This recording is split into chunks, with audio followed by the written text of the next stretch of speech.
Chapter 1. Disobedient Disciple. Are you feeling quite pleased with yourself? Within a fragrant boudoir, a captivating beauty adorned in a white gauze dress, underneath which a delicate pink corset bore two plump fish that seemed to swim with her every breath, creating an enchanting illusion of aquatic grace.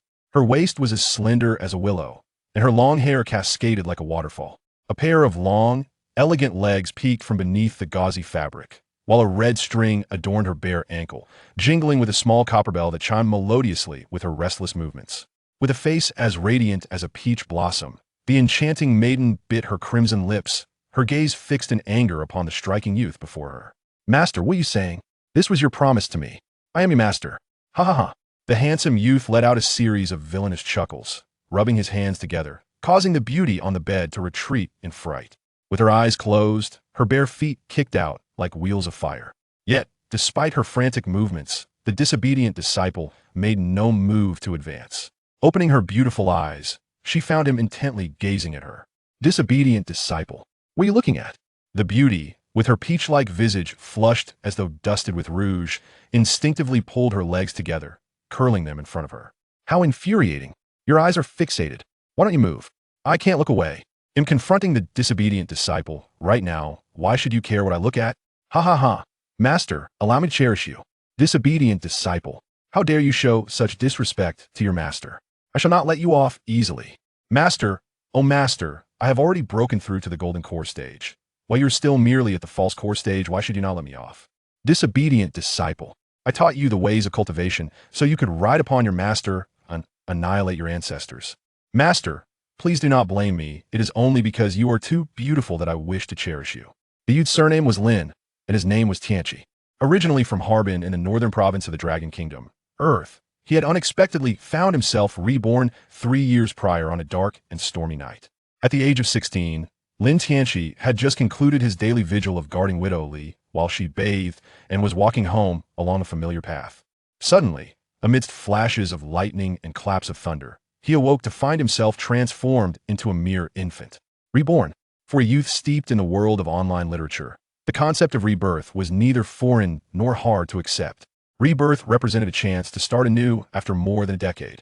Surrounded by impenetrable darkness, Lin Tianchi, though still clad in the t-shirt from his previous life, found it utterly useless. The chill had already begun to seep into his bones, and the immediate necessity was to survive. Wah! A loud wail suddenly pierced the night sky, and soon he heard footsteps approaching. With a creak, the door swung open, followed by an exuberant voice. "Darling, it's a child, and not blind. Could he have been abandoned?" "Seems so." The footsteps drew nearer, and soon Lin Tianchi was lifted into the arms of a plump hand. Blinking his large eyes, he looked up at the figure, instantly taken aback. Is this an ancient person? Not only had he been reborn, but he had also traversed time. Good heavens, wrapped in a tattered cloth, freezing cold, he must be an unwanted child. First, let's check for any defects otherwise. Why would a good child be discarded? "Hand him to me." Lin Tianchi was then transferred into the man's grasp, who tore away his t-shirt and inspected him from head to toe, even prying open his legs. Exceptional talent." "What did you say?" "I said it's a boy. Come, let's go home." The man cradled Lin Tianchi and turned to leave, while the woman followed closely, both entering their home and promptly shutting the door. "This child is quiet. He must know we are saving him. A child this small knows nothing from now on. He will be our son." The Lin family finally has an heir. This family bore the surname Lin, and after many years of marriage without children, the arrival of Lin Tianchi was seen as the answer to their prayers, a divine blessing bestowed upon them. Though only a year old, when Lin Laoi examined Lin Tianchi, he could not help but be astonished. As the saying goes, seeing a child from a young age, one can be certain they will achieve greatness. Thus, he was named Lin Daki. The couple showered Lin Tianchi with affection. While the Lin family was not extravagantly wealthy, they owned a few shops and were well regarded in their small town. With Lin Tianchi as their adopted son, Lin Laoi grew increasingly ambitious, and their business flourished. By the age of 3, he had already engaged the finest private tutor in the town, and upon the tutor's suggestion, Lin Daki's name was changed to Lin Tianchi. To the family's delight, Lin Tianchi displayed an astonishing aptitude for learning. The tutor, with 40 years of experience, claimed he had never encountered a genius like Lin Gongzi. Though he often indulged in whimsical poetry, he would occasionally produce a remarkable piece that left the old teacher feeling inadequate. Before long, Lin Tianqi had established a reputation as a child prodigy, laying a solid foundation for future mentorship and the imperial examination. However, when Lin Tianqi turned 6, he encountered Li Mengxian, the master of Shui sect, who had descended the mountain for training and leisure. Thus began the turning of fate's gears.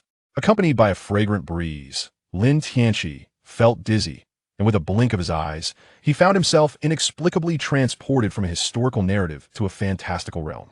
Through Li Mengxian's explanation, he discovered he possessed an exceedingly rare constitution within the cultivation world, the pure yang sacred body. The pure yang sacred body, also known as the semi-immortal body, grants a remarkable 51% chance of attaining immortality, provided one does not willingly descend into depravity or meet an untimely end. One must not underestimate the significance of a probability exceeding 50% among cultivators. Few manage to ascend to the final realms. Thus, Li Mengxian promptly took Lin Tianqi under her wing. The carefully crafted persona he had built over 5 years was instantly obliterated. His tender heart endured the ruthless torment of Li Mengxian. It is worth mentioning that the cultivation stages from lowest to highest are Qi refinement, foundation establishment, golden core, nascent soul, out of body, divided spirit, merging body, void opening, great ascension, tribulation crossing, and ascension. Under Li Mengxian's relentless training, Lin Tianqi was granted only 2 hours of rest each day, with the remainder devoted entirely to cultivation. Li Mengxian was ever watchful, making it nearly impossible for him to slack off. Beyond the physical toll, there was also a psychological strain. A mature woman spent day and night in close proximity. Li Mengxian could hardly have anticipated that within the body of a small child resided the spirit of an old lecher. They bathed together and shared a bed, and Li Mengxian harbored a rather unladylike quirk. She preferred to sleep in the nude. For Lin Tianqi, this was a veritable torment. Consequently, he developed a peculiar habit, sleepwalking. The days of cultivation were both painful and joyous, but suddenly being abducted and distanced from his homeland raised concerns about whether his adoptive parents would miss him. Fortunately, just before Li Mengxian took him away, his long childless adoptive mother had finally conceived, and the town's old doctor had predicted it would be a boy. This brought great joy to Lin Leoi, for although Lin Tianqi was a wonderful adopted son, an heir bearing his own blood was incomparable. Calculating the time, he should now be around 9 years old.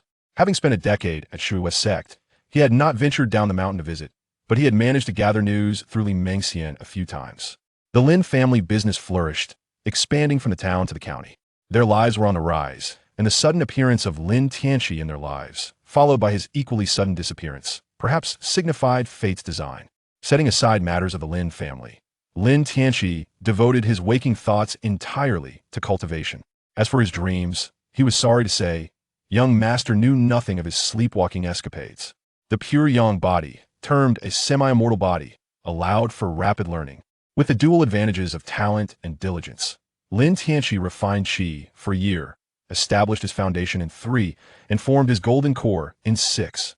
In just 10 years, he traversed a path that had taken Li Mengxian 35 years to complete. He shattered all records in the history of Shui sect. Moreover, just 3 days prior, he ascended to become the only golden core expert within Shui sect. Yet for Li Mengxian, the real drama was just beginning. At the tender age of 16, it was a time when one's eyes sparkled at the sight of beautiful women. And Li Mengxian, at 35, was at the peak of her femininity. This was a case of kindling dry tinder with blazing fire, an invisible flame that grew increasingly fervent. Since Lin Tianqi's breakthrough to the golden core stage 3 days ago, he had transformed into a disobedient disciple who dared to challenge his master. He no longer even pretended. Li Mengxian was at her wit's end, unsure of what to make of this disobedient disciple, who seemed to toy with her in intricate ways. His own advantages had already been completely siphoned off by this wayward disciple, yet he still hesitated to shatter the final barrier of silence. Was this not a deliberate torment of her spirit? She, too, bore this burden with great difficulty. The sensation of scratching an itch through a thick boot is something one cannot truly appreciate without experiencing the collapse it brings firsthand. Moreover, the allure of the pure yang sacred body to women was overwhelmingly potent. Each day spent in the presence of this wayward disciple felt akin to cradling a treasure mountain. To have persevered thus far without succumbing to the temptation of thievery, Li Mengxian felt she ought to erect a monument to her chastity. However, it seemed that she must reluctantly part ways with this wayward disciple for a time. Good disciple, Do you not wish to behold the splendid spring scenery outside? Are you not interested in such sights? With your cultivation, you could easily topple a dynasty, rise to the ranks of nobility, wield the power of life and death, and indulge in the company of beautiful women. Is this not the ultimate dream of young men? Within the fragrant confines of the Watermoon sect, a subordinate sect of Yin-Yang's sacred land, Lin Tianqi lay languidly upon Li Mengxian's lap, his eyes half closed, as if on the verge of slumber. Li Mengxian wore a conflicted expression, uncertain whether she should sing a lullaby to coax this wayward disciple to sleep. If he fell asleep, he might enter a state of somnambulism. At that point, she could simply choose to take matters into her own hands. Do you wish to drive me away? 10 years ago, you abducted me to this forsaken place without asking for my consent. Lin Tianqi's languorous voice pulled Li Mengxian from her reverie. She gently placed her hands on his shoulders and said, I did this for your own good, so that your talent would not go to waste. Look at you, a golden core cultivator. At just 16 in any sect, you would shine like a beacon. Once I break through the golden core realm, we shall journey together to the Yin-Yang's sacred land in the upper realm. That is the true sanctuary for cultivation. Upper realm, upper realm ducent that lead to the immortal realm. It's all the same, a mere exchange of one struggle for another. What could possibly compare to the comforts of my master? You are delicate and nurturing. Oh, and wear that pink garment tonight, the one embroidered with 2 fish. I wish to see the fathead fish swim. At this, Li Mengxian's cheeks flushed crimson. Did he truly wish to see the fathead fish? Flushed with embarrassment, Li Mengxian recalled Lin Tianqi's earlier mention of her abduction and softly said, It was indeed wrong of me to take you away without permission. It has been 10 years since you left home. Perhaps you should visit your family?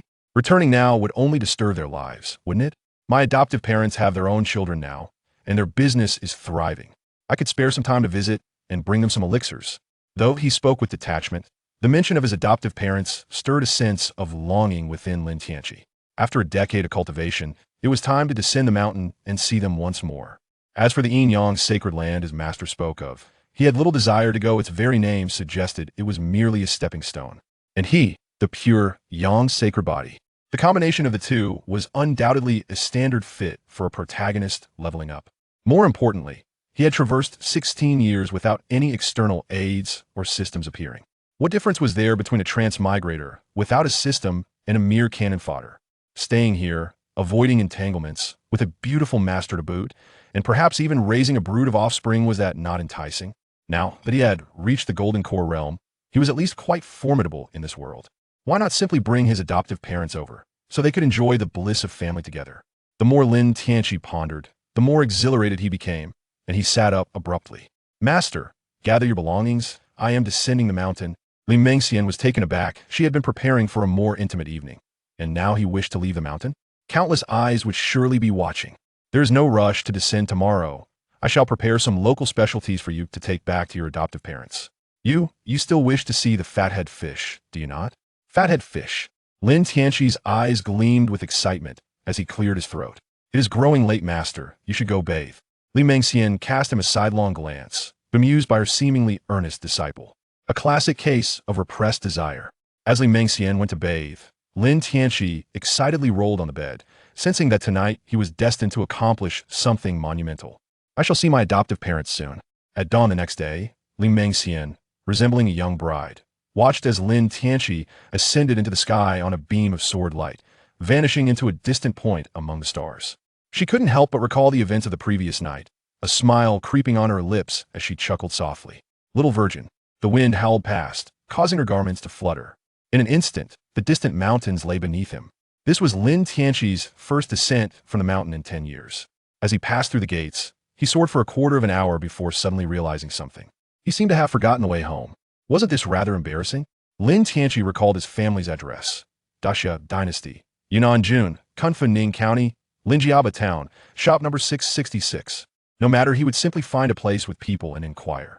Resolute, Lin Tianqi flew high into the sky, scanning the surroundings until he spotted the silhouette of a city to the northeast. Whoosh! His flying sword streaked through the heavens like a shooting star, hurtling toward the northeastern direction. Delicious candied hawthorn, not sticky. Straw sandals, comfortable and breathable. Young man, you possess an extraordinary physique. You would make an excellent martial artist. This book on the great strength diamond finger is perfect for you. Let me take a moment to explain. Once you master this technique, in a few years' time, you'll be able to make your wife devoted to you. Sir, Come in and play. We just received a new batch of goods from the county. Kind sir, have a heart. I haven't eaten in 3 days, please. Have pity on me. As Lin Tianqi strolled through the bustling streets of Linjiaba, the atmosphere stood in stark contrast to the mountain's tranquility. This small town was alive with activity. The cries of vendors, the pleas of beggars, and the flirtatious tones of fallen women mingling in the air. 10 years ago, Lin Tianqi was but a child, like most transmigrators, dreaming of using his memories to achieve fame and change the world. After becoming a cultivator, those aspirations were cast aside. As Li Mengxian had said, cultivators soared high above, looking down upon the rise and fall of secular dynasties. To those in the secular world, cultivators were merely beasts of burden. Being overly attached to worldly ties would only hinder one's path to enlightenment. Cultivators enjoyed long lifespans. Marrying a mortal woman would lead to sorrow when, after decades, she aged and passed away. Will one not mourn? All cultivators of the mystical arts tend to maintain a deliberate distance from mortals. However, exceptions do occasionally arise among the common folk, with individuals like Lin Tianqi standing out as a remarkable anomaly. This is precisely why Li Mengxian, upon discovering that Lin Tianqi possessed the pure yang sacred body, swiftly abducted him. Such extraordinary talent, if uncovered by other cultivators, would undoubtedly incite fierce competition. Li Mengxian's initial intent was not to take him as her apprentice, but rather to offer him to the yin-yang sacred land in the higher realm, as a subordinate sect of the yin-yang sacred land. Simply delivering Lin Tianqi would earn her immense accolades, even with her mere pseudo-Dan realm cultivation. It would suffice for her to be exceptionally promoted to train within the revered confines of the yin-yang sacred land. The higher realm is the coveted sanctuary for cultivators. Abundant in spiritual energy, with long-standing legacies from various sacred sects, allowing direct cultivation to the ascension realm. Yet, she underestimated the insidious allure of the pure yang sacred body. One might ponder, if you have nurtured a charming young boy for a decade, watching him grow increasingly handsome and alluring, would you easily relinquish him? Love possesses an inherent exclusivity and possessiveness. Li Mengxian had already fallen for this wayward disciple. Lin Tianqi, guided by fragmented memories and various inquiries, arrived at the familiar yet unfamiliar location of number 666, Lin's fabric shop. However, before he could approach, Lin Tianqi furrowed his brow. The storefront appeared dilapidated, as if it had been vandalized. Moreover, the doors and windows were sealed with tape. He inquired with the shopkeeper, "What has happened to Lin's fabric shop? Why is it sealed?" The owner of a neighboring shop, observing Lin Tianqi's simple attire yet recognizing the fine quality of his fabric, as well as the jade pendant hanging from his waist, sensed that this stranger, though unfamiliar, was not someone to offend. "Sir, you may not be aware, but Master Lin has offended a powerful individual and has been taken to the county jail." "What? And what has become of the other members of the Lin family?" Lin Tianqi was taken aback, recalling that his adoptive father was a shrewd and astute businessman, while his adoptive mother was not one to stir up trouble. How could they have unwittingly offended someone? "Alas, I am not entirely certain. I have merely heard that they crossed paths with the steward of the county magistrate, all due to matters of money." Oh, how difficult it is for the common folk to lead a peaceful life. After venting his frustrations, the shopkeeper, perhaps realizing he had misspoken, glanced around nervously before lowering his voice to continue. "Young master, it would be wise to avoid meddling in such affairs. The commoners must not contend with the officials. The steward of the county magistrate is, after all, a figure of authority." Sigh. "Thank you, Master Xie, for your righteous words." Lin Tianqi had roughly grasped the reason behind the matter. He cast aside a piece of gold and soared towards the county office on his flying sword. "Behold, this is a celestial being. Ning County, serving as the vital conduit of the great Xia dynasty to the kingdom of Biao, thrived with bustling trade. Yet, this prosperity rendered the affairs and people of Ning County exceedingly intricate. Merchants traversing these lands hailed from the southwestern regions of the great Xia dynasty, known for their audacity and the convoluted power dynamics of their clans, leading to frequent conflicts. To suppress these clans, the magistrate of this county wielded immense authority.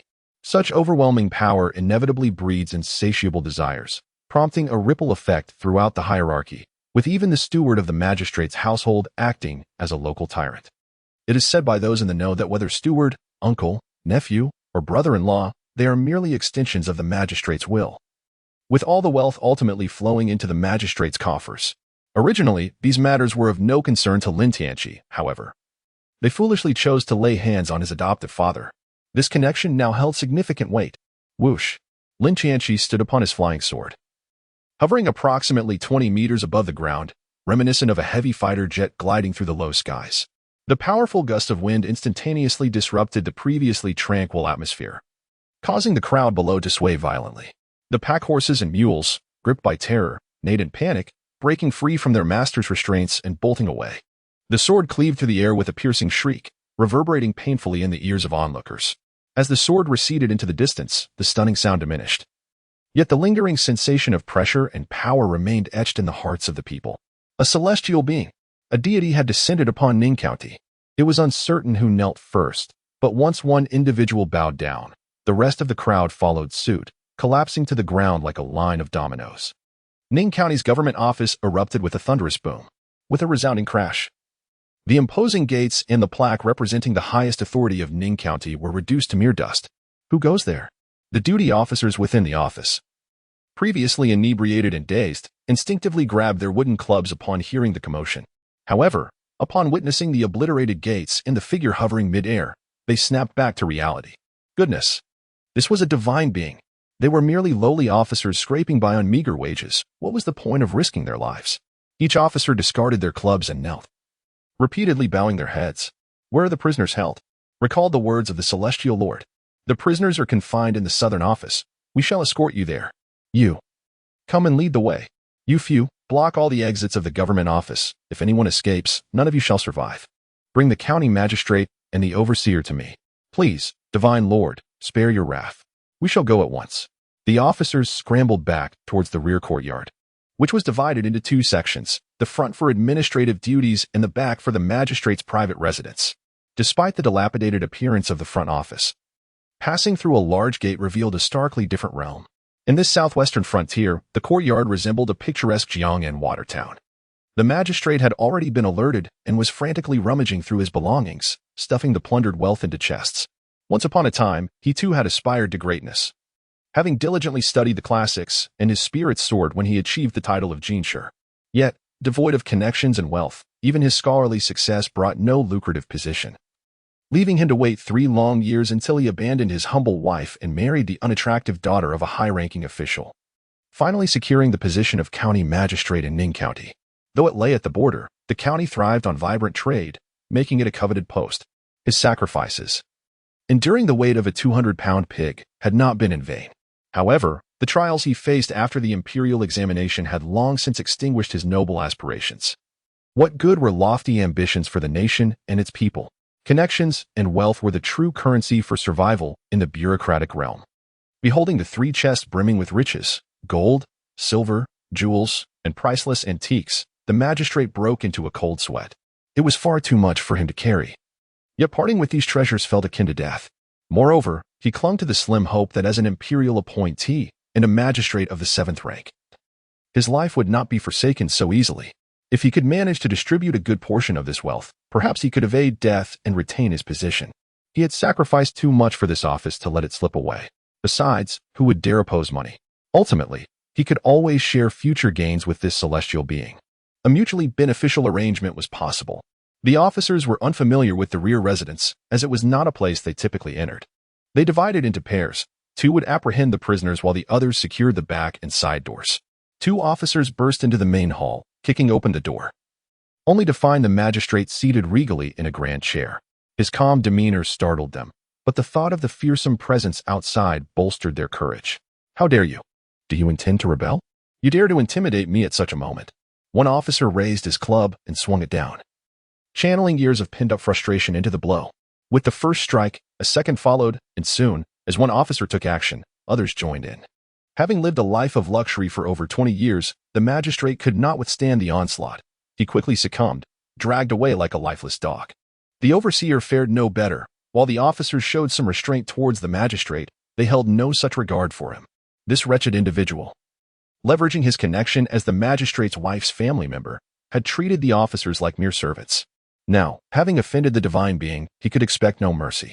His limbs were shattered, writhing in agony like a worm on the ground, unable to cry out as something was stuffed in his mouth.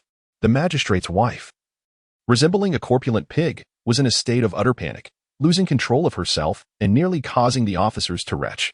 Meanwhile, Lin Tianchi effortlessly made his way to the southern office where the prisoners were held. Those who lived at the bottom of society were often keen observers.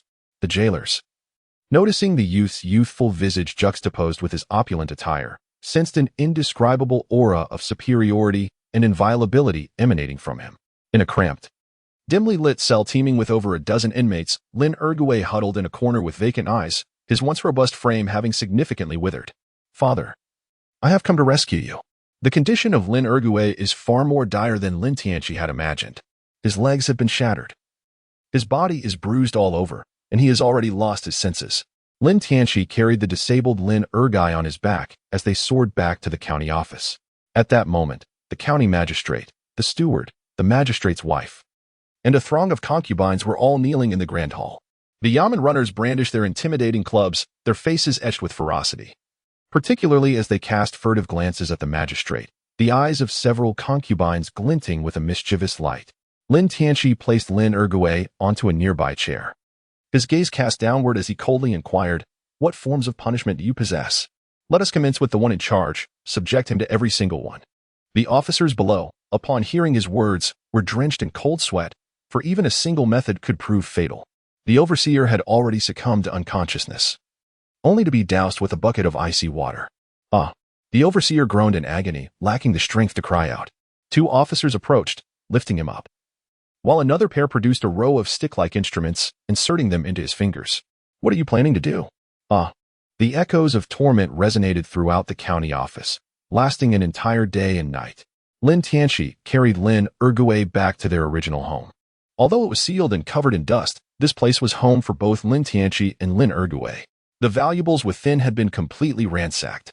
Lin Tianchi tidied up a bit and settled Lin Erguay comfortably, then took out a healing pill and placed it in Lin Erguay's mouth. This was a bone restoration pill. He also found a young, nourishing pill for him to consume. Grasping Lin Erguay's dirty, withered hand, he spoke softly, "Father, it is Tianchi. I have returned." Lin Erguay's lifeless eyes flickered upon hearing the name of the celestial artifact, displaying a hint of reaction. Yet, he repeatedly murmured a few missing words about the celestial artifact. "Please, take a good look at me. I have grown up." Lin Tianchi murmured to himself, his heart a tumult of emotions. Lin Erguay raised his head, staring blankly at Lin Tianchi, his eyes devoid of any spark, merely repeating the phrase, "The divine artifact is lost," over and over again. Lin Tianchi gazed at Lin Erguay, and after a moment of contemplation, he slowly spoke. "Do you recall when I was merely 2 years old? By the way, when I departed, my mother was already with child. The physician claimed it was a boy. Do you happen to know where my mother and brother are? However, the brother is not a brother. She is, in fact, a girl." As this topic was broached, the once-dazed Lin Erguay's eyes seemed to shimmer with a hint of clarity. He muttered that Tianchi had transformed into a girl, indicating that even in his state of confusion, he still retained some awareness regarding the transformation of his son into a daughter. "What? A girl? But didn't the physician say it was a boy?" Lin Tianchi was somewhat bewildered. His brother had transformed into a sister? Nevertheless, he continued the conversation. The physician had made a mistake, a grievous error. Oh dear. Lin Erguay's reaction instilled hope in Lin Tianchi. While conversing with him, he administered the restorative elixir to Lin Erguay. 3 days later, Lin Erguay suddenly cried out, tears streaming down his face. His consciousness had returned. "Tianchi, you haven't perished. Where have you been all these years?" For Lin Erguay, the reunion with Lin Tianchi brought vibrant hues back into his otherwise bleak existence. Lin Tianchi briefly recounted his circumstances, saying, "I will share my story gradually. Do you know where my mother and sister are?" Upon hearing this, Lin Erguay wept even more sorrowfully, nearly losing consciousness several times. "Your mother was killed while attempting to save Waner. Waner was also taken away, and I have been imprisoned by those damned officials." Lin Tianchi could not help but reminisce about his foster mother, who, though not conventionally beautiful, possessed a gentle demeanor. In his childhood, he was often cradled in her arms. His foster parents, having no biological children of their own, cherished Lin Tianchi as their own son. Each night, he would fall asleep in his mother's embrace. Though she had not borne him, she nonetheless provided Lin Tianchi with a childhood akin to that of any normal child. Lin Tianchi took a moment to compose himself and inquired, "Do you have anything that belonged to my sister at home? Please search. I might be able to locate her." A 10-year-old girl, to these beasts, represented a considerable asset, and perhaps she was still alive. However, Lin Tianchi dared not contemplate the implications of what lay ahead. Having traversed this world for 15 years, it was only today that he had witnessed the depths of human depravity. Yes, I will search. I will search. Lin Ergong stumbled to his feet and hurried towards a house, closely followed by Lin Tianqi. This is Wanner's clothing. Give it to me. As long as my sister is alive, I will undoubtedly bring her back. I have avenged our mother, and once I retrieve my sister, I shall lead you all away from this place. Lin Ergui tightly grasped Lin Tianqi's hand, apart from weeping. He seemed at a loss for how to articulate his current feelings. A sudden upheaval had shattered the dignity and confidence of the once respected Lin patriarch. He loathed his own impotence, rendered helpless as his daughter was taken away. Witnessing his wife beaten to death while attempting to rescue their daughter filled him with a paralyzing dread. He had survived, yet living felt more unbearable than death itself. Lin Tianqi retrieved a small pouch from his sleeve. Upon opening it, a butterfly glowing with a cerulean luminescence alighted upon his palm. It was imperative to locate the girl who had donned this garment. The butterfly fluttered its wings, settled upon the fabric, and shortly thereafter, it flew out of the room. Please rest for now. I shall return shortly. Lin Tianqi uttered a brief remark before gracefully pursuing Lan Lingdai. Lingdai eventually came to a halt at a 3-story wooden building adorned with a large red lantern. Yihong Courtyard. Lin Tianqi felt a heavy weight in his heart as events unfolded in the most unfavorable manner he had envisioned. The young master has come to play. Lin Tianqi's attire captivated the attention of the woman of the world standing at the door, her eyes sparkling with intrigue. With an unfamiliar face and lavish clothing, he appeared to be nothing short of a lamb awaiting its fate. Lin Tianqi tugged at the corner of his mouth as he stepped through the grand entrance. Instantly enveloped by a complex aroma, bring forth all the 10-year-old girls in this establishment. 10 years old. Such is the young master's preference. Lin Tianqi casually snapped the woman's neck and closed the door with his foot. Murder. Murder. Please, don't kill me. I have money. I can pay any amount. My father is the wealthiest man in Ning County. Spare me, divine being. In less than 5 minutes, apart from the madam and a child of approximately 10 years, all within the drunken immortal pavilion met a swift demise by a single sword strike. The madam, who had lived for nearly 50 years, had never encountered such a demon. Indeed, a demon. The entire Red Lantern house, comprising more than 100 souls, was annihilated. Have you seen a girl with the surname Lin, around 10 years old? No. Divine being, I have not. I beg you, spare me. I am also a wretched soul.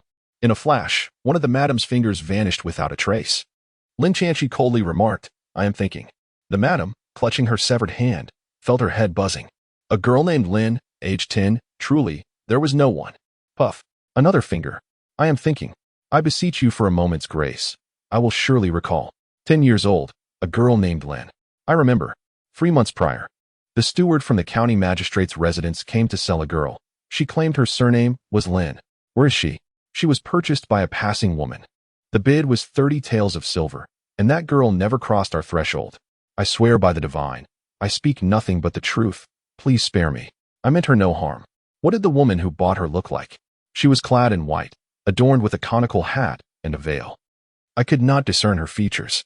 However, she evoked a sense reminiscent of the divine, and I dared not gaze too long.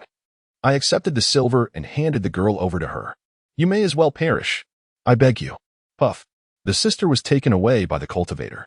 Lin Tianqi was uncertain whether he should feel fortunate. Nevertheless, he let out a sigh of relief. The blue spirit butterfly had traced its way here, and the girl's presence had completely vanished. 3 months was not an insignificant duration taken by the cultivators. She might have already journeyed to other kingdoms or even ascended to the upper realm. The narrative surrounding this sister was somewhat enigmatic, an abrupt family calamity. The death of their mother and their father imprisoned. It was undeniably a classic protagonist archetype. To search further would be akin to finding a needle in the vast ocean. He had accomplished all that was within his capacity. Human effort paves the path, while destiny ultimately decides the outcome, based on his extensive literary knowledge. He surmised that this sister was most likely a protagonist in her own right. Upon Lin Tianqi's return to the Lin family, Lin Ergui's eyes, once filled with hope, instantly dimmed, and he lowered his head in silence. Father, Wanner is not dead. She may have been taken by cultivators. If she achieves success in her training, she might return one day. The county magistrate, his sycophants, and the accomplices who harmed Wanner have all been vanquished by my hand. I shall take you to a splendid place where you can enjoy your twilight years. What do you think? Is it truly so? I will heed your words. Lin Ergui looked up at Lin Tianqi in disbelief. The appearance of this adopted son still bore resemblance to the past, yet he had become unrecognizable to him. As a businessman, He was most adept at reading the subtleties of expression and demeanor. The lofty demeanor of Lin Tianqi, though concealed, remains akin to a sharp sword sheathed in its scabbard, surveying all from above. His adopted son has ascended to the realm of immortals, and his biological daughter may also attain such celestial status. He is left to ponder whether he is fortunate or unfortunate. Lin Tianqi procured a horse-drawn carriage, escorting Lin Ergui along the path towards the Shuiwei Gate. The Shuiwei Gate, comprised solely of female disciples who are practitioners, is not a suitable environment for Lin Ergui. However, there exists a quaint little town at the foot of the mountain that is exceedingly well suited for his lifestyle. It embodies the mundane world while simultaneously enjoying the protection of the Shuiwei Gate, as those who hold power in the town were once external disciples of the gate. A mere greeting from him would suffice. The pace of the carriage pales in comparison to that of a flying sword. What could be traversed in merely 2 or 3 days on the way there took over a month to return. Lin Tianqi was reluctant to inform Feishing, fearing it might provoke Lin Ergui. After ensuring Lin Ergui was settled, he mounted his flying sword and soared towards the sect. In the grand hall of the Shuiwei sect, Li Mingxian, as the sect leader, found herself in a subordinate position. Mingxian, you must seize the opportunity at the entrance ceremony held once every decade. After this year, you will be 36, and the minimum age for entering the inner sanctum of the Enyang sacred land is 35. This is your only chance. The speaker, clad in white, had a complexion as smooth as a young maiden, yet one could discern from their demeanor that they were considerably older than the 35-year-old Li Mingxian. Rest assured, esteemed elder, I am fully prepared and will surely break through to the Golden Core realm this time, gaining entry to the inner sanctum, she assured. Indeed, you surpass your master. I was truly mistaken. Your master was deceived by a scoundrel, leading to the ruin of her promising future. In over 1,000 years of our Shuiwei lineage, only your master has failed to enter the inner sanctum. My old face has been thoroughly embarrassed. Take this elixir. Success is the only option, the elder commanded. Thank you for your generosity, esteemed elder. Li Mingxian gratefully accepted the elixir. As a subordinate sect of the Enyang sacred land, Shuiwei sect offered a unique path to ascension, distinct from the mainstream. As the sect leader, Li Mingxian automatically acquired the status of an outer disciple of the Enyang sacred land, practicing foundational techniques that, when mastered, would allow her to form a golden core.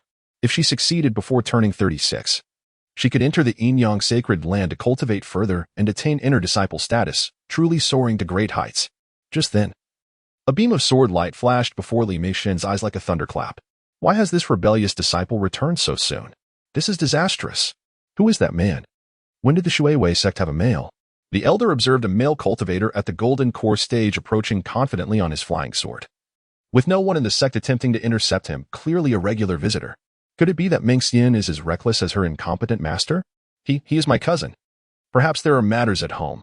I will send him away immediately. Cousin? Esteemed elder, please wait. I shall return shortly. Li Mingxian lightly touched her toes, soaring out of the grand hall, calling, Cousin, what brings you here? Is there something urgent from my father? Lin Tianqi was utterly bewildered. Cousin? Who was being referred to? Li Mingxian soared through the air, refraining from using telepathy. It was truly a foolhardy endeavor for someone at the pseudo-dance stage to show off in front of a formidable cultivator at the out-of-body stage. Lin Tianqi gazed at Li Mingxian's playful expressions and instantly grasped her intent, although he was unaware of the specifics of the situation. Their decade-long companionship had fostered an unparalleled understanding between them. Cousin, I have come to see the fat-headed fish. Lin Tianqi twisted his fingers, and Li Mingxian gazed at her mischievous disciple's infuriatingly smug face, her teeth grinding in frustration. How could it be this time? And yet he still dared to tease her. Cousin, you go wait in the small town. I will find you once I finish my business here. Off you go. Hold on. The Grand Elder had appeared behind Li Mingxian without her noticing. The overwhelming pressure of a cultivator at the out-of-body stage sent shivers down the spines of both Li Mingxian and Lin Tianqi. The out-of-body stage signifies that one has cultivated their primordial spirit, allowing it to leave the body, marking the true beginning of the path of cultivation. Is this your cousin? Li Mingxian, you are impressive. Quite impressive indeed. A tremor coursed through Li Mingxian's heart as she thought to herself that she was doomed. Countless thoughts raced through her mind, and she realized that her only option was to confess and seek leniency. Just as she was about to kneel and admit her guilt, she saw the Grand Elder push her aside with a radiant smile and ask, Little one, how old are you? Lin Tianqi suddenly felt a chill run down his spine. Despite the woman before him exuding an air of elegance, His instincts told him that she could easily be his grandmother. I respectfully report to my esteemed elder. I am 16 years old. 16-year-old golden core. Li Mingxian, do you not wish to offer an explanation? The grand elder turned his gaze towards Li Mingxian. The smile on his face vanishing in an instant, his eyes sharp as daggers. What on earth was Li Mingxian thinking? A 16-year-old golden core. And yet, why had she not taken him to the sacred land of Yin and Yang?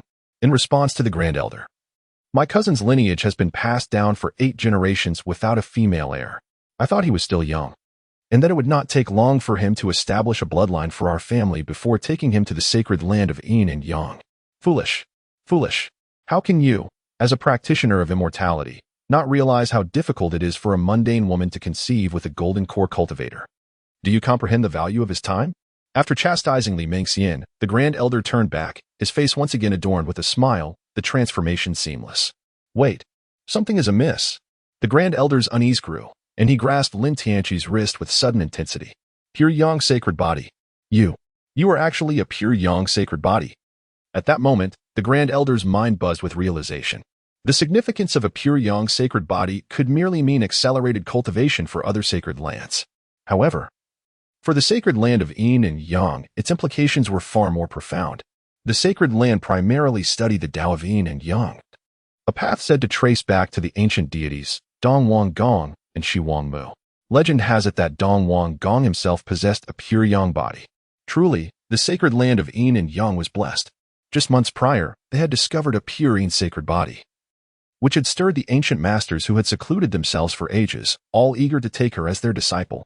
The sacred land of Yin and Yang was divided into 2 branches, one cultivated pure yang, while the other cultivated pure Yin. Yet, these 2 paths were not entirely disconnected. When pure yang and pure Yin reach their pinnacle, they converge into the harmonious cultivation of Yin and Yang.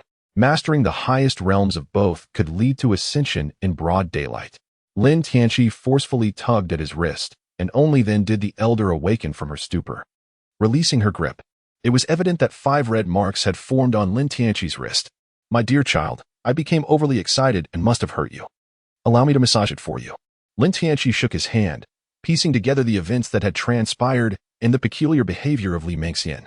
As a time traveler, he was well acquainted with such theatrics. Observing Li Mingxian, who resembled a wilted eggplant, standing despondently to the side, he remarked, the pure yang sacred body? Could it be an extraordinary constitution? The smile on the elder's face grew increasingly warm, reminiscent of the last time he had seen such a grin on the face of the courtesan from the drunken, immortal pavilion. The elder did not address Lin Tianqi's query directly. Instead, he proclaimed, Little one, I am Jiangling, an elder from the sacred land of Yin and Yang in the upper realm. Would you care to accompany me to the sacred land of Yin and Yang, where you may one day achieve immortality and become an ancestor, basking in the worship of countless devotees? Bringing back this pure yang sacred body would be equivalent to 3 significant merits, whether it was for exchanging cultivation techniques or magical artifacts. It represented an immense fortune for him. The upper realm? No, I cannot. I have yet to bear a son. If I were to ascend, would my family not face extinction? I shall not go. I shall not go. Lin Tianqi shook his head vigorously, repeatedly declining. Elder Jiangling thought to himself, this little child has already reached the golden core stage, yet his nature remains so innocent, a true childlike heart. Little one, you do not comprehend. You are no longer an ordinary person. A common woman cannot bear your progeny. You must seek a kindred spirit, that is, a practitioner of immortality. Do you understand?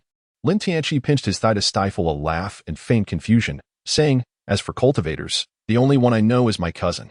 Are you suggesting that only she can bear my offspring? Li Mingxian was momentarily stunned. The grand elder turned his head, casting a cold glance at Li Mingxian before turning back with a smile, gently coaxing Lin Tianqi.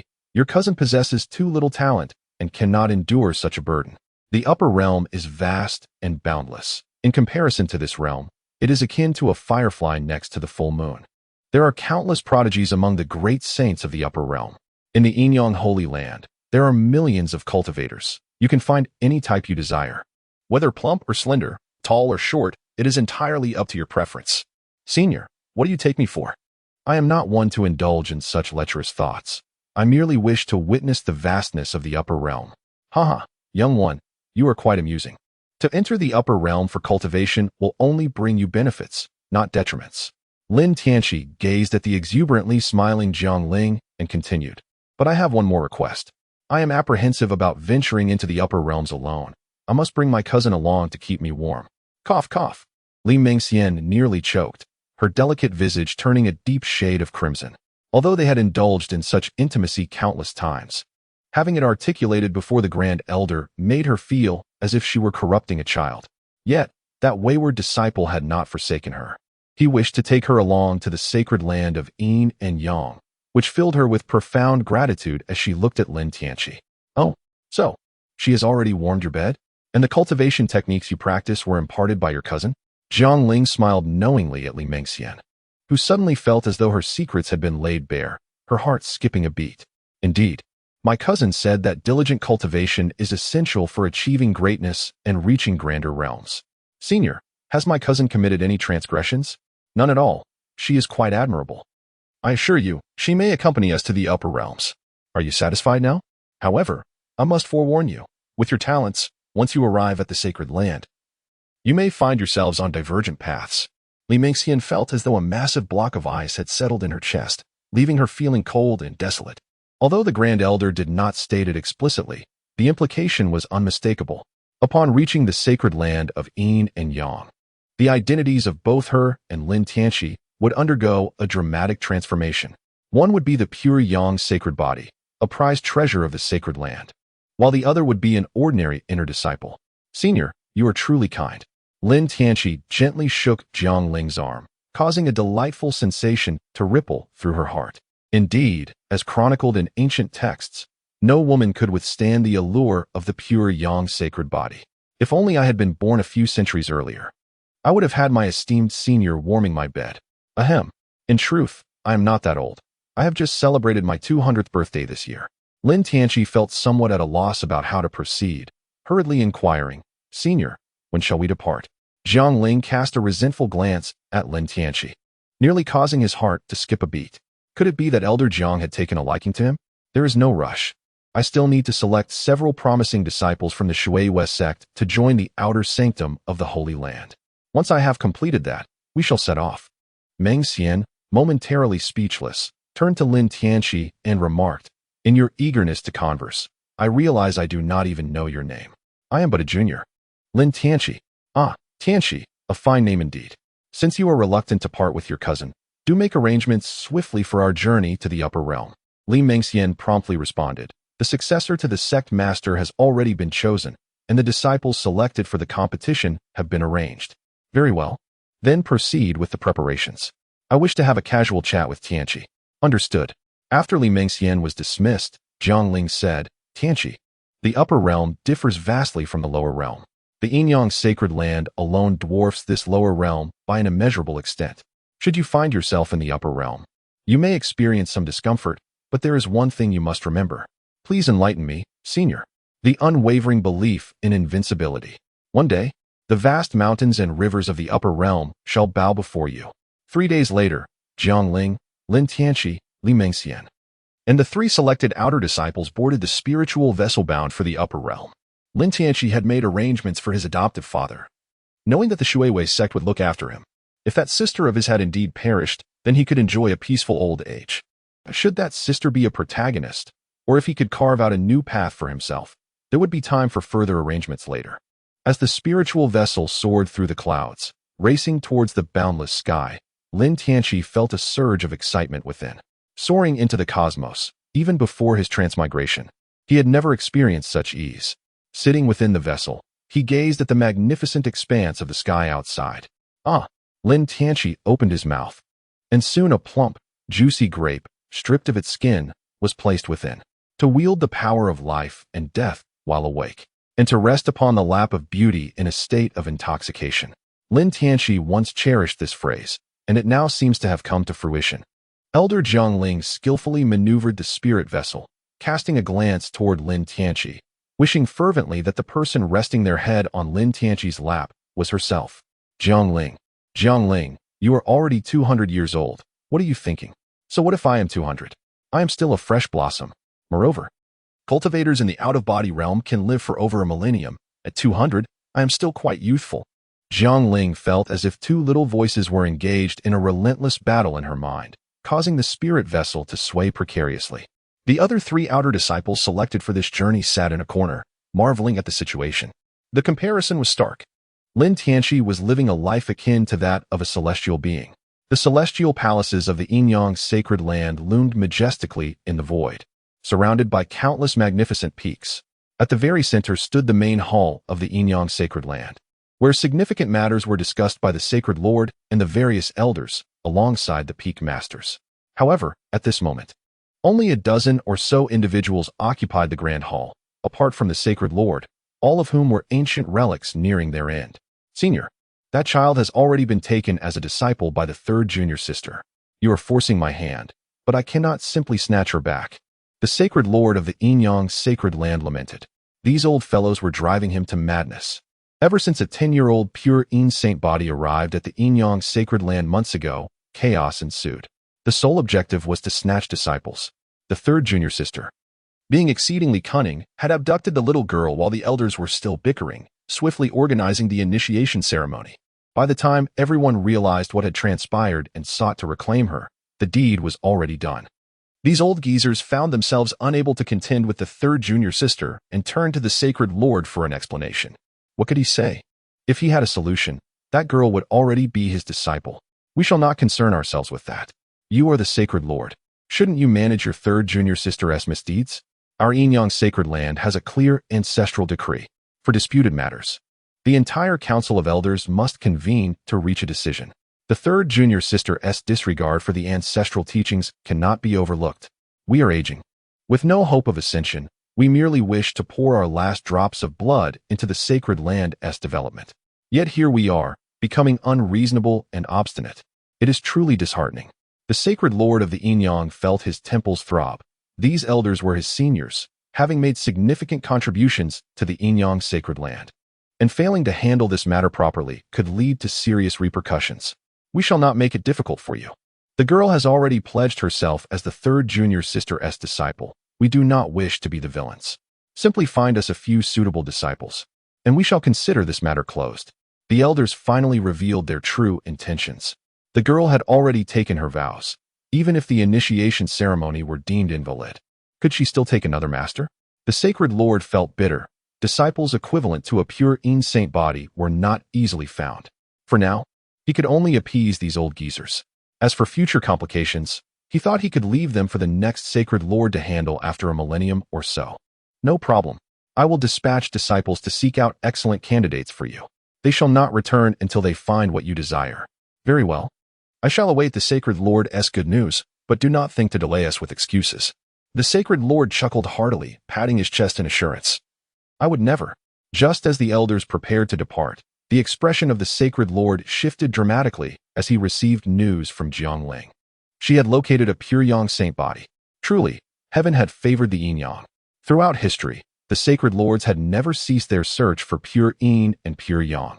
As the ancestral teachings stated, those who possess Yin and Yang shall dominate the world. Is the sacred lord unwell? Why do you tremble like a sieve? The elderly ones looked at the sacred lord with confusion. He found himself in a dilemma. If he released this pure Yang saint body, the elders would surely turn on each other. Yet, that was a pure Yang saint body. He desired such a disciple for himself. Cough, cough, it was truly troublesome. Caught between the third junior sister and the esteemed elders. The elders, upon hearing this, felt they had been too harsh on the sacred lord lately, awkwardly expressing their concern before taking their leave. Once they were gone, the corners of the sacred lord's mouth could not suppress a smile. Between being an old rogue and acquiring a pure Yang disciple, he chose wholeheartedly to be the old rogue. The spirit vessel successfully passed through the protective barrier of the Yinyang sacred land. The celestial palaces suspended in the void filled Lin Tianqi with awe. If this was merely a gathering of cultivators, how magnificent must the true abodes of the immortals be? We have arrived. Among the 9 major sacred lands in the upper realm, the Yinyang sacred land ranks within the top 3. So we are third then. You little monkey. You truly are too clever for your own good. Jiangling smiled, her eyes narrowing, feeling a pang of reluctance upon reaching the sacred land. Her connection with Lin Tianqi was nearing its end. As they spoke, the spirit vessel came to a halt in a grand plaza. The group disembarked. witnessing other spirit vessels descending from the skies like a grand airport. Li Mingxian, you will take your vows under my tutelage. The three of you should await there. Someone will guide you through the initiation process. The three disciples, upon hearing this, dared not linger, expressing their gratitude to Elder Jiangling, Li Mingxian, and Lin Tianqi before rushing toward a gathering of people. This was already a monumental success for them. Jiangling took Li Mingxian as her disciple, still harboring hopes of continuing her connection with Lin Tianqi through her. The battling voices in her head ultimately settled into a hierarchy. So what if I am 200? At 200, I am still a flower in full bloom. Even if it bears no fruit, the journey is enough to make me reckless. I shall take you to meet the master. Jiangling received a message from the master, instructing her to bring them directly to his abode. Planning to enrich herself by taking Lin Tianqi as her disciple. Mingxian, wait here. I will take Tianqi to meet the sacred lord. Yes, master. Li Mingxian had seamlessly stepped into her new role. To be accepted as Jiangling's disciple exceeded her expectations, and the reason was singular. Li Mingxian casually glanced at the wayward disciple. He seemed to have anticipated her gaze, and their eyes met, causing her to falter. Before this wayward disciple, she truly felt incapable of standing firm. Though Jiangling had her suspicions regarding the sacred lord's decision, she dared not voice her thoughts, leading the way in silence. Lin Tianqi walked 1 meter behind Jiangling. During this period of time spent together, he could not help but recall a phrase he had encountered before his transmigration. A mature woman possesses 3 virtues. Jiangling undoubtedly embodied at least the first 2. Jiangling, I pay my respects to the Holy Master. Come in, Jiangling replied, pushing open the door. The two entered the grand hall, where they beheld 2 statues at its center, beneath which lay a mat. The Yin-Yang Holy Master sat upon the mat. Compared to his previous encounters with those venerable elders, the Holy Master appeared markedly more refined, adorned in splendid robes befitting his status, with his half-white long hair elegantly bound by a jade crown. His well-groomed beard further accentuated his distinguished presence. As Lin Tianqi entered, the gaze of the Lord Saint caused him to involuntarily tense up. Could it be that the Lord Saint harbors some peculiar inclination? His eyes gleamed with an unsettling green light. The pure Yang sacred body, indeed commendable. The Yin-Yang Lord Saint smiled in satisfaction. Indeed, Jiangling, you have accomplished a significant feat in service to the sacred land. I dare not claim credit. Ah, your awareness surpasses that of your inept master. Lin Tianqi's heart sank at the saint's words. What was the intent behind such remarks? Was he preparing to use her achievements to mitigate the transgressions of his master? Your uncle is bewildered by these elders. Why speak of such matters? Remember, 3 great merits await you. Return to the mountain and pay a visit to your master. Thank you for your generous gift, uncle. While Jiangling harbored concerns for Lin Tianqi, there was little she could do at this moment. With a soft sigh, she suddenly comprehended why Li Mingxian had the audacity to conceal Lin Tianqi's existence for so long. It was all due to that wretched thing called love, which swept in like a tempest, tearing apart all reason and trepidation. After Jiangling departed, the Yin-Yang Lord Saint then spoke. Come, sit. Do not be anxious. Lin Tianqi chose to sit on a meditation cushion that was the farthest from the Yin-Yang Saint Lord. The Yin-Yang Saint Lord mistakenly believed that Lin Tianqi was a newcomer to the upper realm, feeling somewhat intimidated in the presence of such a prominent figure. I have been informed of your circumstances by Jiangling. To be candid, you are indeed a prodigy. Furthermore, in the eyes of the Yin-Yang sacred land, you hold significance that surpasses that of an ordinary genius. Lin Tianqi feigned confusion and inquired, is it because of my pure Yang sacred body? The Yin-Yang Holy Master nodded and replied, indeed. The 2 ancestral masters of the Yin-Yang sacred land are 1 pure Yang and 1 pure Yin. The techniques passed down are solely those that can be perfectly inherited by the pure Yang and pure Yin sacred bodies. Your joining the Yin-Yang sacred land represents the most favorable outcome for both the sacred land and yourself. However, possessing the techniques alone is insufficient. It is imperative to have a highly accomplished cultivator to guide you, ensuring that your efforts are met with substantial rewards. The Yin-Yang Holy Master had already calculated the benefits of having Lin Tianqi as a disciple, and having the master of a sacred land as a mentor was indeed a splendid beginning. Lin Tianqi said, please accept him, senior. With a loud clang, the doors of the grand hall swung open, startling not only Lin Tianqi, but even the Yin-Yang Holy Master.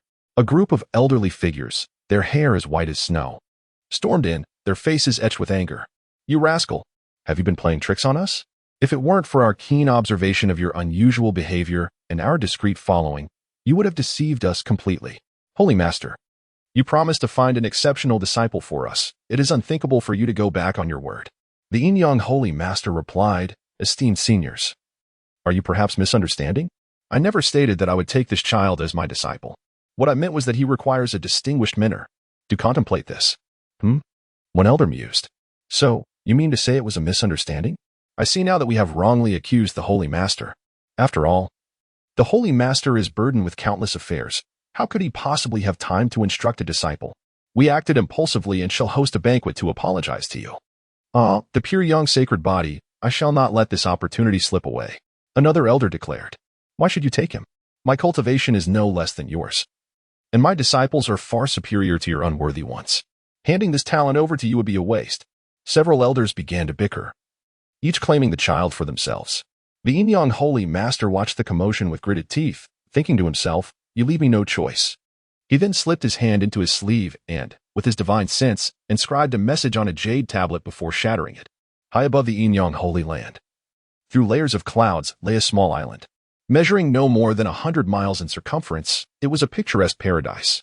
Water cascaded from the heavens like a waterfall, forming a river that flowed over a rolling sea of clouds, truly deserving the title of an immortal island. On the island, there were no grandiose palaces. Only a few humble thatched cottages surrounded by flourishing spiritual flowers and exotic herbs. Inside one of these cottages reclined a woman, her head resting on her hand, with long, flowing hair resembling black satin. Before Jiang Lingyun set a pot and a cup, the latter filled with a light red wine, exuding a delightful aroma that combined a sense of wine and flowers.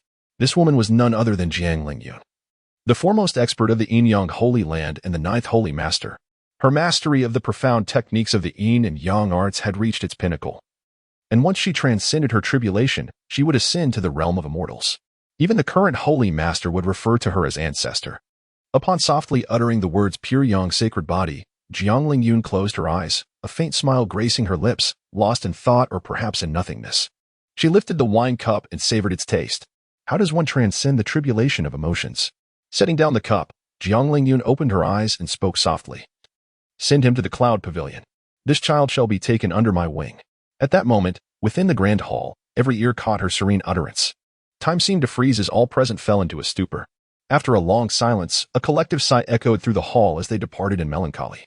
Lin Tianqi was thoroughly enjoying the spectacle as these old-timers exchanged their scandalous tales.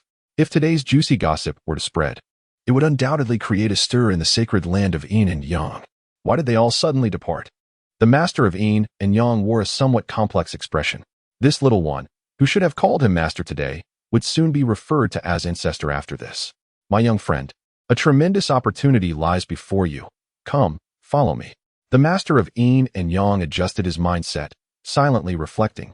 What is meant to be will inevitably come to pass. What is not destined should not be forcefully pursued.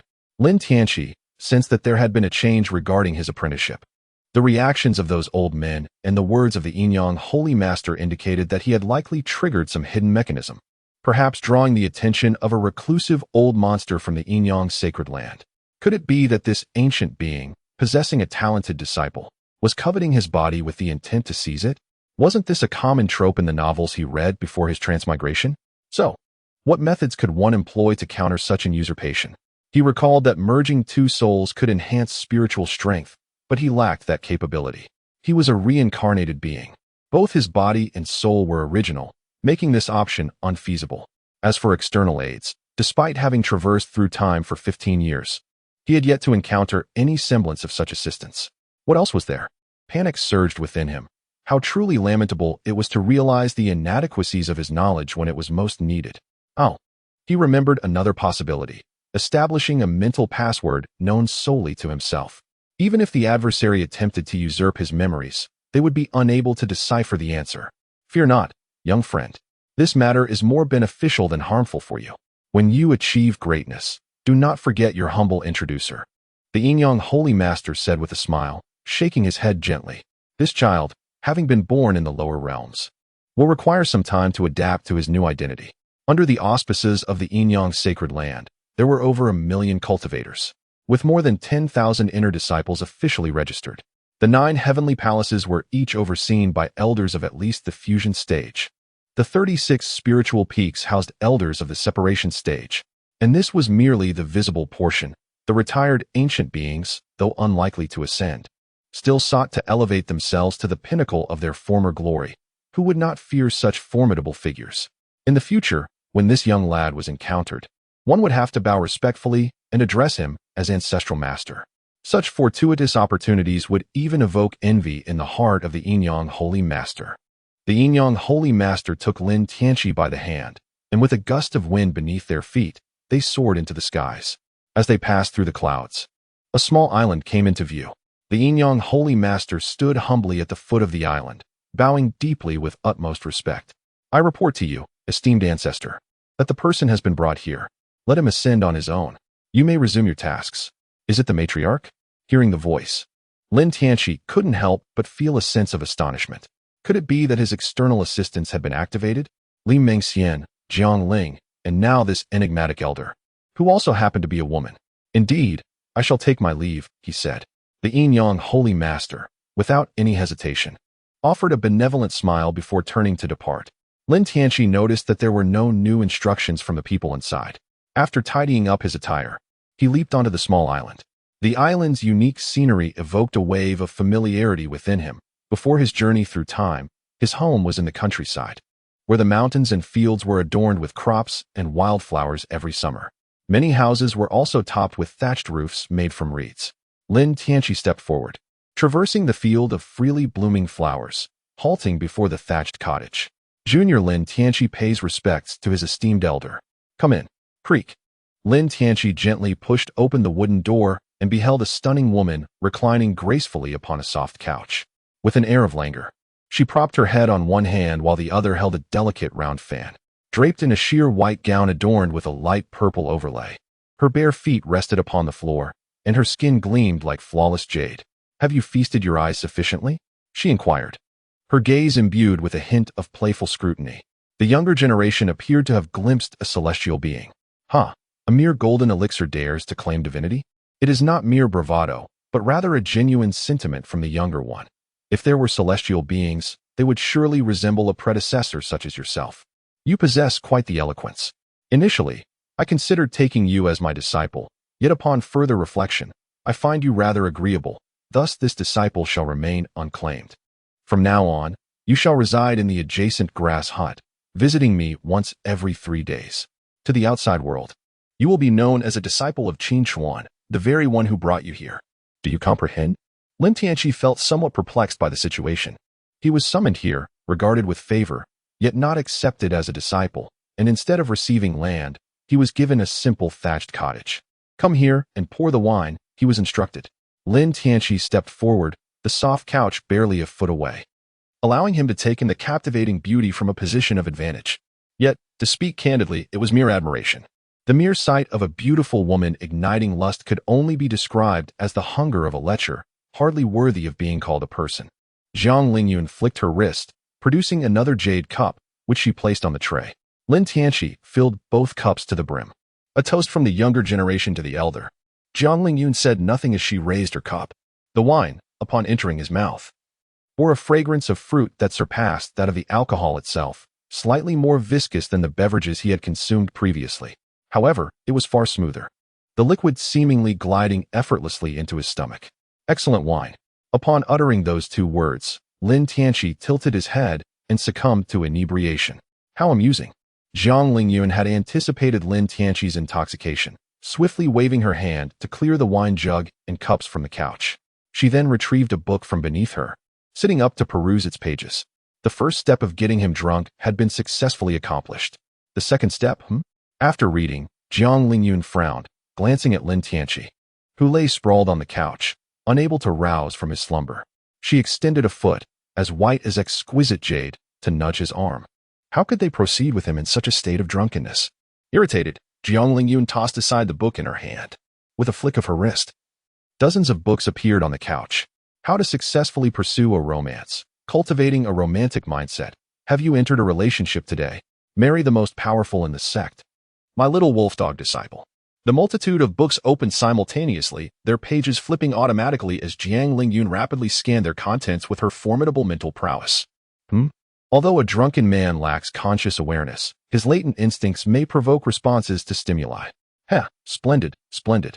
Whether I, your ancestor, can ascend depends on whether you can ensnare me in the throes of love. You must strive hard. Otherwise, if you ruin my corporeal form, I shall have no choice but to eliminate you. Lin Tianqi had a dream that every ordinary man in the world would experience. Alas, it was excruciatingly painful.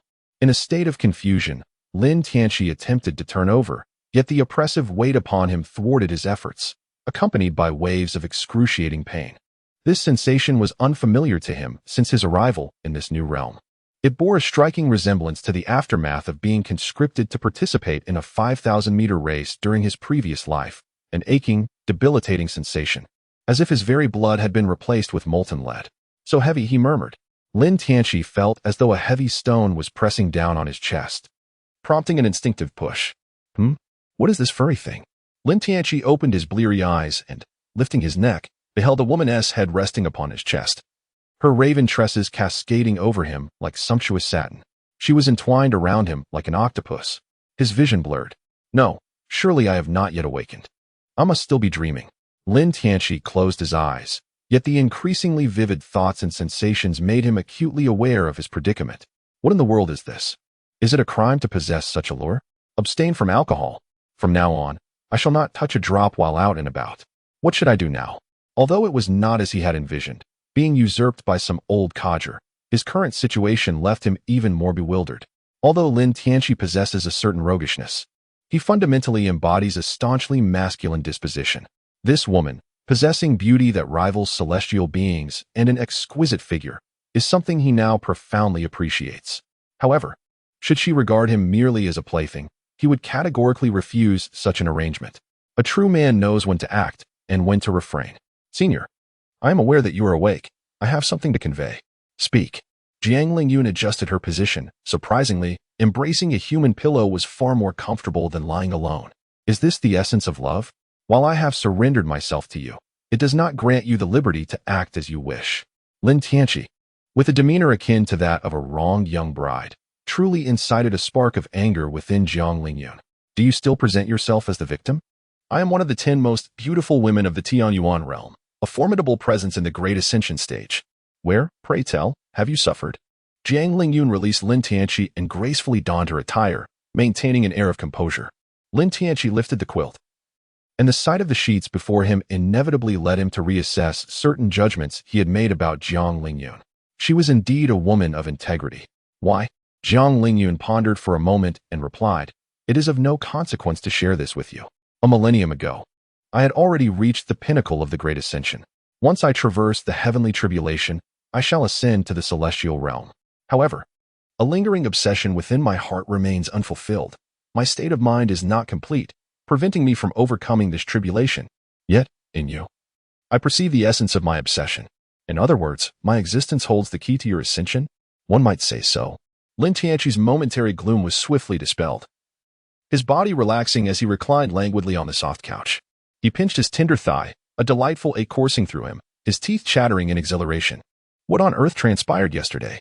Why is there not a single recollection? It is truly lamentable. As for our relationship, it would be wise for you to refrain from speaking indiscriminately. I am not concerned about my reputation, but rather about your safety, dear fragile one. Jiang Lingyun leaned forward, her exquisite visage radiating an enchanting allure, transformed overnight from a pure lily into a resplendent rose. Lin Tianqi was eager for this woman to understand the true meaning of innate talent.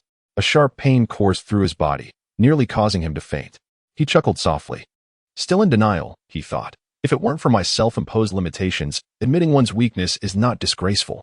The real shame lies in feigning strength when one is evidently weak. This is one of the supreme teachings of our sect, the Sun Scripture.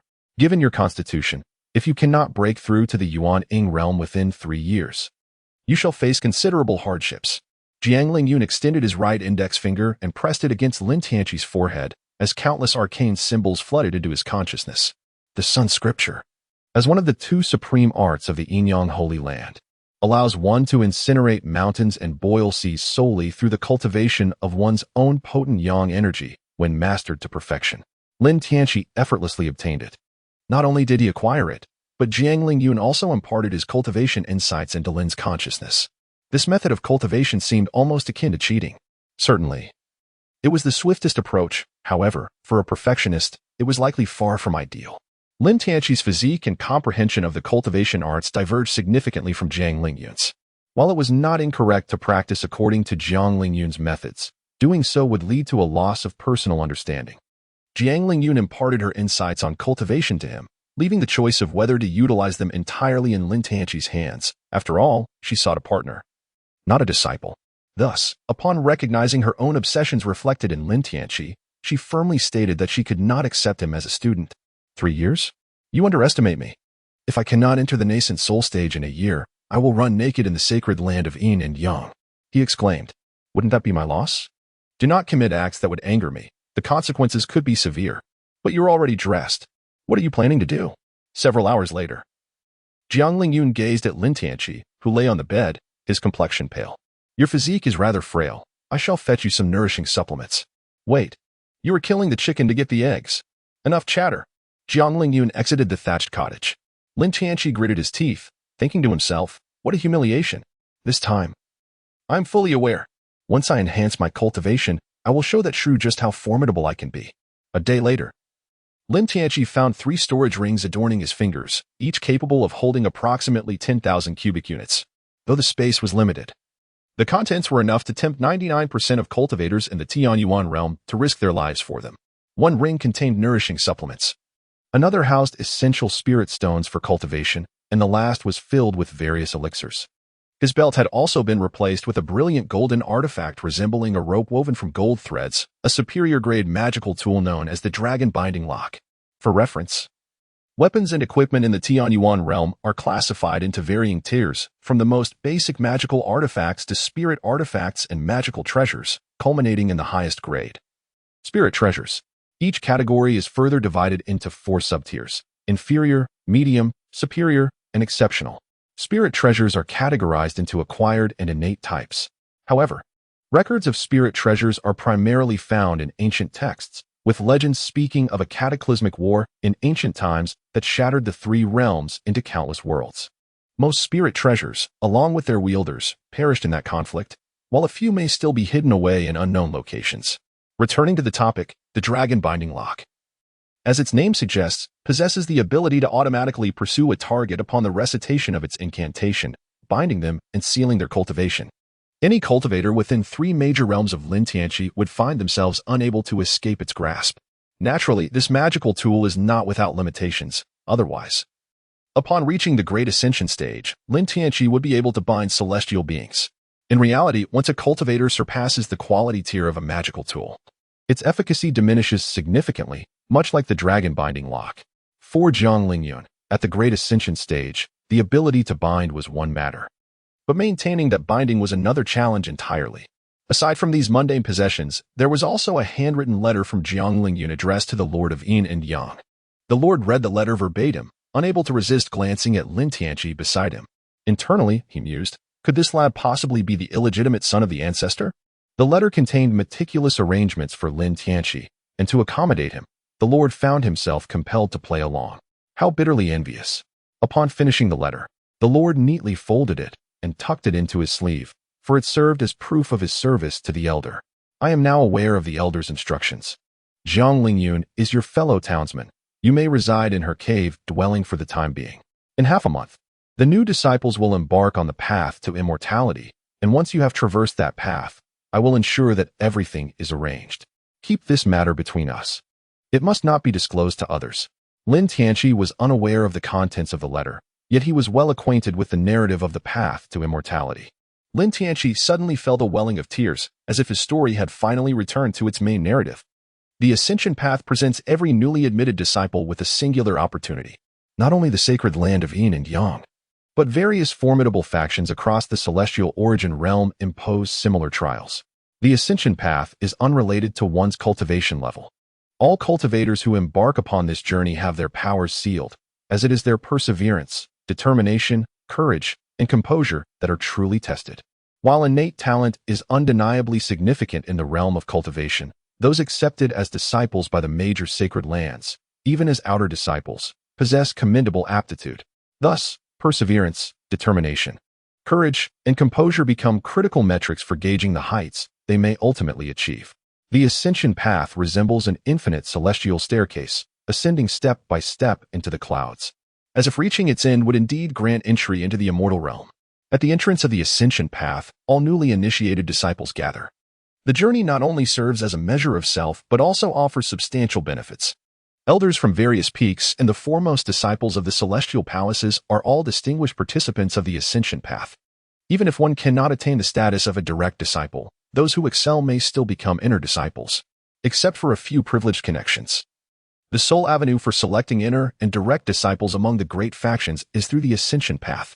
Although outer disciples may aspire to ascend to inner status by enduring the passage of time, it is not wholly impossible, as a shortcut remains for those fated to discover it. In addition to these coveted advancement opportunities, every milestone reached along the ascension path is met with rewards, including cultivation techniques, spirit stones, and various treasures for refinement. Furthermore, the sacred lands offer generous rewards to the top 3 achievers of the ascension path. It can be said that this represents the most significant opportunity for newly admitted disciples. Rumor has it that during this iteration of the ascension path, the revered Lord of the Sacred Lands will personally attend to witness the event, presenting a superior celestial mountain as the prize for the first-place winner. Lin Tianqi and Li Mingxian found themselves amidst the crowd. Both of them were fortunate individuals who had gained entry through unconventional means.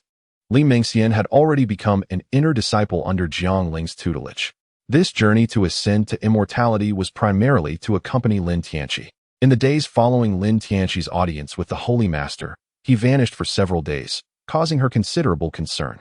Jiang Ling subtly informed her that the Holy Master might take Lin Tianqi as a disciple, encouraging her to focus on her cultivation. However, in the end, Lin Tianqi revealed that the Holy Master had not accepted him yet and suggested they discuss it further after the ascent. Lin Tianqi would never divulge to Li Mingxian that he had transcended into an entirely different realm. Li Mingxian privately speculated that this was a test from the Lord of the Sacred Realm for his wayward disciple. Despite the disciple's extraordinary talent, he was still the master of a great sacred land, unlike the unrefined individuals of the lower realms. The path to immortality was thronged with people. Tens of thousands gathered in this place, making Lin Tianqi and Li Mingxian rather inconspicuous, while the major sacred lands also recruited disciples from the lower realms. The vast majority were natives of the Tianyuan continent. Disciples from the lower realms, like Jiang Ling, often returned home after achieving success, seeking to give back to their roots. However, those ascending from the lower realms exhibited greater perseverance, determination, courage, and composure compared to their Tianyuan counterparts, achieving superior accomplishments with similar cultivation qualifications. The trifling matters of the lower realms did not affect their foundational dominance, and the major factions maintained an open attitude towards this. Many eager disciples had already embarked on the path to immortality, climbing towards the heavens. "Cousin, let us ascend as well." The speaker was a lad of 17 or 18. Distinct from the richly attired disciples around him, clad in a simple green robe, he emanated an air of individuality. Yet the youth, named Lu Fan, bore no shame for his attire. Instead, he presented an aura of confidence and purpose. The Lu family was a prominent clan in the Tianyuan realm, with many of its members entering various sacred lands for training. The current clan leader, Lu Wushuang, had elevated the family to new heights with his cultivation at the fusion stage. Although Lu Fan bore the surname Lu, he took after his mother, leaving the identity of his father shrouded in mystery, known only to Lu Fan's mother. Years prior, the eldest daughter of the Lu family returned from her travels, visibly pregnant, which rendered the Lu family a subject of ridicule among the aristocracy. The patriarch had initially intended to deal harshly with his shameless daughter, but Lu Wushuang, as the young head of the family, intervened. With considerable influence, he ensured the survival of Lu Fan and his mother. After giving birth and naming her son Lu Fan, Lu Fan's mother passed away. Lu Wushuang did not regard the child as his own. Rather, he assigned a wet nurse to care for him and seemingly forgot about his nephew. 2 years later, Lu Wushuang ascended to the position of clan leader and father to daughter, Lu Xiueqing. 5 years later, 5-year-old Lu Xiueqing encountered 7-year-old Lu Fan, marking the beginning of their intertwined fates. In the blink of an eye, a decade had passed. Lu Fan, who had been virtually invisible in the Lu family, experienced a meteoric rise in cultivation 5 years ago, breaking through to the golden core stage at the age of 17, shattering Lu Wushuang's record. and becoming a celebrated genius of the Lu family. However, Lu Fan scoffed at opulence and finery, maintaining his frugal lifestyle, which deeply impressed Lu Xueqing. At 15, the blossoming Lu Xueqing harbored a fondness for her extraordinary cousin. "All right, cousin, give it your all." Lu Xueqing, with her captivating beauty and sparkling apricot eyes, radiated youthful charm. Her dimples accentuating her smile, complemented by her petite tiger teeth, embodying the essence of a stunning young maiden. "Rest assured, the top position shall be mine." Lu Fan smiled confidently, further endearing himself to his cousin, estimating that it would not be long before he captured the heart of this little girl. The Lu family, HM. Just wait and see. Lin Tianqi and Li Mingxian stepped onto the path of immortality. The moment they embarked, a golden light emanated from beneath their feet, and they instantly felt an overwhelming heaviness, as if their feet were laden with lead. Their entire magical essence had been sealed away. Accustomed to wielding power, the sudden transition to ordinary human limitations left them momentarily disoriented. "It's so heavy," Li Mingxian remarked, lifting her leg to ascend a step. As she did, the golden light flickered beneath her, and the sense of weight intensified. Though the increase was slight, it was merely the beginning. The path of immortality was fraught with countless steps, and the pressure they would face further along was unimaginable. They needed to ascend quickly. Lin Tianqi smiled, raising his palm, which startled Li Mingxian, causing her to shudder involuntarily as countless images of being dominated by this wicked disciple flashed through her mind. It felt as though her feet were equipped with propulsion devices, rapidly ascending several steps without losing momentum as she climbed upwards. Lin Tianqi raised his foot, a subtle twitch at the corner of his mouth, exclaiming inwardly, "What a surprise!" He felt no heaviness as described by Li Mingxian. He absent-mindedly touched the jade pendant gifted by Jiang Lingyun, recalling a saying from his past life, "The young do not comprehend the allure of wealthy women," mistaking a lowly for a treasure. Enlightenment dawned upon him. Lin Tianqi followed closely behind Li Mingxian, with her presence ensuring that no one noticed his peculiarities. At this moment, the path to immortality was thronged with tens of thousands of disciples. Many could barely lift their legs after climbing merely a dozen steps. Predominantly the offspring of prominent families from the Tianyuan realm. Their aspiration for joining the sacred grounds was not to attain enlightenment or ascend to immortality, but merely to acquire the status of a disciple of the sacred site. Nearly half of these disciples would be eliminated in this initial wave. Above the celestial path, amidst the clouds, the Yin-Yang sovereign and a beautiful woman clad in a black Taoist robe hovered in the void, surveying the disciples below. "Is that the one the ancestor has chosen?" The elegant woman remained silent, exuding an otherworldly aura, yet her voice, when she spoke, carried a hint of allure. "Indeed. The long-sealed records of the Yin-Yang sacred land are about to be shattered," the Yin-Yang sovereign remarked impassively. As the leader of the sacred grounds, participating in this endeavor solely to elevate Lin Tianqi was a rather uncomfortable position for him. However, this was the ancestor's arrangement, and he could only stifle his dissent. "Ah, he's truly handsome. Could it be?" "Sister, tread carefully with your words. This time, you have caused quite a stir by forcibly taking that girl under your wing. She is not someone we can freely discuss." "I was merely jesting. I must express my gratitude to you, brother, for coming to my aid." The beautiful woman was none other than the third elder, Zhang Jingxiang, who had forcibly accepted the pure Yin's sacred body girl as her disciple. "Just ensure you guide her well." The Yin-Yang sovereign waved his hand, his gaze seemingly searching for something. "Is that little girl the one?" She is still quite young, yet her determination has already met my expectations." On the celestial path, a frail little girl, the youngest among the disciples at merely 10 years of age, climbed with surprising speed.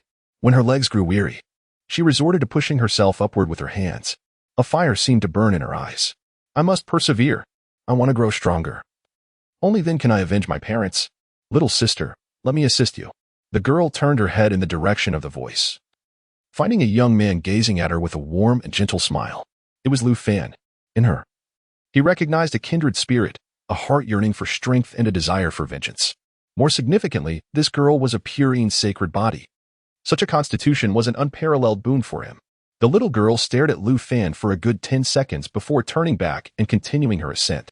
Unappreciated, Lu Fan pondered why his cousin was suddenly so enthusiastic about a little girl, which instinctively made her feel uncomfortable. "Little sister, I will wait for you up ahead," he said, pulling along the slightly winded Lu Xueqing as they advanced past the girl. "Master, hurry along." "Oh dear, you little rascal, I truly cannot go on." "Do not stop. Once you pause, it will be difficult to muster the energy to continue. But I am so exhausted. My legs can barely move. Reaching this point has already satisfied me. At this moment, half a day had passed since they began their ascent, with less than 1/10 of the disciples still persevering. Pathetic. Have you given up before reaching your limits? Look at that girl ahead. Is it not shameful? Li Mingxian glanced over, realizing that by seniority, she would have to address the little girl as aunt. The girl was a pure and sacred body, a prodigy of heaven, while she herself was merely a fortunate beneficiary of nepotism to gain entry into the inner sect. Please, spare me, you little rascal. Li Mingxian belonged to the type that could only take a few steps after a single lash. When you truly cannot move any further, I will carry you up myself. Upon hearing this, a smile involuntarily crept onto Li Mingxian's lips, and her weary legs seemed to regain a semblance of strength. Lin Tianqi possessed an intimate understanding of Li Mingxian, just as she was well aware of this wayward disciple. Li Mingxian recognized that without employing some strategies, she would inevitably drift further away from this errant pupil. Above the clouds, the Yin-Yang Holy Master stroked his beard and remarked, "That fellow named Lu Fan is quite impressive. He shows great promise." Despite the challenging circumstances, Lu Fan managed to advance alongside his cousin, a quality that the Yin-Yang Holy Master deeply valued. When selecting core disciples, the sect considers not only talent, perseverance, determination, courage, and composure, but also character. A disciple who is self-serving and solely focused on personal gain cannot prioritize the interests of the sect above their own. He may indeed possess merit, yet he is destined to serve as a stepping stone for Lin Tianqi, such is the nature of fortune. The third elder shook his head in regret. The path of cultivation is not devoid of the concept of fortune. As 3 more hours passed, nightfall enveloped the scene, and numerous disciples, unable to endure any longer, chose to relinquish their efforts. Subsequently, rewards were distributed along the path of immortality based on their performances. Streams of radiant light burst forth from the path, eliciting cheers and exclamations from the disciples. At this moment, Li Mingxian was thoroughly drenched and in a disheveled state, her palms bloodied from the exertion. Yet she refused to concede. Her body felt as if it bore the weight of a great mountain, making each step a monumental challenge. Lin Tianqi crouched down in front of Li Mingxian, preparing to carry her on his back. "Don't worry about me. I am truly satisfied. I've already made it to the top 10. Stop being so sentimental and let us go." Lin Tianqi hoisted Li Mingxian onto his back, instantly feeling as though he bore the weight of an immense mountain. This prompted him to glance ahead at Lu Fan, who had been consistently aiding Lu Shiweching. Something felt amiss. Unless the other party had resorted to similar underhanded tactics, their strength was indeed extraordinary. He adjusted his posture, securing her more tightly. "Oh," Li Mingxian remarked, sensing the disciple's hand supporting her, as she nestled against Lin Tianqi's back, seemingly diminutive in comparison. Unbeknownst to her, his back had grown remarkably broad. At that moment, Lu Fan lifted his gaze and beheld the culmination of the celestial path, devoid of any other presence ahead. The triumphant smile upon his face no longer required concealment. "Master, please hold on a little longer. We are nearly at the finish line. I have painstakingly amassed a modicum of strength, and this endeavor is all-consuming. Securing first place will grant us a reward of a superior spiritual mountain, which will greatly aid in your recovery. You must endure. Then why not release this burden? If you were to let her go now, how could she possibly fathom despair? Alas, why the need for such deliberation?" Lin Tianqi's conjecture was not mistaken. Lu Fan did not solely rely on his own strength. To be more direct, he was a cheat. 5 years prior, he discovered an ancient bronze ring among his mother's relics. The ring had long since accumulated a patina, and no one could have anticipated that within this seemingly ordinary piece lay the dormant essence of a fallen immortal. With the assistance of this residual being, his cultivation soared as if he had activated a cheat code. Thump, thump, thump. It resonated like war drums, akin to a colossal beast charging forth. The triumphant expression on Lu Fan's face abruptly shifted to one of confusion as he turned to look behind him. To his astonishment, a strikingly handsome youth, roughly his size, was sprinting at an impressive pace while carrying another person on his back. Impossible, Lu Fan thought, acutely aware of the immense pressure on the path of immortality at that moment. How was he able to run, let alone while bearing another? Cousin, this person is remarkable. In Lu Shiweching's eyes, Lin Tianqi's figure drew ever closer, his jaw-droppingly handsome visage and resolute gaze emanating an indomitable aura. It struck her heart like a hammer. For the past 15 years, aside from Lu Fan, another figure had emerged in her life. "Let's go," Lu Fan urged, pulling Lu Shiweching along as they hastened toward the finish line. They were nearing their destination, and he was still in the lead. if he maintained his pace. The others might not catch up. Fellow cultivator, please wait. My name is Lin Tianqi. Let us be friends. Lin Tianqi revealed a set of gleaming white teeth and ominously uttered the incantation. That young man possesses a pure yang sacred body, a remarkable feat. From such a small sect, they have managed to gather both the pure yang and purine sacred bodies. What a convergence of fortune. Within Lu Fan's sea of consciousness, the elder's exclamation resonated. Please, master, exert yourself further. That young man is rapidly closing the gap. The old man lamented, in my youth, I never exerted myself to such an extent. What should we do now? You must abandon that encumbrance and sprint at your utmost speed. If you maintain your current pace, you may still reach the finish line ahead of him. Delay any longer, and victory will slip from your grasp. I sense a gathering of fortune here. There may be an extraordinary opportunity awaiting us. Lu Fan hesitated for a mere fraction of a second before releasing Lu Xueqing's hand and declaring, Cousin, I shall proceed first. With that, he dashed towards the finish line. Lu Xueqing stood rooted in place, watching Lu Fan's retreating figure, feeling an unfamiliar wave of sorrow wash over her. She could not comprehend the source of her sadness. After all, her cousin had brought her to this place, and she should be grateful. Yet, having already surpassed her own limits, why should she feel such despair? Alas, to forsake one's companions for the sake of victory, such a person is unreliable. If he can cast you aside for the sake of achievement, he may well abandon you for treasure as well, perhaps even betray you when you least expect it. Lin Tianqi's mocking voice brought tears streaming down Lu Xueqing's face.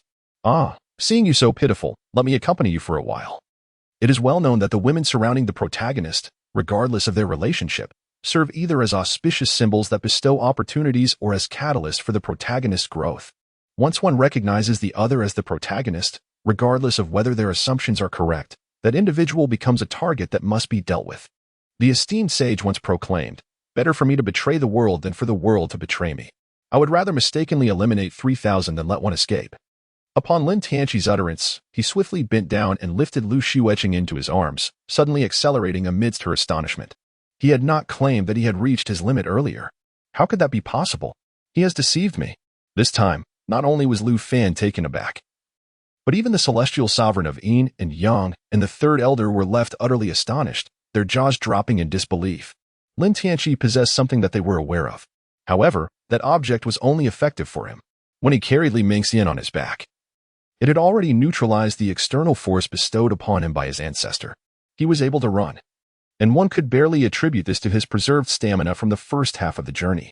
Yet, the pressure of the immortal path intensified as one progressed. The energy required for the latter half was disproportionate to that of the former. Now, with an additional person, he could still unleash a speed surpassing that of before, which could only be described as a terrifying potential. Lu Fan felt both astonished and fearful as the approaching footsteps of Lin Tianqi thundered like ominous rumbles, causing his breath to quicken and his scalp to tingle. He felt akin to a weary elder, unable to muster any speed under the immense pressure of the immortal path. Master, help me. The figure of his master within the ring became Lu Fan's last hope. He was unwilling to concede defeat. The first place not only promised a high-quality spiritual peak, but also bestowed rewards from the immortal path. More importantly, he yearned to make a name for himself. The world remembers only the victor. Who cares about the second place? Moreover, if he lost, he could only secure the fourth position. The rewards for the top three would be beyond his reach. Either he claimed the first or fell out of the rankings entirely. This was his predicament. The remnant soul in the ring sighed, lamenting how he had never noticed this young man's lack of ambition before. Suddenly, a golden light swiftly gathered from the ring along Lu Fan's fingers, converging at his feet. Ah, no matter how remarkable you were in life, now you are but a wisp of a remnant soul. I advise you to be at peace, otherwise I shall not hesitate to obliterate you. A cold voice whispered in the remnant soul's ear as a phantom appeared in the mysterious space within the ring. Alas, strong dragons do not suppress local snakes. I cannot provoke you, but I can evade you. The remnant soul shook its head and instantly faded into nothingness. Lu Fan had just felt an overwhelming surge of power, only for it to dissipate in an instant. Not only that, but even the power he had previously harnessed vanished, no matter how he called out with his mind. The enigmatic master no longer responded. The remnant soul had been his greatest trump card and support, and now it seemed to have entirely disappeared, leaving him in utter disarray as he collapsed upon the immortal path. With a swift step, Lin Tianqi leaped over Lu Fan's body, paused a few strides ahead, and turned back. Friend, would you like my assistance? Clenching his fists, Lu Fan gritted his teeth, replying in a low growl, "Do not celebrate prematurely. The immortal path is long and arduous. Winning the beginning does not guarantee your victory throughout. 3 years in the east, 3 years in the west. Do not look down upon the young and impoverished." I agree with that notion. I am but 16, and time is on my side. Since you offer no help, I shall take my leave first. Is she your girlfriend or cousin? You really should not abandon her. She looks heartbroken. Even I, a stranger, feel pain seeing her. Cousin. Lu Fan glared at Lin Tianqi as he rushed toward the finish line, his teeth gritting audibly as he bit down on 4 of his own teeth. Do you think this will extinguish my fighting spirit? Dream on. With his palm pressed against the immortal path, the immense pressure felt like a mountain on his back, causing his arms to tremble incessantly as if they might break at any moment. Bah! Several shattered teeth, along with a mouthful of blood, were spat onto the immortal path. Yet Lu Fan stood, quaking but resolute. Lin Tianqi, one day you shall find yourself beneath my feet. Lu Xueqing, you traitor. It must be said that any adverse situation could be transformed into a driving force for the protagonist. High above, the third elder chuckled, in the end. He abandoned his companion. My senior brother was mistaken. The Yin Yang holy master pondered. What youth does not err? Since my junior sister disapproves, I shall take this disciple under my wing. The third elder laughed. This lad certainly judges by appearances. It is a pity my little disciple is too young. Otherwise, Lu Fan would likely find himself in 5th place. Haha. A resounding chime, akin to a bell from the heavens, echoed at the end of the immortal path, reverberating throughout the entire Yin Yang holy land. In an instant, the immortal path seemed to illuminate, radiating endless brilliance. 9 chimes rang out. This signified that someone not only succeeded in traversing the immortal path, but also shattered the previous record for the fastest passage through it in the Yin Yang holy land. The entire Yin Yang holy land fell into a hushed silence. The newly admitted disciples were somewhat bewildered, but the elders and senior disciples, after a brief moment of quietude, transformed into streaks of light, racing toward the immortal path. Such a rare spectacle, occurring once in a millennium, deserved their utmost attention. In no time, the surroundings of the immortal path were filled with various magical artifacts, some wielding swords, others stepping on lotus flowers, riding flying carpets, or various spiritual beasts, among which a particularly rotund boy riding a pig drew significant attention. In the crowd, he created a 10-meter radius of clear space around him. The chubby boy seemed accustomed to this, munching on a 1-meter-long scallion with relish, enjoying his meal while not forgetting to share with the large white pig beneath him, both reveling in their feast. On the clouds, the Yin Yang holy master appeared unfazed, yet internally, he was in turmoil. Alas, that should have been my disciple. Inside a grass hut in the clouds, Jiang Lingyun lay barefoot, leisurely flipping through a book titled 7 Days to Win a Man's Heart. Upon hearing the 9 chimes, a charming smile graced her lips. Aha, intentionally breaking the record with 2 burdens, are you trying to prove you did not win solely by virtue of your own abilities? Or perhaps you wish to convey that you are not a freeloader? Yet, I shall not grant you that satisfaction. Lin Tianqi gasped for breath, burdened by 2 towering mountains pressing upon him, and his victory was far from effortless. Li Mingxian stared at Lin Tianqi with a dazed expression, her mind consumed by a single thought. This prodigious disciple is astonishingly formidable. Lin Tianqi possessed remarkable talent. She was well aware of the illustrious reputation of the pure Yang sacred body. Otherwise, it would not have taken her merely a decade to cultivate to the golden core stage, relegating her to the role of a mere maid in a warm nest. However, is the pure Yang sacred body truly that formidable? This wayward disciple undoubtedly achieved such heights through means beyond the mere advantages of her sacred body. The pure Yin sacred body was still lurking in the shadows. He had consistently concealed his true power. Suddenly, a dazzling multicolored light surged down from the heavens, akin to a burning star plummeting from the sky, its long tail igniting the firmament. Following swiftly were 2 radiant beams of colorful light, one golden and the other purple, dazzling the eyes of the spectators from the Yin Yang sacred land. Among them, one multicolored light darted towards Lin Tianqi, while the 2 vibrant beams headed towards Li Mingxian and Lu Xueqing beside her. The golden light soared towards Lu Fan, and the purple light approached the bloody little girl. The cascade of lights evoked exclamations of astonishment from the crowd. This brings us to a crucial point about the unspoken rules known only to the seasoned veterans of the sacred land. When ascending the heavenly ladder, reaching certain milestones would bestow rewards. For instance, successfully ascending 50 steps would summon a white light enveloping the prize. Yet, such rewards typically consisted of a modest amount of spirit stones or perhaps some low-grade elixirs, which might benefit disciples of humble origins. However, for those of certain status, These rewards were often inconsequential. Upon surpassing 100 steps, a green light would manifest, bestowing more practical techniques. Although these techniques might not be of the highest caliber, they nonetheless offered some enhancement. Even the most mediocre techniques could fetch several hundred spirit stones when sold. Following white and green, the rewards were categorized into blue, purple, gold, 5-colored, and 7-colored, comprising 7 distinct levels. Rewards of blue and above were exceedingly precious, capable of serving as the foundation for small and medium sects or families when displayed externally. Purple rewards were considered treasures within the sacred land, while 5-colored and 7-colored rewards were momentous occurrences worthy of being chronicled in annals. The last appearance of the 7-colored light on the path to immortality was 5,000 years ago, during the ascent of the 9th Holy Master, Jiang Lingyun. Jiang Lingyun's record had remained unbroken for 5 millennia until this day. The Yinyang Holy Master and the 3 elders observed the reward hovering before Lin Tianqi with mounting agitation. Had that venerable ancestor lost his senses? That was the demon refining bottle, a spiritual treasure capable of birthing spirit beings. To simply bestow it? The number of spiritual treasures throughout the entire Tianyuan realm could be counted. Which one was not a prized possession safeguarded by the major sacred lands? Rarely brought forth for display? At this moment, Lin Tianqi was somewhat bewildered. Suddenly, a burst of radiant multicolored light descended upon his shoulder, transforming into a plump little gourd child. This green gourd boasted 2 chubby white hands and 2 short, stout legs, with a round head crowned by a leaf. The little creature perched on Lin Tianqi's shoulder, nuzzling against his neck, sniffing him curiously, presenting an appearance that hardly suggested any formidable prowess. "It smells like Daddy," the gourd child exclaimed in a sweet, childlike voice, instantly invoking a wave of maternal affection in Li Mengxian and Lu Xueqing.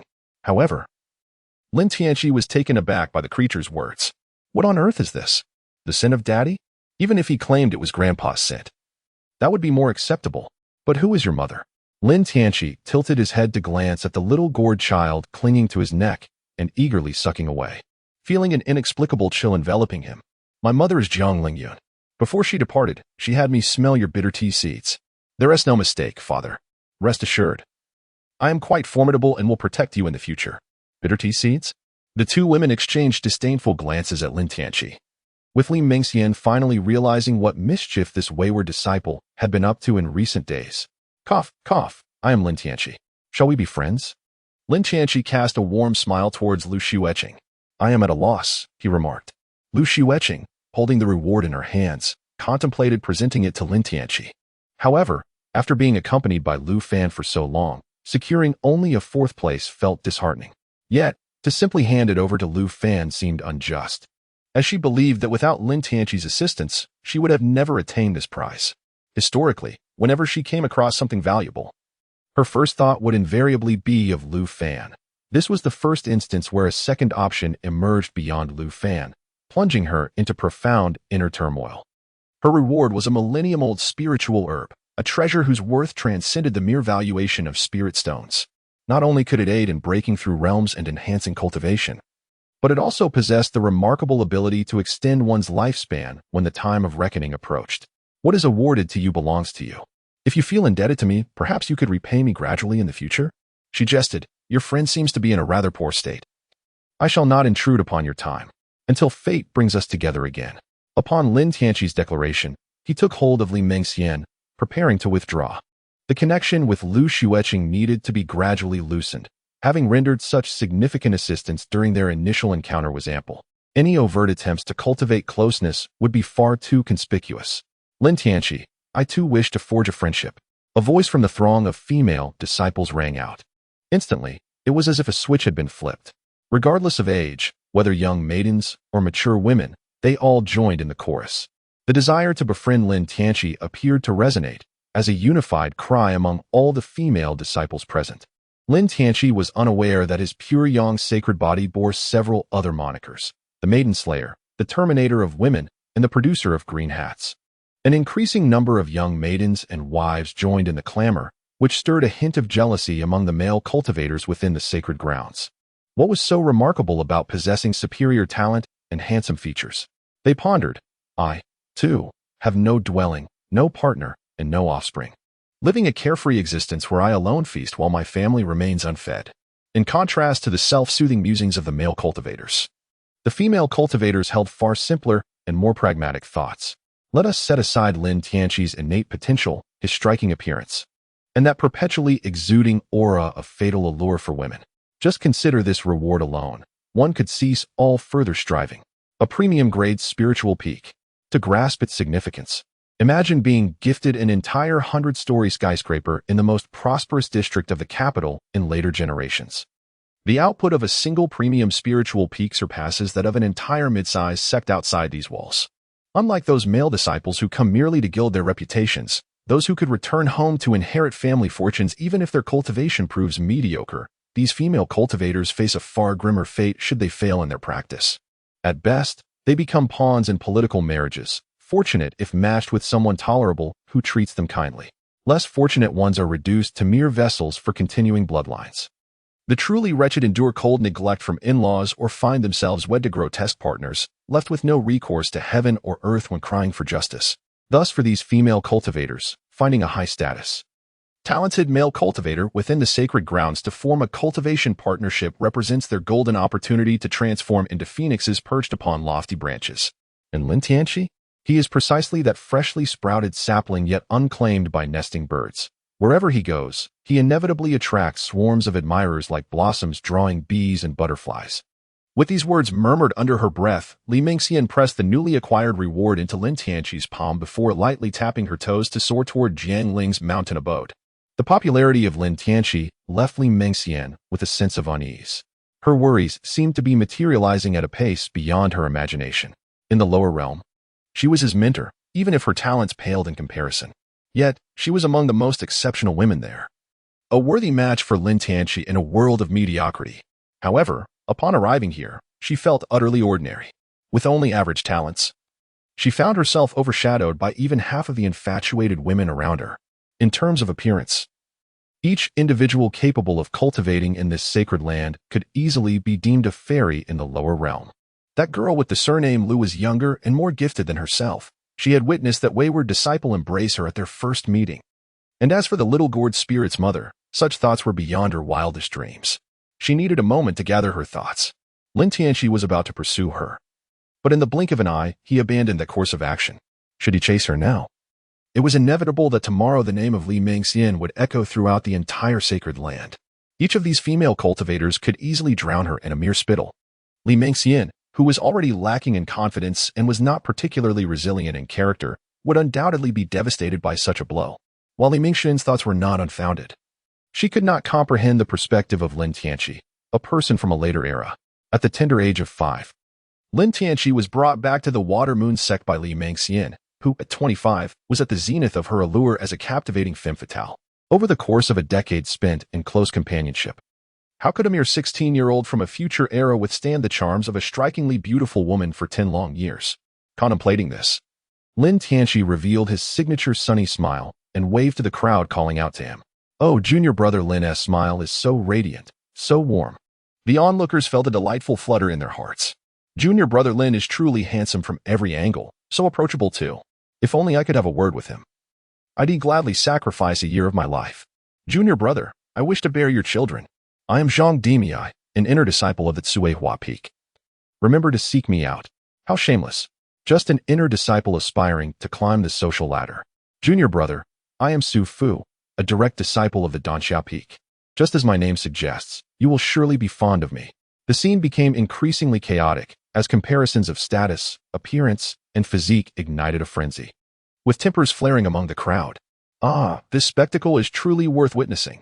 Just look at that. Such fair arms. Pathetic. You should be looking at legs first. Look at that senior sister. Her long legs are absolutely captivating. High above, the Lord of Yin and Yang wore a grim expression, his countenance darkening. Just with a wave, Lin Tianqi had incited discord among the female cultivators of the sacred ground. Third junior sister. Brother, I beseech you for one favor. You must grant it. The Lord of Yin and Yang's face shifted from a steely gray to a deep black. His teeth clenched as he replied, Junior sister, think carefully before you speak. Observing his brother's darkened visage, the third elder felt a twinge of unease and timidly suggested, since it's all just a performance, why not let me assist you? The Lord of Yin and Yang snickered coldly, third junior sister, in terms of lineage, Lin Tianqi is your grandmaster. Moreover, Do you dare to encroach upon the territory of the 9 ancestors? Do you not fear being stripped bare and hung at the mountain gate? At this, the third elder shivered, her voice quavering. Who is trying to encroach upon the 9 ancestors? Do not slander me. The 9 ancestors are my idols. I hold them in the highest esteem. I merely wish to lend a helping hand. Must kindness be met with suspicion among siblings? Ah, I believe your kindness as much as I would a donkey's liver. The last incident nearly ruined me, had it not been for those old geezers causing a ruckus. Lin Tianqi would have been my disciple by now. Crack. Ah, a bolt of lightning, as thick as a wrist, descended from the heavens, striking the Lord of Yin and Yang, causing him to bristle like a porcupine, black smoke billowing from his mouth in swirling rings. Brother, you haven't perished, have you? Your brother is no more. From now on, the third elder shall refer to you by your title. Very well, Plant Master. It is the Lord. Very well, Lord Plant. Third junior sister. I shall strangle you. 3 days later, atop the Qingyun Peak, one of the 81 premier spiritual peaks of the Yin and Yang sacred land. It resembled an ancient celestial realm fallen into the mortal world. The summit was capped with snow resembling holy crystals, glinting coldly against the sky. In the mid-mountain, spiritual plants flourished, their blossoms akin to divine artistry, with flower stamens twinkling like stars. At the foot, a spiritual spring flowed, where ethereal fish frolicked among spiritual jade. The spiritual mist hung thick like the sea, shifting unpredictably, sometimes forming mountains, other times dissipating into haze. Exotic birds and beasts wandered, their calls shattering the silence. While graceful spiritual deer pranced, their antlers inscribed with enigmatic runes. Under the morning sun, golden flames engulfed the peaks, brimming with life, beneath the cold light of the moon. They appeared as armor, their sharpness unparalleled. At this moment, Lin Tianqi had become their new master. Lin Tianqi, while out and about, encountered a fellow disciple who greeted him with a respectful call of Master Lin, Master Lin. The jade tablet was securely stowed away. It served as the central control key for this spiritual peak, allowing for personal resetting and modification. If there is nothing else, I shall return to fulfill my duties, said the disciple. You are too courteous, senior brother. Titles such as master are unnecessary.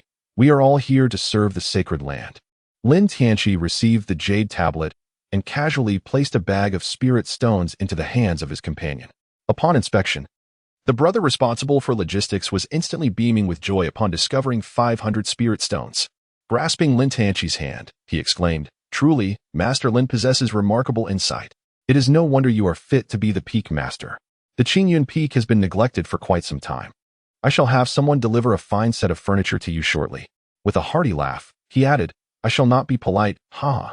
Once the onlookers had departed, Lin Tianqi proceeded to the control center of Qingyun Peak, inserted the jade tablet, and altered the password. Unable to restrain himself, a broad smile broke across his face, accompanied by hearty laughter. At last, he had his own sanctuary. After 3 days of returning, he had nearly lost his mind. It was unclear where things had gone awry.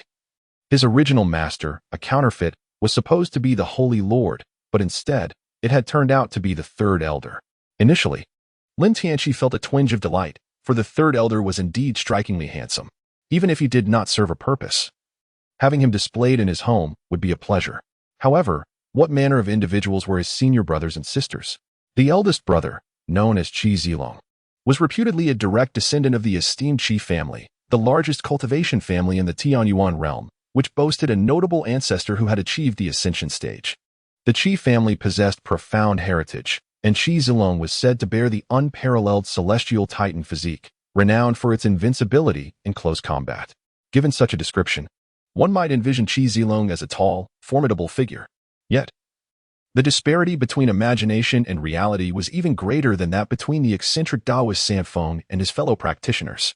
In truth, this fellow was chubby and fair-skinned, and he roamed about daily atop a plump white pig, wielding a stalk of green onion, flaunting at least 20 of them each day. When Lin Tianqi first met him, he pulled out a 1-meter-long scallion and said, Brother, have one. Lin Tianqi was nearly suffocated to death on the spot. If you think that only the senior brother is peculiar, you are gravely mistaken.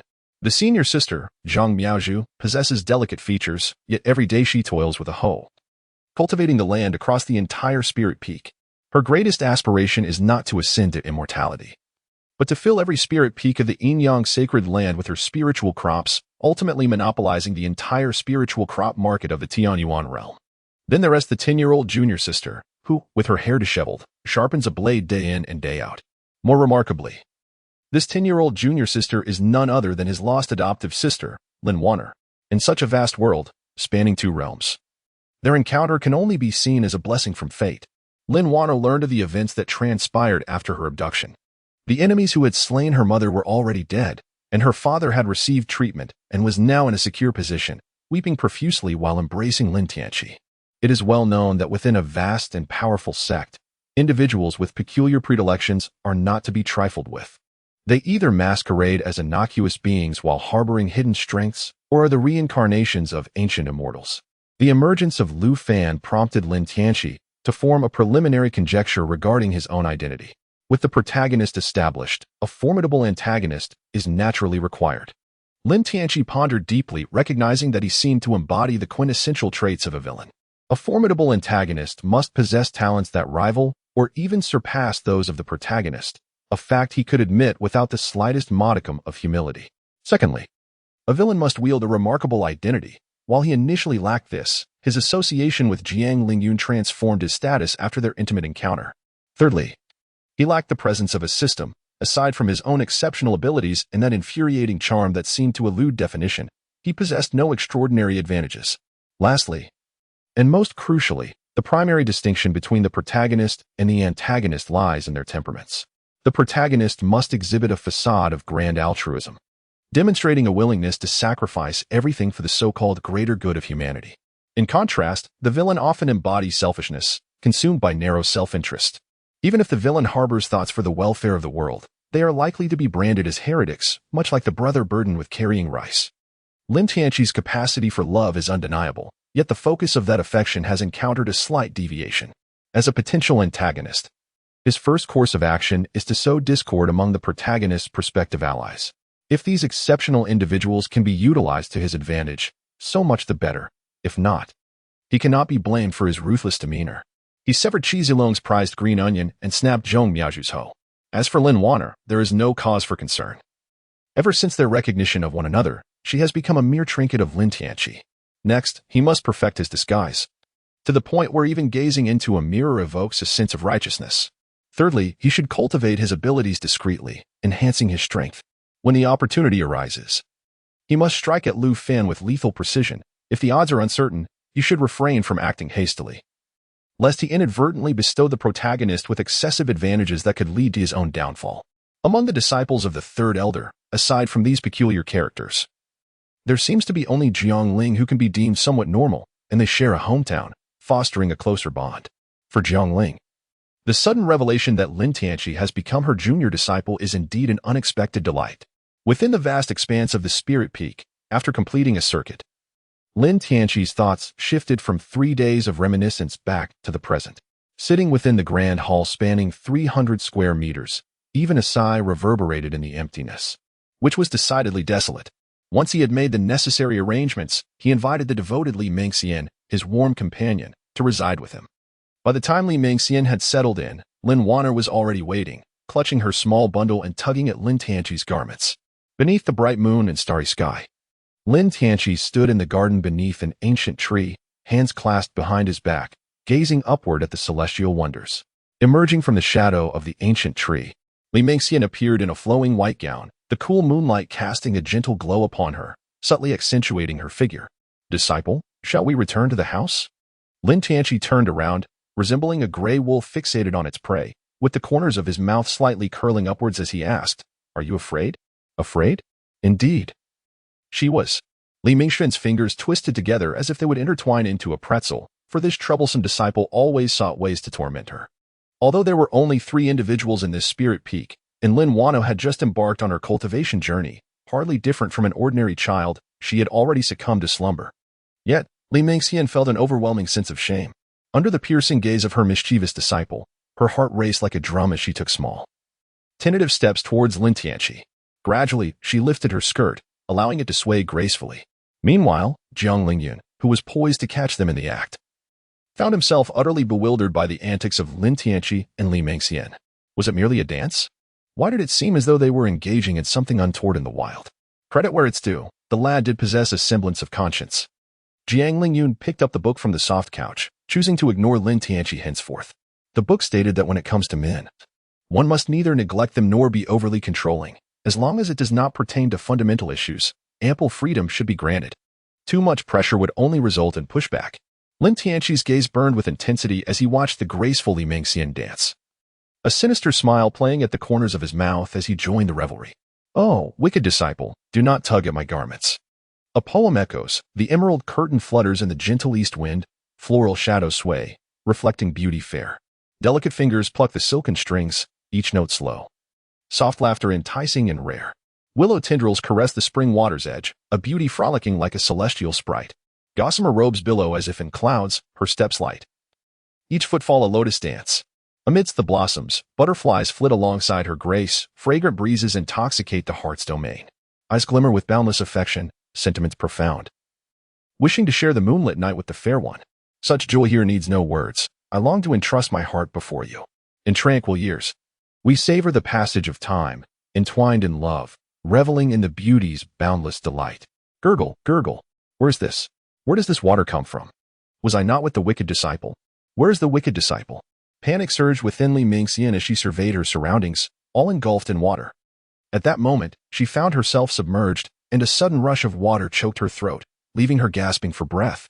With frantic movements, she flailed her arms and kicked her legs, striving to reach the surface. Li Mingxian inhaled the fresh air deeply, surveying her surroundings. She was in a lake. A vast expanse stretching infinitely. No, wait.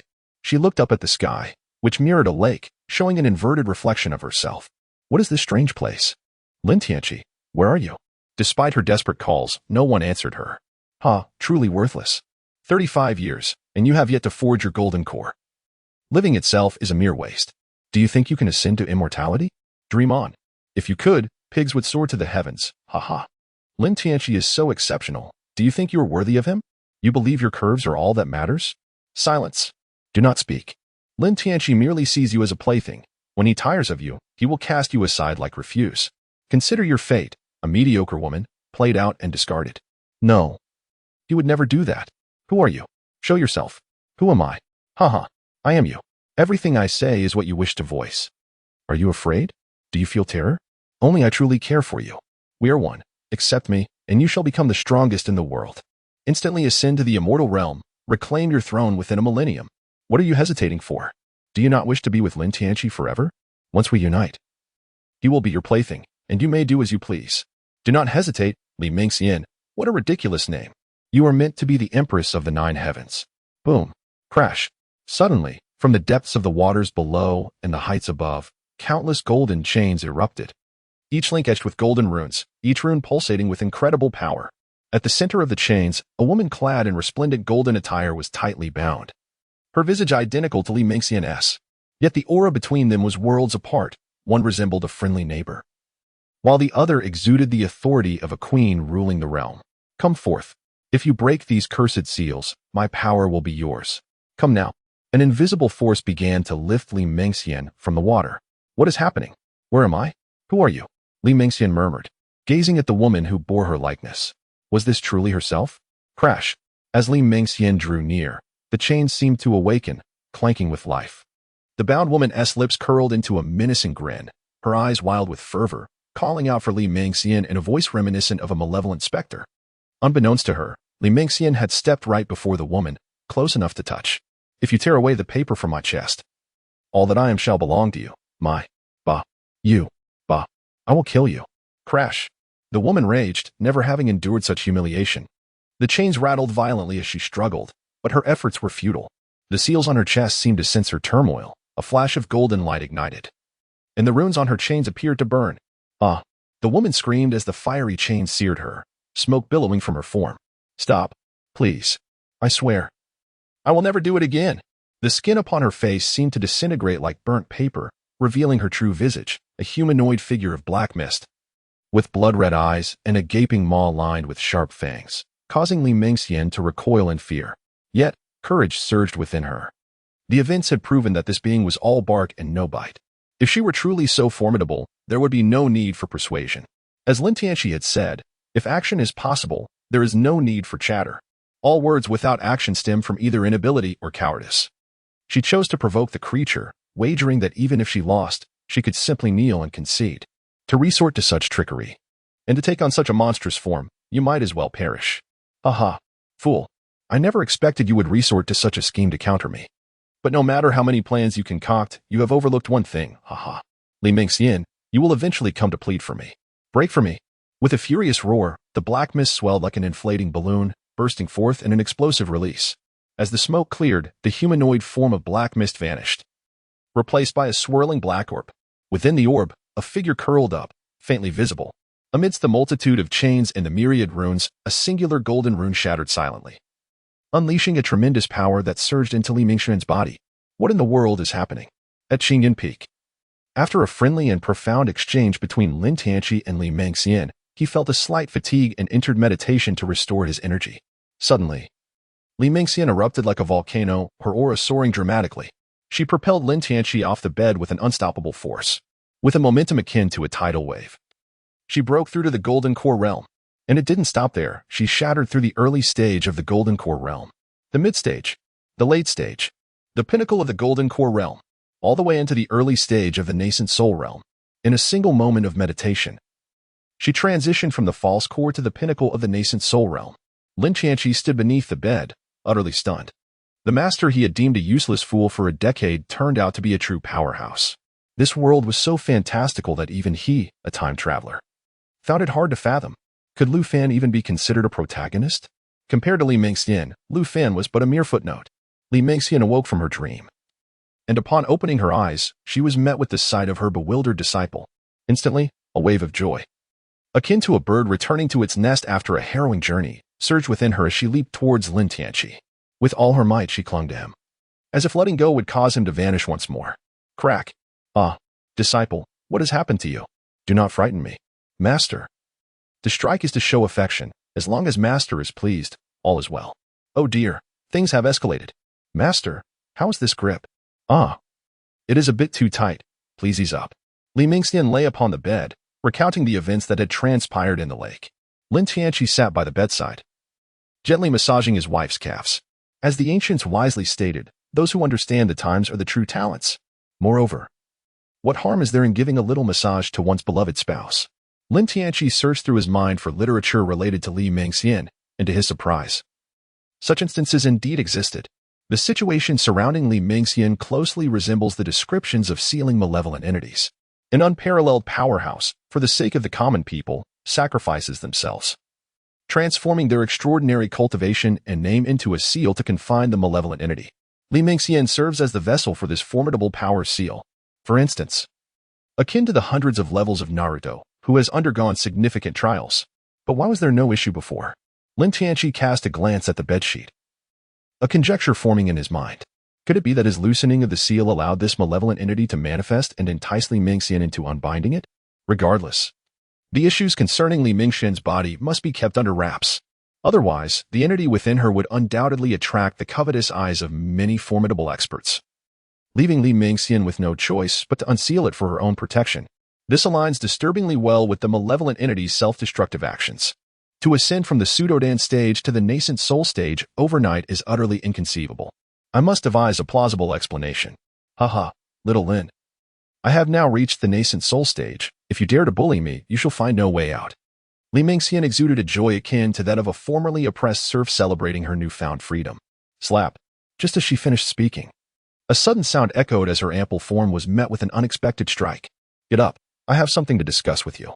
Oh, Li Mingxian sat up, noticing Lin Tianqi's grave demeanor, and immediately quelled her playful spirit, adopting a demeanor of compliance. Your bodily abnormalities cannot remain hidden from your master and the third elder.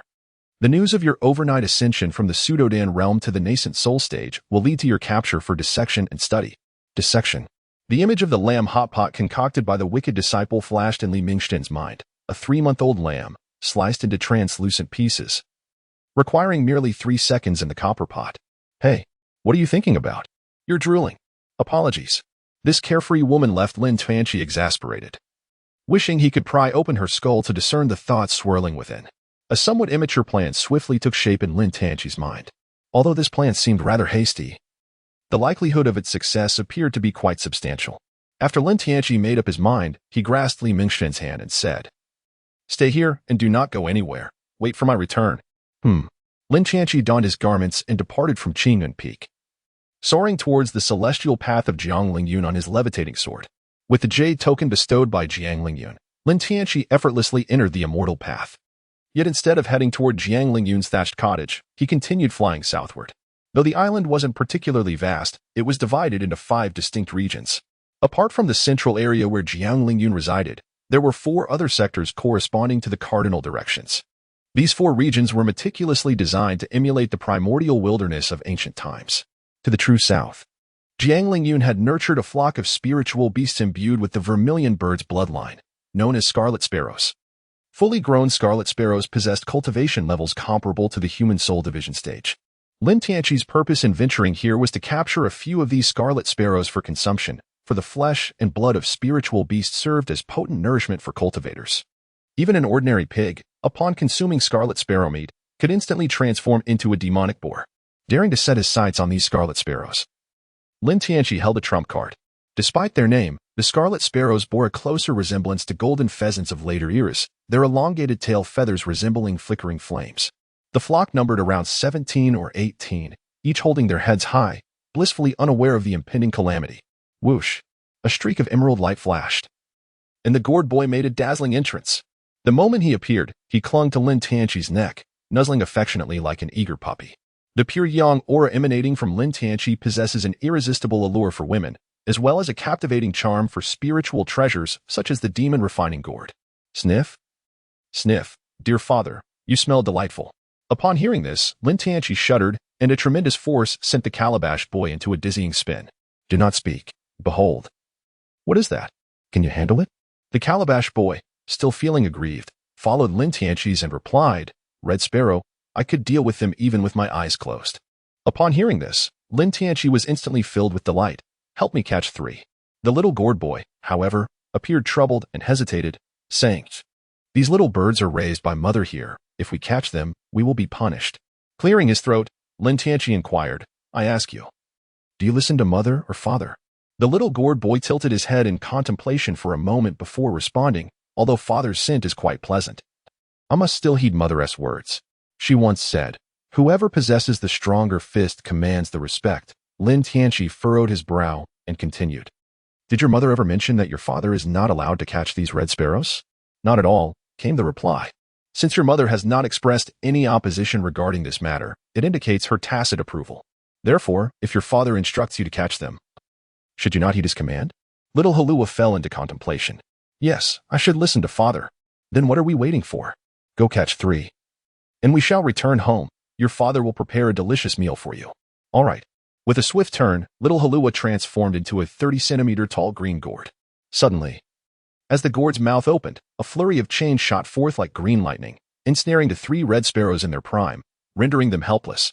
The enchanted chains retracted with remarkable speed, drawing the 3 spirit-level beasts into the gourd's depths. Wow, how formidable! The refining demon gourd, aptly named, was indeed designed to target demonic creatures, easily subduing a mere handful of spirit-level beings. After securing his prize, Lin Tianqi promptly retreated. Upon returning to Qingyun Mountain, he swiftly processed the 3 red sparrows. The fiery red feathers adorning their tails and wings were clearly treasures, which he carefully collected. Blood, entrails, and flesh were all meticulously separated. He then retrieved aged ginseng and spiritual herbs from the celestial treasures provided by Jiang Lingyun. Taking a medicinal cauldron, he placed all the ingredients within, reserving the blood to be added just before serving, ensuring unparalleled tenderness. The entrails were skewered and simply seasoned with salt, already making Li Mingxian and little Halua drool with anticipation. Delicious, isn't it? This is called barbecue. Savoring grilled skewers with a drink is one of life's greatest pleasures. Slurp, he urged. Try it. The ideal texture is crisp on the outside and tender within. Overcooking would compromise the flavor. The trio indulged, their mouths glistening with juices, and sparks of excitement danced around them. By the end of their feast, even their exhalations were vibrant and warm. Now, go meditate and cultivate. I shall handle the remaining matters. Li Mingxian felt somewhat lightheaded, yet Lin Tianqi, despite feeling a surge of energy, regarded her with a gaze akin to a trained marksman, seemingly unaffected otherwise. However, this was not the moment to dwell on her. He boldly took the prepared meal box and soared towards the ethereal island in the sky. Jiang Jiang. Try the heartfelt dinner I specially prepared for you. What is this? It smells divine. The grandly named dish, lifelong passion, affectionately referred to as grilled skewers, was a manifestation of his fervent affection, every morsel imbued with his ardent love. Coughing slightly, Jiang Lingyun, despite her extensive literary knowledge, had never encountered such a scenario in reality. She had never felt this intoxicated, even when Lin Tianqi had playfully arranged her in various poses. Her cheeks flushed like embers. Her scalp tingled with a peculiar sensation, and an overwhelming urge to find a crevice to hide and enveloped her. Take your time eating. No one is competing with you. Here, have some wine to wash it down. Ugh, you rogue. With his face mere inches away, the wine's effect was intoxicating, and Jiang Jiang became increasingly dazed. After finishing the skewers and consuming a revitalizing chicken soup, Jiang Lingyun felt as if she were walking on clouds, her entire being lifted. With a gentle, sweet smile gracing her lips, she mused to herself, is this the flavor of love? Having feasted and imbibed, Jiang Lingyun gazed at Lin Tianqi with an intensity that felt akin to being glued together with super adhesive. Lin Tianqi held Jiang Lingyun's hand gently and asked, is it delicious? Indeed, I have never tasted anything so exquisite.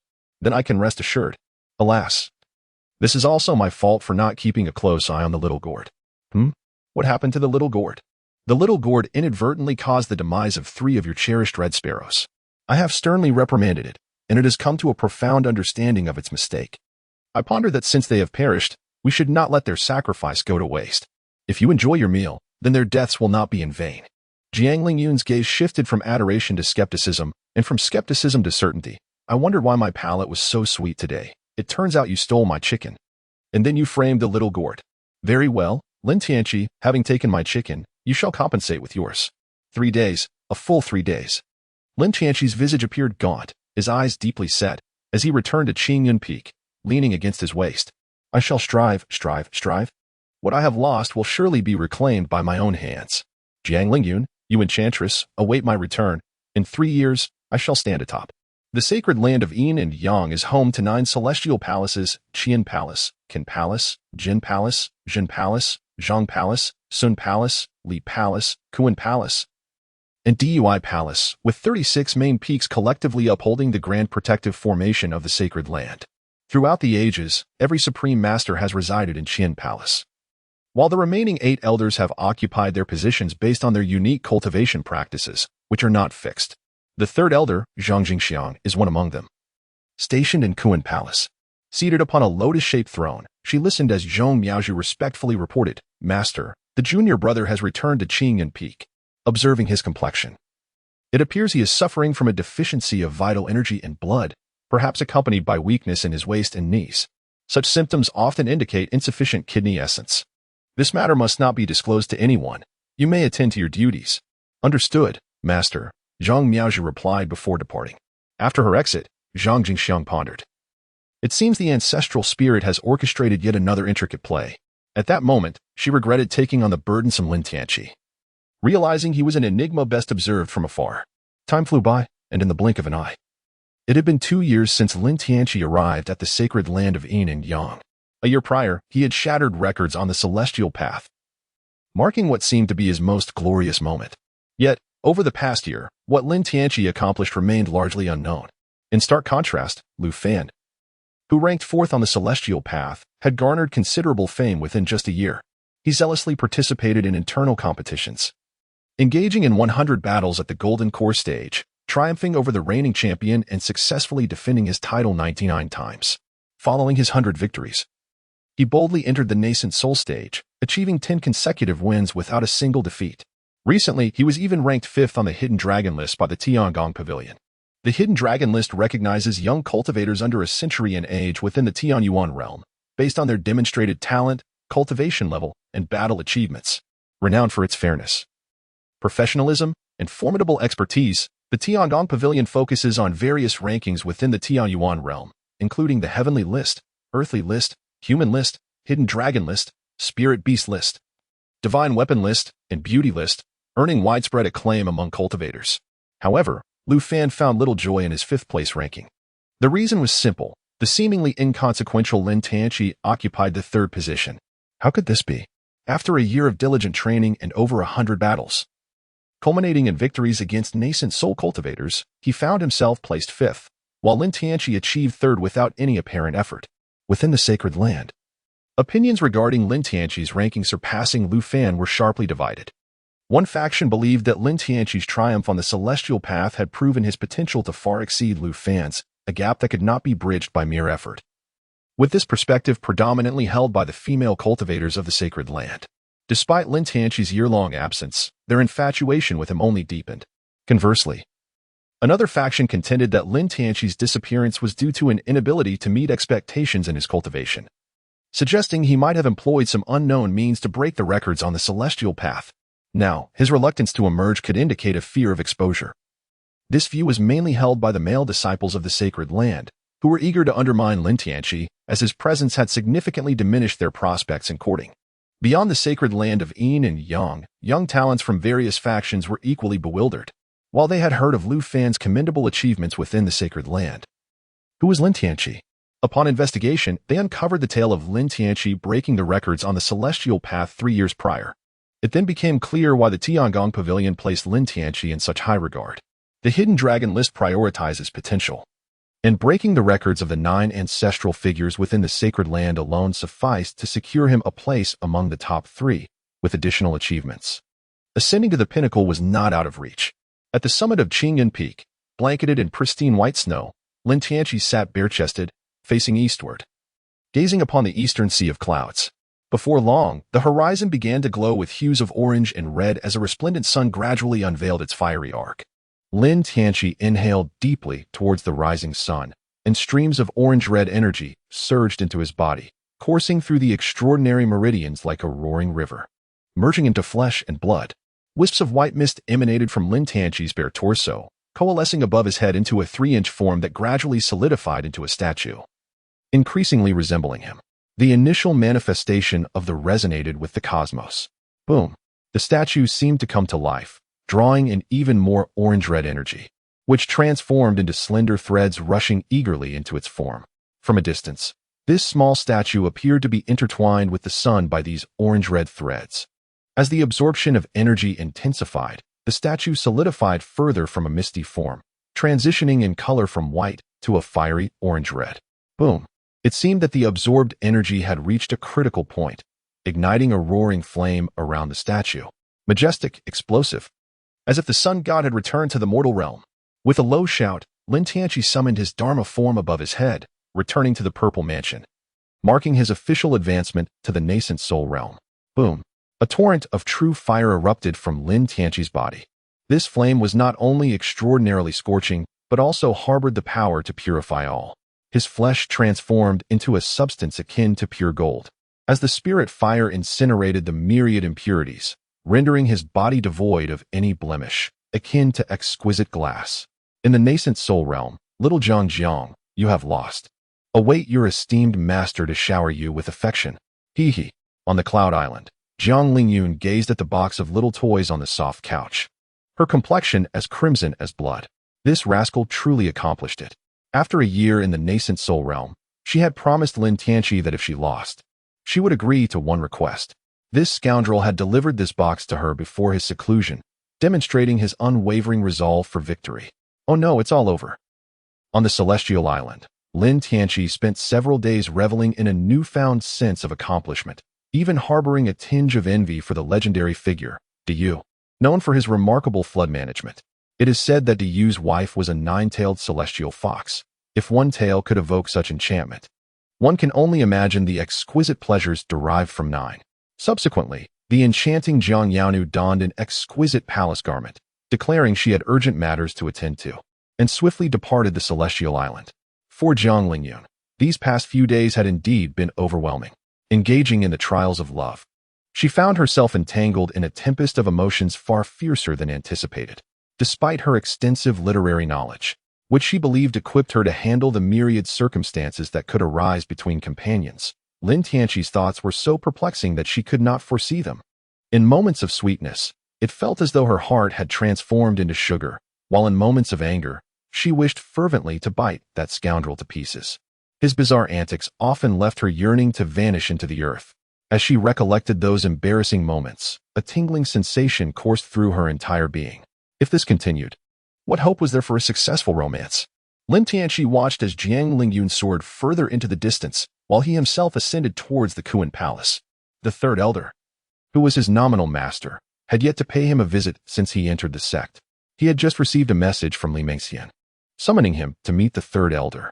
A year in the Kuan Palace felt lengthy for Lin Tianqi, yet for the third elder, Zhang Jingxiang, it was merely the duration of a single meditation session. Lin Tianqi, a troublesome burden, had chosen not to seek her out. She opted to regard him as non-existent and to keep her distance, lest she inadvertently provoke the ire of her esteemed ancestor. However, she had just received a message from her ancestor, indicating that in 3 years, the sacred land would unveil its hidden realm.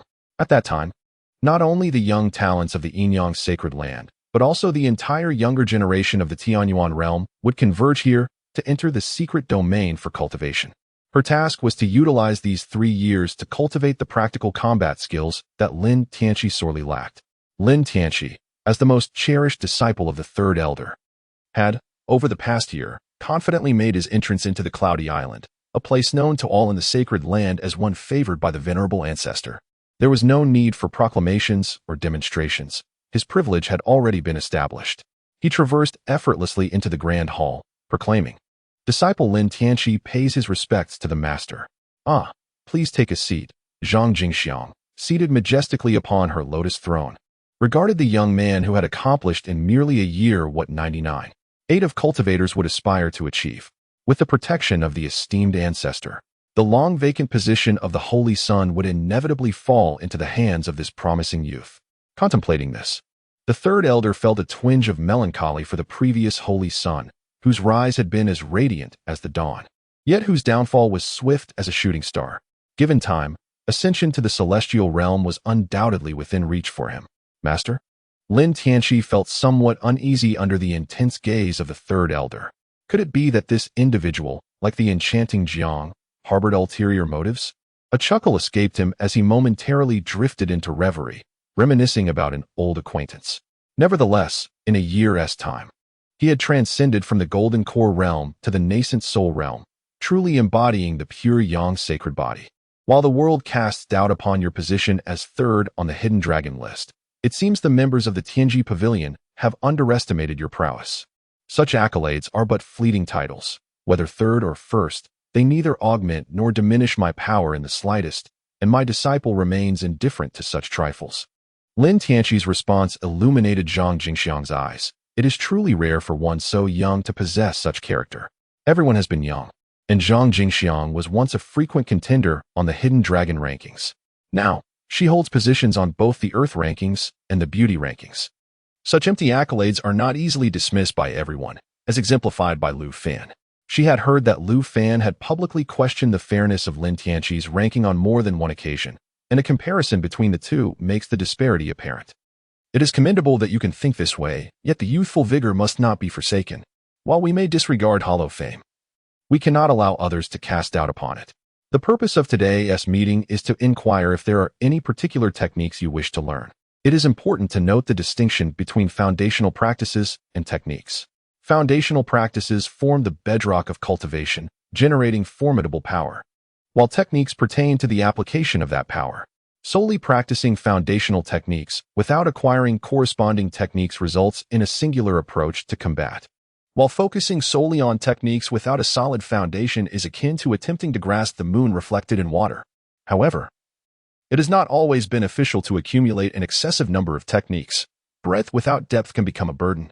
Generally, cultivators opt for 3 to 5 techniques that complement their foundational practices as their means of combat.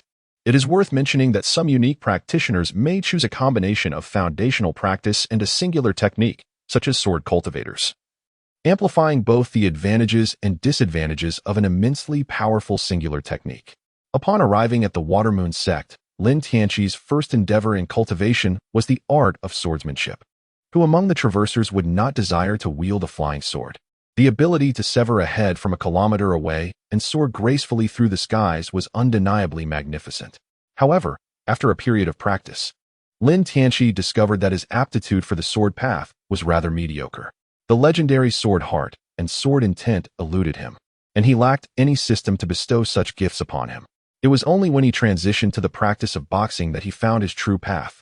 Talent is not merely gauged by the quantity of time spent in training or the sophistication of the technique studied.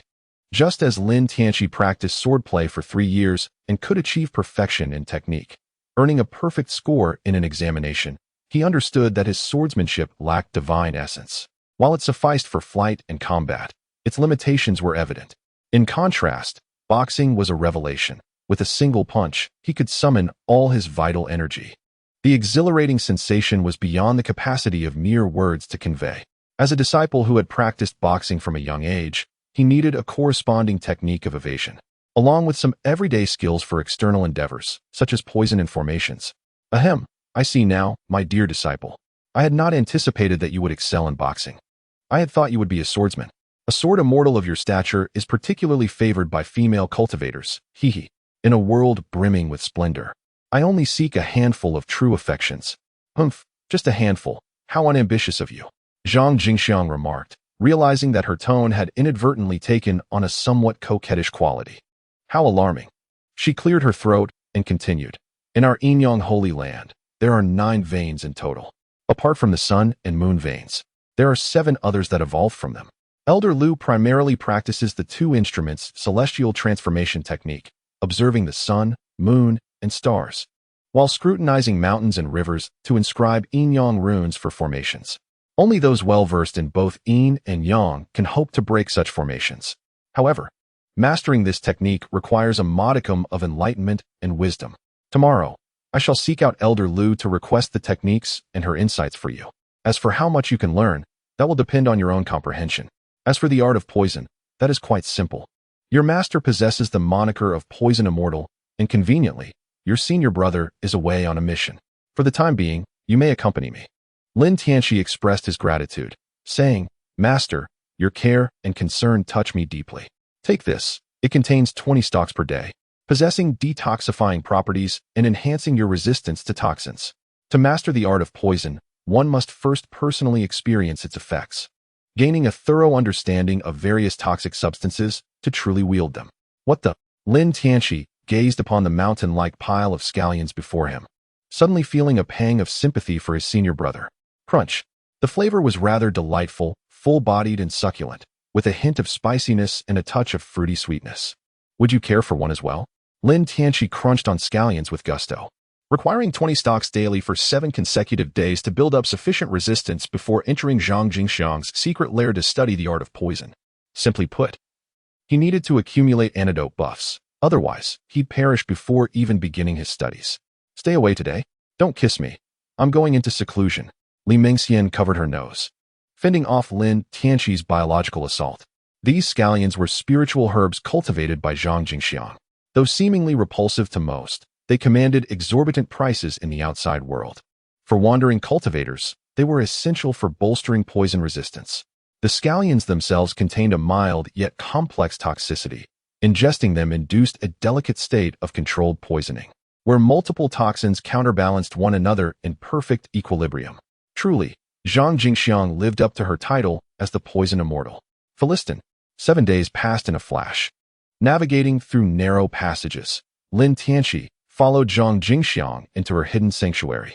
Contrary to his expectations, the place resembled an ethereal paradise, vibrant blossoms in full bloom, their intoxicating fragrance saturating the air. So beautiful. Zhang Jingxiang chuckled. Tianqi, the first lesson I impart to you. The more exquisite something appears, the deadlier it is. Close your eyes. Do you see the dancing phantoms? Lin Tianqi closed his eyes, and instead of the anticipated darkness, a vibrant array of colors emerged. Ethereal beings, resembling exquisite fairies, flitted about, their transparent wings fluttering gracefully. Am I already intoxicated? Indeed. The ability to converse normally suggests that you have not been remiss in your consumption over the past 7 days. Had you indulged even slightly less in the mystical scallions, you would be dancing among them in this enchanting spectacle. Lin Tianqi shivered, realizing he had indeed made the right choice. The use of poison here was exceedingly sinister. Having learned it without the intention to harm others, he could also protect himself from being harmed. However, a certain familiar fragrance wafted through the air, You are indeed more astute than your senior brother. It is true, among the spices I employ, there lies this enchanting butterfly soul powder. Thus, the image of me you perceive is merely a figment of your own imagination. Master, please enlighten me. Ah, it is but a trivial skill. Since you show such interest, let us begin with the enchanting butterfly soul today. Having spoken, Zhang Jingxiang produced a short flute, merely 3 centimeters in length, with only 3 small holes. As she placed it to her lips, a series of unique melodies filled the air. To Lin Tianqi's astonishment, the beautiful flowers he had just seen began to take flight. What on earth? Lin Tianqi initially believed he was experiencing yet another hallucination, but as the flowers drew closer, they revealed themselves to be exquisite butterflies, fluttering their wings as if in a dream. This was the illusory butterfly, a cherished spirit beast. In the past, his master had ventured alone into the treacherous depths of the 10,000 great mountains to capture them, coming perilously close to never returning. Zhang Jingxiang set her flute aside and extended her hand, allowing the butterflies to gracefully alight upon her palm. Do you remember the melody from earlier? Perhaps you could teach me, as I am not well versed in musical harmony. All right, come a little closer. Upon hearing this, Lin Tianqi exhibited no signs of hesitation and moved closer, their arms brushing against each other. However, a flush of color crept onto Zhang Jingxiang's face. Lin Tianqi remained oblivious to it himself, yet his aura acted as an intoxicating charm to the opposite sex. Proximity rendered anyone enchanted. These 3 holes correspond to 3 fundamental tones. Make a note of them. Zhang Jingxiang positioned the flute against her crimson lips and skillfully produced the 3 distinct tones. Lin Tianqi diligently took notes, and then Zhang Jingxiang played the piece once more. Did you get it down? Yes, I have noted it. Here, give it a try. Zhang Jingxiang handed over the piccolo in her hand. Lin Tianqi took the flute and brought it to his lips, suddenly sensing a warmth that reminded him it had just been touched by Zhang Jingxiang. However, being a man of stature, he felt it would be unseemly to express any distaste, as it might wound his pride. Zhang Jingxiang's delicate face flushed a deeper shade of crimson.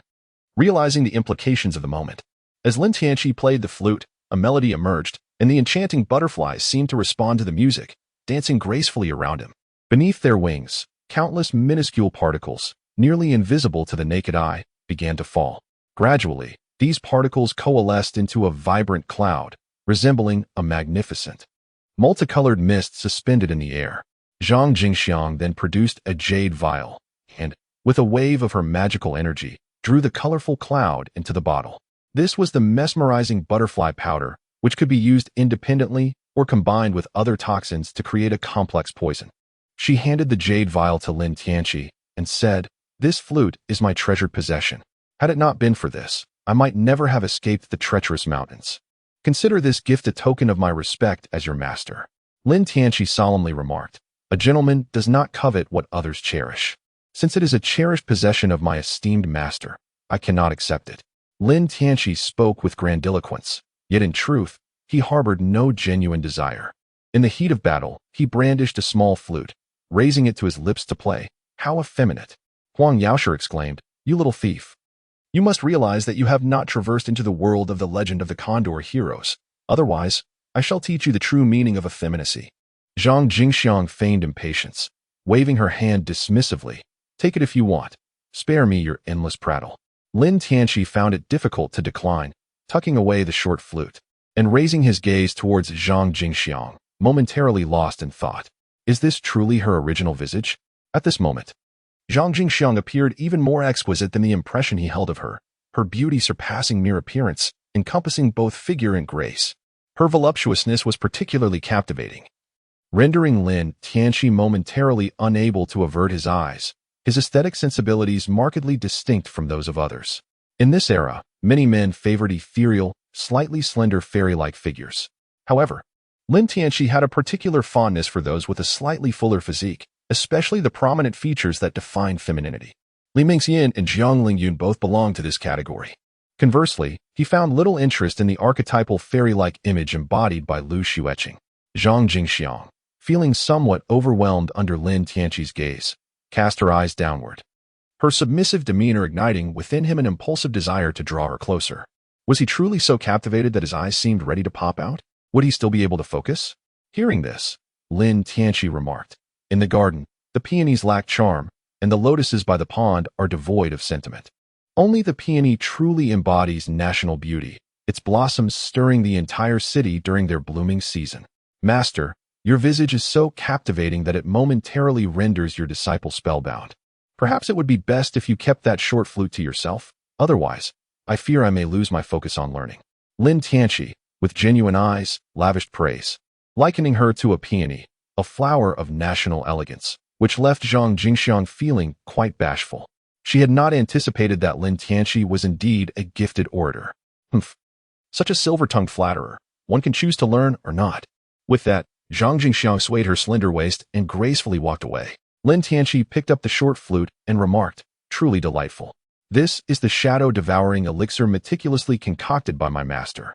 Initially, those afflicted experience a chilling sensation coursing through their bodies, fleetingly vanishing into their very souls. When the effects manifest, terror surges like a tidal wave, as if the soul is being tugged by shadows, gradually losing its clarity. As time elapses, mental disarray ensues, culminating in the shattering of the soul, leaving behind a mere shell, ensnared in eternal silence. This is the thunder scale crushed bone pill. When the poison takes effect, lightning encircles the body, muscles convulsing as though struck by thunder. The bones, subjected to the onslaught of electrical currents, crack and splinter with an ominous sound, disintegrating inch by inch. The excruciating pain penetrates to the core, yet one is rendered immobile until reduced to dust, dissipating amidst the lightning's glow, leaving only the breath of ionized air. Now, this one is formidable, known as starfall sand. Upon poisoning, the body becomes as heavy as the stars, each step a laborious endeavor. Within, the power of the stars collides, as if the internal organs are being battered by celestial stones. The complexion turns a ghastly shade of purple, veins bulging, ultimately leading to a catastrophic explosion of flesh and blood, reminiscent of a celestial calamity, exceedingly brutal. Zhang Jingxiang introduced her prized creation with an air of haughty pride, while Lin Tianqi's complexion grew increasingly pallid. Though this woman is charming, she possesses a cunning nature. Should she harbor any nefarious substances within her, he would find himself in a precarious position. Zhang Jingxiang turned to Lin Tianqi, her lips curving into a playful smile. What is the matter? Are you scared? Wasn't it you who flirted with me just a moment ago? Lin Tianqi smirked slightly and remarked, Master, in your pursuit of researching these poisons, you must have endured considerable suffering. Fortunately, with my senior brother assisting me in testing the medicines, I have managed to avoid many detours. Lin Tianqi expressed, it is yet another day of concern for my elder brother. Sensing Lin Tianqi's thoughts, Zhang Jingxiang remarked, is it truly as you perceive? Do you believe your master to be so malicious as to employ his own disciple for testing poisons? This choice was made by your elder brother himself. In consuming these toxins for the enhancement of the azure sky dominant body within the peerless battle physique, he embraces a form of cultivation that fortifies his own constitution. You ought to understand the principle of no pain, no gain. The path of cultivation is akin to rowing against the current. Without the resolve to sacrifice oneself for a greater cause, it is exceedingly challenging to ascend to the pinnacle. In this regard, among the younger generation of the Yinyang sacred land, it is only your elder brother who has ventured the farthest. Lin Tianqi remarked to himself, indeed, those who are different are often eccentric. That rotund boy riding a pig is surprisingly ruthless. Very well, from this day forth, I shall formally instruct you in the art of identifying poisons, utilizing them, and concocting them. Time is of the essence. You have but a year to master these skills. So make haste. Understood. Thus began an intensive, immersive study spanning 12 hours a day. Lin Tianqi discovered an extraordinary talent within himself for concocting poisons, his imagination brimming with boundless creativity. Even Zhang Jingxiang was taken aback. Having delved into this art for over a millennium, she understood that merely recognizing poisons was rudimentary. Applying them was not difficult. The true challenge lay in their creation. The craft of poison-making bore a curious resemblance to the intricacies of formation arrays. Employing a single toxin was but the most elementary approach. The masterful ones were those without color, scent, form, or substance, utterly indefensible. The interplay of dozens, even hundreds, of poisons, each influencing the other, was akin to a time bomb woven from hundreds of threads. Sever the wrong one, and it would detonate instantly. The remote control of this ticking bomb rested solely in the hands of the poisoner, dictating when it would unleash its havoc, utterly unpredictable.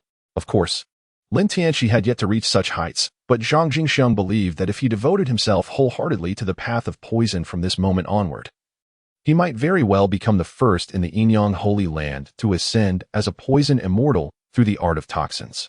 Master, I have a new idea. He proposed. All the poisons you've crafted operate on the principle of subtraction, whether consuming flesh, shattering bones, or corroding the soul. They take something away from the victim. What if we reversed the approach and introduced addition? Zhang Jingxiang's brow furrowed slightly. What do you mean? Make them grow something new, Lin Tianqi mused. Imagine someone suddenly sprouting 2 heads, 8 arms, or their skull expanding endlessly until, pop. A jolt of numbness, as if struck by lightning, surged through Zhang Jingxiang's mind. Her scalp tingling. It was as though a door had been flung open in her thoughts, unleashing a torrent of untapped possibilities. You're a genius, she exclaimed, her excitement overwhelming. Seizing Lin Tianqi's head, she planted a fervent kiss upon it before abruptly releasing him and vanishing into her secluded chamber. Although Lin Tianqi's concept merely transforms subtraction into addition, it represents an alternative path for Zhang Jingxiang. Poison, as a branch of the Yin, has long been an unchanging understanding in the sacred realm of Yin and Yang and throughout the entire Tianyuan realm. Conversely, the addition proposed by Lin Tianqi embodies the way of Yang. Zhang Jingxiang has already attained great mastery of the Yin path, yet she has perpetually struggled to identify the way of Yang. Now, this path has emerged. If she traverses it to its conclusion, she shall achieve the harmonious integration of Yin and Yang, advancing to the realm of ultimate mastery. Lin Tianqi touched his lips and smiled silently. This woman truly possessed the aura of a scientific madman. If only she were donned in a white lab coat, how intriguing it would be. In the blink of an eye, a year had gracefully slipped by. Lin Tianqi emerged from the secret base, while Zhang Jingxiang chose to remain behind to continue her research. The air had grown refreshingly crisp. Lin Tianqi inhaled a deep breath of untainted, fresh air as he soared toward Qingyun Peak. After a year of training, it was time to put his skills to the test. The Qian Palace, the sanctuary of the Yin-Yang Sacred Land's master, stood as a grand symbol of the entire domain. Boasting the largest area, the most magnificent palace, and the richest spiritual energy of heaven and earth, Lu Fan, as the direct disciple of the Yin-Yang master, possessed a secluded courtyard within this majestic palace. Within the tranquil confines of his chamber, Lu Fan awoke from his meditative state, his eyes gleaming with intensity, and his aura transformed dramatically compared to when he first entered 2 years prior. Within the Lu family, he was merely a pariah, though his rapid advancement in cultivation had gradually elevated his status. Nevertheless, his origins remained unchanged, forever marked as a bastard. As long as he resided in the Lu family, his mother would be labeled a shameless woman, having conceived out of wedlock. These burdens weighed heavily upon Lu Fan. With his departure from the Lu family and his ascension as the master's direct disciple, his identity underwent a remarkable transformation. The stigma of being a pariah was known only to a select few. As the master's disciple, he ranked 4th on the latest Qianlong list. Indeed, in this year's newest edition, he had advanced 1 position, while the top 3 remained unchanged. Master, am I truly inferior to Lin Tianqi? During the ascension trials, the lingering spirit, an elderly guide, had exhausted his energy and fell into slumber. Over the past 2 years, Lu Fan had acquired numerous rare treasures, and the spirit had awakened just a month ago. With the resources of the Yin-Yang Sacred Land and the guidance of his mentor, Lu Fan's cultivation speed surged once more, achieving a breakthrough to the nascent soul stage a few days prior. It must be said, having an external advantage is truly remarkable. Lin Tianqi, possessing the pure Yang sacred body, had a greater advantage in the path of cultivation compared to one with a pure Yin sacred body, allowing for exponential progress, 1 hour of his training equating to 2 hours for others. However, cultivation is not solely dependent on physical constitution, resources, comprehension, and temperament play crucial roles as well. The master may not know Lin Tianqi well, but he understands you intimately. Your comprehension and temperament are exceptional. Otherwise, I would not have taken you as my disciple. Previously, you lacked resources, but that shortcoming has now been rectified. With my guidance, there is no need for you to compare yourself to Lin Tianqi. Simply focus on your own path, and the future will ultimately be yours. It must be noted that every lingering spirit possesses a mastery of persuasion. Upon hearing his master's words, Lu Fan felt a wave of relief wash over him. He took a deep breath, exhaling the stagnant emotions that had weighed upon him for the past 2 years, feeling revitalized. Strangely, the air around him seemed to take on a sweet fragrance. Drawing in another breath, Lu Fan found the sweetness in the air perhaps an illusion, prompting him to furrow his brow slightly. He turned his awareness inward, meticulously examining his body for any irregularities. After a quarter of an hour, he set his mind at ease. There were no issues, and he closed his eyes once more to resume his cultivation. Meanwhile, Lin Tianqi returned to the summit of Qingyun Peak after a leisurely stroll. Although the palace halfway up the mountain was magnificent, he favored the view from the peak. Emulating Jiang Lingyun, he established a humble abode atop the summit, absorbing the essence of the morning sun. While he had spent most of the year concocting poisons, he recognized that many principles of cultivation are universally applicable. In a year's time, his nascent soul cultivation had been thoroughly solidified. Before dawn, the sea of clouds billowed like smoke, rolling majestically. Lin Tianqi stood atop the mountain, delivering punch after punch. There were no intricate moves or elaborate techniques, just the sheer simplicity of each strike. Yet, every blow encapsulated the utmost vitality and spirit that Lin Tianqi could summon at that moment. The fusion of unparalleled speed and immense strength resulted in unparalleled destructive power. The essence of the great path lies in simplicity. At the tender age of 5, Lin Tianqi embarked on his journey of swordsmanship, and by the age of 8, he transitioned to the practice of boxing. Now, at 18, a decade has swiftly passed. Throughout these 10 years, apart from honing his boxing skills in the physical realm, he has also contemplated a method of mental training, known as visualization. The exact number of punches he has thrown remains a mystery, be it 10,000, 100,000, or even 1,000,000. What he does know is that his punches have grown increasingly swift and powerful. Upon arriving at the sacred land of Yin and Yang and studying the Sun scripture, the spiritual energy within Lin Tianqi transformed into solar power, rendering his punches even more explosive. With a single strike, flames ignited from the friction with the void enveloped his fist, resembling a miniature sun ablaze. Brother, someone has come to challenge you. They are already at the foot of Qingyun Peak. Lin Wanner is now 12 years old. Compared to her initial arrival in the upper realm, she has grown significantly taller. Her pure Yin sacred body endows her with a skin that glows with a luminous whiteness, and her hair, dark and straight, marks her as a budding beauty. Lin Wanner possesses a rather aloof disposition, seldom interacting with her fellow senior disciples, preferring to remain secluded on Qingyun Peak in the company of Li Mingxian. This disciple, Li Mingxian, also undertakes the role of Lin Wanner's mentor in her cultivation journey. Occasionally, Li Mingxian boasts, claiming, "The two great sacred bodies of the Yin-Yang Holy Land were both nurtured under my guidance. You dare to challenge me?" Upon hearing this, Lin Tianqi exhaled and withdrew his fists. Someone had come to challenge him, and this was the first time a young lady had taken such an initiative. Do you know the background of this individual? After Lin Tianqi posed his question, he realized that Lin Wanner had arrived several months earlier than he had. He was reclusive, and Lin Wanner was even more so. Inquiring further would be futile. The core disciple of the Jiuyang Holy Land, Jiao Yin, had also arrived, with Li Mingxian present. The entire Qingyun Peak was left with only 2 befuddled souls. Jiao Yin, I must say, is quite formidable. Do not underestimate this individual. He holds the esteemed 5th position on the Qianlong ranking and is the direct disciple of the Grand Elder of Jiuyang Holy Land. 5th, ISNT that Lu Fan. Has he been surpassed in just a year? Lu Fan has now ascended to the 4th position. Lin Tianqi furrowed his brows, pondering the audacity of this individual. How could someone ranked 5th dare to challenge him? He should first defeat Lu Fan before even considering a challenge against me. Upon hearing this, Li Mingxian wore an expression that seemed to suggest she had anticipated his words. With her recent breakthrough into the Yuan-Ying realm, her demeanor had become significantly more assertive, no longer fearing Lin Tianqi's reprimands. I knew it would be something like this. I came here to witness the spectacle. As Jiao Yin has already gone to challenge Lu Fan, the arrival of a direct disciple from the Nanyang sacred land to issue a challenge is indeed a grand affair.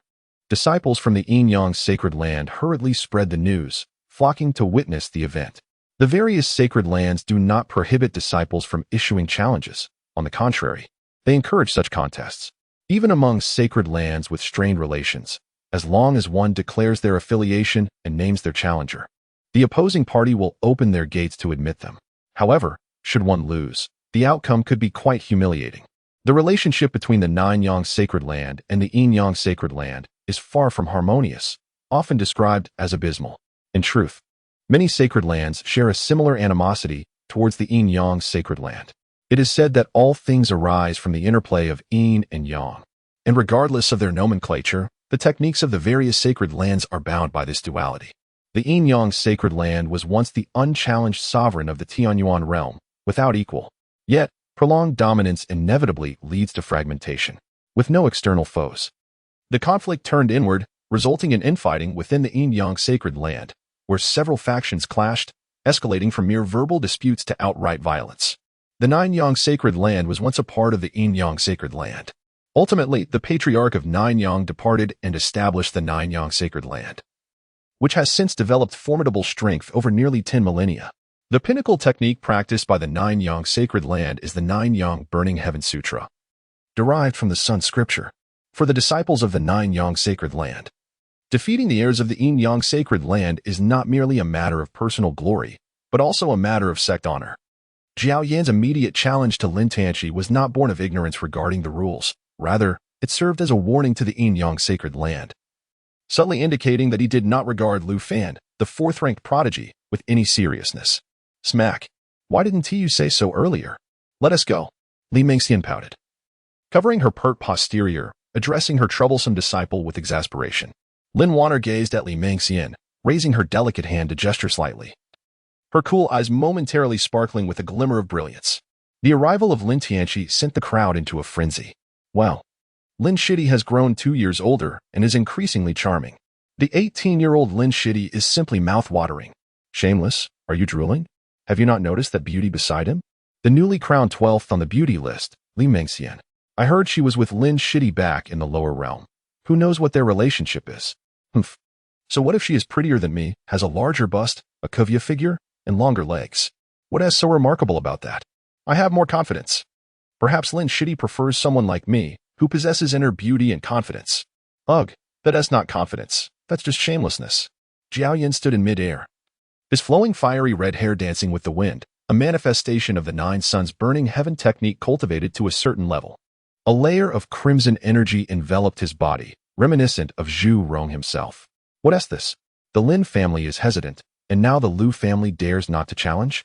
Qianlong, I think it should be renamed as submerged turtle. Presumptuous. The onlookers from the yin-yang sacred land suddenly had cold expressions, stepping forward with ire directed at this arrogant individual. Haha, come and fight me then. The yin-yang sacred land is truly growing in stature. Not only do you dare not challenge, but you also wish to outnumber me? A group assault? It must be said, Zhao Yan's words effectively alienated the entire yin-yang sacred land. Just then, Lu Shidi arrived. Someone shouted, and the disciples of the yin-yang sacred land instinctively parted to create a path, revealing Lu Fan, hands clasped behind his back, striding through the air with an air of dignity. With the first voice, soon a tidal wave of cheers erupted. Go, Lu Shidi. Make sure to take down this pretentious fool. Lu Shixiang, give it your all. Do not disgrace the yin-yang sacred land. The male disciples of the yin-yang sacred land raised their arms in fervent support. Yet, female voices were scarce. Their attention was captivated by Lin Tianqi's extraordinary presence. As the ancients said, one glance can topple a city, a second glance can topple a nation, which holds true for handsome men as well. So, you're Lu Fan? No wonder no female disciples are cheering for you. You are quite ordinary in appearance, Zhao Yan mocked. Did you rely on that mouth to become 5th on the Qianlong list? Though anger simmered within Lu Fan, his expression remained remarkably calm. In the face of confrontation, the first to take the stage often dictates the morale of the subsequent forces. Having participated in countless arena battles over the past 2 years, Lu Fan was seasoned in experience. This mouth of mine is quite favored by women. Soon, you will come to like it too. Boom. With that, Zhao Yan's robust magical energy surged, inhaling deeply, his chest swelling like a balloon before he exhaled. A torrent of blazing flames erupted from his mouth, transforming into a fiery whirlwind directed at Lu Fan. What the hell? How shameless to launch a sneak attack. Retreat, retreat, my hair is about to singe. Oh. Quickly protect Lin Shidi.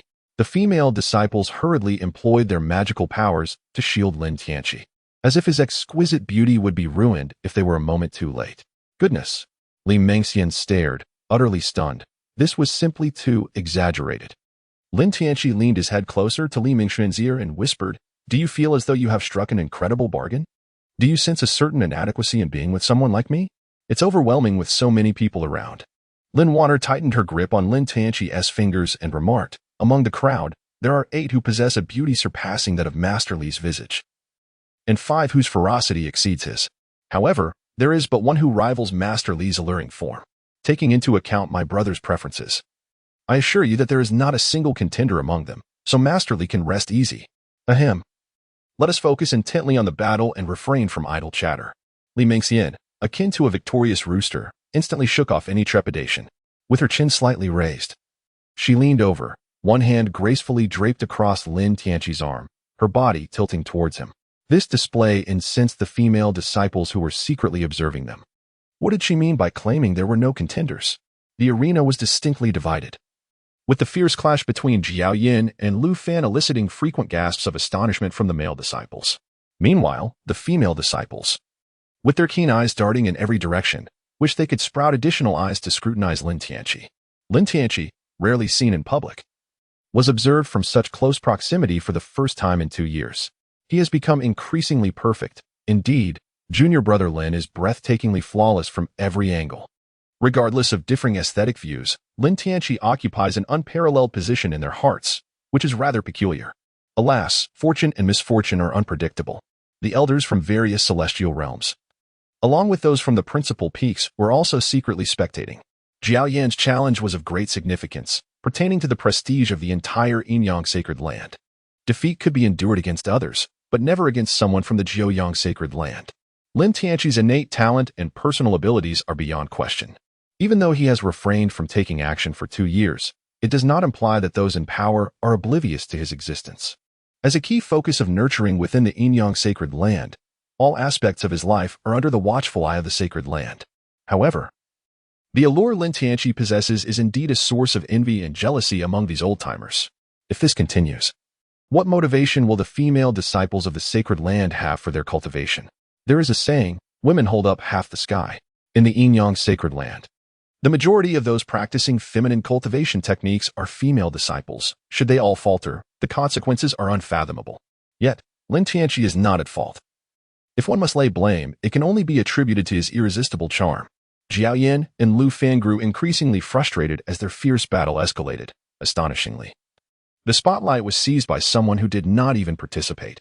They felt as though they were mere performers for Lin Tianqi, who appeared as a nobleman enjoying a show with beautiful women. Where could they voice their grievances? Frustration breeds 2 new emotions. One is negativity, the other is rage. At this moment, Jiao Yin and Lu Fan found themselves engulfed in the latter. As the warm-up concluded, Jiao Yin bellowed, "If this is all you are capable of, you might as well perish." He sought to capture the attention of the surrounding female entities. Boom! The surging Nine-Yang true fire manifested as a tangible force, resembling the rebirth of an ancient golden crow, blazing intensely and warping the nearby void, creating ripples in the air. His fiery red hair stood on end as if ignited, exuding an overwhelming sense of pressure. What an astonishing transformation! Lin Tianqi's eyes lit up. They had been sparring for quite some time, yet there was nothing remarkable about their performance. The more he observed, the more perplexed he became. Why complicate matters that could be resolved with a single punch? The feints and flanking maneuvers seemed futile in the face of absolute strength and speed. Why not dedicate their time and energy to enhancing their velocity and power? At that moment, Jiao Yan's transformation had amplified his power at least 3-fold. Lu Fan's expression grew solemn. Jiao Yin was undoubtedly the strongest opponent he had encountered in the past 2 years. After taking a deep breath, Lu Fan's entire demeanor shifted. Though he stood suspended in the void, it felt as if he had merged with the very essence of heaven and earth. His eyes transformed into a peculiar black and white. Simultaneously, the dual energies of black and white coiled like 2 ethereal serpents, intertwining and swirling, an endless mystery unfolding. Yinyang Spirit Eye. Even those celestial maidens, whose attention had drifted from the battle, found themselves irresistibly drawn to the spectacle. The Yinyang Spirit Eye, a clandestine technique of the Yinyang sacred land, was renowned far and wide. Mastery of this technique not only concealed the dual energies within the eyes, but also endowed them with numerous abilities. At pivotal moments in combat, the energies could even augment the practitioner's power, leading to an explosive increase in their cultivation. However, the reason this technique was deemed clandestine lay not only in its formidable power, but also in its arduous training and inherent dangers. The yin-yang spirit I required simultaneous cultivation of both yin and yang energies, achieving a perfect balance. Any flaw could result in uncontrollable energy surges, potentially causing severe injury to the heart meridians or, in the worst case, leading to death, with the eyes exploding in an instant. Thus, this technique was regarded as forbidden within the yin-yang sacred land. Yet, the risks and rewards were directly proportional. Mastering the yin-yang spirit, I would significantly diminish the gap between his understanding and utilization of the dual energies and Lin Tianqi's innate pure yang sacred body. Under the explanation of Li Mengxian from the small encyclopedia, Lin Tianqi couldn't help but curse inwardly. What a ridiculous game this is. It's as if they are forcing me to cheat. Fortunately, he had unintentionally stumbled upon a fortuitous opportunity. Lu Fan remained composed. As if cultivating the yin-yang spiritual, I was merely an ordinary feat. However, internally, he was exhilarated, especially as the female disciples surrounding Lin Tianqi gazed at him with disbelief, which heightened his exhilaration to its peak, causing his body to tremble slightly. Suddenly, a broken sword appeared in Lu Fan's hand. Although the sword was shattered, its blade emanated a chilling aura, as if forged from eternal, unmelting dark ice. At that moment, the cold gleam flickered like the brightest star in the night sky, and the sharp sword energy wafted out, causing the surrounding air to solidify. It seemed as though the next moment, this chilling force would freeze everything into ice. Two powerful auras, one of ice and the other of fire, clashed continuously. The flames crackled as they burned the cold ice, while the ice hissed as it extinguished the flames, creating a symphony of ice and fire. Zhao Yan's pupils contracted as he ceased to wait, suddenly stomping his foot with great force. With a tremendous roar, the void beneath him shattered like fragile eggshells, unleashing countless massive ripples. Within those ripples, a turbulent crimson energy surged forth, akin to boiling lava, rushing forth with wild abandon, spreading its claws and teeth in all directions. He swiftly danced his hands in front of his chest, his fingers moving like ethereal phantoms, conjuring intricate seals one after another. In an instant, the spiritual energy of heaven and earth, as if summoned by some force, surged from all directions, coalescing into a vast sea of spiritual energy. Then, it rapidly compressed and spun in his palms, ultimately forming an enormous vortex of flames. With the power to annihilate everything, it hurtled towards Lu Fan. Wherever it passed, the space was scorched, emitting a sizzling sound, as if on the verge of collapse. Lu Fan maintained his calm demeanor, his form as light as a feather in the wind. Just as the fiery vortex was about to engulf him, he slightly sidestepped, evading the lethal strike as if he were a wisp of smoke. Within the gaze of the yin-yang eye, Zhao Yan's assault, though formidable, was simply too slow. Immediately, he flicked his wrist lightly, and the sword in his hand shot forth like a spirit snake emerging from its lair, its icy brilliance resembling a shooting star cutting through the night sky, with a chilling murderous intent aimed directly at Zhao Yan's throat. This strike appeared simple, yet it contained the profound intricacies of the yin-yang principle, with the black and white energies swirling along the blade, seemingly capable of cleaving the universe and dividing all things in two. Humph! Zhao Yan snorted coldly, as the power of the 9 suns within him erupted like a surging tide, radiant golden light emanating from beneath his skin, illuminating him as if he were a deity descended from the heavens. With each step he took, waves of flames surged at his feet, resembling blooming fire lotuses. Accompanied by the booming sounds of bang bang, the surrounding air was compressed by this overwhelming force, resonating like rolling thunder, spreading outward. His fists clenched tightly, resembling burning meteors. Imbued with the power to obliterate celestial bodies, they hurtled towards Lu Fan. Each punch unleashed violent tremors in the space around them, as if the very heavens were shaking in response. Lu Fan's form flickered, and the broken sword in his hand danced into a flurry of light, the shadows of the sword intertwining like a sea of bamboo. Enveloped in the yin-yang energies, he became elusive, merging with the void, effortlessly traversing between the realms of yin and yang. He deftly countered Zhao Yan's tempestuous onslaught, while occasionally launching fierce counterattacks. One relied on brute force, while the other employed cunning. At this moment, the battle captivated even Lin Tianqi, who watched intently. The battle of the hidden dragons was indeed worthy of such fervor. Amidst the intense combat, Zhao Yan suddenly halted, gazing up at the heavens, releasing a resonating roar that echoed through the skies.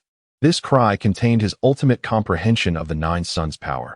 He no longer wished to prolong the fight. He acknowledged underestimating Lu Fan. For Lu Fan's yin-yang spiritual, I restrained him too effectively. allowing him to counter Jiao Yan's most lethal moves with minimal cost. If this continued, defeat was inevitable for him. He needed to employ a thunderous method to force a direct confrontation. As his roar reverberated, the sky transformed in an instant, the 9 suns blazing high above, with true fire cascading down like a torrential river. The flames, each infused with the terrifying power to annihilate mountains, intertwined to form an expansive canopy of fire, descending mercilessly upon Lu Fan. The entire world was enveloped by this apocalyptic sight of the 9 suns burning heaven, as if plunged into a judgment day. How powerful! This was indeed the 9 suns burning heaven. Lu Fan pondered whether he could withstand the impending onslaught. Jiao Yan's strike thoroughly immobilized the disciples of the Enyang sacred land. Lu Fan's expression turned grave, sparing no hesitation as he forcefully drove the broken sword into the ground. With his hands swiftly forming seals before his chest, he bellowed, Enyang Qian Kuan. In an instant, the earth trembled violently, and beams of black and white light surged from deep underground, rising into the sky like a dragon. These lights rapidly intertwined and fused in the air, ultimately forming an immense Enyang boudoir diagram. The boudoir diagram slowly rotated, exuding an ancient and mysterious aura, resembling the primordial force from the dawn of chaos, tightly enveloping Lu Fan within. The true fire of the 9 suns collided violently with the Enyang boudoir. In that moment, blinding light erupted like a supernova, illuminating the entire world. Wherever the light reached, everything was consumed. Boom! The hidden leaders of the Enyang sacred land finally made their move.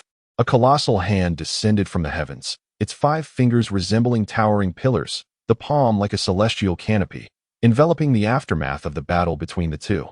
At that moment, Lin Tianqi glanced at Lu Fan, who was brimming with vigor, and secretly thought, if my dear friend dies, I shall not live either. Let me see what other trump cards you possess. Uft, uft. Under the boudoir diagram, Lu Fan suddenly felt a sharp pain in his abdomen, followed by an uncontrollable release. The sound of flatulence echoed like distant thunder. Perhaps the gas was too rich in hydrogen, igniting instantly in this intense heat. What the? Lu Fan's backside is spewing fire. Could this be another secret technique of Lu Fan's? With his rear exposed, it must have been an accident, right? Lu Fan felt his spiritual energy swirling chaotically within his body, followed by several more explosive puffs as the flames behind him seemed to receive new fuel, propelling him forward like a rocket. The boudoir diagram in his hands trembled violently, shattering completely. Jiao Yan was baffled by Lu Fan's sudden predicament, but it did not diminish his momentum towards victory. Die for me! Jiao Yan roared, his eyes bloodshot, nearly bursting from intensity. Boom!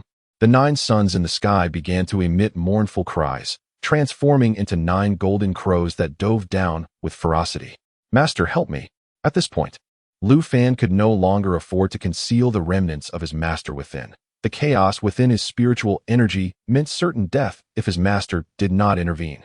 Just as the watching leaders prepared to disregard their dignity and save Lu Fan, a sigh escaped the remnants of his master within him. He had just awakened, and now he would be drained again, falling back into slumber. What a tragedy! Yet, he could not remain indifferent. Golden energy surged towards the broken sword. The sword, embedded in the earth, trembled incessantly, resonating with a sharp clang, as if the very fabric of heaven and earth were reduced to the sound of its ringing. 9 brilliant azure beams of light pierced through the descending 9 golden crows like swords aimed at the sun. Lu Fan had attained fame. It could be said that he rose to prominence in a single battle. However, the outcome of his newfound renown diverged significantly from Lu Fan's expectations. Lu's final strike, which split into 9 swords, was indeed impressive. As the 4th on the potential dragon ranking, it was only natural for him to triumph over the 5th-ranked Jiao Yan. Wasn't he it? Your reasoning seems quite sound. Hey, I still vividly recall the scene of Lu unleashing flames from his rear. It was truly unprecedented. I managed to procure a high-definition version of the footage from Junior Sisterly, featuring Lu. Cough, cough, you understand. What? You can't possibly have a fondness for men. Can you? Get lost, you filthy homosexual. Differing paths lead to divergent fates. Never mind. I had originally intended to guide you into a new world. Get away. Get away. That's disgusting. Bah. On Xinyun Peak, Li Mengxian poured the bags of spirit stones from the table into a large bamboo basket at her feet. Even Lin Wanner could not help but gaze in awe. It has been proven that regardless of their cold demeanor or grand stature, female beings have an irresistible weakness for all things glittering and sparkling. Finally, it was completed. The days of counting money until one's hands cramp were truly blissful. Junior nephew Li, these spirit stones belong to my brother. Do not dare to enrich yourself at my expense. My brother and I share the same bed. What is his is mine. Take this bag of spirit stones and buy yourself some sweets. After Li Mengxian stored the bamboo basket in her storage ring, she placed a bag of spirit stones before Lin Wanner, an expression of uncontainable pride adorning her face. Lin Wanner was furious, her teeth grinding in irritation. Did this plump woman truly perceive her as a mere child to be placated? As if a single pouch of spirit stones could suffice. All right, here is another pouch. Thank you, dear sister. The narrative takes us back 7 days. Lu Fan, with a single stroke of his sword, had vanquished the Golden Crow, leaving Jiao Yin utterly drained of spiritual energy and incapable of further combat, naturally falling short against Lu Fan, who was endowed with extraordinary prowess. This incident might have concluded there, had it not been for someone who meticulously recorded the entire battle using a recording stone. Each recording stone cost 25 spirit stones. Was 25 spirit stones considered expensive for disciples of the Yin-Yang sacred ground? Indeed. Yet, it was within their means to acquire. However, the vexing aspect was that the combat was recorded in segments, divided into 4 parts labeled A, B, C, and D, along with an unedited version.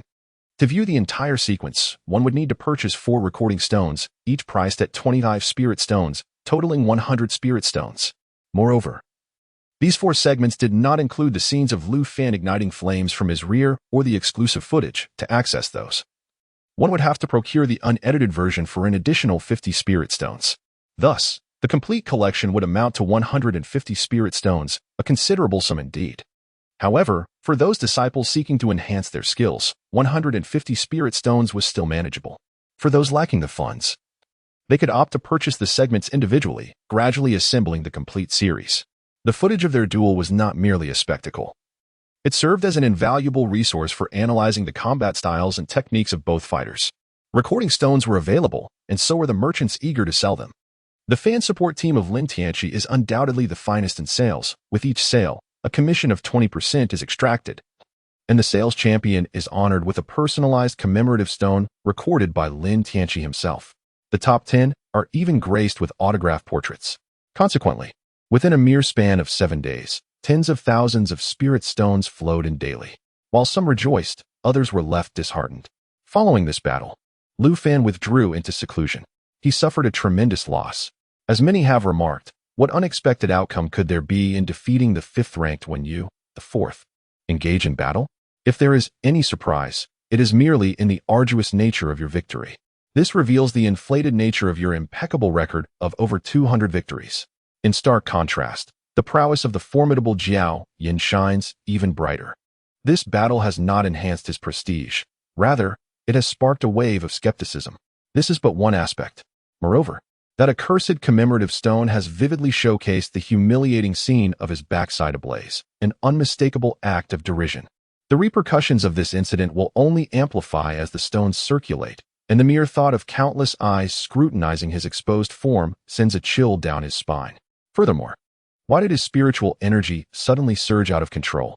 Someone must have plotted against him, and the perpetrator is most likely the individual who recorded the incident, Lin Tianqi. Thirdly, in this battle, he revealed many of his hidden cards. The yin-yang spirit was originally prepared by him to challenge Lin Tianqi. Furthermore, there was that formidable broken sword. That broken sword was a spiritual treasure, and indeed, a congenital spiritual treasure. While the disciples of the yin-yang sacred land may not have recognized its worth, the elders who observed from the shadows surely did.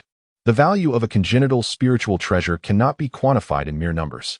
As for the existence of the remnant soul master, he was uncertain if it had been exposed. After helping him win the challenge, the remnant soul master fell into a deep slumber, leaving him unable to consult anyone. Now, 7 days had passed, and the higher-ups of the yin-yang sacred land had not approached him for a discussion, which only heightened Lu Fan's anxiety. Fear stems from the unknown. A sword hangs precariously over his head, causing him unease throughout these 7 days. Previously, his cousin Lu Xueqing would offer him guidance. But since embarking on the path to ascension and leaving her behind, a distinct rift and estrangement had developed between them. Lu Xueqing had taken on the tutelage of elder Lu to study formations, and in the past 2 years, they had met fewer than 5 times. He had also heard that Lu Xueqing joined Lin Tianqi's support group, which further felt like betrayal to Lu Fan. Yet, Lu Xueqing possessed a millennium spirit herb. If he could obtain it, In the conference hall of the Qian Palace, the sovereign and 8 elders were present. Even the reclusive third elder was summoned. Appearing displeased as he polished his nails, stating, "Everything must be substantiated with evidence. Do you have any proof that Lin Tianqi poisoned Lu Fan? Even if he did, you cannot speak to me about it. Take it to the 9 ancestors. On the contrary, Lu Fan is riddled with suspicions. Are you all blind?" The sovereign wore a face of helplessness, while the other elders adopted a disinterested demeanor. Offending the sovereign resulted merely in a loss of face. But incurring the ire of the third elder could lead to situations more embarrassing than death. Cough, junior sister, do not harbor such resentment. The gathering is merely to discuss this matter, the sovereign stated, lifting his teacup for a sip before continuing, although Lu Fan is my disciple, I will not blindly protect him. As for Lin Tianqi, since he has pledged himself before the ancestor statue, you naturally bear the responsibility to guide him. We are not insisting on pursuing him, but such incidents must not recur. They disrupt harmony. Do you not agree, junior sister? The sovereign's words left the third elder with little room for rebuttal. She knew well that Lu Fan's predicament was orchestrated by that rascal Lin Tianqi, with whom he had spent a year in close quarters.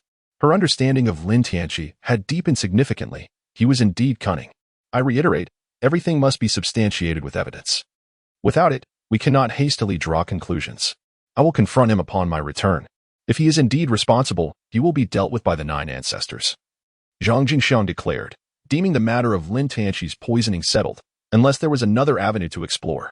As for Lu Fan, what are your thoughts? At the mention of Lu Fan, the previously indifferent elders suddenly opened their eyes, their gazes sharp. The sovereign inwardly sighed, as the saying goes. An innocent man suffers for possessing a jade. That broken sword in Lu Fan's possession was akin to a 3-year-old clutching a treasure, inevitably inciting envy. From a personal standpoint, the sovereign felt compelled to protect his disciple, yet he was not only Lu Fan's master but also the sovereign of the Yin-Yang sacred land.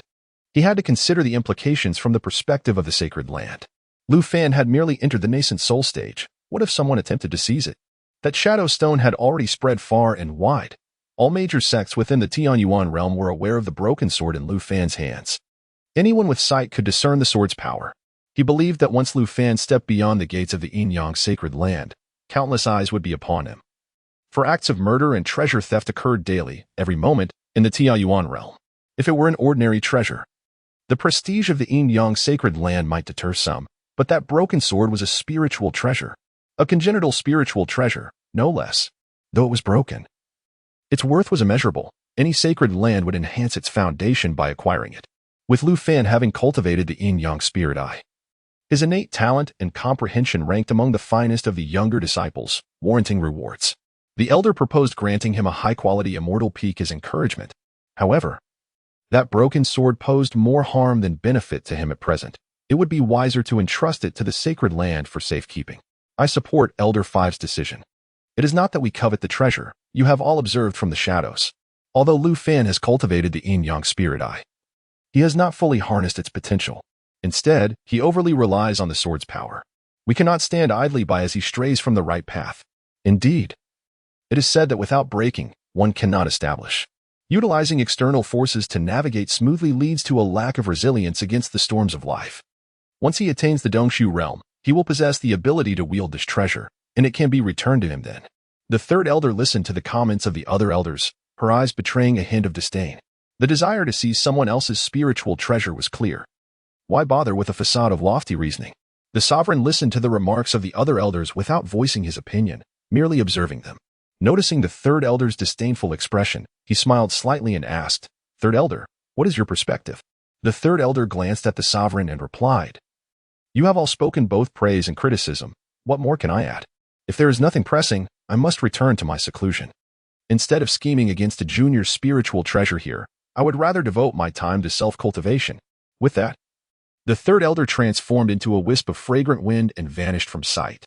The other elders instinctively covered their mouths and noses with their sleeves, and after a moment, Elder Five flicked his sleeve and remarked, "Humph, the third elder enjoys a carefree existence, unlike us who must manage the myriad concerns of the sacred land."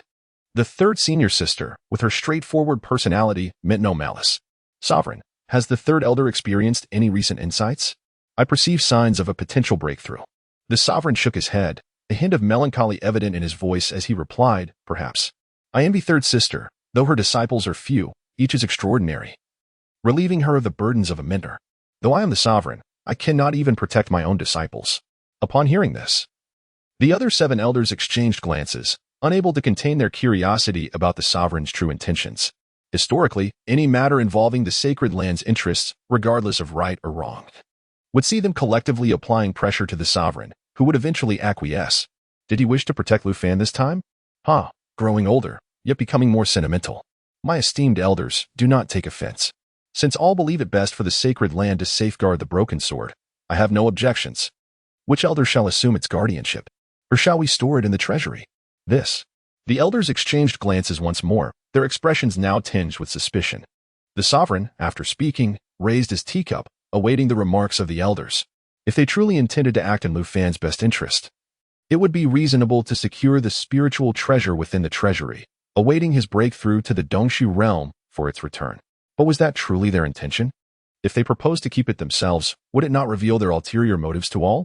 The grandiloquent reasons previously articulated have now backfired spectacularly. The elders quickly grasped the machinations of the Enyang Holy Master, yet this was a stratagem laid bare. He meticulously followed the elders' counsel, relinquishing the decision-making power entirely to them. What more could be desired? To voice excessive demands would be to display a blatant ignorance of social niceties. We merely expressed our opinions. Debate is about the free exchange of ideas. However, the final verdict rests solely with you, our esteemed Holy Master. Though the Holy Master is the mentor of Lu Fan, we trust that he will invariably make the right choices between personal feelings and the interests of the Holy Land. What is your stance, Holy Master? Only then did the Enyang Holy Master set down his teacup and sigh. You all know my character. Had it not been for my master's insistence, I would never have assumed the role of Holy Master. Since taking on this title, I have consulted with my esteemed brothers on all matters. Frankly, I have been perhaps the most ineffectual Holy Master in history. What does the Holy Master mean by this? The elders shifted uneasily at his words. Goodness, if this were to be overheard, it would be quite the scandal. While they wielded some authority, they had not sunk to the level of undermining the Holy Master, even resorting to a ploy against that old schemer Lu Fan. Recently, I seem to have been speaking nonsensically. It's truly unproductive. Upon the return of our venerable ancestor, I shall request to resign from the position of Holy Master, emulating our 3rd junior sister. That cannot be. Brother, do you wish to cast us into injustice? If you truly resign, what fate awaits us? Speak plainly. How do you intend to handle Lu Fan? The Enyang Holy Master then stated earnestly, you have all seen Lu Fan's perseverance, character, and insight. All spiritual treasures possess their own spirit. Lu Fan's ability to acquire them indicates his remarkable fortune. If we forcibly seize this sword for the Holy Land, it would defy heaven's will. Lu Fan harbors a secret that our venerable ancestor is already aware of. As long as he does not engage in actions that jeopardize the Holy Land, we should not interfere with him. Upon hearing this, the elders silently cursed. This old fellow is using this matter to send them a warning. The eldest brother truly possesses cunning skills. They are admirable. The elders, their faces ashen, departed in silence. Who would feel good after being toyed with for so long? After their exit, the Enyang Holy Master did not wear a victorious smile. Instead, reflecting on the venerable ancestor's appraisal of Lu Fan. What a fine child. Had he not encountered Lin Tianchi, his future achievements would undoubtedly surpass my own. Alas, how lamentable. Rise. Thank you, Master. Lu Fan stood, maintaining a slight bow to express his respect. Do not stand on ceremony. Feel free to take a seat. The Enyang Holy Master's tone was calm and kind, revealing his profound admiration for Lu Fan, enhanced by a sense of compassion. Upon hearing this, Lu Fan felt a surge of joy. At the very least, his master's demeanor suggested that the outcome would not be worse than he had anticipated. Everyone harbors their own secrets, and we cultivators are no exception. You need not bear any psychological burdens. The Enyang Holy Land has endured for millennia and possesses the capacity for tolerance. As long as you do not commit acts of treachery against the Holy Land, you remain a disciple of the Enyang lineage, understand? Upon hearing this, Lu Fan could hardly contain his elation. The outcome surpassed his wildest dreams. He silently marveled. Truly, the Enyang Holy Land is beyond my initial estimations. A damaged innate spiritual treasure is hardly sufficient for them to turn against me. The residual soul of my master should also remain undiscovered. How perfect. Disciple expresses gratitude for master's understanding. I vow once more never to commit an act of betrayal against the sect. Lu Fan's heart surged with emotion as he raised his hand in oath. Such a sect is worth his dedication. The Yin-Yang holy master nodded, feeling increasingly indebted to this disciple. You have cultivated the Yin-Yang spirit eye. Thus, your path is destined to be that of simultaneous cultivation of Yin and Yang. This road is fraught with challenges. This Yin-Yang pendant was bestowed upon me by your ancestor. It can help regulate the forces of Yin and Yang. Take it. The Yin-Yang holy master produced a black and white jade pendant adorned with the Taiji symbol. A rare artifact crafted from Yin-Yang spirit jade, cherished by the holy master. Lu Fan's heart soared even higher, astonished that after all his fears over the past days, not only was he unharmed, but he also received a treasure. Disciple is grateful for master's bestowal. I shall not disappoint your expectations. Good, good. Return and devote yourself to your training. In 1 year, the barbarian demon's secret realm will open. During that time, cultivators below the out-of-body stage from the entire Tianyuan realm will enter the secret realm for trials. You will contend for resources against cultivators of a greater realm than yourself. Danger abounds. Do not underestimate it. Rest assured, Master, I shall not bring disgrace to the Holy Land. At this moment, Lu Fan felt a newfound sense of belonging and recognition towards the Yin-Yang Holy Land. The sect had shown him such kindness, and with such a remarkable master. How could he not feel aligned with them? Lu Fan departed with vigorous strides, while the Yin-Yang Holy Master felt an unexpected pang of guilt. For the first time, he contemplated defying the venerable ancestor's wishes. What a splendid child, even if he cannot match Lin Tianqi. Why must I be so harsh with him? After handing over the recording stone and its operational methods to Li Mengxian, Lin Tianqi remained atop the mountain, practicing his punches. The battle between Lu Fan and Jiao Yin had provided him with much insight. Previously, he believed that strength and speed alone sufficed, rendering other tactics superfluous. Yet both Jiao Yin S9 Sun's transformation and Lu Fan S1 Sword Transcending 9 left an indelible impression on him. Ultimate strength and speed equate to unparalleled might. This is indisputable, yet tactics are not entirely useless. Speed and strength form the foundation, while other techniques serve as the embellishments to the main trunk, perfectly melding all forces into a single punch. As dusk fell, enveloping the world in silence, Lin Tianqi stood alone atop the peak for several days. The mountain winds howled, as if attempting to sweep his slender form into the boundless void. Yet his resolve remained unyielding, and amidst this tempest, he unexpectedly entered the coveted state of enlightenment pursued by cultivators. This sensation was not unfamiliar to Lin Tianqi. For others, the path to enlightenment is fraught with challenges. For him, while not commonplace, it was a recurring experience. Initially, he attributed this to his pure yang sacred body. However, from Jiang Lingyun's subtle inquiries, it became evident that the pure yang sacred body was not as extraordinary as it seemed. It could only be attributed to his own exceptional enlightenment. This revelation prompted Lin Tianqi to reflect, acknowledging that the earth of his previous life was indeed akin to the descriptions found in novels. A realm overshadowed by a decline in spiritual cultivation. Otherwise, with his innate understanding, he would have been a rare gem in the realm of cultivation, a prodigy of a millennium. At this moment, immersed in the pursuit of enlightenment, Lin Tianqi felt as though he had entered a vibrant world of his own creation. Surrounding him were ethereal rays of 5 colors, resembling a distorted rainbow, silent and serene, enveloped in profound tranquility. In this state, his primordial spirit soared freely like a bird in the sky or a fish gliding through water, unbound by any constraints. Suddenly, waves stirred within his sea of consciousness, and a connection sparked within his mind. It was as if a celestial melody, echoing from the ancient and primordial past, traversed the vast river of time. Reaching deep into the core of his soul, Lin Tianqi slowly raised his hand, his 5 fingers curling as if to seize the profound truths of heaven and earth. His arm relaxed, muscles taut and sinews resonating. A powerful, inexplicable force awakened within the depths of his fist, like a hidden dragon stirring in the abyss. Initially subtle, it surged forth, ultimately swelling into a torrent. Clenching his fist, boom, before the fist even moved, the surrounding space subtly distorted. As if in fear of the might of this blow, or perhaps in celebration of the birth of such transcendent power, Lin Tianqi slowly opened his eyes, his gaze piercing through layers of mist, staring into the depths of the unknown. Past hesitations seemed to dissipate like fleeting clouds. In an instant, he struck, like a star plummeting to the earth, akin to a rainbow piercing the sun. The force of his punch howled, transforming into a tangible dragon. Its claws bared and fangs bared, roaring as it surged forth. Wherever it passed, the fabric of space appeared as fragile as glass, cracking inch by inch, emitting a chilling lament. Simultaneously, the heavens and earth underwent a tumultuous transformation. Above, clouds churned like ink, yet were dispersed by the might of the punch, unleashing myriad rays of dawn, reminiscent of divine feathers, dazzling and resplendent. The sun and moon dimmed, stars trembled, seemingly drawn by the power of this single strike. With some stars on the verge of falling, streaking across the sky, trailing long tails of fire, resembling a meteor shower. The force of this punch was not merely physical strength or martial prowess, it was the supreme amalgamation of will, belief, and soul.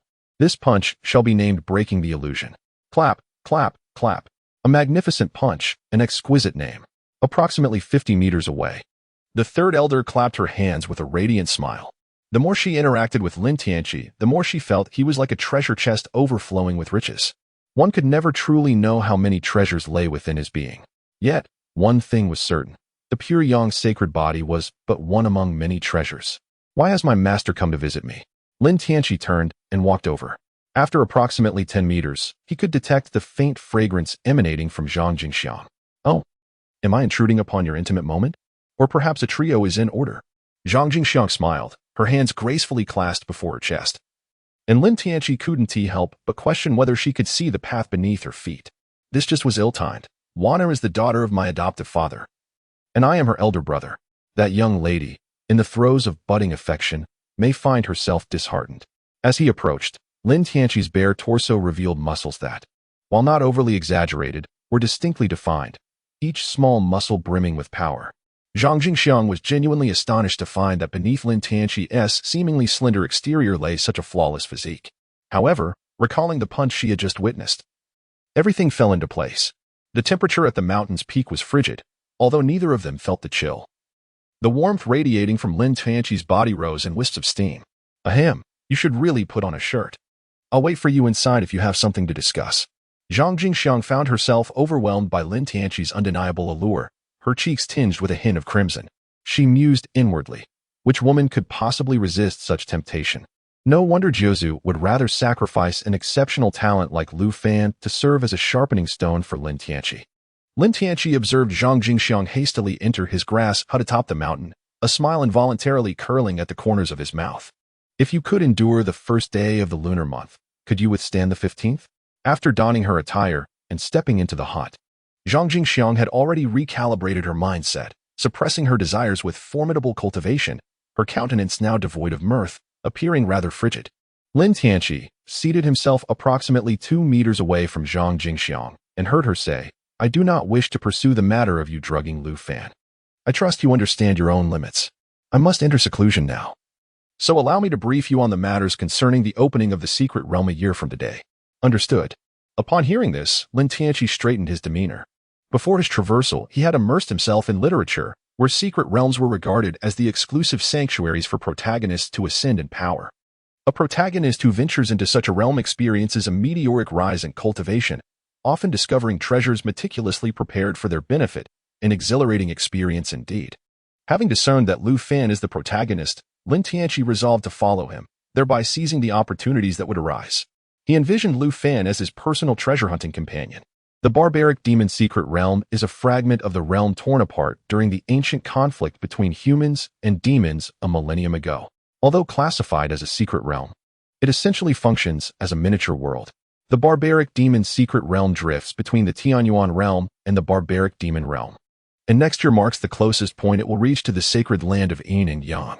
At that time, we shall establish a spatial passage to facilitate your entry. Within the barbaric demon secret realm, remnants of the ancient barbaric demon clans linger, having evolved into the realm's dominators over nearly 10,000 years. However, due to the inherent limitations of the realm, it can only accommodate cultivators of the out-of-body stage and below. Your entry into the barbaric demon secret realm serves not only as a means to hone your skills and seize the resources accumulated over millennia, but also as an opportunity to vanquish the barbaric demons. This will serve as your trial ground, paving the way to the true battlefield. Lin Tianqi fell silent for a moment upon hearing this. The disparity between the mysterious realm of the barbarians and his expectations was rather significant.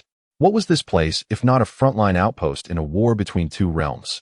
They, the trial seekers, were akin to fresh recruits stepping onto the battlefield for the first time, merely assigned to engage in an easily won skirmish to hone their skills. The promised harmonious cultivation seemed to have been abruptly intertwined with the chaos of the barbarians. Upon Lin Tianqi's arrival in the Tianyuan realm, he found himself perplexed. In such an expansive world, there seemed to be no demon race. This realization dashed his hopes of finding a nine-tailed maid. Little did he know. He was on the brink of a grand revelation. The barbaric demon realm, a vast world teeming with malevolent creatures. How long must we remain in the barbaric demon secret realm? He inquired. 3 months, came the reply. Is that all? Not at all. This duration has been meticulously determined through the harsh lessons of experience. Exceeding 3 months often results in excessive casualties. Master, I shall miss you dearly.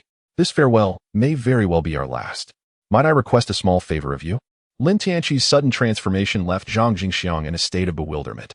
Although the perilous venture into the secret realm had resulted in significant casualties, with the demon refining gourd bestowed by the 9 ancestors, what was there to fear from the barbaric demons? It was indeed an opportunity for advancement. Before she could regain her composure, Lin Tianqi unexpectedly seated himself before her and grasped her delicate hand. What is your modest request? May I steal a kiss? Half an hour later, a figure rapidly emerged from the thatched cottage, hastily adjusting their disheveled attire mid-flight. Sister, your undergarment. The figure stumbled in midair, nearly losing balance. Lin Tianqi, with great delight, tucked the blue and white floral apron into his sleeve. Goodness, this woman is truly wild. Lin Tianqi gently touched his lip, which had been bitten, tasting a hint of sweetness mingled with the metallic tang of blood. Even the tip of his tongue had been wounded. Time flew by, and for a whole year, the central topic in the entire Tianyuan realm was the mysterious realm of the barbarian demons. Various sects and prominent families were eagerly preparing supplies for entry into the realm, assembling teams of their core disciples. There was an air of grandeur, reminiscent of clashing swords and gallant steeds, as they readied themselves for the ultimate trial of slaying the barbarian demons. The ears of these demons could be exchanged for battlefield points, universally recognized by the powerful factions of the Tianyuan realm. With sufficient points, even those not belonging to these sects could redeem formidable techniques. This prospect was immensely alluring for practitioners from smaller sects, especially those of more advanced age, who had long been limited by their innate talents, unable to enter sacred grounds in their youth, and now having reached the Yuan Ing or out-of-body stages with no further hope of progress. They saw the mysterious realm of the barbarian demons as a chance to fight for their fortunes. Death was but a risk if they survived. They might exchange for a high-level technique from the sacred grounds, possibly advancing further. They were well aware that compared to the prodigies within the sacred grounds, they were mere cannon fodder. Yet could cannon fodder not spark a flame? Death was not fearsome, but the absence of hope was. As the date for the opening of the mysterious realm drew near, a staggering 90% of Yuan Ing and out-of-body cultivators converged near the Yinyang sacred ground. Look! It's Yi Wushuang from the Zishu sacred ground. Wow, Brother Yi is so handsome. This is the allure of the world's most beautiful man. Humph. You haven't seen our Lin Shidi from the Yinyang sacred ground. He is just too low-key. Otherwise, what is Yi Wushuang to him? What is the use of just talking? Let your Lin Shidi come out and compare with Brother Yi. Brother Yi is not only handsome, but also tops the hidden dragon list. Your Lin Shidi is merely in 3rd place. Stop arguing. What Lin Shidi? What Brother Yi? Brother Tsibei from the Thunder Sound sacred ground is the real handsome one. Those on the hidden dragon list were distinct from the wandering cultivators who could only temporarily linger outside the Yinyang sacred ground. They were granted entry into the sacred ground, which had specially prepared 3 spiritual peaks to host these exceptional talents. As the hidden dragons gathered, discussions and debates were inevitable before the realm's opening. Donglai Peak, one of the finest spiritual peaks of the Yinyang sacred ground, was even a level above Lin Tianqi's peak. It was reserved for important guests and major events, underscoring the significance the Yinyang sacred ground placed on these young prodigies. With celestial herbs carpeting the ground and spiritual energy swirling like mist, surrounded by rare and wondrous beasts, it was indeed a paradise for immortals. At this moment, the young prodigies convened, engaging in philosophical discussions, brimming with vigor. For them, the opportunity to gather with so many peers of equal caliber was a rarity. Brother Zhang, shall we act together this time? Naturally. Last time in the realm, we fought side by side, bloodied and victorious. I still vividly recall it. This time, I've invited Brother Zhao Yin to join us for introductions. Excellent. The gathering served not only for philosophical discourse but also for forming alliances. The mysterious realm of the barbarian demons was fraught with peril. These direct disciples or family heirs each had their own teams. However, their numbers were still insufficient compared to the indigenous barbarian demons. Furthermore, they had to contend not only with the demons but also with other prodigies vying for the same opportunities. Incidents of murder and treasure theft occurred far too frequently in the unrestricted mysterious realm. Humans were often far more dangerous than the demons. Just then, a commotion erupted outside the hall, drawing the attention of the drinking and conversing prodigies. A young man clad in purple descended from the air, his robe adorned with golden patterns resembling a serpentine thunder dragon, exuding a wild and regal aura, with flickers of purple light dancing ominously. His face was chiseled and defined, with sword-like brows that slanted toward his temples and deep, abyss-like eyes that seemed to conceal the boundless stars of the Xixia realm.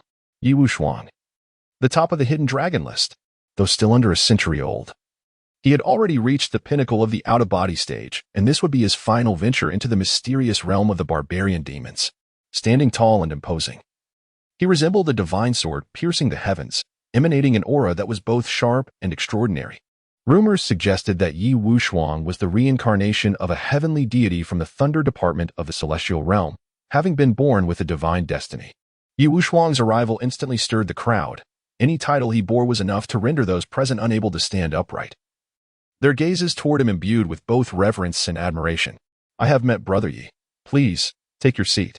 Prior to Yi Wuxuang's entrance, the hall had been a scattered assembly of familiar faces discussing their strategies for entering the realm. However, with Yi Wuxuang's presence, he became the focal point, and everyone instinctively stepped aside, resembling subjects bowing before a sovereign. Even the haughty Jiao Yin regarded Yi Wuxuang with a hint of starstruck admiration. Yi Wuxuang nodded, neither arrogant nor overly familiar, and took his place at the elevated seat. Disciples from the Enyang sacred ground promptly presented him with fine wines and spiritual fruits. They couldn't help but compare him with Lu Fan, who had stolen the spotlight this past year. The comparison was utterly futile. In terms of appearance, demeanor, and cultivation, Yi Wuxuang surpassed Lu Fan significantly. Although they were reluctant to admit it, the reality was that for Lu Fan, such a comparison was already an overestimation. Barely 15 minutes after Yi Wuxuang took his seat, another uproar arose outside. The saintess of the Tianjin sacred ground, Shenzhong, had arrived. Shenzhong possessed a complexion as pale as jade, radiating a faint, ethereal glow, with features exquisitely sculpted as if crafted by the most skilled artisan. Her willow-like brows arched gracefully, exuding a spirited elegance. Her lips, akin to cherries, were naturally tinted yet perpetually pressed tight, concealing her sharp tongue. Her raven hair cascaded like a waterfall, smooth and flowing to her waist, with a few stray strands framing her face, adding a touch of casual charm. Tall and slender, she donned a blue and white sword robe intricately embroidered with silver threads, exuding a subtle aura of sword energy. A long sword, embedded with translucent cold jade, rested at her back. It was the hidden treasure of the Tianjin sacred ground, known as the Ascendant. Legend spoke of Shenzhong possessing a natural sword body, and it was said that upon her birth, all swords of the Tianjin sacred ground came to pay homage. The Ascendant, the sacred treasure of the Tianjin sacred ground, had willingly recognized her as its master, were it not for the enigmatic nature of Yi Wuxuang's divine reincarnation. The contest for the top spot between the two would indeed pose a considerable challenge. While some dared to approach Yi Wuxuang, none would even dare to meet Shenzhong's gaze. Those who did would certainly receive her sharp retort. "What are you staring at?" Regardless of whether you answer or remain silent, the consequences range from mild embarrassment to being bedridden for 3 months. This wisdom has been distilled from the experiences of countless undeterred predecessors. Shenzhong cast his gaze upon Yi Wuxuang, elegantly striding over to take a seat beside her. The two exchanged no words. A celestial beauty sat beside him, while Yi Wuxuang seemed entirely oblivious, engrossed in her solitary indulgence. With their presence, the other talented individuals appeared somewhat overshadowed, speaking cautiously and lowering their voices, lest they disturb these two. The attendants of Yi Wuxuang and Shenzhong, the top two on the Qianlong list, transformed an otherwise ordinary gathering into something extraordinary. Disciples of the Enyang sacred land hastily reported to the elders. Upon receiving the news, the elders promptly dispatched disciples to seek out Lu Fan, urging him to host Yi Wuxuang and Shenzhong at Donglai Peak in his capacity as the host. Perhaps out of a sense of guilt, the lord of the Enyang sacred land had increasingly valued Lu Fan over the past year. not only providing him with a masterclass every 3 days, but also involving him in various sacred affairs. This bestowed upon Lu Fan the long-desired sense of recognition and respect from others. Indeed, during this year, he had become the rising star of the Enyang sacred land, whereas Lin Tianqi had faded into obscurity. After 3 years of silence, many of his former female admirers had begun to waver, shifting their attention toward Lu Fan. At that moment, Lu Fan was at another celestial peak receiving guests, and upon hearing the news, he wasted no time in heading toward Donglai Peak. Senior Brother Yi, Senior Sister Shan, I humbly beg your forgiveness for not welcoming you from afar. Even before his arrival, Lu Fan's voice had already resonated within the Grand Hall. Junior Brother Lu has arrived. It is indeed our honor to share this table with such esteemed individuals today, he continued with a smile. If we are to speak of the newcomers on the Qianlong list, it is none other than Junior Brother Lu and the yet-to-arrive Junior Brother Lin. Junior Brother Lu must drink in honor of Junior Brother Lin as well. Yi Wushuang and Xinjiang glanced at Lu Fan, who was greeting others, before returning to their drinks, offering no response to his earlier remarks. The atmosphere quickly grew tense. The guests stole furtive glances at the two seated above, then at Lu Fan, awkwardly resuming their seats. The smile on Lu Fan's face faltered. That familiar yet alien sensation returned. He was being overlooked. The fragrant spiritual wine filled the hall, but the ambience was so frigid it felt as if frost could form. Lu Fan felt a humiliation akin to being toyed with. Yi Wushuang and Shenzheng merely exchanged a glance, causing the previously welcoming crowd to regard him with cold indifference. Yet, this was Donglai Peak, the Enyang sacred land. The sense of belonging and honor he had developed over the past year only fueled Lu Fan's rising ire. His chest heaved with anger as he represented not just himself, but the entire Enyang sacred land. Their blatant disregard was a naked affront to him and his sect. Drawing a deep breath, he stepped forward, causing the stone floor to tremble beneath him. Have you two never been taught how to behave as guests?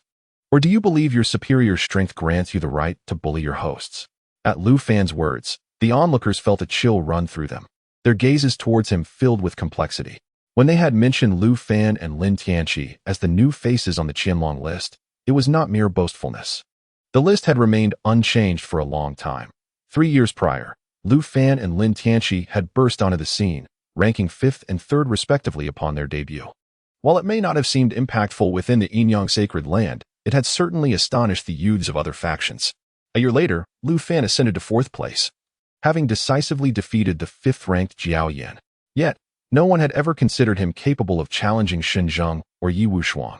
Yi Wushuang, calmly finishing her drink, seemed to ponder for a moment before looking at Lu Fan and stating coolly, "Do you wish to teach me?" Xinjiang, engrossed in his own drink, erupted into laughter, the sound striking Lu Fan like an invisible slap across the face, piercing through him. Lu Fan's eyes widened in fury, the power of yin and yang surging within him. Very well. Since Senior Brother Yi is so eager to learn, I shall impart some wisdom on your behalf. In an instant, the onlookers rose to create space. It had been years since anyone had dared to challenge these two. They couldn't possibly intervene in such a thankless endeavor. After all, who would risk it for someone they were not closely related to? Moreover, they were curious to witness the true strength of Yi Wushuang and Shenzheng. Lu Fan swiftly formed hand seals, gathering Enyang energy into his palms, conjuring 2 ancient compasses that spun rapidly, releasing intertwining beams of black and white light directed at Yi Wushuang. She made no motion to rise, merely smiling faintly as she declared, "In the early stage of the nascent soul, I shall defeat you." With a flick of her wrist, a barrier of purple lightning erupted before her, effortlessly absorbing the oncoming black and white streams, producing a series of explosive sounds without even causing a ripple in her shield. Such power, you cannot possibly teach me. Yi Wushuang's nonchalant tone dripped with the sharpest mockery. Xinjiang, seated beside her, made no move to intervene, as even the Enyang energy approaching him was cleaved apart by a fierce sword aura. The spectators gazed at Lu Fan with pity. He was destined to become yet another genius crushed by these two. Having gauged the gap after a single exchange, Lu Fan realized victory was beyond his reach. However, defeat came in many forms. Suddenly, Lu Fan's eyes transformed, one black as the endless night, the other white as a brilliant day. The energies of yin and yang swirled from his eyes, intertwining to form a taiji diagram that slowly rotated, drawing in the abundant spiritual energy of Donglai Peak. Compared to a year ago, with the Yin-Yang jade pendant gifted by the Lord, Lu Fan had become increasingly adept at wielding the Yin-Yang spiritual eye. Yet, this was still insufficient to sway Yi Wushuang. With a casual gesture, she splashed a few remaining drops of spiritual wine from her cup, her purple gold robe seemingly resonating with thunder. In her hand, the purple light coiled like an enraged dragon, and the droplets of wine shimmered in midair before transforming. 3 purple thunder cheilants, entwined with electricity, surged forth. Boom. The 3 cheilants crashed into Lu Fan's Taiji diagram like 3 divine bolts. The blinding light and energy ripples erupting as if a massive stone had been thrown into a tranquil pond, sending the spectators reeling. Yi Wushuang's strength was indisputable, yet Lu Fan's resilience surprised them all. The sleeves of Lu Fan's robe had vanished, revealing a charred forearm that emanated the aroma of scorched flesh. Yet his gaze grew ever brighter. Being the first on the Qianlong list mattered little now. With a mighty roar, Lu Fan accelerated the rotation of the Taiji diagram, spiraling in a tempest of spiritual energy. The 3 cheilants were mercilessly shredded, reduced to countless purple shards of power, all consumed by the Taiji diagram. The diagram swelled in size as Lu Fan pushed it forward, bearing down upon Yi Wushuang, who remained seated above. The space along his path contorting and twisting with a mournful wail. As the Taiji diagram drew ever closer, Yi Wushuang turned to Xinzheng and inquired, "Xin Junior sister, would you like to step aside? I fear you may be splattered with blood." Xinzheng, however, paid no heed, her gaze fixated on Lu Fan, who approached step by step. Suddenly, she felt a stirring in her heart, yet this fleeting emotion was swiftly extinguished by a flash of sword light. After all, a man merely affects the speed of his strike. Yin-Yang Holy Land, Lu Fan, I seek your guidance. Lu Fan bellowed, thrusting the Taiji diagram towards Yi Wushuang. Regardless of the outcome, none dared to underestimate Lu Fan, nor the Yin-Yang Holy Land. Boom. Yet, Yi Wushuang merely extended her palm, and the battle was concluded. This single strike not only pierced the seemingly world-rending Taiji diagram, but also penetrated Lu Fan's left shoulder. Had she wished, it could have been his heart instead. Cough. Lu Fan spat forth a mouthful of blood, momentarily unable to accept this outcome. Why? Why was his opponent so formidable within the same realm? Swish. Yi Wushuang retracted her hand, her jade-like fingers now stained with crimson blood. Lu Fan, over the past 50 years, among all who have challenged me, you may rank within the top 10. Today, having partaken in the libations of the Yin-Yang Holy Land, I shall grant you a rare reprieve. Do you believe I lack the hospitality to spare your life? With that, Yi Wushuang flicked away the blood from her hand, rising to leave. I had initially wished to meet Lin Tianqi, but it seems there is no longer any need. I, Yi Wushuang, am born to shine. While all of you are but shadows in the long night, how utterly uninteresting. The onlookers gazed at Yi Wushuang, engulfed in a sense of impending darkness. To coexist in the same era as such a prodigy meant they were destined to serve as mere backdrops to her brilliance. Xinzheng observed the dazed Lu Fan. Her heart stirred once more, and she frowned slightly. Just then, as Yi Wushuang reached the entrance of the grand hall, she paused. Who dares to show off? One must know the master before striking a dog. You've dared to harm my junior disciple and think to depart unscathed? The clock rewound to the moment Lu Fan arrived at Donglai Peak, where both Yi Wushuang and Xinzheng had disregarded him. The disciples of the Yin-Yang Holy Land sensed impending trouble. Lu Fan's face had become a mere doormat. They hurriedly reported to the elders, who swiftly sought Lin Tianqi at Qingyun Peak, hoping he would intervene. Lin Tianqi, who fancied himself a villain, had little interest in ostentatious displays. From his extensive reading, he understood that a villain's downfall often stemmed from forced ignorance in the script or an incessant need to show off, which ultimately bolstered the protagonist's strength, leading to a reversal of fortunes. The true villains were those who remained low-key and adept at masquerading, often thriving until the very end. If one could disguise themselves well enough, eliminating all protagonists and ultimately rising to power was not beyond the realm of possibility. Before his transmigration, he had read a novel by the three mad Taoists, in which the protagonist Qin Tianjiao stood out prominently. Why should he cling so desperately to the label of a villain? As long as he eliminated the protagonists, who could dispute his claim to the title? If someone opposed him, he could simply eliminate them as well. With the secret realm about to open, he saw an opportunity to forge a connection with Lu Fan, the treasure seeker. If Lu Fan were to feel gratitude towards him, all the better. As Lin Tianqi's voice echoed, He appeared like a bolt of black lightning, streaking into view. A year had passed, and Lin Tianqi had grown significantly taller, reaching nearly 6'3", his physique sturdy and upright, with his long black hair billowing wildly. Reminiscent of a proud eagle, Yi Wushuang stood at the Grand Hall's entrance, gazing at Lin Tianqi, and spoke coolly, "You are Lin Tianqi, are you not?" Lin Tianqi tidied his disheveled hair, exclaiming, "Indeed, it is I. Who are you? I do not engage with nameless individuals." The onlookers in the Grand Hall could not contain their astonishment, whispering in disbelief at Lin Tianqi's apparent ignorance of the word death. Yi Wushuang spared Lu Fan, but that did not imply he would hesitate to eliminate you within the sacred land of Yin and Yang. Yi Wushuang, he muttered, the surname Yi barely qualifying him to warrant Lin Tianqi's attention. With that, he swiftly activated the sun scripture, and in an instant, a surge of solar energy enveloped him, radiating with such intensity that it seemed to pierce the heavens. A brilliant pure sun rose behind him, casting an incandescent glow that caused the air to tremble and boil. The stone floor beneath cracking under the heat. Tendrils of true solar fire cascaded from the sun above, wrapping around Lin Tianqi like fiery silk ribbons. At that moment, he resembled a deity of the sun descended upon the mortal realm.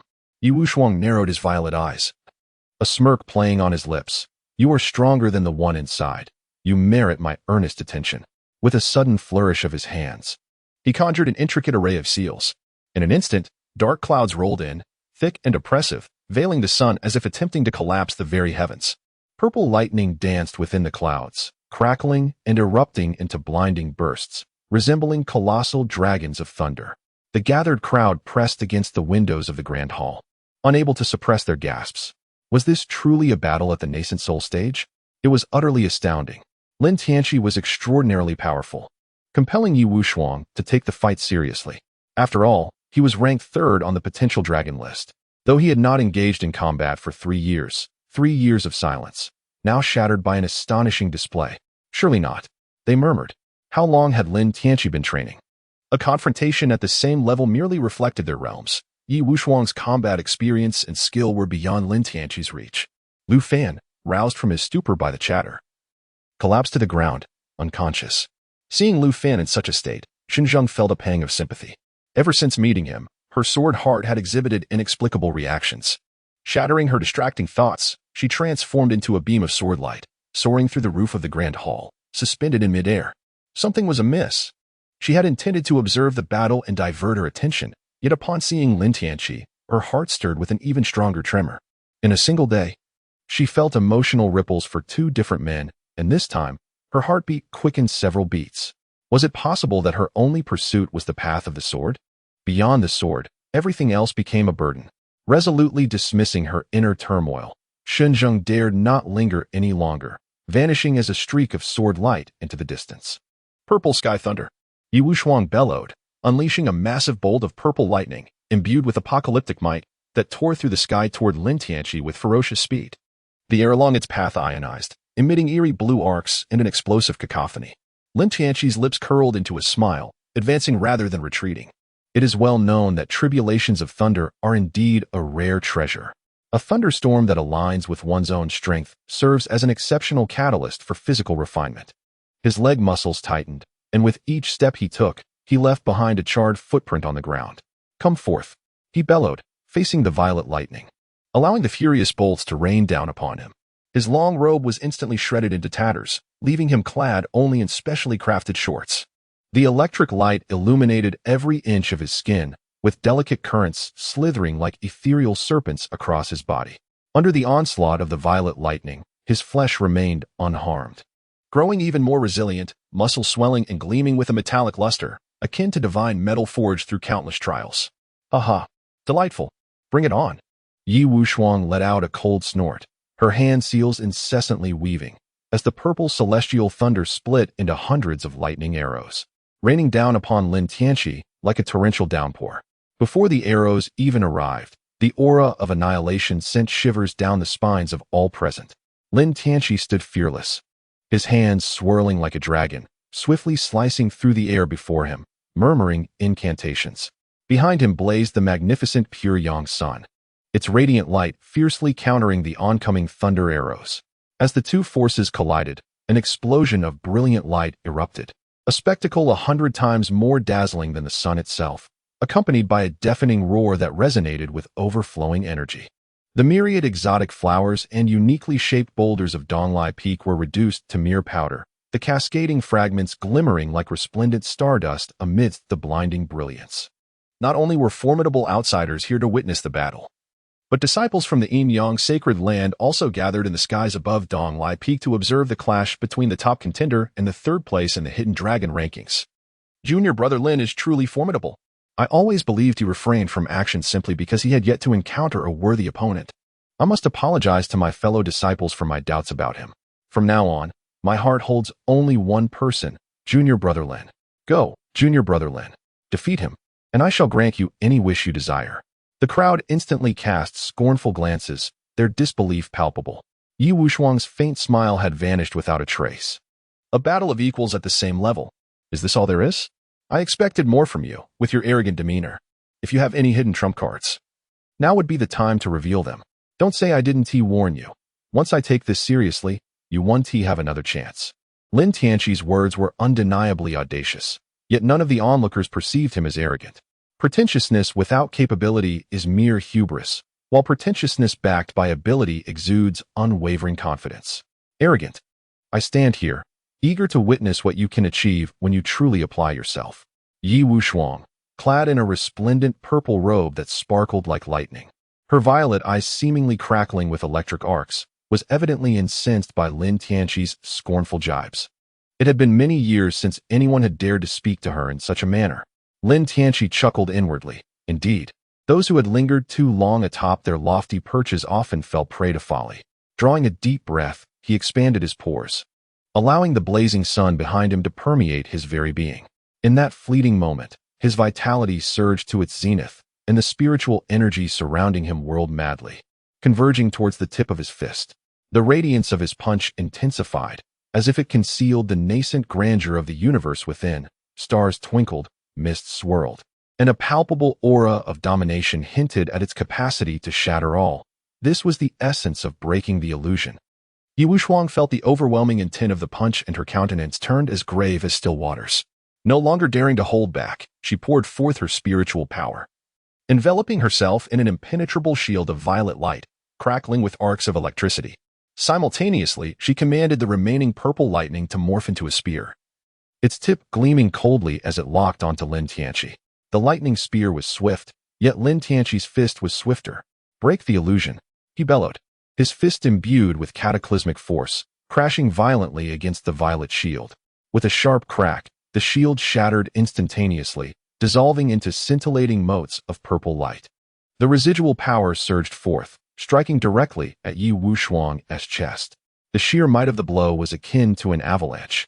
Her chest caved in, and she was propelled backward, colliding with several palatial structures before ultimately crashing against the mountainside.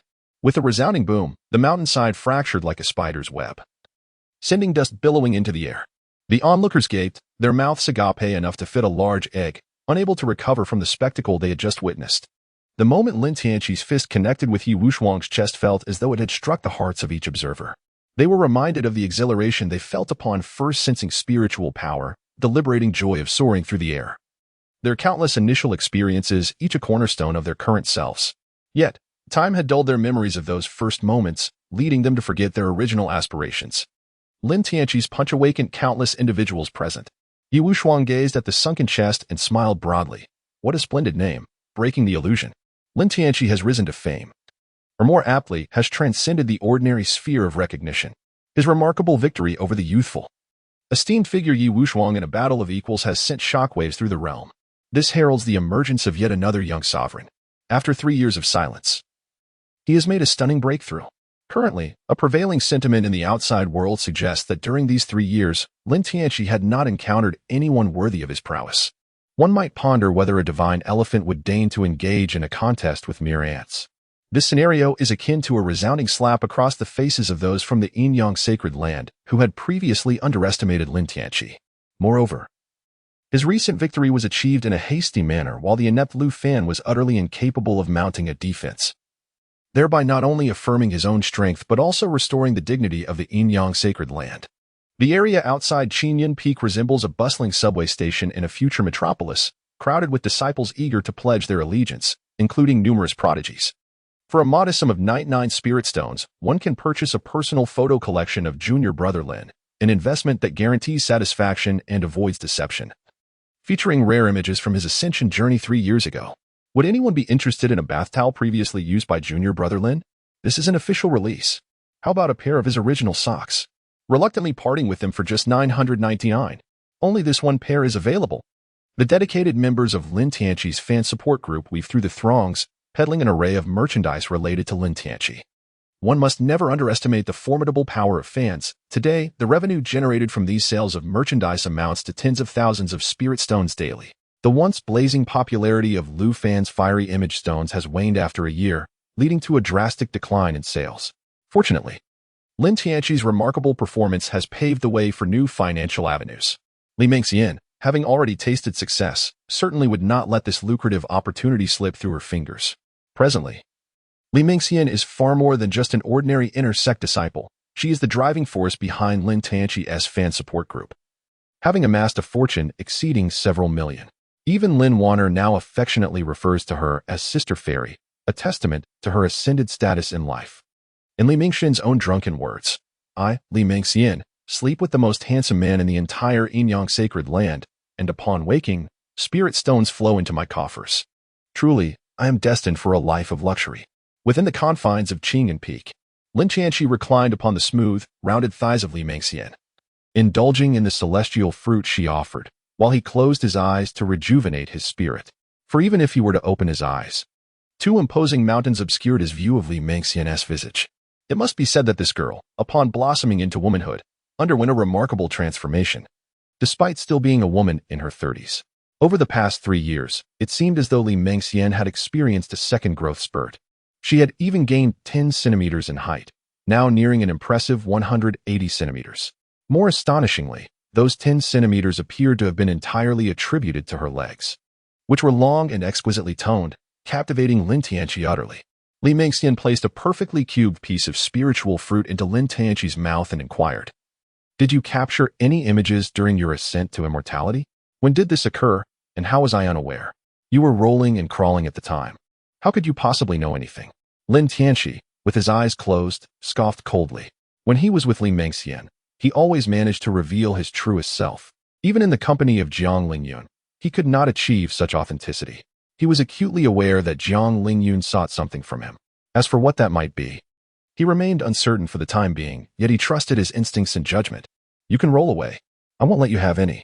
Li Mengxian took the spiritual fruit she had brought to Lin Tianqi's lips and stuffed it into her own mouth, the sweetness of the fruit causing her to squint in delight. How wonderful it would be if time could forever linger in this moment. Humph. Don't get your hopes up. With your current aptitude, without borrowing the power of the true self, it won't be long before you find yourself left behind. Merely gazing at his receding figure, this small Tianyuan realm cannot contain him. When the time comes, he shall be an immortal, and you, a mortal, forever separated by the heavens and earth. TSK, just the thought of it pains me for you. There are countless celestial beings above, many more beautiful and alluring than you, and, more importantly, far more capable. With your infatuated nature, surrounded by beauties in the immortal realm, you will surely forget all about your little romantic pursuits, and you will be left in this meager Tianyuan realm, yearning for solitude until your days come to an end, ultimately returning to dust. Be quiet, Li Mengxian shouted, startling Lin Tianqi into opening his eyes and sitting up. He noticed that her complexion was ashen, tears brimming in her eyes, presenting a visage of fright. What happened? Lin Tianqi grasped Li Mengxian's hand, her small hand icy cold. That thing has emerged once more. After listening to Lin Tianqi, he pondered for a moment and said, You need not worry. If it truly had the power to control you, why would it waste its breath on you? Simply remain steadfast in your heart and do not succumb to its temptations. Li Mengxian nestled into Lin Tianqi's embrace, feeling the warmth of his body gradually dispel the chill that enveloped her. Will you abandon me? She asked. Rest assured, even if I ascend to the celestial realm, I shall first ensure your comfort in old age, for you are my esteemed master. Let go. Li Mengxian bit into Lin Tianqi's chest, grumbling, You wicked disciple. Now you understand how painful it is when you bite me, don't you? Lin Tianqi grimaced in pain, but soon adopted a serious demeanor and proclaimed, "You wicked enchantress! How dare you frighten my wife? Take this." A month later, within the sacred land of Yin and Yang, a colossal array had been erected. At the appointed time, the elders of the sacred land would activate the teleportation formation, unveiling a spatial passage leading to the mysterious realm of the barbarians and demons, those partaking in the trials. Under the organization of the disciples of the sacred land, formed an orderly queue. The portal consumed vast quantities of spiritual stones every moment. Prior to the activation of the portal, all preparations must be meticulously completed to ensure that the trial participants could enter at the swiftest pace possible. The Yin-Yang sacred ground, where Lin Tianqi resides, boasts over 700 trial participants, a number that surpasses any previous year. Among them, more than 400 possess peak cultivation at the out-of-body stage. The sole mission of these individuals is to safeguard Lin Tianqi and Lu Fan. Lin Tianqi's prominence has truly reached unprecedented heights. On the very night he triumphed over Yi Wushuang, the latest edition of the Qianlong ranking was updated, placing him directly at the pinnacle. The Yin-Yang Holy Master convened an urgent high-level meeting that night. This move is undoubtedly a strategic maneuver, raising suspicions of an attempt to both elevate and potentially undermine Lin Tianqi. Caution is imperative.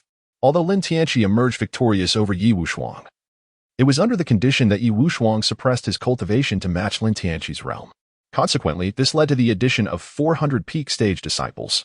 While they may not rival the renowned geniuses listed on the Hidden Dragon rankings, they are undoubtedly elite combatants within the barbarian demon secret realm, serving as formidable guardians. It has been demonstrated that the higher-ups of the Yin-Yang Holy Land responded with remarkable timeliness and correctness. Unbeknownst to them, the trial team has discreetly gained several hundred loose cultivators at the peak stage. Elder Wu of the Yin-Yang Holy Land is currently addressing the assembly, outlining various precautions and announcing the rewards for the rankings of slain barbarian demons. Lin Tianqi stood among the crowd, as if he had been transported back to his high school days before the journey began. The podium had transformed into the vast sky, and the vice principal had become an elder. For the past month, Li Mingxian had been particularly clingy. It was uncertain whether it was due to Lin Tianqi's remark, "She frightens you, but you may also humiliate her." Since she had asserted their unity, did it not follow that his humiliation of her amounted to a humiliation of herself? Upon reflection, Li Mingxian found this reasoning compelling. She fulfilled all his demands without exception, reveling in her boundless joy. Activate the formation. Prepare to enter the teleportation array. After a lengthy speech that lasted half an hour, an elder's commanding voice jolted Lin Tianqi from his rosy reverie. He wiped the corner of his mouth and gazed forward. Before him, the teleportation array, energized by the 9 elders, erupted in a blinding white light. This luminosity coalesced into a colossal gate, towering at a height of 100 meters and spanning several dozen meters in width. Enter. With this command, the disciples in the front row swiftly ascended into the luminous portal, followed closely by those behind them. The orderly procession surged toward the teleportation gate like a torrent. In the span of just a quarter of an hour, tens of thousands of trial disciples had all entered the portal. Lin Tianqi felt a dizzying sensation, as though he had passed through an invisible membrane, and his feet finally touched solid ground. The earthy scent mingled with a pungent odor nearly overwhelmed him. Before Lin Tianqi could acclimate to the peculiar air of this other world, tinged with the scent of excrement, he was besieged by an overwhelming chill of murderous intent directed at him. His fellow disciples stood nearby, their gazes fixed vacantly upon the sky, murmuring in despair, "It's over. It's over. Is it still possible to retreat now?" Lin Tianqi was taken aback by the scene before him, as tens of thousands of human cultivators were on the brink of annihilation. Roar. Above, countless flying demon beasts obscured the sky like ominous clouds of doom. Their roars were deafening. With their massive wings flapping violently, the winds howled like sharpened blades, and their piercing cries seemed to penetrate the very soul, sending shivers down one's spine. Each beast's gaze was filled with ferocity and bloodlust. In the instant the portal closed, a colossal beast, akin to a small mountain, dove from the sky with lightning speed. This was undoubtedly a meticulously orchestrated slaughter aimed at human trial participants. The scent of human flesh was intoxicating, and I could discern the fragrance of human women. The thought of savoring the tender flesh of humans, particularly the delicate bodies of women, was tantalizing. The sudden appearance of the barbaric demon army plunged the human cultivators present into chaos. Even the seasoned veterans had never encountered a scenario where they were surrounded by so many demon beasts. As for the young cultivators, who were entering the demon realm for the first time, they were like lambs delivered to the slaughter, awaiting the most vicious of attacks. There must be a traitor among us. How else would the demon beasts know our precise location of transmission? Everyone, remain calm. Why are we here? We are here to deal with these beasts. Do not fear, brothers. We have been betrayed. We are all mere sacrifices.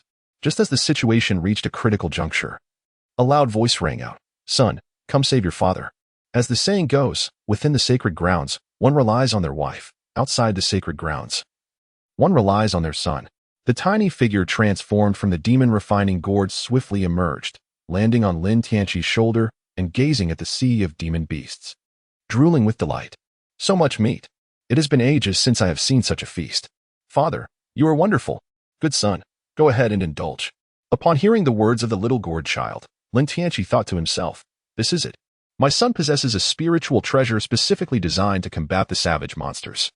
The appearance of the little gourd child instantly rekindled the flickering flame of hope within the panicked crowd. It is the spiritual treasure of our Yin-Yang Holy Land. The demon-refining gourd.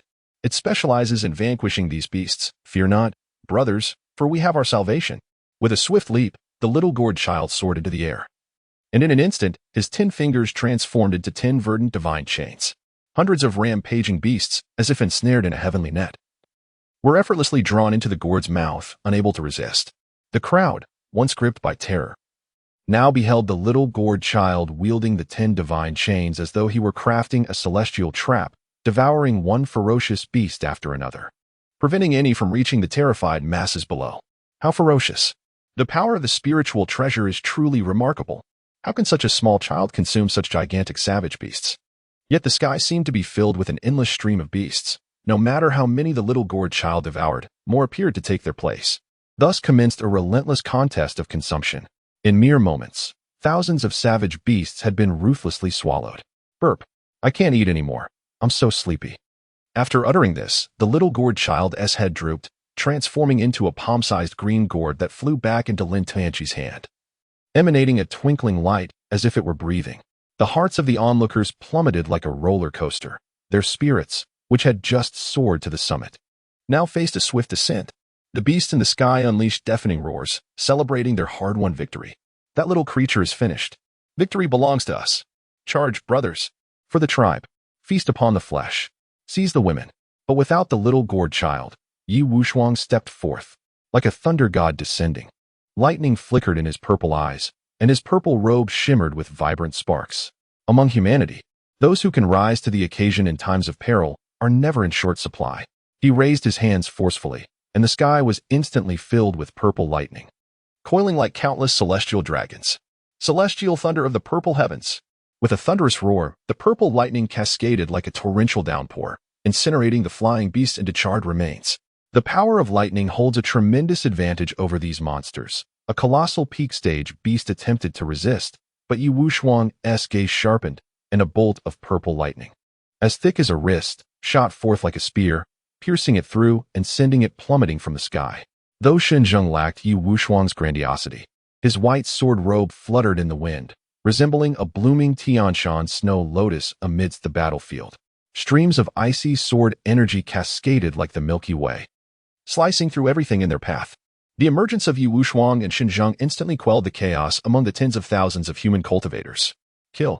Roared the human cultivators in response, refusing to be regarded as discarded refuse. They had the most formidable young sovereign of the entire Tianyuan realm leading them into battle. The brilliance of their treasures exploded like dazzling stars, and their spells streaked across the sky like a brilliant meteor shower. Countless beasts were reduced to a mass of flesh mid-air, showering the ground with a crimson rain of blood. Yet, the sheer number of beasts was overwhelming. They not only pinpointed the landing spots of the human cultivators, but had also meticulously prepared for an ambush in advance. This could be described as a surprise attack mobilizing the entire force of the savage monsters. They intended to exhaust the human trial takers. A nascent soul cultivator was caught by a black hawk's claw, shattering his skull, and before his nascent soul could escape, it was flung into the beast's gaping maw, consumed whole. Damn! Lin Tianqi had traversed through time for over a decade, yet he had never witnessed such a spectacle. Even during the festive season prior to his crossing, his family's slaughterhouse could not have processed such a multitude of beasts. Before his eyes, vibrant lives were mercilessly crushed or torn asunder by the ferocious beasts. The impact was beyond the mere trivialities portrayed in novels of yore. Beasts. They deserve to perish. It must be acknowledged that being born into a lineage of butchers spanning 3 generations has imparted a certain pragmatic perspective on the act of slaughtering animals. The sun's essence had been harnessed to its utmost limit, and his eyes shone like 2 radiant suns, dazzling in their brilliance. In an instant, it was as though an ancient divine sun ascended from within him. An inexhaustible cascade of golden light erupted forth like a surging divine flame, its searing heat distorting the surrounding space, as if this extreme temperature sought to incinerate all into oblivion. Puff, the massive eagle, still reveling in the savory delight of human flesh, was suddenly struck by a ray of golden light, and before it could react, it was rent asunder. The remnants of the human corpse, barely digested, tumbled forth. At this moment, a fiery tempest ignited within Lin Tianqi's chest. His mind was a whirlpool of thoughts, or perhaps devoid of them entirely.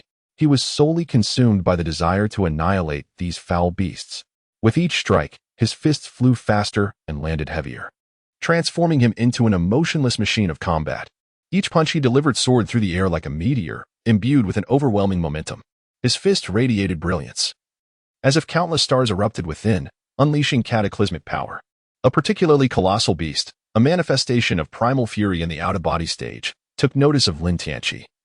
Roaring as it lunged forth, its razor-sharp claws gleamed with an icy light, forged like divine steel, intent on crushing the skull of this human youth. With a thunderous crash, Lin Tianqi's fist collided with the beast's claw, producing a deafening roar as shockwaves rippled outward, shattering the surrounding space like fragile glass. The beast had no time to utter a cry before it was obliterated into a mass of flesh. How dare such a mere creature in the out-of-body stage flaunt its prowess and seek its own demise? Yet, the horde of beasts was relentless. The enemies were inexhaustible. Beyond the skies, and densely packed on the ground, an unending tide of monsters surged towards them. Thousands of cultivators had already met their demise here, with a third having perished, and numerous attempts to break free had proven fruitless. The number of demonic beasts surrounding Lin Tianqi is steadily increasing. And these savage creatures are not all fools. The combat prowess exhibited by Lin Tianqi, Yi Wushuang, Xinzheng, and others is undeniably formidable. These individuals are undoubtedly the elite contenders of the human race, serving as a wellspring of courage for their continued struggle. Should their heads be claimed, the human race would falter in a single blow. This great battle has established significant merit. The esteemed lords from the barbarian demon ancestor realm are certain to bestow lavish rewards. Perhaps they might even grant superior techniques capable of transforming one's very form. Within the barbarian demon secret realm, the demons solely cultivate their demonic forms, not out of reluctance to attain corporeal existence, but due to the absence of appropriate techniques. During the cataclysmic conflict between the 2 realms, the barbarian demon secret realm detached itself from the barbarian demon realm, forming a diminutive world of its own. Millennia of relentless warfare have severed the transmission of heritage. The demon race has since regarded this place as a training ground, where only those who achieve great feats may be graced with superior techniques to attain corporeal existence and return to the ancestral lands of the barbarian demon realm. The unceasing carnage has persisted for several hours, rendering the battlefield a colossal meat grinder. The ground is awash with blood, mingling with the remnants of flesh, resembling a crimson swamp. Lin Tianqi felt his fist growing heavier, his clothes drenched as if pulled from a pool of blood, indistinguishable whether they belonged to him or the enemy.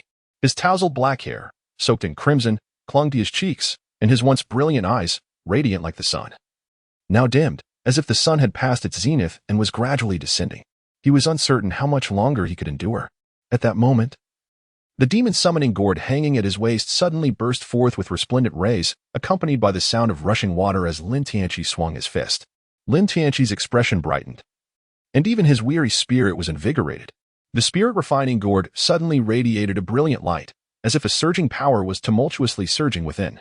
Lin Tianqi shattered the beast before him with a single punch, removing the gourd and uncorking its mouth. Instantly, an irresistibly alluring fragrance wafted forth. Spiritual liquid. Lin Tianqi brought the demon-refining gourd to his lips, tilting his head back to consume the ethereal liquid. In an instant, a torrent of searing and formidable energy surged down his throat, akin to parched earth embracing a long-awaited rain, as his depleted essence was revitalized. And the sensation of exhaustion vanished in an instant. Unlike spiritual stones, which require meticulous refinement and concentration, ethereal liquid possesses a higher purity of spiritual power and is remarkably simple to utilize. However, Ethereal liquid is exceedingly rare, found only in select realms of abundance. Upon consumption, it not only replenished his spent essence in an instant, but also imbued him with a ferocious strength that continuously fortified his physical form. Thud, thud, thud. Lin Tianqi resembled a gluttonous child, indulging in drink like a voracious drunkard, one hand lifting the demon-slaying gourd to his lips while the other formed a fist, effortlessly repelling the encroaching demon beasts. In an instant, a significant portion of the gourd's spiritual liquid flowed into his abdomen, leaving Lin Tianqi with the sensation of intoxication. The demon beasts before him began to blur, their movements slowing to the pace of aged men. To the outside world, Lin Tianqi radiated an intense brilliance, emitting a golden light akin to the midday sun. The previously waning aura surged with renewed vigor. In this moment, Lin Tianqi appeared reborn. His eyes reignited with fervent battle intent as he weaved through the throngs of demon beasts like a wraith. Each punch he threw was infused with an overwhelming force. The void-breaking fist struck, seemingly capable of shattering the very fabric of reality, and the demon beasts surrounding him were swiftly vanquished. At this juncture, Lin Tianqi seemed to have entered a wondrous state, feeling as though he had returned to his childhood, joyfully running across the grassy fields of his hometown. Yet, pesky little insects would invariably appear around him, and as he ran, he would swat at the bothersome pests, replenishing his strength with sips of the spiritual liquid whenever fatigue set in. Waves of demon beasts fell before him, their wails echoing through the air. His momentum grew ever stronger, his cultivation advancing from the initial stage of the nascent soul to the mid-stage. As the last drop of spiritual liquid from the demon-slaying gourd was consumed, Lin Tianqi emerged from that extraordinary state. Unbeknownst to him, the remaining trial takers had gathered around him. This fellow was simply overwhelming. Even Fruit Ninja paled in comparison. The barbaric demons trembled in fear at his prowess, beginning to cower before him, as if he were a fiercer beast than they. Even more despairing for the barbaric demons was the transformation of the green-skinned gourd, reverting to the form of the gourd baby. "Daddy, I'm hungry again." The childlike voice of the gourd baby resonated like celestial music in the ears of the onlookers. Even the cold and stoic Xinjiang could not help but reveal a hint of relieved smile, having fought tirelessly yet remained ensnared by the encirclement of the barbaric demons. Feeling a twinge of discouragement, "Then let us feast." At this moment, Lin Tianqi realized that the demon-refining gourd was not merely a weapon of destruction, but rather a divine artifact of assistance. Lin Tianqi turned to Yi Wushuang, Xinjiang, and the others, saying, "Let us break through separately. We shall escape as many as we can. If we do not attempt to break free, we face certain death." Agreed. Yi Wushuang and Xinjiang nodded. At that moment, their gazes towards Lin Tianqi were filled with admiration. Unlike them, he had long been renowned and had weathered many crises. To maintain such composure in the face of despair during his first trial was truly commendable. With the strategy established and the powerful demon-refining gourd in their possession, the situation shifted dramatically.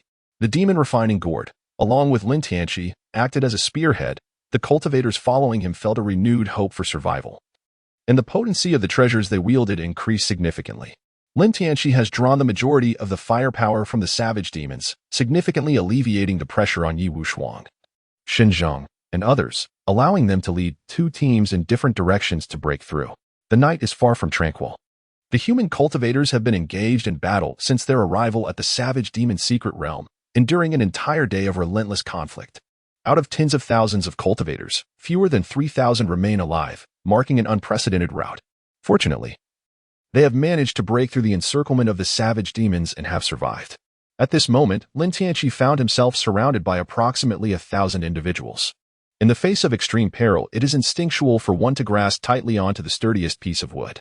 Possessing the demon-refining gourd, Lin Tianqi undoubtedly stood as the most formidable among all the challengers. Where has Lu Fan gone? Now that the greatest threat has been averted. Lin Tianqi cast his consciousness around, noting that the disciples of the Yinyang sacred land were present on either side of him. Yet Lu Fan was conspicuously absent from the crowd. It is impossible for him to be dead. As everyone knows, in a world facing annihilation, the protagonist cannot perish. In times of crisis, disappearing from sight, this narrative feels rather familiar to him. Is junior brother Lu Fan safe? Lin Tianqi deliberately inquired. And after a brief commotion erupted among the crowd, he lamented with great sorrow, "I cannot turn a blind eye to the fate of junior brother Lu. You all retreat first. I shall return to search for him." Upon hearing Lin Tianqi's intention to go back for Lu Fan, the crowd erupted in uproar, refusing to comply. Lin Tianqi has departed. What shall they do? If they are besieged by the barbaric demon army, who will lead them to safety? Humanity is inherently complex. When cornered, they exhibit the courage to fight fiercely against the demons. Yet, when hope for survival flickers, their first instinct is to think of themselves. Lin Shidi, you cannot leave. What will become of us? Do the lives of so many pale in comparison to that of Emir Lu Fan? Lin Shidi, my family operates a mine in the Tianyuan realm. We possess an abundance of spirit stones. If you take me with you, I shall offer you 10,000. 100,000. Is wealth truly so significant? My uncle is an elder of the 5 elements sacred land. Lin Tianqi, if you escort me out, my uncle will surely reward you handsomely. Do you not possess any shame? Our Lin Shidi has fought valiantly to carve out an escape route. Yet you seek to burden us further? Do you believe the Yin-Yang sacred land is an easy target? The disciples of the Yin-Yang sacred land rallied behind Lin Tianqi, their gazes fierce with indignation. Though they may not genuinely care for Lu Fan's fate, they must present a united front before outsiders. Upon witnessing the considerable number of high-ranking cultivators still alive within the Yin-Yang sacred land, the onlookers faltered. We are also considering Lin Shidi's well-being. After finally breaking free, is it worth sacrificing ourselves for one Lu Fan? Indeed, our numbers grant us strength. We are willing to follow Lin Shidi's lead for the next 3 months. Lin Shidi, you are the foremost on the potential dragon rankings. As the saying goes, with great power comes great responsibility. You must not abandon us. This group rendered Lin Tianqi speechless. It appeared they were attempting to cast him in the role of a saint, as if they had mistaken him for someone else. What you think is your own affair. I am not your father. If I truly had a bunch of cowardly sons like you, I would rather cast them against the wall. Upon finishing his words, Lin Tianqi turned to a senior brother at the peak of the out-of-body stage from the Yin-Yang sacred land. Before Lin Tianqi could speak, the man assured him, rest assured. Junior brother Lin, I shall take good care of them. Lin Tianqi retrieved a palm-sized porcelain vial from his sleeve and proclaimed, this is the poison I have concocted. It may assist you in evading the formidable barbarian hordes, but do remember to position yourselves in the upwind direction. With that, he leapt into the air and swiftly darted away in a particular direction. You think you can escape my grasp? Lu Fan mused inwardly. Within his body coursed the poison administered by Lin Tianqi. As long as the toxin remained unremedied, tracking his whereabouts would pose little challenge. As for the antidote, do not jest. He himself lacked the means to remedy the affliction. Lin Tianqi retrieved an object resembling a chrysalis from his sleeve, channeling his spiritual energy into it until it shattered into a butterfly.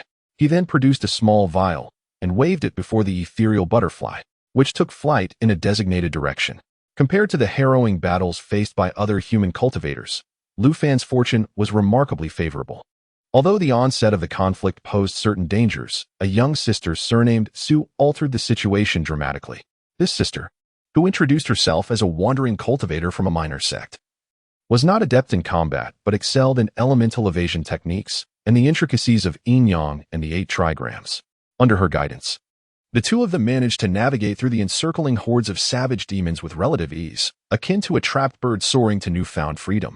Currently, as Lu Fan and the sister surnamed Su fled, they encountered several groups of savage demons, all of which Lu Fan dispatched with efficiency, covering over 1,000 miles in a single day. Senior brother Lu, you are truly remarkable, deserving of being a direct disciple of the sacred land. Unlike me, I can only manage a bit of evasion technique and am of little help, Su Shirshir exclaimed, her large eyes sparkling with admiration as she clasped her hands before her chest. Lu Fan felt his heart race under her gaze, finding her presence peculiarly enchanting. Despite having just met, it felt as if they shared a long-standing connection. Her every glance and smile quickened his heartbeat, drawing him closer to her, ensnaring him in her charm. Do not say that, Sister Su. You are impressive in your own right. Without your assistance, our escape would not have been so smooth. Every discipline has its expertise, and though our strengths may differ, their value remains equal. Senior brother Lu, you are so knowledgeable. Lu Fan felt a warm flush rise within him, a bit flustered by the compliment. Haha, let us find a place to rest and recuperate our spiritual energy.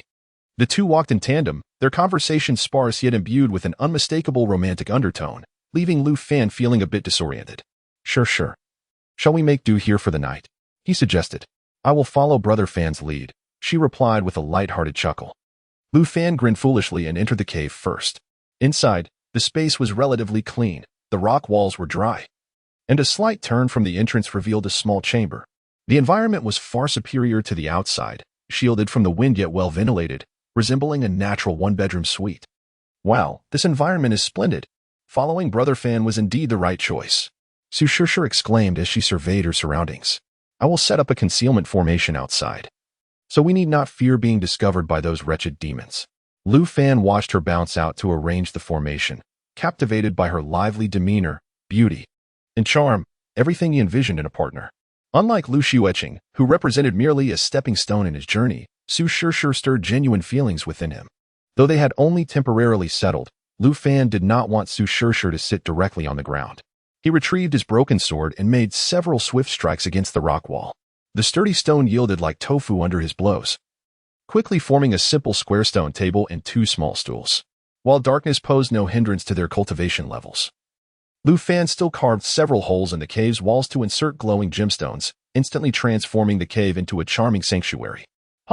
Su Shishir, busy arranging the formation outside, suddenly let out a cold chuckle as she entered the cave, her head lowered. Wow, it's so beautiful. Brother Fan, how are you so capable? Whoever becomes your partner will surely be incredibly fortunate. Overwhelmed by a sudden rush of emotion, Lu Fan felt the words, "Would you be willing?" rise to his lips, only to swallow them back down. With an awkward smile, he replied, Sister Shishir, please take a moment to rest while I prepare a stone bed for you to lie down on when you tire. With that, he resumed working with the broken sword against the stone wall. Su Shishir's eyes lit up at the sight of the sword in his hand. She lowered her head, feigning shyness. Brother Fan, you are so considerate. However, you have already done so much. Allow me to assist you. No, I am not weary. Suddenly, as he was digging, the sword slipped effortlessly into the stone wall. As he withdrew it, a radiant light emanated from the newly formed hole. Sister Shishir, come quickly. There is something behind this rock wall. Upon seeing the light, Su Shishir's eyes sparkled with excitement.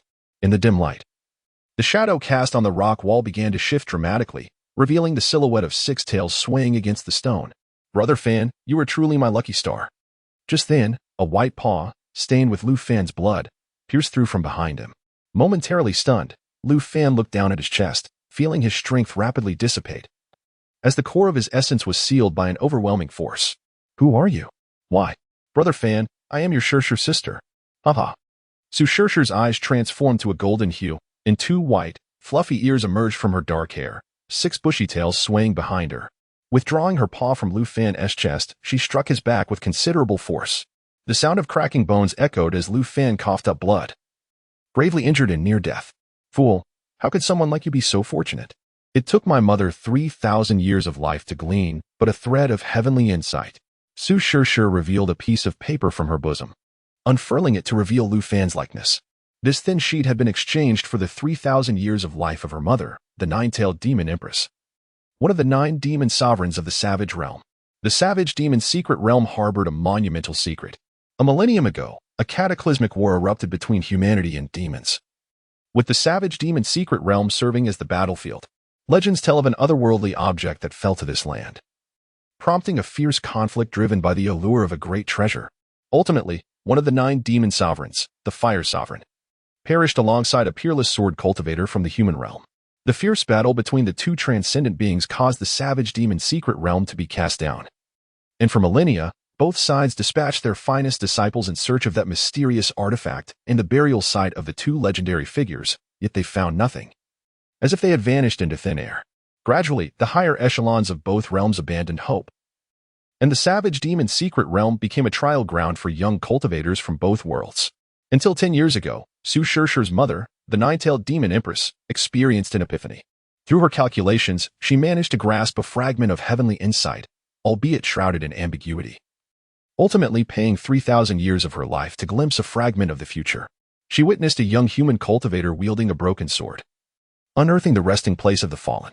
Nevertheless, I must thank you, Brother Fan, Su Shishir said, her eyes gleaming with delight as she lifted Lu Fan's broken sword, realizing that not only had she discovered the long-buried treasure, but she had also acquired a divine weapon. Though this is a broken sword, it is as valuable as a spiritual treasure.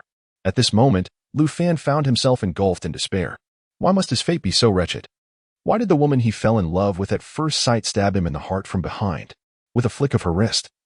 Su Shir wielded the broken sword, unleashing a sword aura that surpassed Lu Fan's by an immeasurable degree. Boundless rays of light erupted forth, and the dense spiritual energy had already liquefied into a mist-like vapor. With a single plunge, life flourished anew. Cultivators who have reached the realms of Demon Emperor or Great Completion are treasures in themselves. Now, they all belong to her, Su Shir.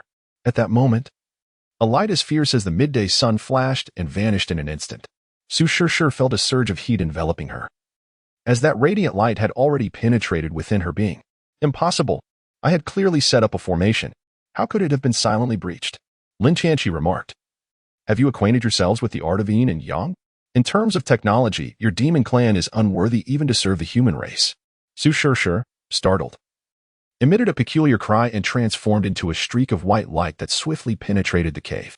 The overwhelming sweetness enveloped her, making her feel as though she had plunged into a realm of rouge. Alas, it is toxic. Su Shir perceived the scene before her spiraling and shifting incessantly. She could discern no direction, only the sensation that the entire universe was revolving around her. A multitude of bizarre images unfurled before her eyes, accompanied by indistinct whispers echoing in her ears. This was Lin Tianqi's masterpiece, aptly named the 6 Roots of Impurity, which amplifies and distorts the senses of the afflicted to an infinite degree. Lin Tianqi turned his gaze towards the enchanting fox swirling at the cave entrance, extracting a handful of insect pupae that summoned a swarm of ethereal butterflies, which fluttered deeper into the cavern. The further they flew, the more potent the spiritual essence became, revealing no apparent dangers. After approximately a quarter of an hour, the surroundings suddenly expanded into a breathtaking vista as boundless rays of dawn illuminated his sight. Before him lay an immense underground palace. The exact dimensions eluded Lin Tianqi's perception, but he could sense its vastness. The interior of the palace resembled that of a dragon's lair, adorned with vibrant, kaleidoscopic lights. Above, the rocky walls glistened with multicolored agates, from which droplets of milky liquid continuously fell, pooling into a small pond below. At the heart of the palace stood a colossal skeleton, its bones still translucent and lustrous like jade, despite the passage of countless ages. Nestled within the crevices of the bones were clusters of spiritual herbs, enveloped in a radiant glow that exuded fragrant aromas, numbering at least tens of thousands across the skeletal structure.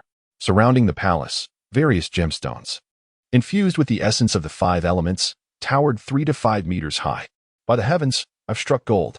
Luck truly favors the audacious, Lin Tianqi thought, reveling in the fortune that now lay before him. Lin Tianqi stood at the entrance of the underground palace, with water pooling at his feet. Yet he refrained from rushing inside. It is well known that a treasure trove is invariably guarded by a formidable guardian. Lin Tianqi sent forth his ethereal butterflies to venture into the depths of the palace. These delicate creatures, cultivated by him as spiritual companions, served as vessels for a fragment of his soul. Whatever the butterflies beheld, he beheld as well.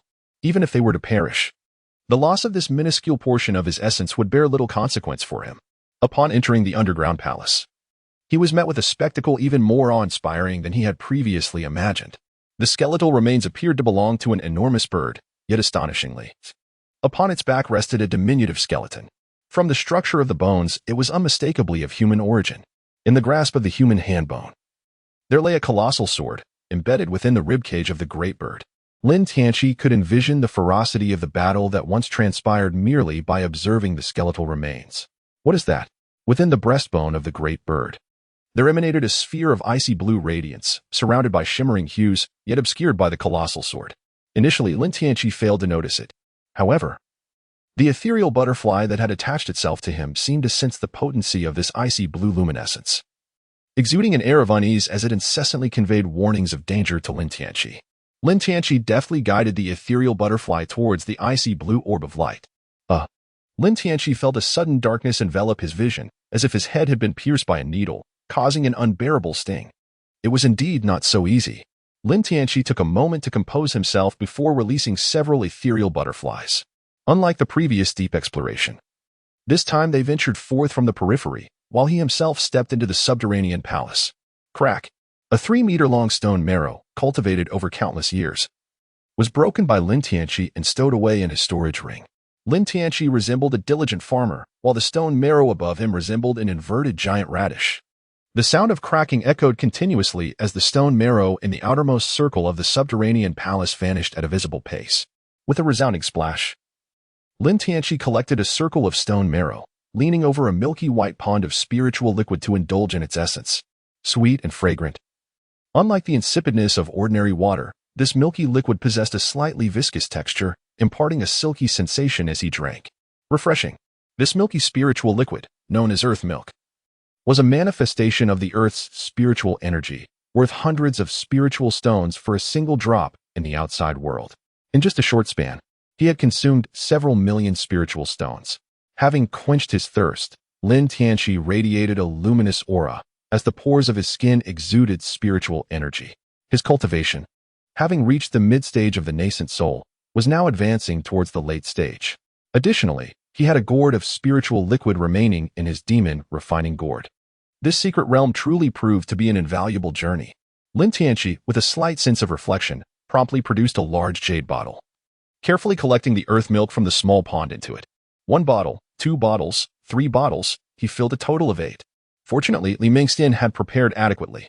Otherwise, Lin Tianqi would have been compelled to set up camp there, consuming all the earth milk before he could depart. The spirit butterfly continued its exploration, while Lin Tianqi followed closely behind, gathering treasures. The various essence of the 5 elements, standing 3 meters tall and measuring 1 meter in diameter, were the least valuable. Yet their sheer abundance was undeniable. Lin Tianqi was preparing to return and construct a toilet beside his humble abode at the summit of Qingdan Peak using the essence of the 5 elements. Who would not admire such audacity upon witnessing it? Indeed, it is rather mundane. As he approached the skeletal remains, Lin Tianqi sensed an unsettling gaze, as if the object were scrutinizing him, which left him somewhat disconcerted. However, with treasures at hand, as long as this entity did not resurrect, there would be no issue. The pinnacle of combat prowess in this realm was the peak of the out-of-body stage, and with the demon refining gourd in his possession, he feared no confrontation. 3,000-year-old Ginseng King, 2,000-year-old Ishowu, 5,000-year-old Lingji King. Is this a Zhu fruit? Would consuming it cause an explosive reaction on the spot? Lin Tianqi, drooling, placed these precious medicines into a sealed brocade box. This sensation is akin to having countless beautiful maidens officially recognized as your wife, yet you can merely gaze upon them. Unable to possess, Lin Tianqi could only transform his sorrow and anger into motivation, relentlessly banishing all these enchanting little spirits to the cold palace. In the blink of an eye, he had swept away all the treasures surrounding the skeletal remains in the underground palace. This fellow even harbored suspicions that there might be hidden treasures beneath, digging a 3-meter-deep pit in vain before he finally ceased his efforts. However, the dilemma confronting him was the sinister aura emanating from the skeleton. His instincts warned him that disturbing it would inevitably lead to dire consequences. Yet, the medicinal treasures on the skeleton were far superior to those surrounding it, not to mention the colossal sword held by the human bone and that orb of ice-blue light, which was undoubtedly a precious artifact. To untie the bell, one must find the bell ringer. Lin Tianqi stroked his chin, a subtle smile gracing his lips as an idea blossomed in his mind. Instead of advancing, he retreated, soaring towards the outside. From a considerable distance, he observed the vixen seemingly trapped in a perpetual loop, as if ensnared in an elusive maze. Lin Tianqi passed by her without her noticing. Outside the cave entrance, Lu Fan lay on the ground, breathing shallowly, with a gaping wound in his chest and blood pooling beneath him. Junior brother Lu, please awaken. I have come to rescue you. Yet, Lu Fan remained unresponsive, having succumbed to unconsciousness. Clap, clap. Lin Tianqi struck Lu Fan 3 times, causing his face to swell instantly, his eyes narrowing significantly. Yet, he finally regained a semblance of consciousness. Senior brother Lin, please save me. Lu Fan seemed to glimpse a flicker of hope. Rest assured, junior brother Lu, I have traversed great distances solely to bring you home. On the eve of my departure, Sister Xueqing entrusted me with your care. The mention of Sister Lu Xueqing made Lu Fan's already swollen eyes widen in shock. The 2 keywords struck him at his core, compounding his despair. With a cough of blood, he fainted completely. Alas, why are you so irritable? I haven't finished speaking. Sister Xueqing asked me to take care of you. But I did not agree, ha ha ha. Lin Tianqi retrieved a golden rope, binding Lu Fan in an intricate manner. This golden rope was also a magical artifact, capable of sealing his spiritual power. Having completed this task, he hoisted Lu Fan and soared towards the underground palace. Lin Tianqi's strategy is remarkably straightforward, essentially returning to the essence of all problems. Since this treasure is intended for Lu Fan himself serves as the key to unlock it. Why not simply use this key to open the treasure? With this thought in mind, he proceeded to act accordingly. Soaring towards the vicinity of the colossal skeleton, Lin Tianqi hoisted Lu Fan upon his shoulder and, akin to tossing a sandbag, flung him forth. Boom! Lin Tianqi exerted an excessive force, sending Lu Fan soaring in a straight line. Yet, before he could approach the skeletal remains, an invisible barrier halted his advance. It was as if a concealed switch had been triggered, causing the immense skeleton to tremble. The medicinal herbs growing in the fissures of its bones appeared startled, swaying uncontrollably. However, bound by an unseen force, they struggled desperately, yet remained unable to break free. Suddenly, a piercing cry resonated, and the skeleton ignited in a blazing inferno. Within the ribcage, a frosty azure orb transformed into a fiery entity. With a thunderous roar, the colossal skeleton quaked as if on the verge of resurrection. At that moment, the gigantic sword wielded by the skeletal figure of a human released a chilling sword aura. The aura, akin to coffin nails, firmly pinned the bones to the ground. "You wretched being, even in death, you dare to stir trouble?" An indignant voice reverberated, while the icy blue flames danced fervently, resembling a blue bird with an elongated tail trailing behind. "As long as I am here, you shall never rise again." At this moment, Lin Tianqi had retreated to the entrance of the underground palace, ready to flee at any sign of danger. To his astonishment, he discovered that the opponent was a practitioner of the Great Ascension realm. Was this truly a game he could not afford to play? Although Lin Tianqi is merely at the nascent soul stage, he is not unfamiliar with the aura of a celestial being. Had he succumbed to greed and forcibly seized the treasure earlier, he would surely have met his demise by now. Lu Fan, with his eyes closed, found solace in the fact that his aura had diminished to the utmost degree, allowing him to feign death without revealing any flaws. "Master, please awaken. If you do not rouse, we shall be doomed to continue our master-disciple bond in the underworld. The old fool must wake up. Useless wretch. Ancient one, awaken." Lu Fan fervently implored the remnants of his master's soul, knowing that should those two unknown spectral entities choose to act, his fate would be sealed. At this moment, he could only rely on the remnants of his master's spirit for assistance. He did not wish to perish. The disdainful members of the Lu family had yet to exact their revenge. He would ensure that Su Shishir, that wretched woman, understood the price of her deception. And as for his cousin Lu Shiweqing, who had once feigned concern for him, when he had attempted to embrace her, she had evaded him, only to end up in Lin Tianqi's arms when they first met at the sacred land of Yin and Yang, ultimately sharing his bed within 3 years. And Lin Tianqi, as if stealing his glory on the path to ascension was not enough, he had been relentlessly overshadowed on the potential dragon ranking. In his attempt to challenge Yi Wushuang for the sake of maintaining the sect's dignity, he became the laughingstock, while Lin Tianqi ascended to the pinnacle of the potential dragon ranking. Why must the heavens mock him so? Why must he exist as Lu Fan, only to be overshadowed by a mere tool? Within Lu Fan's mind, a faint, somewhat indifferent voice echoed, a stark contrast to its previous warmth. The remnants of his master's soul had come to realize that Lu Fan, the ungrateful wolf, had not reciprocated the respect and affection earned over years of care. Instead, he had been reduced to a mere instrument for Lu Fan's convenience. After 3 years in the Tianyuan realm, how many days had he truly been awake? Lu Fan discerned his master's discontent and hastily replied, "Master, do not take offense. Your disciple is burning with anxiety," and my words slipped in haste. "Look, these are all precious herbs. With these elixirs, you shall no longer succumb to slumber due to energy depletion." The remnants of his master's spirit swept over the treasures, inwardly exclaiming, "You little thief, do you wish for my soul to scatter even more?" Though they were remnants, those two spirits were far more formidable than his current state. In their prime, they would have crushed those two spirits as easily as squashing ants. Yet now, he was but a shadow of his former self, diminished to a fraction of his once mighty essence. Constantly drained by this ungrateful wretch, he knew that facing them would lead to his own obliteration. Yet, those precious herbs were indeed tantalizingly alluring. The blue flames and the remnants of the human sword cultivator had clashed for a time, but their soul power seemed on the verge of exhaustion, gradually succumbing once more to silence. Lin Tianqi crouched at the mouth of the cave, an uneasy premonition gnawing at his gut. Just then, without warning, the skeletal remains exploded. Precious medicinal herbs scattered like celestial blossoms, while the azure flames, now freed from their ribcage prison, surged toward the unconscious Lu Fan. This maneuver caught the human sword cultivator completely off guard. Her massive sword was flung aside by the violent energy, and by the time she regained her bearings, the blue firebird had already vanished into Lu Fan's forehead. "Who are you?" "I'm your father." The scene unfolding within Lu Fan's consciousness left the blue firebird utterly bewildered. She had barged into this young man's sea of consciousness in a desperate bid to seize his body, hoping to escape the madwoman pursuing her. Yet, to her shock, she discovered another presence already lurking within. The lingering soul of the old master was equally stunned.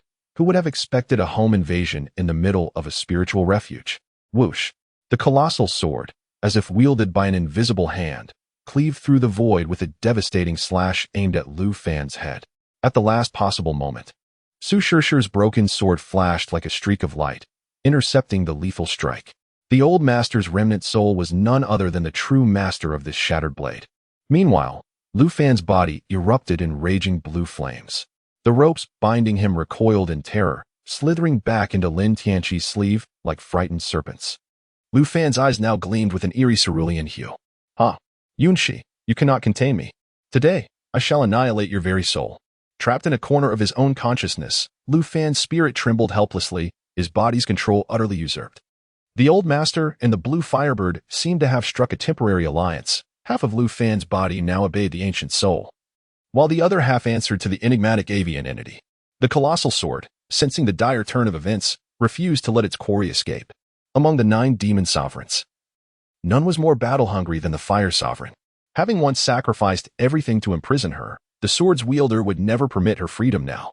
A storm of sword energy clashed against the fire sovereign and the old master, now puppeteering Lu Fan's form. Wielding frigid azure flames and the broken sword, the duo quickly overwhelmed the colossal blade, driving it into retreat. "Yunshi, wasn't it you who boasted of being humanity's greatest sword cultivator? Where is your prowess now? Had I not been careless all those years, you would never have prevailed." The fire sovereign's voice dripped with venom. "I want to kill you. No, you, so pure and untouchable, shall have your remnant soul sealed within a sow. Let humiliation be your eternal torment. Will you shut the hell up?" A furious feminine voice erupted from the sword.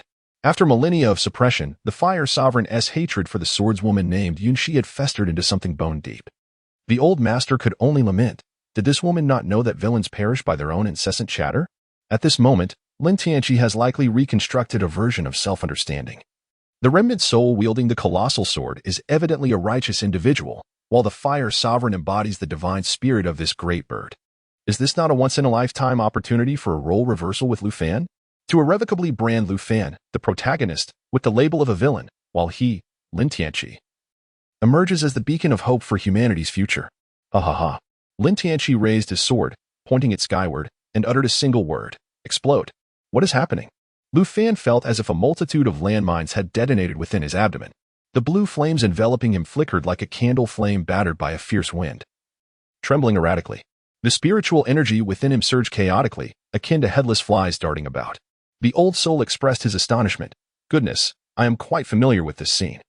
In an instant, Lu Fan's defenses crumbled as if breached by a torrential flood. Whoosh! A jet of blue flame erupted forth, more powerful than the last, accompanied by a series of radiant blue flame halos trailing behind him. He became akin to a runaway missile, soaring uncontrollably. Whoosh! Lin Tianqi bore a sinister smile. Having successfully detonated the poison he had meticulously laid upon Lu Fan for an entire year.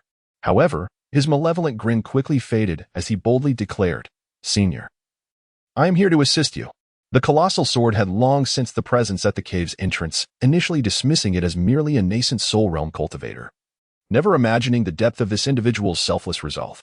With such cultivation, a pure young saint body, Yunshi had intended to urge him to flee, only to discover that this young cultivator was indeed of the pure young saint body. In the eyes of righteous individuals, the pure young saint body is a paragon of virtue, destined to vanquish demons and uphold justice. One could argue that those of the pure young saint body are altruistic, even excessively so, yet they are never to be accused of consorting with evil.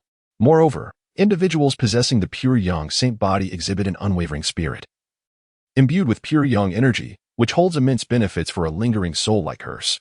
Not only could it replenish her depleting soul power, but it could also nurture her fragmented essence, making them a naturally harmonious pair. "Young man, I shall borrow your body." Resolute in her decision, Yunshi, as a sword cultivator, wasted no time. Seizing the moment while the Fire Emperor was preoccupied, a silver phantom emerged from the colossal sword and entered Lin Tianqi's brow. Yunqi felt as if she had plunged into a lively brothel, witnessing within Lin Tianqi's consciousness not battles with Jiang Lingyun, but rather a myriad of role-playing escapades with Li Mengxian.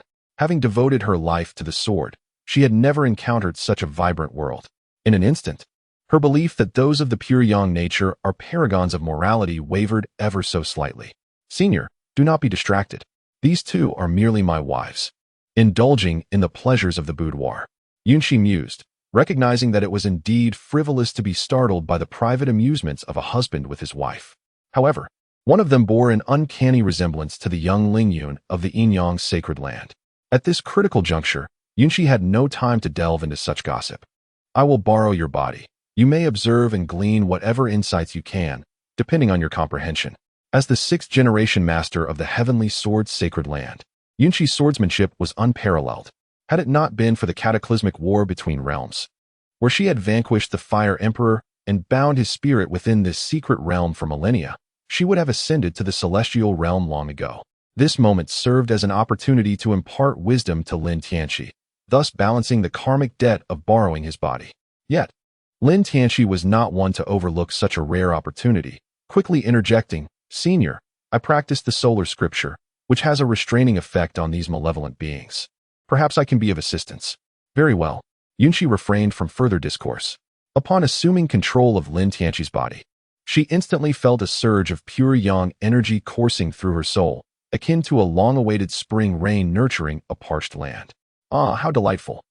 Yunqi relished the sensation as if she had just emerged from a soothing bath, her fingers curling as the colossal sword soared into her grasp. Lin Tianqi pushed the sun scripture to its utmost limit, as though the sun god had descended upon the world. Even the colossal immortal sword was engulfed in a fierce blaze. Truly, the younger generation is formidable. Yunqi silently praised him. At such a tender age, he had cultivated the sun scripture to such profound depths, a feat that would have made him a champion among his peers in her era. With the assistance of the remnants of the old master and the Fire Emperor, Lu Fan finally stabilized his body. However, his garments were reduced to ashes, resembling a rather embarrassing pair of open-crotch pants, leaving him in a state of utter disarray. Upon witnessing Lin Tianqi's emergence and the reenactment of a classic scene, Lu Fan finally unraveled the mystery surrounding his battle with Jiao Yin from a year prior. Lin Tianqi, you despicable scoundrel. Lu Fan, previously suppressed in the recesses of his consciousness, surged forth like a man who had taken a blue pill, determined to reclaim control over his body and eliminate Lin Tianqi. Since you are so eager to perish, I shall oblige. The Fire Emperor scoffed, unleashing icy blue flames that surged towards Lu Fan's soul, intent on devouring it and seizing complete control of his corporeal form. Although the old master of the remnants harbored deep dissatisfaction with Lu Fan, he could not stand idly by as the Fire Emperor aimed to annihilate him. Otherwise, this tyrant would certainly turn his wrath upon him next. As expected, an unexpected turn of events unfolded. Lu Fan, protected by the halo of a protagonist, was not so easily devoured by the feeble Fire Emperor. I shall assist you, my disciple. The old master once again became Lu Fan's source of rejuvenation. Empowered by the old master, Lu Fan transformed before the Fire Emperor's eyes, wielding the dual energies of yin and yang with divine finesse, driving the Fire Emperor into retreat. Lu Fan had indeed reclaimed control over his body. However, he soon realized a pressing concern. Where had Lin Tianqi gone? As the saying goes, once bitten by a snake, one is terrified of ropes for 10 years. Having fallen victim to Lin Tianqi's treacherous tactics twice already, he was on high alert. Just then, he felt a chilling presence behind him, akin to being targeted by a venomous serpent. Damn it! Lu Fan desperately attempted to twist his body, but it was too late. There stood Lin Tianqi, brandishing the blazing giant sword, a torrent of sword energy surging from its tip, aimed directly at Lu Fan's vulnerable rear. What the hell? Such vile and shameless behavior. Lu Fan could not fathom why Lin Tianqi harbored such animosity towards him. Despite being the top of the hidden dragon list, his underhanded tactics were utterly reprehensible. Open the spirit eye. In that moment, Lu Fan was no longer the ordinary Lu Fan. He had awakened as the protagonist. With a mighty shout, his eyes transformed into a mesmerizing black and white, and a surge of dual energies enveloped him. The intertwining yin and yang spiritual powers coalesced into a disc-sized Tai Chi symbol, swiftly moving to his rear, forming a protective shield against the impending attack. Boom! The crimson sword energy collided with the Tai Chi shield, and Lu Fan felt an overwhelming force propelling him forward uncontrollably. Yet, he could not help but breathe a sigh of relief. He had successfully defended himself. He had safeguarded his dignity, thwarting Lin Tianqi's vile scheme. However, it was clear that Lu Fan celebrated prematurely. Before him stood a diminutive figure resembling a tiny gourd child, grinning mischievously. A small arm swung out, leaving a blur in its wake. Despite having blocked the sword's attack, Lu Fan's body was still propelled forward, as if he were offering himself willingly. Bang! A scream escaped Lu Fan as he felt a searing pain engulf him, his eyes nearly bulging from their sockets. The excruciating agony coursed through him, leaving him suspended in midair like a shrimp, his very soul experiencing a short circuit. Seizing the opportunity, the suppressed Fire Emperor could not let this chance slip away and immediately began to wrestle for control of Lu Fan's body. I shall reclaim my dominion. Dispel the delusion. Boom. As the saying goes, take advantage of his illness to seize his life. How could Lin Tianqi let go of the opportunity to mercilessly strike a drowning dog? 10,000 swords returned to their origin. Following a powerful punch, Yunshi swiftly followed suit. In an instant, a myriad of sword shadows filled the heavens, cascading like the Milky Way, resembling resplendent starlight descending upon the world. With an overwhelming momentum capable of annihilating the heavens and earth, it targeted the Fire Emperor, who had regained control over Lu Fan's corporeal form.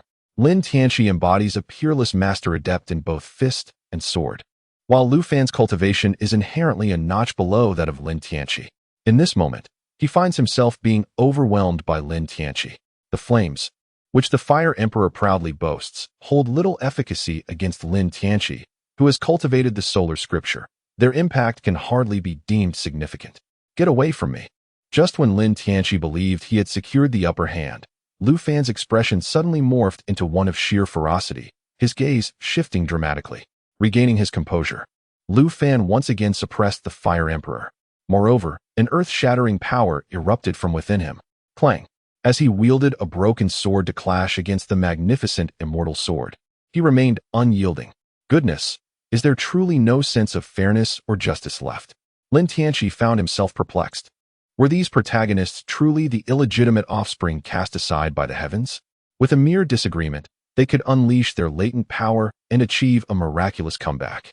How could those who, like him, toiled tirelessly find a way to survive in such a world? Lu Fan sensed the surging energy within him, yet he remained unsatisfied. He was acutely aware that his current strength was insufficient to vanquish the despicable Lin Tianqi. He required a greater power. You have all compelled me to this. With a crisp crack, the yin-yang talisman bestowed upon him by the yin-yang sovereign shattered into two pieces. His yin-yang spiritual eye quivered incessantly, and the surrounding dual energies of yin and yang, once orderly, now surged chaotically and violently. What is this? At this moment, Lin Tianqi was utterly bewildered. But fortunately, Yunshi promptly enlightened him. He had shattered his own balance of yin and yang and was on the brink of succumbing to darkness. It is widely acknowledged that once the protagonist descends into malevolence, their combat prowess can amplify tenfold. Indeed, the white aura, symbolizing the path of light, diminished rapidly while the dark energy surged ominously. In the blink of an eye, Lu Fan underwent a magnificent transformation. Just as the dark energy was about to engulf him entirely, a tremor coursed through his eyes, which then transformed into two luminous white orbs. Boom! The swirling black mist, once ferocious, suddenly calmed, coalescing around Lu Fan to form a towering black idol, standing over 10 meters tall, enveloping him in a protective embrace. The visage of the idol was grotesque, emanating an unparalleled aura of chaotic malevolence. It seemed that merely gazing upon it could ensnare one's very soul in turmoil. Yet, Lu Fan, with his crimson and white eyes, remained astonishingly lucid. He laughed heartily, feeling a tremendous surge of power coursing through him. In that moment, he perceived himself as the sovereign of this realm. And you, regardless of your past, are nothing but a wretched remnant of a soul clinging to existence. Daring to covet my corporeal form? If you desire it so fervently, let us merge as one. Do not. The Fire Emperor's face twisted in terror, yet he made no attempt to resist as a swirling vortex of darkness consumed him. Boom! The obsidian idol ignited in a blaze of icy blue flames. Though flames, they resembled the infernal fires of the netherworld, chilling to the bone. Lu Fan was wholly transformed. Goodness, can this truly be happening? To forcibly activate such power is one thing, but to unleash multiple enhancements at once is simply outrageous. Ha ha ha, Lin Tianqi, my dear senior brother, the pinnacle of the hidden dragon rankings? I could crush you with but a single finger. At this moment, the entire underground palace was shrouded in surging demonic energy. A layer of blue crystalline frost forming over the unclaimed treasures. Lu Fan gazed imperiously at Lin Tianqi, the man who had stolen all that was rightfully his. The more he thought about it, the angrier he became. Why did the heavens favor him so? Not only was he bestowed with the pure yang sacred body, but also unparalleled comprehension, and to top it off, he was more handsome than Lu Fan. The heavens lamented, "How difficult it is for me. I have granted you so much, yet in the end, you all cast blame upon me." A mist enveloped Lin Tianqi as the sun reached its zenith, expelling the piercing demonic energy from his body, which then crystallized into ice. In that moment, Lin Tianqi resembled the son of a winter's day, warm in himself, yet surrounded by a realm that had fallen entirely under Lu Fan's control. Nevertheless, Lin Tianqi exhibited no signs of panic and lamented, "I truly did not anticipate this side of you, junior brother Lu. It is lamentable that a direct disciple of the sacred land of Yin and Yang would willingly succumb to darkness. How can you reconcile this with the teachings of the Holy Master? Have you forgotten the oath you took before the statue of our ancestor upon entering the sect? Cease your pretense of righteousness. You are the most despicable and shameless of individuals. Were it not for your clandestine poisoning of me, I would not have been reduced to such a spectacle, mocked by the world. Meanwhile, you surreptitiously recorded my humiliation to amass a fortune in spirit stones. It is absurd that so many fools idolize you. I spit on that. Today, your demise is inevitable. No one can save you. Alas, junior brother Lu, you still have time to turn back. It is not too late. I could intercede with the elders of our sect on your behalf, granting you a chance for redemption. Should you remain obstinate in your delusions, do not blame me for disregarding our brotherly bond." Lin Tianqi's fearless demeanor once again infuriated Lu Fan. Despite his immense strength, why did he remain unafraid? Shouldn't he be kneeling before Lu Fan, pleading for his life? What gave him the audacity to adopt such a lofty attitude? Expecting Lu Fan to spare him? In a fit of rage, Lu Fan smiled derisively. At this moment, he was no longer in a hurry to end Lin Tianqi's life. Instead, he sought to gradually crush all of Lin Tianqi's confidence, relishing the sight of his despair. I am curious to see what hidden cards Brother Lin possesses. He might as well reveal them all. It could very well astonish me. If that is the case, if you wish to perish, I shall gladly oblige. My wife, save me. Lin Tianqi's voice left everyone present, both living and dead, utterly bewildered. However, he swiftly produced a jade pendant and shattered it with a fierce grip. Boom. A vortex materialized out of thin air, distorting the space into fragments. Soon, a delicate bare foot emerged from within. Lu Fan was left utterly dazed, thinking, can one really summon external aid when faced with defeat? This is the barbarian demon's secret realm. But wait, it's not the true form. Merely an energy body. Yet, why does this person appear so familiar? Familiar indeed? Shouldn't he kneel and pay homage to the 9 ancestors? The 9 ancestors? The 9 ancestors is your wife? At this moment, Lu Fan's face twisted in a grimace, having lost all semblance of composure. Who are the 9 ancestors? They are the supreme ruler of the entire Yin-Yang Holy Land. The true master. One of the most powerful figures in the entire Tianyuan realm. A celestial being standing at the pinnacle of the 9 heavens, indifferent to worldly affairs. And she is Lin Tianqi's wife? Lu Fan had never seen the true form of the 9 ancestors, only their statue, yet even that offered a glimpse of her allure. The mere thought of such a woman being subjected to Lin Tianqi's whims was far more distressing than hearing that Lu Xueqing sought Lin Tianqi under the cover of night. Young husband, Jiang Lingyun's energy form was somewhat ethereal, yet possessed its own consciousness. Although Lin Tianqi was displeased with this description, now was not the time for trivial grievances. He pointed at Lu Fan and declared, Lu Fan has succumbed to darkness, and he is now possessed by the remnant soul of the Fire Emperor. Suppressed here by Senior Yunshi, irrevocably treading the path of evil. He cannot be brought back. Senior Yunshi? Jiang Lingyun was taken aback. Senior Yunshi had fallen in battle a millennium ago, at a time when she was still a junior, unworthy of participating in the final confrontation. In that era, which man did not admire the sword immortal Yunqi, and which woman did not idolize her? Upon learning of Yunqi's demise, Jiang Lingyun wept inconsolably. Back then, the major factions of the Tianyuan realm were not as superficially united as they are now, with the barbarian demon realm posing a significant external threat. The various factions formed joint armies, and interactions among them were relatively close. However, that battle a millennium ago resulted in heavy losses for both realms. In the millennia since, amidst recovery and peace, numerous disputes and grievances have arisen among the major factions. The then holy master of the Yin-Yang Holy Land was a close friend of Yunqi, and Jiang Lingyun, as the future heir of the Yin-Yang Holy Land, had the fortune to meet Yunqi several times. Little Lingyun, I never expected we would meet again.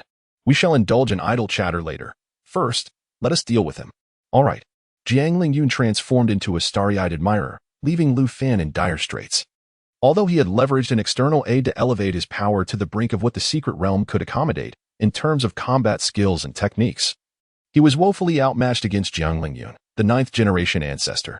Lu Fan felt akin to a clumsy tin toy, utterly defenseless against her onslaught. With the reversal of yin and yang, a trick once played by her long ago, the separation of yin and yang commenced. Jiang Lingyun clasped her hands together, the energies of yin and yang converging within her palms. Once fully merged, it seemed to return to nothingness. Boom! A tremendous surge of energy erupted from her hands like a laser cannon. Everything in its path appeared to disintegrate. Yin and yang give rise to the 5 elements, and the 5 elements birth all things. From a broad perspective, everything in the world belongs to yin and yang. Lu Fan's brow twitched. If struck, he would surely perish. I refuse to accept this. At that moment, Lu Fan suddenly felt a colossal force surging within him, gathering at his back. A pair of ice-blue wings unfurled like a butterfly emerging from its chrysalis. Lu Fan decisively abandoned the formidable but cumbersome idol of the evil god, which shattered upon his decision. He flapped his wings, and in an instant, it was as if a brilliant blue spirit butterfly evaded a fatal strike. How shameless. Spirit energy transformed into wings. How many external aids has he stacked on this? Lin Tianqi stood behind Jiang Lingyun, both observing the spectacle and offering scathing commentary. If he possessed such an abundance of advantages, coupled with his relentless efforts and modest personal charm, dominating the myriad of prodigies and instilling fear across various realms would be a mere formality. Truly, fate has proven blind. Such a remarkable individual as himself is overlooked in favor of the inferior Lu Fan. Go and assist.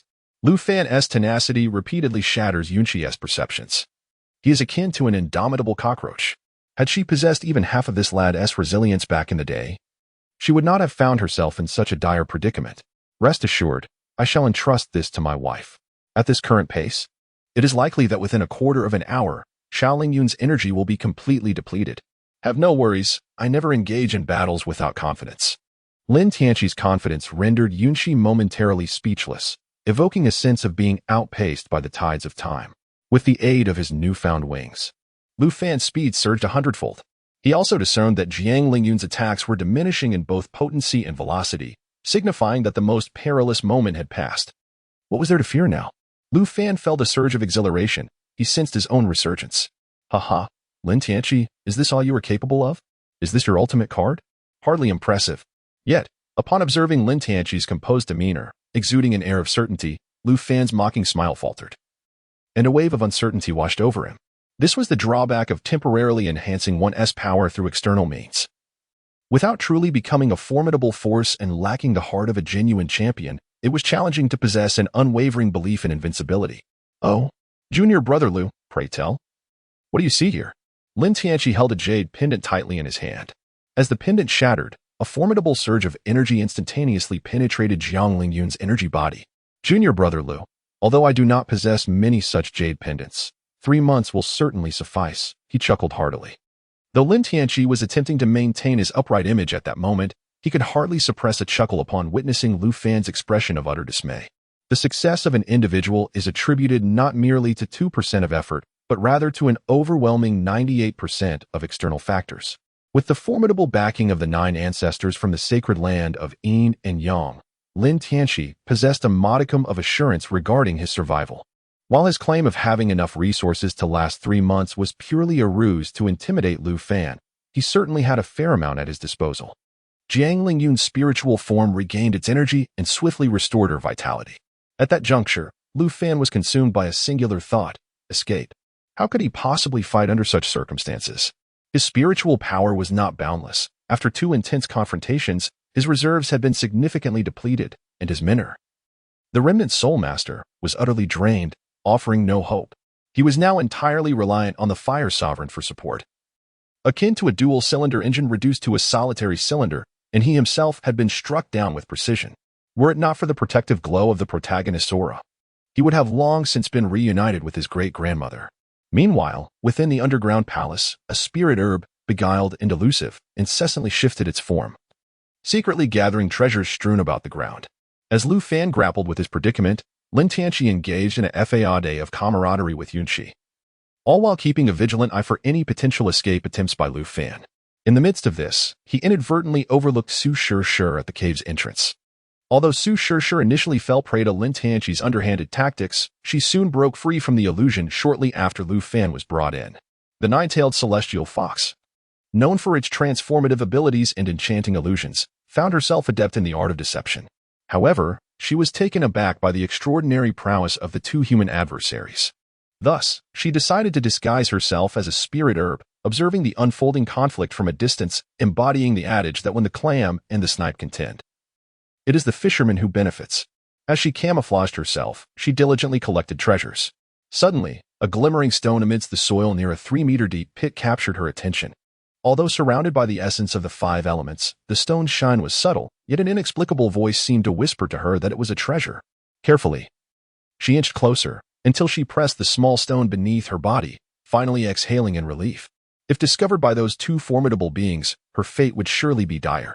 At that moment, Su Shishir resembled a passerby on the street, treading cautiously over 100 banknotes, meticulously observing her surroundings before swiftly seizing the small stone in her grasp. But to her astonishment, the moment she clutched the stone, it vanished into thin air. Chime.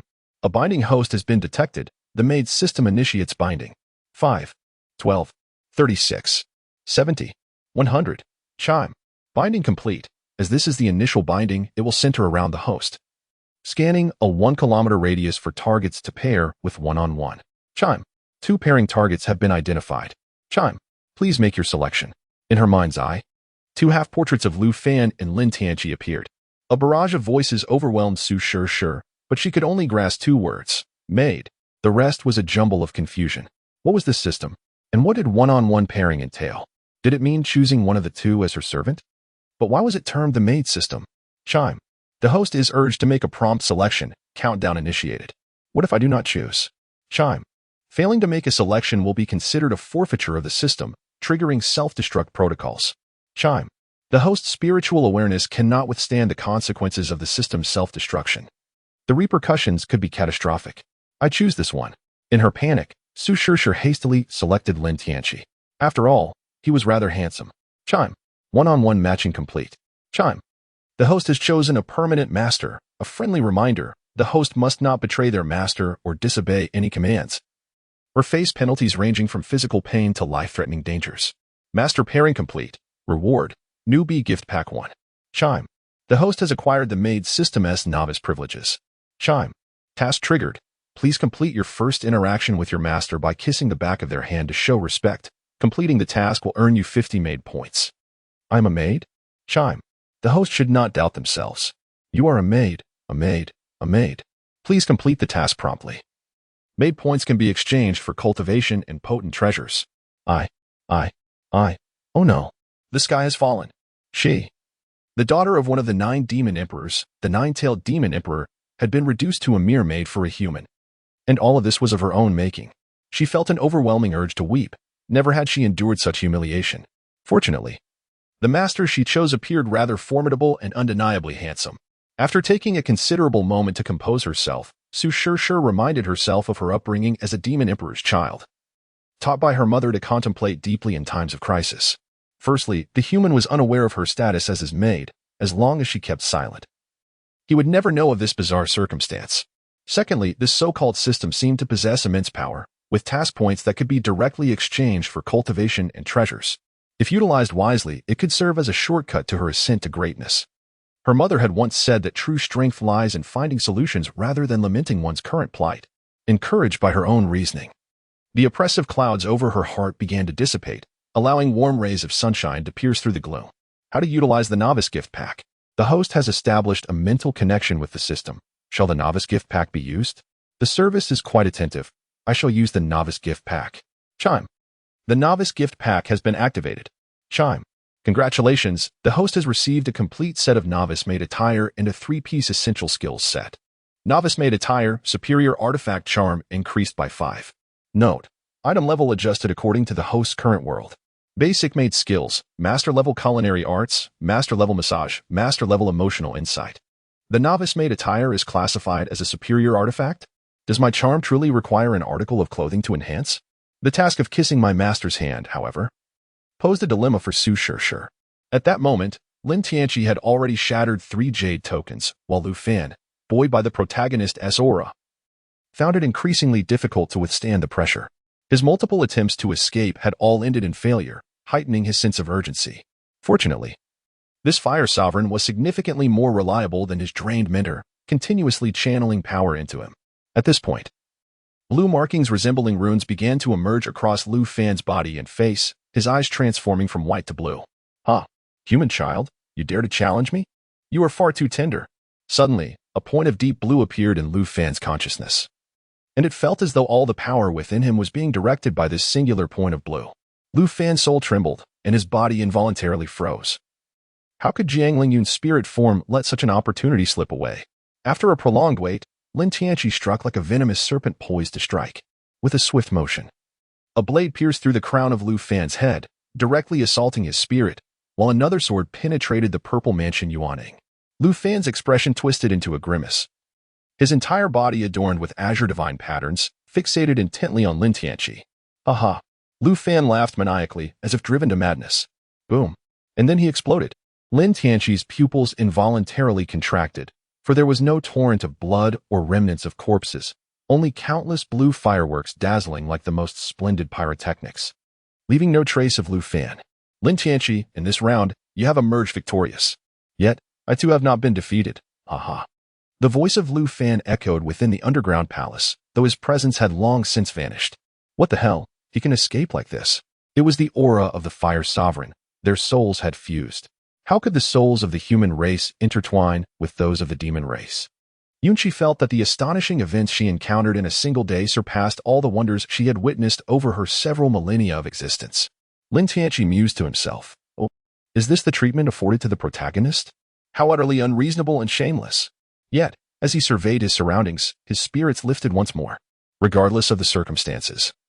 This round was his victory. Not only had he claimed the treasures within the underground palace that rightfully belonged to Lu Fan, but he had also firmly cemented Lu Fan's identity as a villain of the demonic path. The Tianyuan realm would no longer harbor a place for him. Jiang Lingyun's spiritual form felt quite humiliated, as a dignified ascended cultivator, though he had suppressed his cultivation level. The inability to subdue a junior was truly a disgrace of monumental proportions. Without a word, he dissipated with a resounding poof into the depths of the underground palace. Meanwhile, Su Shishir, who had been covertly observing the battle, thought to herself, "My opportunity has arrived." With a sudden poof, a small, pure white six-tailed celestial fox, roughly the size of a puppy, materialized in the underground palace. A crescent-shaped mark adorned its forehead, rendering it utterly adorable beyond measure. Upon encountering the little fox, Lin Tianqi wielded his massive sword, the juk, with unwavering resolve, striking down without the slightest hesitation. Ing. Lin Tianqi's unconventional approach startled Su Shishir greatly. Was it not said that humans are often mesmerized by adorable creatures? With a graceful leap, he evaded a sharp sword aura and spoke, "Young hero, please, take your time. I bear no ill will." This was the bloodline of the nine-tailed celestial fox. The nine-tailed celestial fox is one of the demon emperors in the barbarian demon realm. Do not underestimate it. Yunqi had spent a lifetime battling the barbarian demons, harboring no compassion for the barbarian lineage. The nine-tailed celestial fox? Upon hearing this, Lin Tianqi's eyes sparkled with excitement, for he had long envied Diyu. As a member of the human race, it was only fitting to emulate the esteemed Diyu, considering the well-being of all living beings. To follow in Diyu's illustrious footsteps, perhaps one should begin by acquiring a nine-tailed celestial fox as a wife. Lin Tianqi, wielding the enormous sword of Giant Chu, inquired, "Do you acknowledge my adoptive father?" Su Shishir took a moment to process his words. Her entire body of white hair suddenly bristling as if charged with high voltage, erupting into a wild display. You! How dare you be so unreasonable? Ding! The host must not disrespect the master. Considering this is your first offense, a warning of 3 seconds under a 50 million volt electric shock will be administered. Crackle. Before Su Shishir could fully comprehend the situation, she was struck by a tremendous electric current, her eyes rolling back as her white hair stood on end, resembling sharp steel needles. What on earth is happening? Why such a fierce temper? Lin Tianqi was utterly astonished. The intensity of this temper was truly excessive. He merely uttered a single sentence, yet immediately rolled his eyes and began to convulse. Lin Tianqi shook his head, resigning himself to the inevitable. He approached Su Shishir, raising the enormous sword, ready to bring an end to her. But I called out. Su Shishir's voice trembled. Her tone filled with a poignant plea as she addressed him as stepfather, evoking profound sorrow in those who heard her. Her tear-filled, large eyes seemed to cast a magnetic gaze upon Lin Tianqi. Lin Tianqi's eyes involuntarily sparkled with 2 small hearts as he gazed at the little fox, finding it irresistibly adorable. Just at that moment, a cold snort echoed in his mind, jolting him back to reality. Humph! Are you not content with your 2 lovely wives? Why do you still covet the 9-tailed demon fox? If you cannot even handle the allure of a small fox, how will you fare when faced with a 9-tailed celestial fox? You might not even realize how you meet your demise. Lin Tianqi felt a surge of irritation within. And with a cold laugh, he remarked, I am not a ruthless individual. Please take a moment to rest while I gather these treasures. Afterwards, we shall engage in a more thorough discussion. Lin Tianqi, after finishing his words, swiftly unleashed a golden cord from his sleeve, akin to a golden serpent, which ensnared the little fox, rendering it paralyzed and unable to evade, binding it securely. Lin Tianqi then removed his shoes and stuffed a pair of his unwashed socks into the little fox's mouth. Whoa! Su Shishir gazed at Lin Tianqi. Her heart chilled to the core. Had this master truly gone mad? Within the span of a single day in the Tianyuan realm, chaos erupted. Countless families of cultivators and disciples participating in the trial saw their life tokens shatter into pieces, though they had mentally prepared for such a scenario. The sheer number of broken tokens was staggering, with many belonging to promising young heirs. This unprecedented mortality rate alerted the major factions to the grave issues arising from this trial. They hastily convened at the Yinyang Sacred Ground to seek explanations and devise strategies. Inside the Yinyang Sacred Ground, the high-ranking officials bore solemn expressions. Fortunately, the life tokens of Lin Tianqi and Lu Fan remained intact, offering them a small measure of relief. It was utterly outrageous. Had we not been adequately prepared, Lin Tianqi and Lu Fan would surely have fallen victim to their malicious schemes. Your Eminence, could it be that our Yinyang Sacred Ground has remained dormant for too long, leading them to perceive us as easy prey? Lin Tianqi's significance to our Yinyang Sacred Ground was not lost on them, yet they dared to act with such reckless abandon. This matter cannot be dismissed lightly. Humph. Let me make myself clear. Should anything happen to my disciple, not a single soul on the potential dragon ranking will survive. The third elder spoke with a smile that concealed venomous intent. At this moment, the elders of the Yinyang Sacred Ground still assumed that Lin Tianqi and his companions had been besieged by other factions, resulting in such extensive losses. However, as more and more factions arrived, the higher-ups of the Yinyang Sacred Ground began to realize their misapprehension. The death of so many disciples within a single day could only imply one thing. Our teleportation coordinates had been leaked in advance, and it was leaked long ago. The enemy had ample time to set an ambush, lying in wait for these disciples to meet their doom. A traitor had emerged among us, and their identity must be of considerable stature. An elder of the sacred ground, with eyes aflame, spoke in fury. His own disciple's life token had shattered. Leaving no chance for survival, the manner of death was profoundly suffocating. This teleportation array was activated within your Yinyang Sacred Ground, and apart from the 9 major sacred grounds. No one else possessed knowledge of the coordinates. The traitor must be among the 9 major sacred grounds, though he may be of lowly rank. We cannot refrain from seeking justice for our fallen juniors. Hearing this, the Yinyang Sacred Lord's countenance darkened considerably, a sentiment echoed among the representatives of the other sacred grounds. This was no mere matter of a few junior disciples perishing. It was akin to a grievous affront to the dignity of the 9 major sacred grounds. Until the traitor was found, the authority of the 9 major sacred grounds would be called into question. Yet, uncovering the traitor would not be a simple task. There were at least 100 individuals privy to the teleportation coordinates, each holding significant power within the sacred grounds. Without ample evidence, how could they dare to make accusations?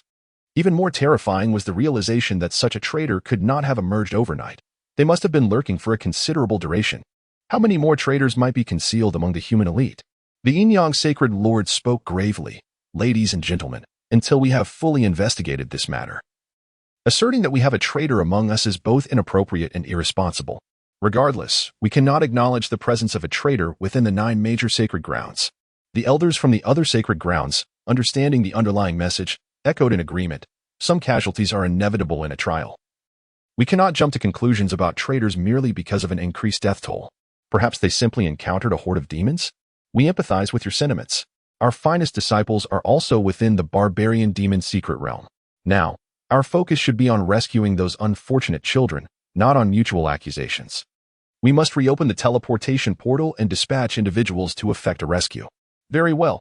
The spirit stones required to reopen the portal will be covered by the 9 major sacred grounds.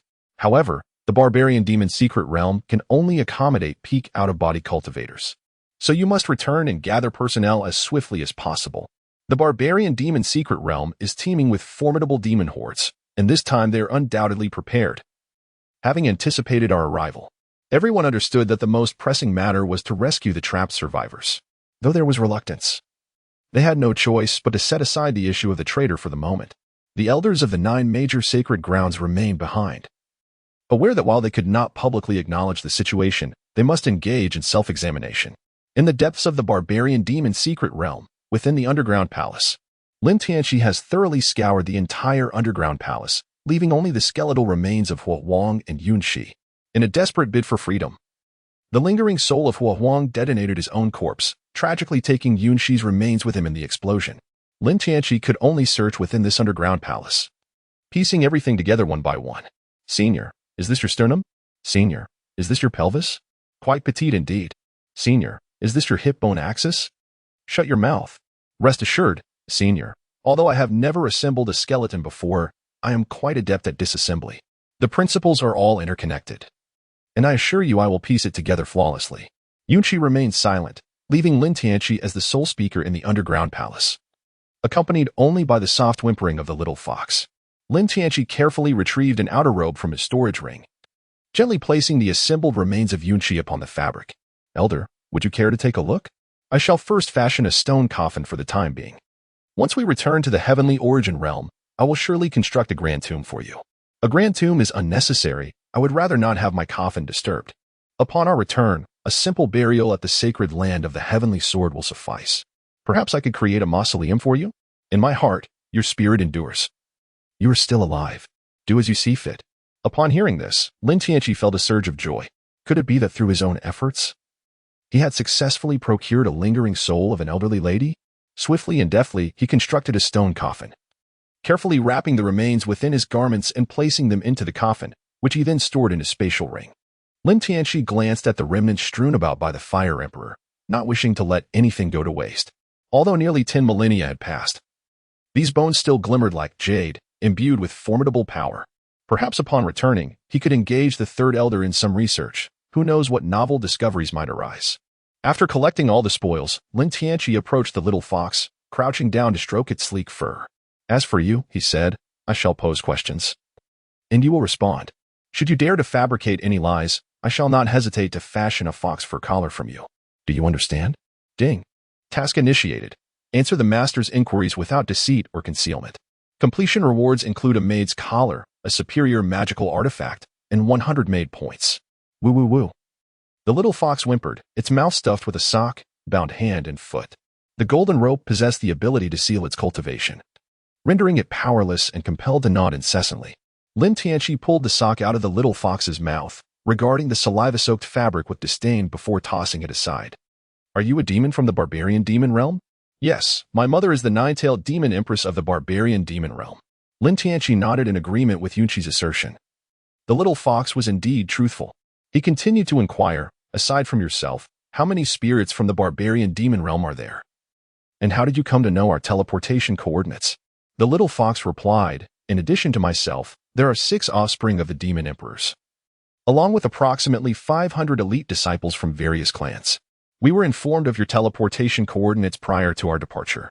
As for the source of this information, I am unaware. However, such circumstances can only indicate that a traitor has emerged among your human high ranks. The little fox's willingness to cooperate surprised Lin Tianqi. Was it truly so effortless to betray one's allies? How could he proceed with the subsequent interrogation under such conditions? Cursed traitors! Unbeknownst to Yunqi, Lin Tianqi and his companions had suffered greatly, having battled the demon clan her entire life and perished alongside the Fire Emperor. The mention of a traitor among the humans ignited her fury. Alas, the hearts of men have grown cold, and the morals of society have declined.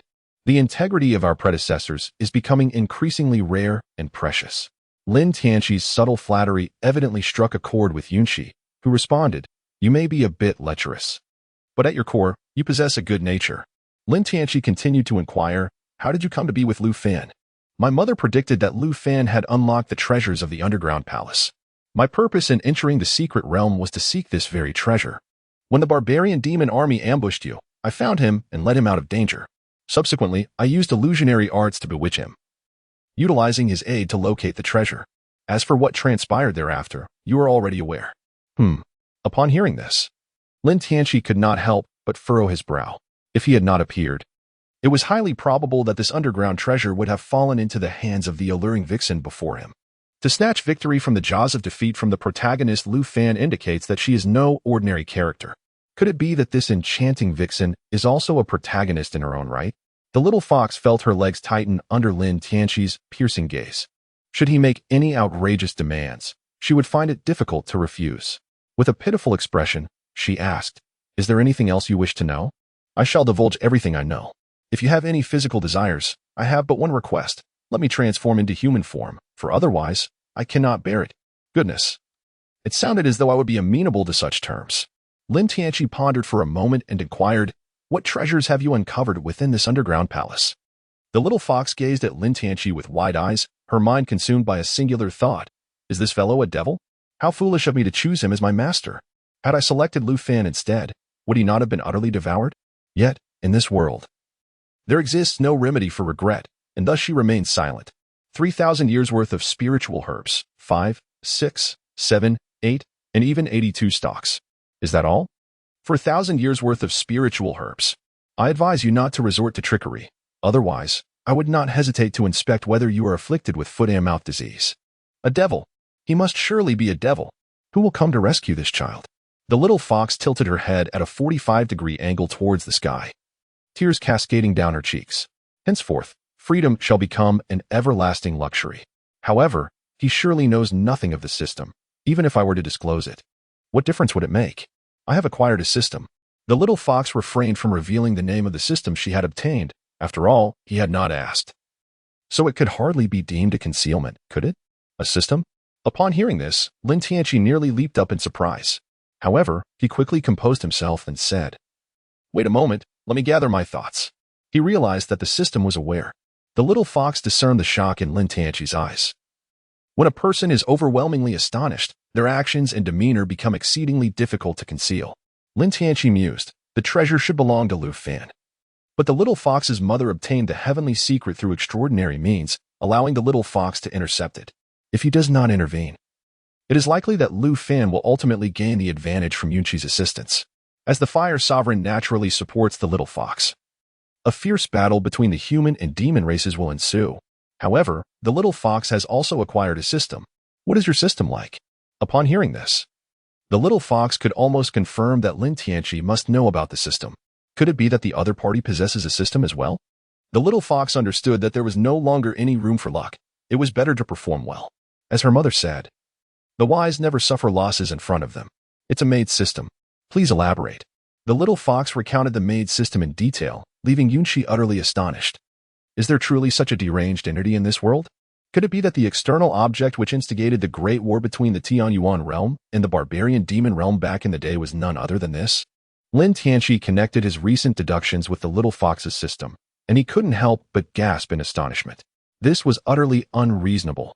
Although the little fox had acquired the system, without his intervention, the only one to benefit would have been Lu Fan. Not only had Lu Fan obtained the treasures of the underground palace and the legacy of Yunqi, but he also gained a maid endowed with a system. It was simply outrageous, an absurdity of the highest order. The extent of this advantage was something Lin Tianqi had never encountered even in the novels he read before his transmigration. Recalling Lu Fan's words during his escape, that he had not lost, could it be that he had acquired further opportunities? How infuriating. One could only wonder if Jiang Lingyun could safeguard herself. If not, he might have to venture to other sacred places for resources. Master, may I kiss the back of your hand? The little fox addressed him as master, a title that filled her with overwhelming shame. As a child of the demon emperor, it was humiliating to refer to a human as her master. If her mother found out, she would undoubtedly expel her from the family. Is this also part of your task? This was quite a playful scenario, but was this what it meant to be servile? Master, this treasure has sealed my spiritual power, preventing me from assuming my true form. If you could release me, I assure you, I would not bring you any harm. Lin Tianqi placed his finger upon his lips, reciting a verse. The golden cord, resembling a mystical serpent, surged forth from the petite fox and slithered into Lin Tianqi's sleeve. A sudden burst of pink smoke enveloped the little fox, and six tails gracefully concealed her most delicate parts. In an instant, a junior-maid outfit adorned her figure. As the smoke dissipated, a tall and alluring woman emerged, her beauty striking, particularly her eyes, which seemed capable of ensnaring one's very soul. This was the true visage of Su Shishir. Master, Su Shishir pays her respects. She curtsied gracefully, exuding an indescribable elegance. Lin Tianqi straightened his posture and returned the gesture with a fist salute. After the exchange, Su Shishir stepped forward, a hint of shyness in her demeanor, and gently took Lin Tianqi's hand, leaving an imprint of her crimson lips upon the back of his hand. Lin Tianqi felt a peculiar sense of exhilaration, albeit tinged with some embarrassment. Ding. The task has been completed, and you have earned 50 maid points. Ding. The task Speak Without Reservation has been completed, granting you a maid collar, a superior magical artifact, and 150 maid points. Ding. Access to the maid points marketplace has been unlocked. The host may browse at their leisure. Maid collar, superior magical artifact. Wearing it enhances the host's comprehension by 20%. The capabilities of the maid collar astonished Su Shishir. It actually elevated her understanding, far surpassing the charm-boosting attire she wore. In the realms of both humanity and the supernatural, the significance of comprehension often eclipses that of innate talent. The tales of fools achieving enlightenment and ascending to greatness are not mere fables. In a flash of brilliance, a red collar appeared around Su Shishir's slender neck, a mere width of one finger that did not seem out of place. Paired with her outfit, it amplified her allure to an extraordinary degree. Is this the measure to evaluate the cadres? Lin Tianqi's throat trembled, and he couldn't help but swallow. It wasn't that the young master's resolve was weak. Rather, who among the time travelers could endure such an attire? Lin Tianqi pondered for a moment, and a rough plan gradually took shape in his mind. If the demon clan could embed spies among the human race, then he had an exceptionally suitable candidate right before him. As long as there was a written bond of loyalty, even if she later desired to betray him, it would not be an easy task. Although Su Shishir claimed that he was her master and would not betray him, one must never take anything for granted. Caution is always prudent. Su Shishir was also secretly calculating. This master was far more difficult to deal with than she had anticipated. He was quite eccentric. From the perspective of the demon clan, this was tragic. The stronger the adversary, the greater the threat to the demon race. However, from her own standpoint, this was not necessarily bad news. Whether human or demon, the select few with the most talent and highest status found transcending their race to ascend to immortality far more significant. Su Shishir speculated that the traitors lurking among the humans were likely coerced in this very manner. Some actions, once taken, leave no path for retreat. You have brought 7 offspring of demon emperors. Aside from you, who else is there? What are their capabilities? Tell me everything in detail. First, change your clothes. Put on what you normally wear. Lin Tianqi then produced a recording stone, which served as one of the pieces of evidence of Su Shishir's betrayal of the demon clan. Su Shishir gazed at the stone, a grimace twisting her features into a smile more grotesque than tears, realizing that her master was not only perverse but also exceedingly meticulous. Rising to her feet, she prepared to find a place to change her attire. Where to go? Right here, in this very spot. Upon hearing those words, Su Shishir's delicate face flushed with embarrassment, yet she knew she could not defy Lin Tianqi's command.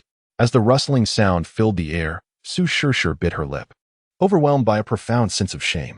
Lin Tianqi exhibited no semblance of discretion, appearing utterly forthright. This cunning little fox indeed possesses a unique charm. In terms of physique, Li Mengxian's form is no less impressive than Su Shishir's, yet it lacks that alluring quality. After changing her attire, and reseating herself. Su Shishir felt her legs grow somewhat weak, while Lin Tianqi did not rush her, only speaking after a quarter of an hour. Besides myself, there is also the offspring of the Qinshao Demon Emperor, Ao Qin, who holds considerable esteem among the younger generation of the barbarian demon realm, boasting the most followers. Su Shishir spoke for half an hour, detailing the origins, abilities, and even personalities of each demon emperor's offspring. Those who straddle both sides of the serpent and mouse shall find no favorable outcome, having reached her current predicament. She could only sever ties with the demon race in pursuit of maximizing her own interests. After absorbing Su Shishir's intelligence, Lin Tianqi stowed away the recording stone.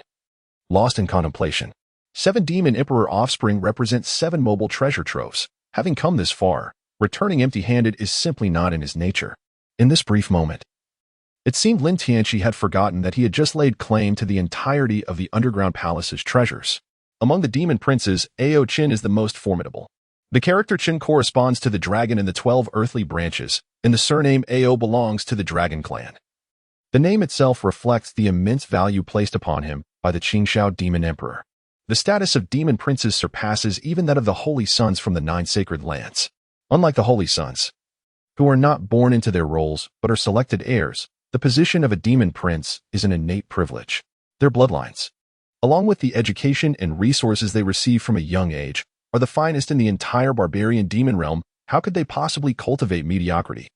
This is evidenced by the recent ambush that nearly annihilated the entire human trial participants. Su Shishir was bound by that peculiar system, otherwise no one would have noticed her earlier masquerade. Moreover, she had deftly manipulated Lu Fan, the protagonist, rendering him utterly befuddled. Now, with Su Shishir as his trump card, he operates both from the shadows and in the light, his adversaries unaware while he holds the advantage, significantly enhancing the likelihood of a grand success. Additionally, he can cultivate a wave of goodwill and reputation before Yunshi and the other trial participants, thoroughly solidifying his persona. The benefits derived from this persona have already been reaped since his arrival at the Yinyang Sacred Land. Following this secret realm, Lin Longshou's prestige will spread from the Yinyang Sacred Land throughout the entire Tianyuan realm. Su Shishir observed Lin Tianqi, who fluctuated between frowning and smiling, and found herself momentarily entranced. Judging solely by appearance, even Ao Qin, the most popular figure in the barbarian demon realm, pales in comparison to Lin Tianqi, especially with those enchanting peach blossom eyes that would make even a dog perceive him as deeply affectionate. Now that she is bound to him in a one-on-one manner, she finds herself with no choice but to submit to him. Her thoughts drifted back to his gaze during her recent change of clothes, which had ignited a shiver across her skin. As she pondered, her previously cooled cheeks flushed once more. "You may leave," he stated. "Huh?" Su Shishir exclaimed in disbelief. "Master, what did you say?" "I said you may leave. Do you wish to accompany me back to the Tianyuan realm?" Lin Tianqi, having spoken, seemed to suddenly recall something. He retrieved a long necklace composed of approximately 100 spatial rings from his spatial ring. He removed 2 from the necklace and tossed them to Su Shishir, saying, "These are for you. How you explain it upon your return is for you to consider. Keep this jade token. I will use it to contact you." Su Shishir accepted the spatial rings, realizing that Lin Tianqi was instructing her to act as an undercover agent. Ding. Task activated. Infiltrate the demon clan and gather intelligence. Completion of the task will yield 300 made points. 300. Su Shishir exclaimed, clapping her hands in excitement. "Rest assured, master, I will accomplish this task. Let us go. We must also spread the news of Lu Fan acquiring the Fire Emperor's treasure." Understood. Su Shishir rose, performed a graceful bow, and soared into the sky. Upon emerging from the cave, she took a deep breath. This expedition into the secret realm had truly altered the trajectory of her entire fox life. However, from the current perspective, it seemed quite promising. Although Lin Tianqi is somewhat difficult to handle, it is hard to resist the allure of such a stunning beauty. Su Shishir, while not reaching the level of adoration for Lin Tianqi's capabilities, holds a deep admiration for him. More importantly, he possesses remarkable handsomeness, youth, and boundless potential. After Su Shishir departed, Lin Tianqi exhaled a sigh of relief. Being like Lu Xiaohui was no easy task. After all, he had 6 tails. "Are you reluctant to part?" A flash of white light coalesced into an ethereal figure, Yunshi, clad in a simple yet elegant white swordsman's attire. Her attire could not conceal her striking physique and breathtaking beauty. This was the first time Lin Tianqi truly observed Yunshi in her entirety, leaving him momentarily entranced. Indeed, The desire for beauty is universal, and I am no exception. However, compared to the righteousness of humanity, what does this amount to? The demon clan has laid traps, slaughtering countless of my human kin. How could I simply let this go? Yunshi responded with admiration. Precisely. Those not of our kind harbor different intentions. Although you are a disciple of the Yin-Yang sacred land, I have now become a shade, and the rules of the law do not bind me any longer. Would you be willing to take me as your master? Thud. Master, please allow your disciple to pay respects. Very well. Yunshi extended her hand to assist Lin Tianqi to his feet, beckoning with her finger as the giant K sword flew into her grasp. I just witnessed your punch, and you have already touched upon the essence of the path. Whether it be fist or sword, these are merely different routes leading to the same destination. Practicing the sword or honing the fist bears no distinction in the pursuit of the path. From this moment forth, forget all the sword techniques you have learned. Wield the sword in the manner that feels most natural to you. As you swing the sword 1,000,000 times, the swordsmanship will naturally manifest. Yunshi presented the giant K sword to Lin Tianqi, who accepted it solemnly. What he received was not merely a sword, but also Yunshi's legacy, swordsmanship. In the Tianyuan realm, within the Yin-Yang sacred land, everyone wore solemn expressions as they prepared to reactivate the teleportation array. Activating the teleportation array was not as simple as merely accumulating spirit stones. The formation required careful repair and refinement. Along with calculating the coordinates of the barbarian demon secret realm, the Yin-Yang sovereign was overwhelmed with the weight of responsibility. Given the magnitude of the incident, regardless of the outcome, the reputation of the Yin-Yang sacred land would inevitably suffer. There was no remedy for their misfortune, especially as the calamity struck during the sovereign's oversight of the trial. He felt as though he was walking on thin ice in his position. Had it not been for the sudden demise of the Yin-Yang Holy Son, he would never have ascended to this role. His prestige was insufficient to command respect from the elder generation and his peers.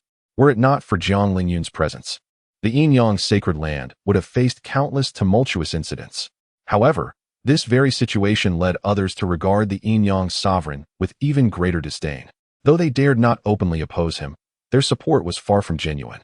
Just as he thought he could endure until the end, with Lin Tianqi's rise and smooth succession, he would finally escape this humiliation, yet such a significant incident occurred instead. Lin Tianqi and Lu Fan's life tokens remain, but who can guarantee that they will endure until rescue arrives? If Lin Tianqi were to perish, would not the 9 ancestors descend into utter madness? One wonders whether his disciple can return safely. That poor child.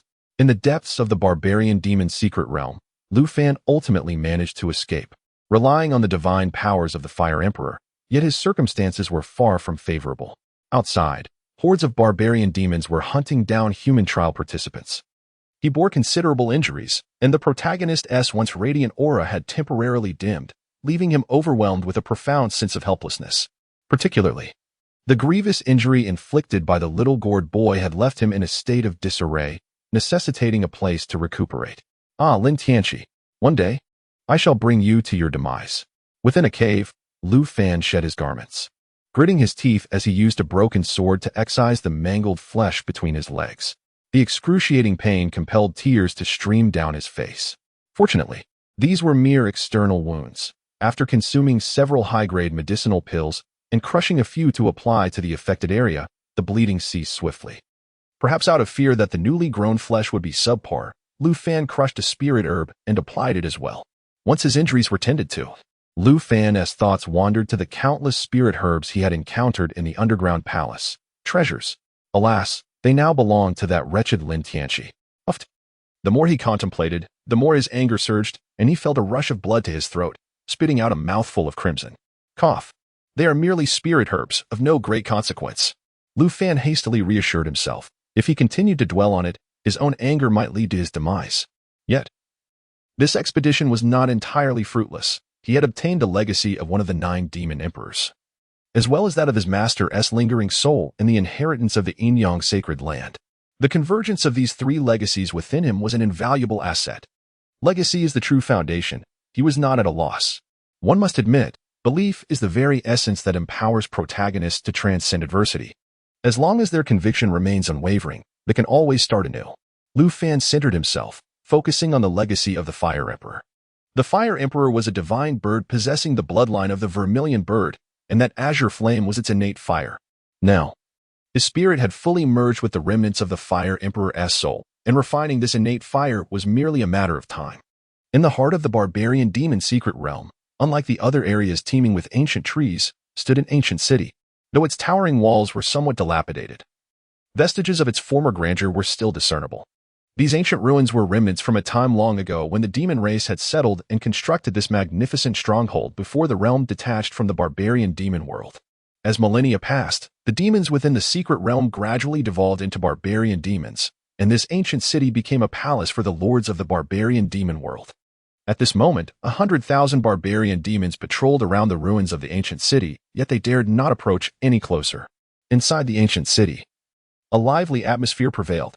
Compared to the towering barbarian demons of the secret realm, those from the demon world were comparatively petite, with most resembling humans aside from their greater stature. A small fraction retained some demonic traits, such as horns and tails. Within a grand hall of the ancient city ruins, several hundred demons gathered. Among them were the 6 offspring of the demon emperors, excluding Su Shur, along with hundreds of elite descendants from various clans, exchanging toasts. A selection of meticulously prepared delicacies was served, marking a gruesome feast. Delicious. I have awaited this moment for 10 years. I shall indulge, exclaimed one demon, seizing a leg and sinking his teeth into it, the sound of crunching bone echoing as he feasted. Seated at the head of the table, the 6 princes each had a human woman in their embrace. Although adorned in resplendent attire, their expressions were vacant, their bodies trembling in fear. In contrast to the demons below, these 6 exhibited a certain refinement. Brother Ao, please, beckoned by Lai, the son of the White Tiger Demon Emperor. Ao Chen responded nonchalantly, appearing somewhat distracted. Su Shur had separated from the group and acted independently, igniting Ao Chen's curiosity. The other princes noticed Ao Chen's distraction and understood he was preoccupied with thoughts of the enchanting Su Shur. The Heavenly Fox clan was renowned for its beauties, and as a descendant of the nine-tailed demon emperor, Su Shur possessed an untainted bloodline, unmatched among the younger generation of the barbarian demon world. Ao Chen's interest in Su Shur was no secret. However, the predicament lay in the fact that both were sons of demon emperors, and their exceedingly pure bloodlines would likely result in offspring of mixed heritage. The demon race placed immense importance on the purity of bloodlines. If Su Shur were merely an ordinary fox, it would be one matter. Yet, if she were simply an ordinary fox, would Ao Chen, in his pride, ever deign to notice her? As the banquet drew to a close, one of the princes remarked, "It is time for us to stretch our legs. I have had my eye on Xinjiang's woman for decades." The speaker, with flowing purple hair and eyes crackling with energy, was Qi Patian, the young son of the Qilin demon emperor. Haha, Qi brother seems to have forgotten the pain after healing the wound. Had you not insisted on capturing that woman? How could she have escaped? Retorted another, golden-haired with sharp eyes, the son of the Golden Ping demon emperor, known as the Little Peng King. Seeing the two on the verge of quarreling, Ao Chen interjected softly, "Why not settle your differences with a duel now, or simply remain silent?" Both, unwilling to yield, turned their heads away in disdain. At that moment, a pink radiance approached from afar, melting the icy demeanor of Ao Chen. Just as Su Shur flew into the grand hall, her balance faltered, and she collapsed, spitting out a mouthful of blood. This startled the feasting demons, who quickly surrounded her. "Clear the way," Ao Chen bellowed, leaping to Su Shur's side, where he found her pale and weak, grievously injured. "I found the treasure," she murmured before her eyes rolled back, and she fainted. The 6 princes exchanged glances. "Could you not finish your sentence before fainting?" Ao Chen retrieved a blue medicinal pill from his sleeve, adorned with the image of a small blue dragon, a quasi-immortal pill personally crafted by the Qinshao demon emperor. Regardless of whether Su Shur had merely sustained injuries or was on the verge of death, this pill would restore her vigor. The other 5 princes could not help but think, what a prodigal. He truly spared no expense for the sake of a woman. Ao Chen felt a pang of regret. Each prince possessed only 3 such pills, and using one meant one less for himself. Even when injured, he was reluctant to use it, reserving it for emergencies. With a flick of his finger, the pill was placed in her mouth, dissolving instantly. A surge of emerald energy enveloped Su Shur. Her complexion visibly improved, and within half a minute, she opened her eyes. She had absorbed less than 1% of the pill's potency and hastily sealed the remaining energy within her body. "Su Shur, did you just say you found the Fire Emperor's remains?" The Little Ping King, a quintessential straightforward man, prioritized the treasure over Su Shur's beauty. Who would have thought that the remains of the Fire Emperor, lost for 10,000 years, had been discovered? Su Shishir rose and expressed her gratitude to Ao Qin. Thank you, Brother Ao, for your assistance. A gleam of joy flickered across Ao Qin's face, yet he feigned composure, nodding subtly while maintaining his aloof persona. Little did he realize that women often harbor an affinity for the nefarious. It was improbable for someone as innocent as he to capture their interest. Rather, it was the kind destined for the scrap heap that would be favored. Indeed, I have discovered the remains of the Fire Emperor. However, Su Shishir recast the events that transpired in the underground palace, substituting Lin Tianqi's presence with her own, transforming the narrative into one where she battled Lu Fan. Ultimately, she was vanquished due to the lingering essence of the Fire Emperor. The assembly of demons was left utterly bewildered. How could a human surpass their kind? It seemed illogical that the Fire Emperor would opt for a human over one of their own. The young son of the Xuanwu Demon Emperor remarked earnestly. There is something peculiar about that human.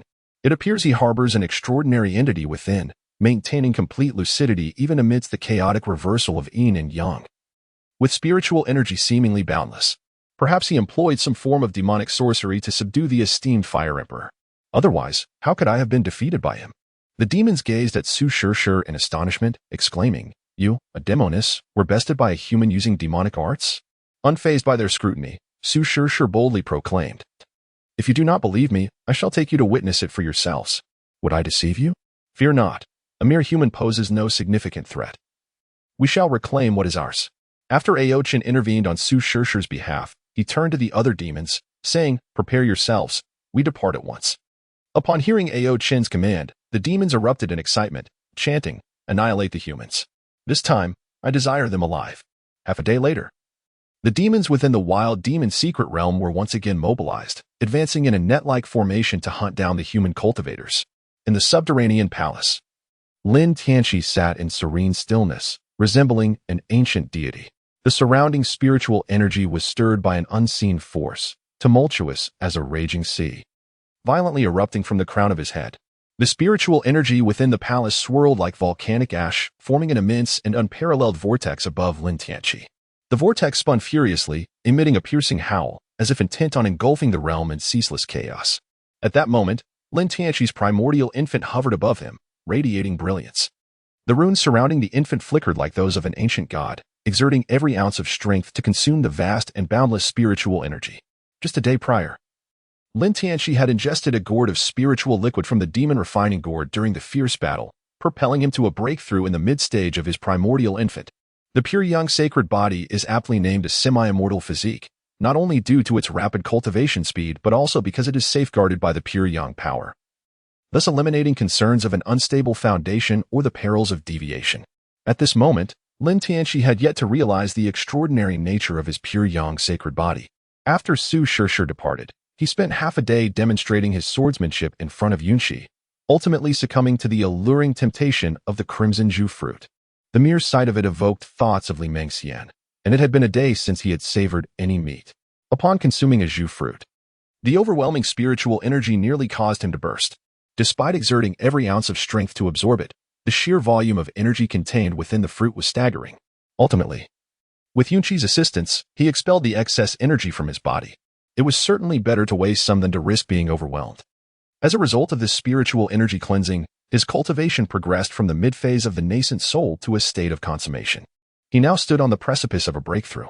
As Lin Tianqi operated the sun scripture, his major acupoints shone like celestial stars, each resembling a mouth ravenously devouring vast amounts of spiritual energy. The immense spiritual power roared within him like an ancient behemoth, launching relentless assaults against the barriers of the late nascent soul phase. Each impact felt akin to being struck by lightning, a sharp pain piercing through him. This was the price one must pay for a forced breakthrough. With a thunderous roar that resonated as if the heavens were being rent asunder, a colossal sound erupted from the depths of his consciousness. The once impervious barrier finally revealed a minuscule crack. In an instant, this fissure spread like a spider's web, enveloping the entire barrier. The sound of cracking resonated incessantly as the barrier collapsed with a resounding crash, releasing an overwhelming and scorching force akin to the blazing sun, sweeping forth into Lin Tianqi's consciousness and throughout his body.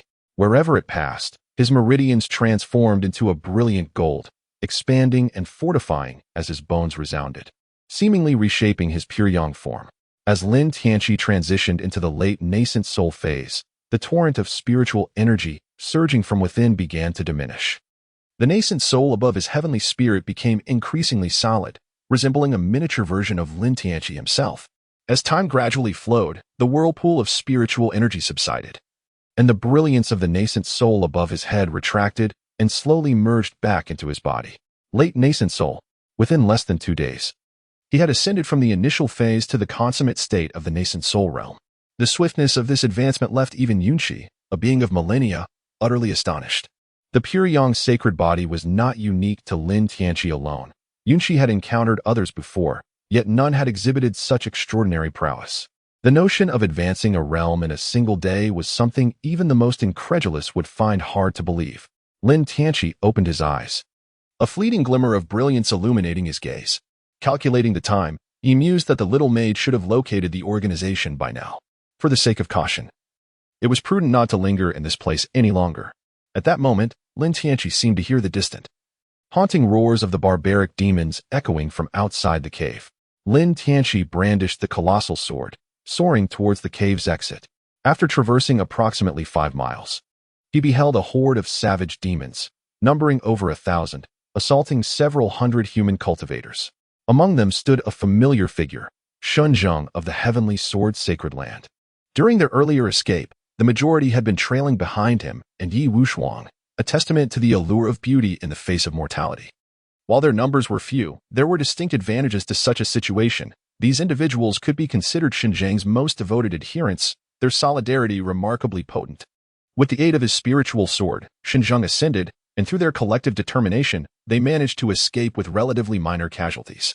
Nevertheless, the toll of the battle had been significant, and relentless pursuit left them with little opportunity for recuperation, causing their physical conditions to deteriorate increasingly, ultimately leading to the demons closing in on them. Shenferi, you must escape. Do not concern yourself with us. Shenferi, you have already done so much. We will assist you in breaking through. In the future, avenge us. Enough of this chatter. Save your breath for slaying the enemies. Xinjiang's once pristine sword fighter attire had become stained a deep crimson, yet his eyes remained resolute and piercing, his grip on the sword unwaveringly strong. Escape? That word held no place in her lexicon. Upon seeing Shunzheng, Lin Tianqi secretly mused that this opportunity had indeed arrived. It was not motivated by a desire to perform a gallant rescue, but rather to uphold his own persona. Xinjiang hailed from the heavenly sword sacred land, and Yunqi was the 6th-generation patriarch of that esteemed lineage. Furthermore, Lin Tianqi had taken Yunqi as his mentor, though he had yet to formally enter the fold. It could be said that he shared a half-brotherly bond with Xinjiang. When a fellow disciple is in peril, is it not the righteous path to extend a helping hand? Moreover, he could utilize Xinjiang's words to definitively implicate Lu Fan in the path of demonic cultivation, without needing to voice his own stance. What a prodigy! Behold my mighty gourd! With a resounding shout, Lin Tianqi cast the demon-refining gourd from his waist. The innate sword body? Ascension. Indeed, there are successors. Yunqi also took note of Shenzhong. This young lady possesses a charm reminiscent of her own youthful days. What brought her even greater solace was Lin Tianqi's unwavering resolve as he faced the legion of barbaric demons, truly deserving of the title of pure yang sacred body. The light of righteousness. He is none other than Lin Longsho of the Yin Yang sacred land. What Lin Longsho? He is Lin Longsho. We are saved. The emergence of the demon refining gourd sent the barbaric demon army into a state of chaos, for they had witnessed its formidable power firsthand. When it feasted upon the demon race, it devoured them one by one. Lin Tianqi wielded the colossal sword, the pure yang energy coursing through his body and igniting the great blade in a blaze of pure yang flames. Like a specter, he plunged into the midst of the barbaric demon army. His swordsmanship could hardly be called such. It was merely one technique, slash. The giant K immortal sword resembled a massive, fiery cleaver. Swift, precise, and fierce, he fully unleashed the steady, weighty advantages of the giant K sword to their utmost limits. With a single swing, it was akin to chopping through vegetables, cleaving the demon beasts in twain. Their corpses, still warm, were reduced to ashes by the purifying flames. Any demon beast that fell to Lin Tianqi's blade was truly transformed into nothing more than flying ash. Such ferocity! Even the Yuan-ing realm Lin Longsho found himself unable to withstand a single strike from the out-of-body stage demon beasts. Truly, he was a being who surpassed Yi Wushuang, reigning atop the hidden dragon rankings. How fortunate we are to have Lin as our junior brother. How fortunate indeed. We were once so blind to his prowess. We owe Lin Longsho an apology.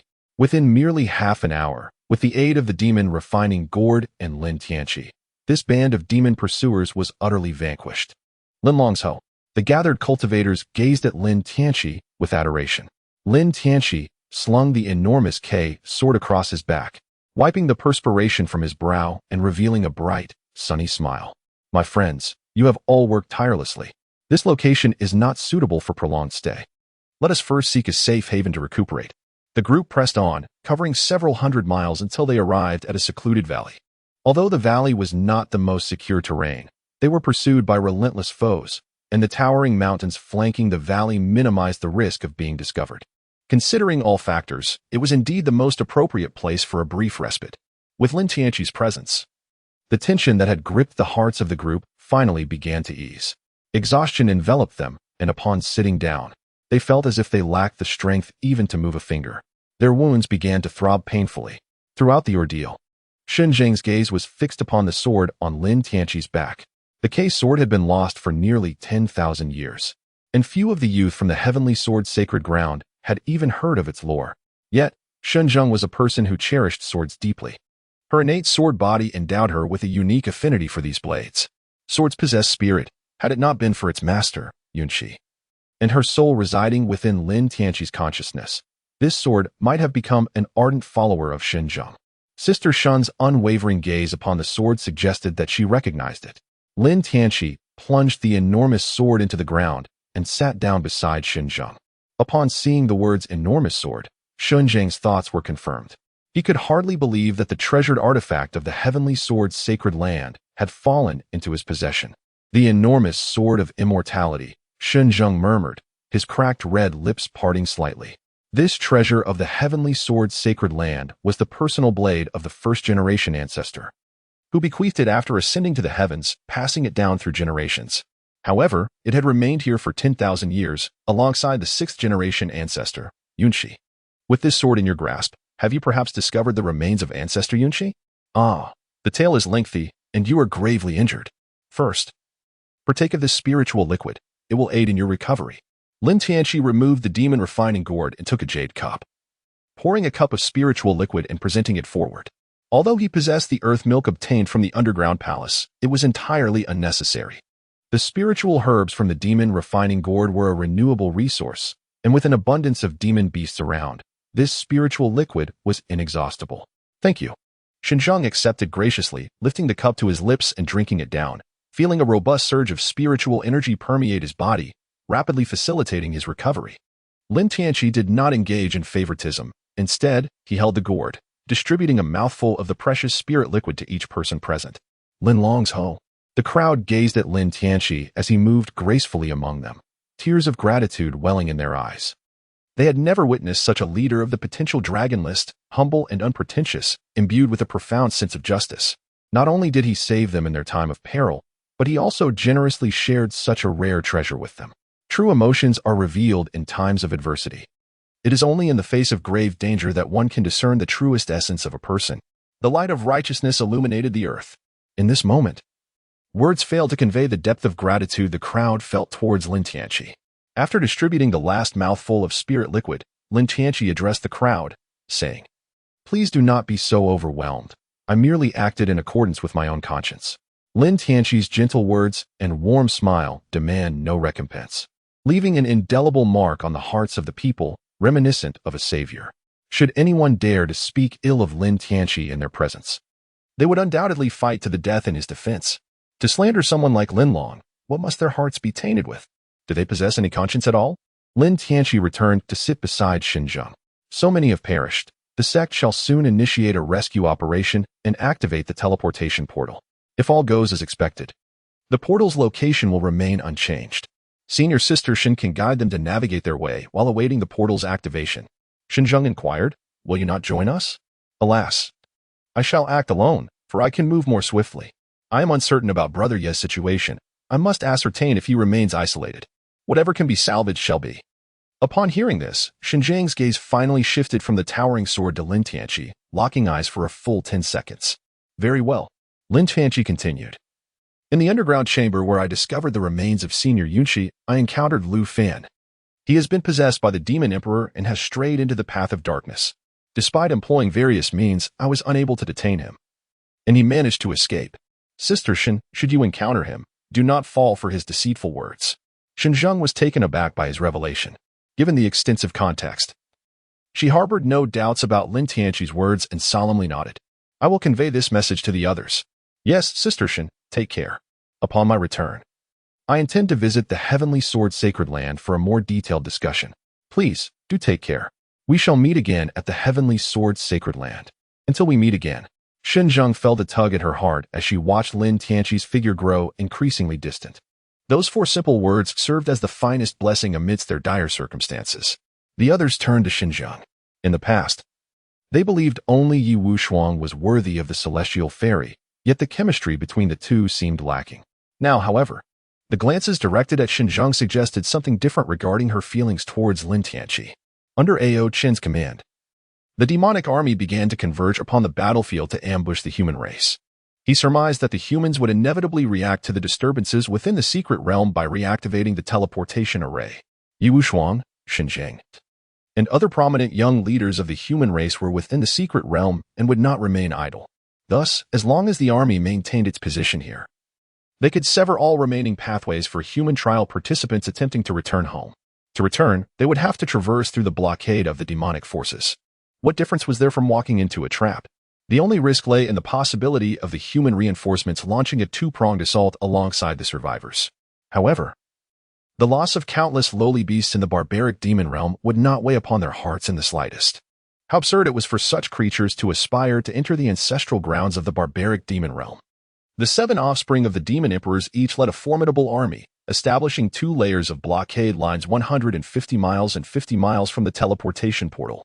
The first line, positioned 100 miles away, constituted the initial line of life and death for the survivors seeking to return home. Even if they breached the first line, a second awaited them. Moreover, the second line at 50 miles could effectively serve as the first line of defense against the human rescue forces. Thus, the military arrangement manifested an outwardly lax yet inwardly tight configuration. Were the demon race truly nothing more than brutish beings with brawn but lacking intellect? If that were the case, the phrase intelligent as a demon would not exist.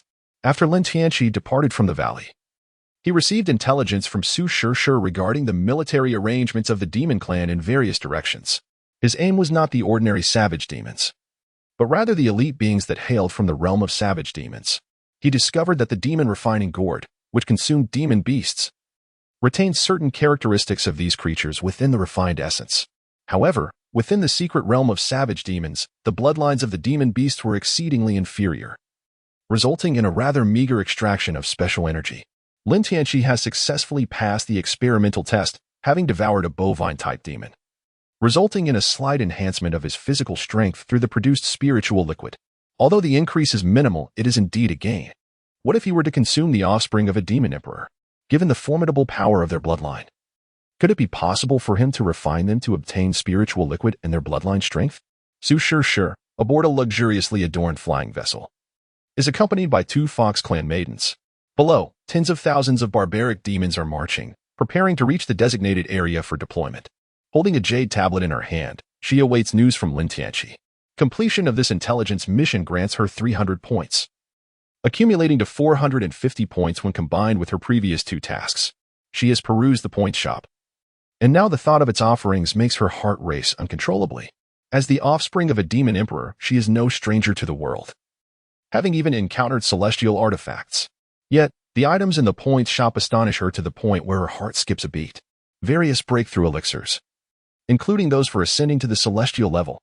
An array of celestial level techniques and artifacts dazzles her fox-like eyes. The power of this system far exceeds her imagination. What is merely being a maid for Lin Tianqi compared to these treasures? At this moment, any notions of racial interests or the dichotomy between humans and demons are cast aside. Her sole focus is on accumulating points. Just then, the system's voice echoed. Ding. Stealth mission completed, earning 300 made points. Su Shishir felt a surge of joy, eagerly anticipating Lin Tianqi's next task. However, after waiting for an extended period without triggering the next mission, her enthusiasm began to wane. The jade tablet rotated repeatedly between her delicate fingers as she fell into contemplation. Passive waiting is not in her nature. If he does not take the initiative, then she shall. Clearing her throat, Su Shirshir playfully adjusted her tone, fully engaging her emotions.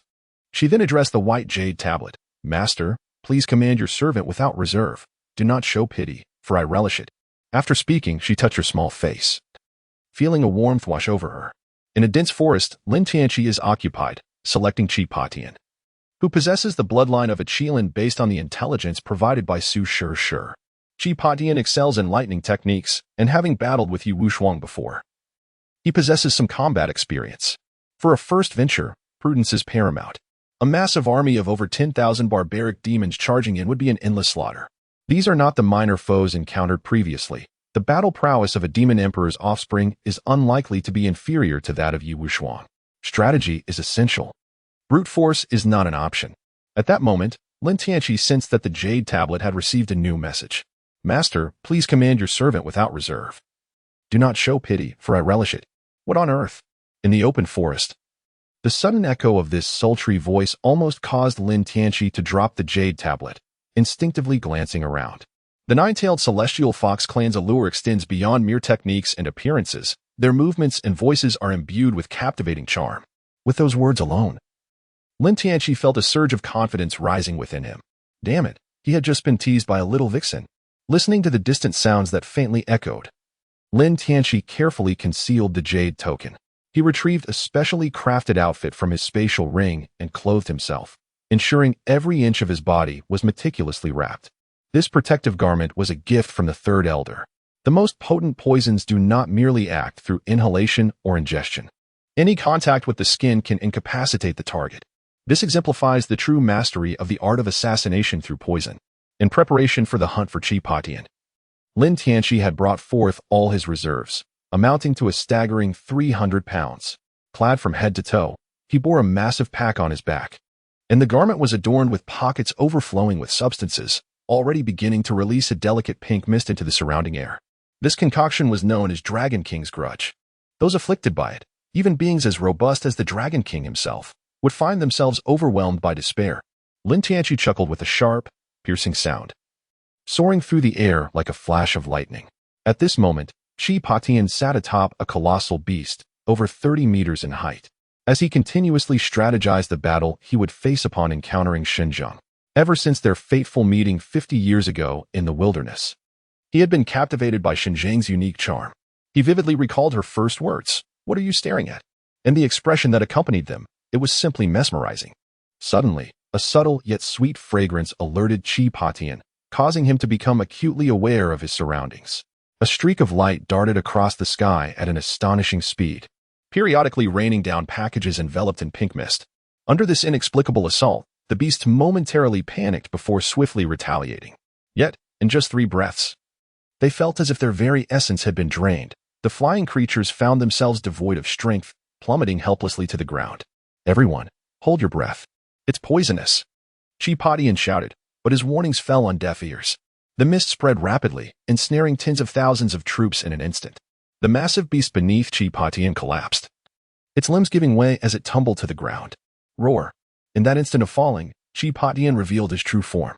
A majestic purple Qilin shakily rose to its feet, swallowing vial after vial of elixirs.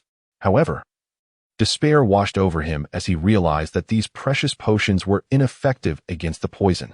Lin Tianqi dispelled all the poison within him, returning to witness a purple Qilin trembling on its limbs, caught in a struggle between kneeling and resisting. The son of the demon emperor is nothing more than this.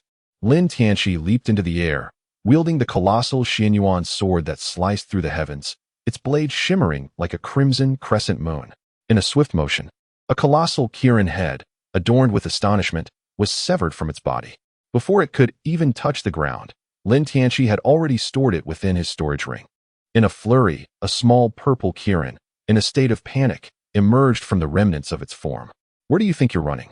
cackled the little gourd boy, hands on his hips, mimicking Lin Tianqi's sinister laughter. His hands transformed into an intricate web of celestial chains, intent on dragging the creature into the demon refining gourd. Suddenly, a beam of purple light burst forth from the small Kirin's brow, tearing apart the divine net constructed by the gourd. Enveloped in the purple glow, The small Kirin swiftly darted away, leaving behind a menacing proclamation, "I shall not let you escape. Remember this. The one who seeks your demise is Lu Fan." Lin Tianqi initially intended to pursue, yet that violet light vanished in the blink of an eye. Lin Tianqi murmured, "Indeed. The offspring of the demon emperor is not easily slain." He stored the Qilin's corpse within his storage ring, eagerly anticipating its refinement into spiritual liquid. Uncertain of how many of its original powers remain. It seems I have returned to my old profession once more. Lin Tianqi, wielding the colossal Shuqiwei sword, found himself transported back to the slaughterhouse of his former home before his journey through time. With a single stroke, he dispatched the feeble, limping barbarian beasts, while the demon refinement gourd revved up its engines, drawing the fallen beasts into its depths to concoct spiritual liquid. The bloodlines of these creatures were a chaotic blend, and Lin Tianqi, disinterested in their meager attributes, simply combined them into one gourd. Were there a live broadcast of this spectacle, it would undoubtedly leave countless spectators in utter disbelief, for while others faced trials of life and death, he was merely restocking his supplies. As Lin Tianqi rolled up his sleeves to procure supplies, the other 6 princes had already received news from Qi Patian. However, the message was perplexing. Qi Patian exclaimed, "I have been ambushed. My physical form has been destroyed, so exercise caution." The multitude of demons was taken aback, with the human reinforcements yet to arrive. How could a mere few thousand human cultivators ambush over 10,000 barbaric demons? Moreover, they had not even heard the sounds of battle. Upon further inquiry, they were utterly astounded. A single individual had managed to ambush such a vast number of demons? When Qi Patian mentioned that the assailant was named Lu Fan, Su Shur nearly spat out the spiritual wine she was drinking. Her master was truly cunning, hastily sending a message. "Lu Fan has obtained the legacy of the Fire Emperor. He is indeed remarkable. It seems my admiration is not misplaced. How absurd. That wretched person employed an unknown poison, and none of the antidotes I carried could counter it. Had we fought openly, I would not have been defeated. Enough of this. Be cautious. I must return to tend to my injuries." The hearts of the multitude of demons sank, and they promptly dispatched all scouts and demon soldiers to guard against unforeseen circumstances. Su Shur picked up the white jade token and sweetly transmitted to Lin Tianqi, "Master, you are so wicked, yet I find myself increasingly fond of you." Lin Tianqi tucked away the jade tablet, and his mind involuntarily conjured images of Su Shur clad in a maid outfit. Following this, he recalled Li Mingxin's extraordinarily long legs, measuring an impressive 122 centimeters, and Jiang Lingyun's breathtaking beauty. It had been a full 3 days since he had savored the taste of meat. In any case, his temper was quite volatile at the moment. Could it truly be that significant? Yunxi, concealed within Lin Tianqi's consciousness, was granted a glimpse of content typically reserved for those willing to pay. Particularly upon witnessing Li Mingxin's unreasonable figure, she found herself questioning the meaning of life. Is this something a normal person could possess? My own physique is the epitome of perfection for wielding a sword. Yunxi had always been tenacious in her lifetime. Aside from her sword, little else piqued her interest. Beauty and physique were matters she dismissed with disdain. Could such trivialities enhance her swiftness with the sword? Would they elevate her swordsmanship? Yet, after being trapped in the underground palace for 10 millennia, she had pondered extensively and reflected deeply. Why was it that during the Great War between the two realms, while other masters of the Ascension stage survived, she was the only one to perish? Now, those individuals had likely ascended to the celestial realm, while she had merely become a wisp of a lingering soul. Currently, the prospect of ascending by her own means was utterly impossible. A remnant soul simply could not withstand the tribulations of heaven. One could either reincarnate and start anew, a path frequently chosen by those who have lost hope of ascension, or they could opt for the arduous route of becoming a loose immortal, traversing a path that leads only to darkness. However, there remained a shortcut, placing her hopes upon Lin Tianqi. Should Lin Tianqi ascend to the celestial realm, she could ride on the coattails of his success and seek a way to reconstruct her physical form once there. Given Lin Tianqi's current performance, this route seemed considerably easier than the aforementioned options. Having striven for supremacy throughout her life, Yunxi now found herself yearning for a respite. She wished to experience the lifestyle she had once scorned. Yet, after observing Li Mingxian and Jiang Lingyun, she felt a pang of insecurity. Lin Tianqi was provoked by the little fox, his anger simmering beneath the surface. The pure yang energy within him surged like a torrent of molten lava, igniting a sense of restlessness. The uniqueness of his pure yang sacred body, while preventing him from rapidly advancing due to an unstable foundation, still rendered him sensitive to the sudden influx of power. In simpler terms, he had yet to acclimate to such immense strength. Within a mere 3 days, he had progressed from the initial stage of the nascent soul to its later stage. Even the likes of Yi Wushuang and Xinjiang had taken over a decade to achieve such a feat, yet he accomplished it in just 3 days. Given his exceptionally young constitution, how could he not feel the intensity? Little fox, do you possess any scandalous images of the nine-tailed demon emperor? Su Shishir received Lin Tianqi's message, her small silver teeth clicking together. This fellow was indeed relentless. Here I am, a stunning beauty before you. Yet you persist in thinking about my mother. Although she may be slightly more beautiful and possess a better figure, I am youthful. How could I possibly have such things? However, if you desire it, I could perhaps oblige you.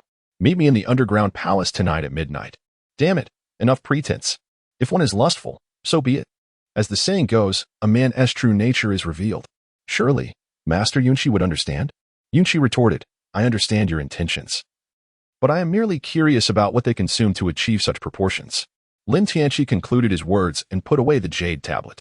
The countless barbaric creatures and their elixirs were far too abundant to consume entirely, leaving only the option to pack them all up for transport. After finishing this task, he hastened towards the subterranean palace, determined to deal with that little vixen tonight. Su Shishir stored away the jade tablet. Her complexion flushed with a hint of satisfaction from her cunning scheme's success. With a figure as captivating as hers, could one endure the first day of the month? Surely not the 15th. A mere tease from her would render him utterly defenseless. Ding. Mission activated. The walls may not yield, but you certainly will. Mission accomplished. Reward. 10,000 points. 10,000 points. The little fox was astonished. Earning such a sum would require the completion of dozens of tasks. This amount could directly be exchanged for a breakthrough pill of the divine transformation stage. The little fox's eyes sparkled with excitement, yet she remained grounded. Aware that greater rewards often accompany greater challenges. With such a reward, could her master possess such strength? It seemed prudent to prepare thoroughly. In a secluded grove of the barbaric demon's secret realm, a nondescript cave lay concealed amidst dense foliage. The entrance was heavily obscured by layers of verdant vegetation. Upon entering the cave, an eerie chill mixed with an intense warmth assailed the senses, making it difficult to discern whether it was cold or hot. The surrounding stone walls glowed faintly red from the unusual aura while a thin layer of blue frost adorned their surfaces. At the cave's entrance coiled a massive azure-scaled serpent, its upper body rising to reveal a stunningly beautiful woman's visage. Should a certain hero with the surname Su lay eyes upon this form, he might very well reunite with his late grandmother. Yet, the expression on the woman's face was one of anxiety and concern. Deep within the cave, Lu Fan sat cross-legged, his posture as steadfast as an ancient pine. Though motionless, he emanated an imposing aura that demanded respect. In a brief span, all his injuries had healed. Clad in the robes of an esteemed disciple from the sacred land of Yin and Yang, his attire was now drenched in sweat, clinging closely to his form. His eyes were tightly shut, face stern, with black hair secured at the back of his head, a few strands escaping their confines to dance in the breeze. Before him floated a sphere of ice-blue flames, the very essence of the Fire Emperor. The flames resembled a blue divine bird sealed in frost, radiating a deep azure light. As the flames flickered, tiny ice crystals sparkled, accompanied by a series of sharp crackling sounds, showcasing their frigid ferocity. This fire seemed to possess a spirit of its own. Twisting and turning endlessly, each flap of its wings summoned waves of chilling heat, causing the surrounding air to freeze and ignite in a bizarre distortion. Although Lu Fan's soul had fully merged with the remnants of the Fire Emperor's spirit, the resistance of his human body presented a challenge. Immersed in his meditative state, Lu Fan's hands moved deliberately before him, forming seals. As he chanted, streams of black and white yin-yang light emanated from his fingertips, drifting toward the essence of the fire. Today, you will submit. Suddenly, Lu Fan's eyes burst open, one black and one white gleaming with intensity, akin to the sun and moon piercing through the darkness, illuminating the cave. A cold smile graced his lips as he remained motionless, hands enveloped in the dual energies of yin and yang, reaching out to grasp the essence of the fire. In an instant, sizzling sounds erupted. Despite the protective powers of yin and yang, his hands were instantly scorched, skin peeling back to reveal bone. Yet, he felt no pain, 10 fingers embedding themselves forcefully into the flames, allowing the searing heat to ravage him. The pain he endured was trivial compared to what Lin Tianqi had inflicted upon him.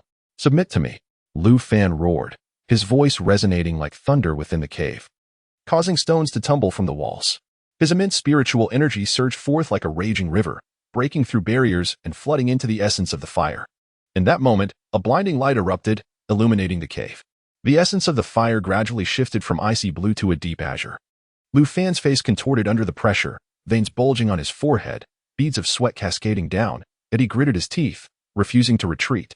At that moment, Lu Fan felt an overwhelming force surge from his dantian, flooding his entire being. In a climactic twist, he unexpectedly ascended from the early stage of the nascent soul to the mid-stage. Aha! With this newfound strength, Lu Fan's hair whipped about wildly as he forcefully compressed the essence of the fire in his grasp. Lin Tianqi, this is destiny. Even the heavens are aiding me. The azure-scaled serpent guarding the cave entrance gazed at Lu Fan, now radiating an extraordinary aura, with a dazed expression. No. I don't want it anymore. I don't want the 10,000 points. Please spare me. I refuse to undertake this task any longer. Lin Tianqi grasped Su Shirshi's ankle with hands as firm as a vice, dragging her back. Is the task merely a matter of doing as you please? Or refraining at your whim? This little vixen, with her myriad of schemes, had provoked his suspicions, though he was acutely aware of his own irresistible charm. Her blatant desire was undeniably unusual. Thus, there was but one conclusion to draw. This enchanting little fox was treating him as an NPC, aiming to fulfill her mission and reap the rewards. While he lacked a system, he had perused countless narratives involving such constructs before his transmigration. He was well versed in the intricacies of these plots. After a round of pressing inquiries, the little fox, unable to conceal the truth, revealed that the task was worth a staggering 10,000 points, prompting Lin Tianqi to exclaim, "This mission must be accomplished." This little fox was akin to his very own Doryman. Little fox, hold on a bit longer. Don't you wish to earn those 10,000 points?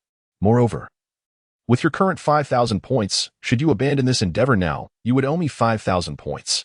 Lin Tianqi's face flushed crimson, beads of sweat cascading down his body. Are you a devil? I'm in this state and still owe you 5,000 points. I want to go home and find my mother.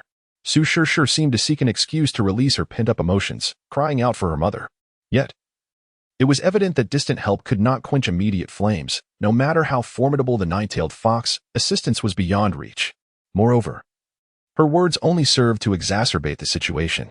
After a day and a night, Lin Tianqi rubbed his sore waist, reflecting on the difficulty of earning those 5,000 points.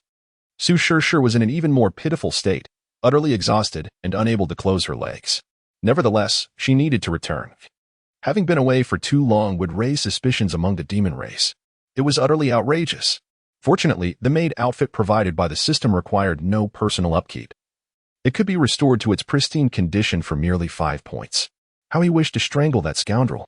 After the little fox departed, Lin Tianqi reclined onto the large bed behind him, silently praising Li Mingxian for her attentiveness.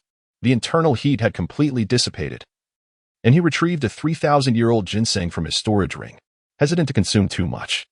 He merely took a small segment of the ginseng root and placed it in his mouth. The rich aroma carried a hint of bitterness, swiftly replenishing the energy drained over the past day and night. After resting for an hour and fully absorbing the ginseng's medicinal effects, Lin Tianqi felt revitalized and began practicing with the giant K-sword. Regardless of the playful distractions, he understood that the essentials of survival could not be trivialized. He diligently executed 1,000 sword strikes before sheathing the sword and continuing with his fish training. In both swordplay and martial arts, Lin Tianqi sought simplicity, firmly believing in the adage that the greatest truths are often the simplest. With a sigh, he completed his fist technique, and the morning elapsed swiftly. Yunqi would share her personal insights with Lin Tianqi, leaving the decision of whether to heed her words entirely in his hands. Although she had been a peerless sword immortal of the great Ascension realm a millennium ago, she would not impose her will upon Lin Tianqi. Otherwise, the result would merely be a second Yunqi. You have finally recovered.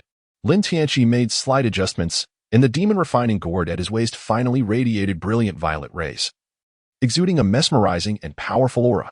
Upon seeing this color, Lin Tianqi thought to himself, it is assured. Lin Tianqi followed the third elder in a closed-door study of poison crafting, which is quite akin to alchemy. He possesses a profound understanding of various spiritual herbs, their efficacy, and utilization. Within this gourd, in addition to chi potions, qi and physique, Lin Tianqi has also added a millennium-old medicinal king capable of awakening the power of the purple sky thunder, thus creating a precious elixir of qi. The deep purple hue signifies the formidable thunderous spiritual energy contained within this essence. Lin Tianqi took a deep breath, suppressing the surging excitement within him. and slowly opened the gourd's mouth. In an instant, ethereal wisps of auspicious energy ascended, transforming into the phantom of a qilin that roared towards the heavens. Goodness! This is astonishing. The spectacle truly left Lin Tianqi in awe. Thank you, my qilin brother. Upon my return home, I shall surely establish a tablet in your honor. Lin Tianqi sat cross-legged, tilting his head back to consume the qilin spirit liquid in one swift motion. A torrent of formidable power surged within him, crashing through his limbs and bones like divine thunder from the heavens. His entire being was enveloped in arcs of violet electricity, leaving him in a state of numbing shock. He hastily focused his mind, channeling the solar scriptures, as the searing force of pure yang sought to guide this unprecedented energy. Yet, this power was overwhelmingly ferocious. His meridians resembled parched earth, fracturing under the strain, with each inch of his pathways enduring excruciating agony akin to being torn asunder. Lin Tianqi gritted his teeth and let out a low growl as the primordial infant within his purple palace radiated brilliantly, exerting every ounce of effort to harness the spiritual energy. However, the power of the qilin elixir was exceedingly domineering, akin to a wild stallion that could not be tamed, rampaging uncontrollably within his body and wreaking havoc upon his flesh. Master, lend me your aid. Through his relentless efforts, Lin Tianqi has enjoyed the treatment befitting a protagonist, calling upon the remnants of his master whenever faced with uncertainty. Let us see if you dare to act so recklessly again. Yunqi sincerely wishes to impart a lesson to Lin Tianqi, for the path of cultivation is akin to walking on thin ice. Those who lose their sense of reverence after achieving some success will inevitably encounter calamity. This mere bottle of elixir, capable of overwhelming even a millennia-old medicine king, pales in comparison to the presence of a qilin. Little did she know, Lin Tianqi had already accounted for this very moment in his calculations. Disciple acknowledges the error, Master. Please act swiftly. As a surge of formidable energy erupted, it joined the fray of pure yang and thunderous forces. Now, with 2 against 1. The pure yang energy coursing through Lin Tianqi's meridians surged with vigor, suppressing the violent thunderous power like an overwhelming wave. Clearly, the balance of power had been shattered. Confronted with a force twice his own, the thunderous energy could only meet its fate of refinement, as the thunderous energy was continuously refined. Astonishing changes unfolded within Lin Tianqi's pure yang sacred body. With golden light shimmering upon his surface and arcs of electricity dancing, the pure yang and thunderous energies merged, reshaping his physical form. His entire being felt as though it had been reforged, emitting a crisp and resounding crackle. The contours of his muscles grew increasingly robust, embodying the cataclysmic power capable of obliterating the heavens and earth. This moment was truly a windfall. Lin Tianqi longed to utter that classic line of bravado, yet alas, the absence of an audience rendered it a significant regret. The fusion of the pure yang sacred body and this thunderous force did not yield a mere sum of 1 + 1. Instead, it elevated his physical prowess by at least tenfold. With a clenched fist, purple lightning flickered, causing the surrounding space to tremble. Without any visible movement, a flash of electricity revealed Lin Tianqi's figure had already appeared several dozen miles away, an unprecedented experience of speed for him. The little treasures of the demon clan exclaimed, "Here comes the young master. Quick, flee. That prodigy is back." A great roar echoed, and instantly, the entire jungle erupted with demons scattering in panic. Those on the ground watched enviously as the demon beasts vanished in an instant, shedding tears of longing for their fleeting comrades. They lamented their own short fifth leg, wishing for additional support. Damn it, how fast they run. Damn it, hey, father, why are you hitting me? It seemed he mastered the art of profanity with alarming speed, while neglecting the more refined lessons. Lin Tianqi felt exceedingly frustrated. It seemed that this little gourd child had led him astray. Even more disheartening were the demonic beasts. Should they not have pounced upon him, a delicate and tender-skinned human, with wild abandon? Instead, their cries were indeed frantic, but they were cries of retreat, fleeing in terror. Lin Tianqi, undeterred by the onslaught of monstrous beasts, darted about with remarkable swiftness, though his physical speed now rivaled that of lightning. The returns from such frantic endeavors were inevitably diminishing.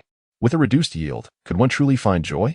The feral creatures had already been instilled with terror by Lin Tianqi's prowess, despite their yearning to achieve merit and secure a place in the ancestral land. The loss of life rendered all aspirations futile. They witnessed a solitary figure and a gourd, moving faster than a hare. In less than a quarter of an hour, Lin Tianqi concluded the battle, leaving him ample time to categorize the defeated beasts and store them in various spatial rings. Alas, the hearts of men have grown cold, and the beasts are far from foolish. Perched upon Lin Tianqi's shoulder, the little gourd softly echoed his recent words, even mimicking his tone with remarkable accuracy. Son, did you find it particularly dull while accompanying Jiang Lingyun? The little gourd tilted its head in contemplation. It was tolerable when I was with mother. There were few moments of clarity. She often used me to brew spirit wine, and I couldn't resist the temptation to sneak a sip or two. Truly, she has her ways. Indeed, you are quite something.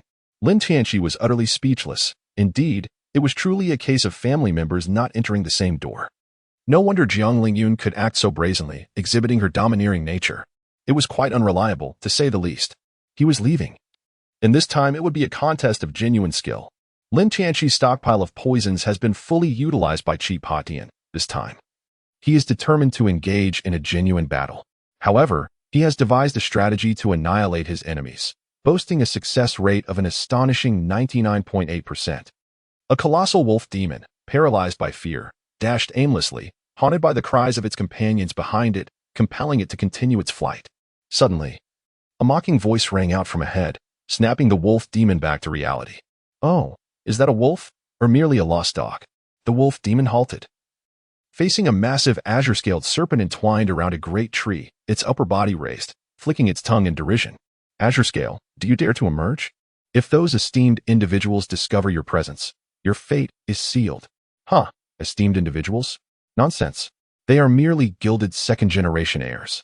And only fools like you still cling to the delusion of returning to the ancestral lands. We are but their watchdogs, kept here in captivity. And what of it? Who cannot speak sweet words? If we had the means, would we willingly endure such indignity? Have you ever pondered why the legacies of our clans have faded? Do you truly believe it is solely at the hands of the human race? Let me enlighten you. It is precisely those so-called esteemed individuals who are responsible. If they did not act thus, how could we be reduced to mere dogs guarding this desolate land? Do you know where those formidable demons that suddenly vanished during their peak stage have gone? I shall tell you. They were captured by your esteemed individuals and refined into elixirs. Whether they perish in battle or are transformed into pills, that is our fate. The immense azure serpent glided through the trees, its upper body now before the wolf demon. Its gaze filled with scorn, but more so with wrath. The wolf demon crouched low, instinctively emitting a series of low growls. Haha, look. As long as you haven't transformed into a human, you cannot suppress your instincts. You shall forever remain a base beast. Enough. I may be a base beast, but you are. What do you think? In a swirl of azure smoke, the colossal azure serpent morphed into a being that was half human, half serpent. Its upper body bore no difference from that of a normal woman. The serpent's eyes gleamed with an enchanting light. Before long, I shall shed my serpentine form and transform into a true entity. How did you achieve this? The wolf demon inquired, astonished.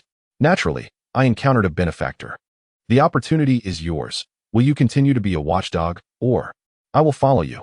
Before the azure serpent could finish, the wolf demon hastily declared. Whether in servitude to one or another, it mattered little. What mattered was who offered the greater rewards. Excellent. Come, after meeting the master, you shall not regret your choice. He is the true king we ought to follow. The serpent and the wolf arrived at the entrance of a cave. The azure serpent said, wait here. I shall make an announcement. Thank you, dear friend Azure Scale. The serpent slithered into the cave in an S shape, revealing a handsome young man seated upon a stone platform. A blue, ice crystal-like mark on his forehead added an air of mystique. Master. The azure serpent gazed at him in admiration, overwhelmed by the pressure and bloodline authority emanating from him, rendering it weak. The man opened his eyes, and the brilliance within them was unmistakably that of Lu Fan. After refining the Flame Emperor's essence, Lu Fan had undergone a remarkable transformation. Even his previously unremarkable features now bore a resemblance to Lin Tianqi's beauty. However, the most notable change was in his temperament. Although Lu Fan hailed from an affluent family, he was the illegitimate son, burdened by the stigma of being a family disgrace from birth, even after the appearance of the remnant soul of the old grandfather, which revealed his exceptional cultivation talent and improved his treatment. The inferiority complex ingrained in his childhood could not be erased. This sense of inadequacy remained the underlying hue of Lu Fan's heart, unalterable regardless of his status.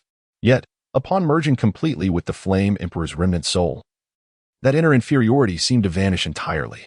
The Flame Emperor was him, and he was the Flame Emperor. The two had become indistinguishable. The Flame Emperor, reigning over the demon realm for nearly 10 millennia, had fully compensated for Lu Fan's internal shortcomings. Transfer the upper half of the technique to it. In this secret realm, There must be numerous such savage demons. Choose some loyal ones, impart the techniques, and I shall lead you to accomplish a great feat. Yes. The azure serpent's eyes sparkled with fervor. The demon race within this savage realm had finally found its own ruler. Lu Fan observed the azure serpent, suddenly furrowing his brow as he retrieved a piece of clothing from his storage ring. Merely taking on a human form does not make one human. First, wear my garment. Exposing yourself is unbecoming. Thank you for the gift, master.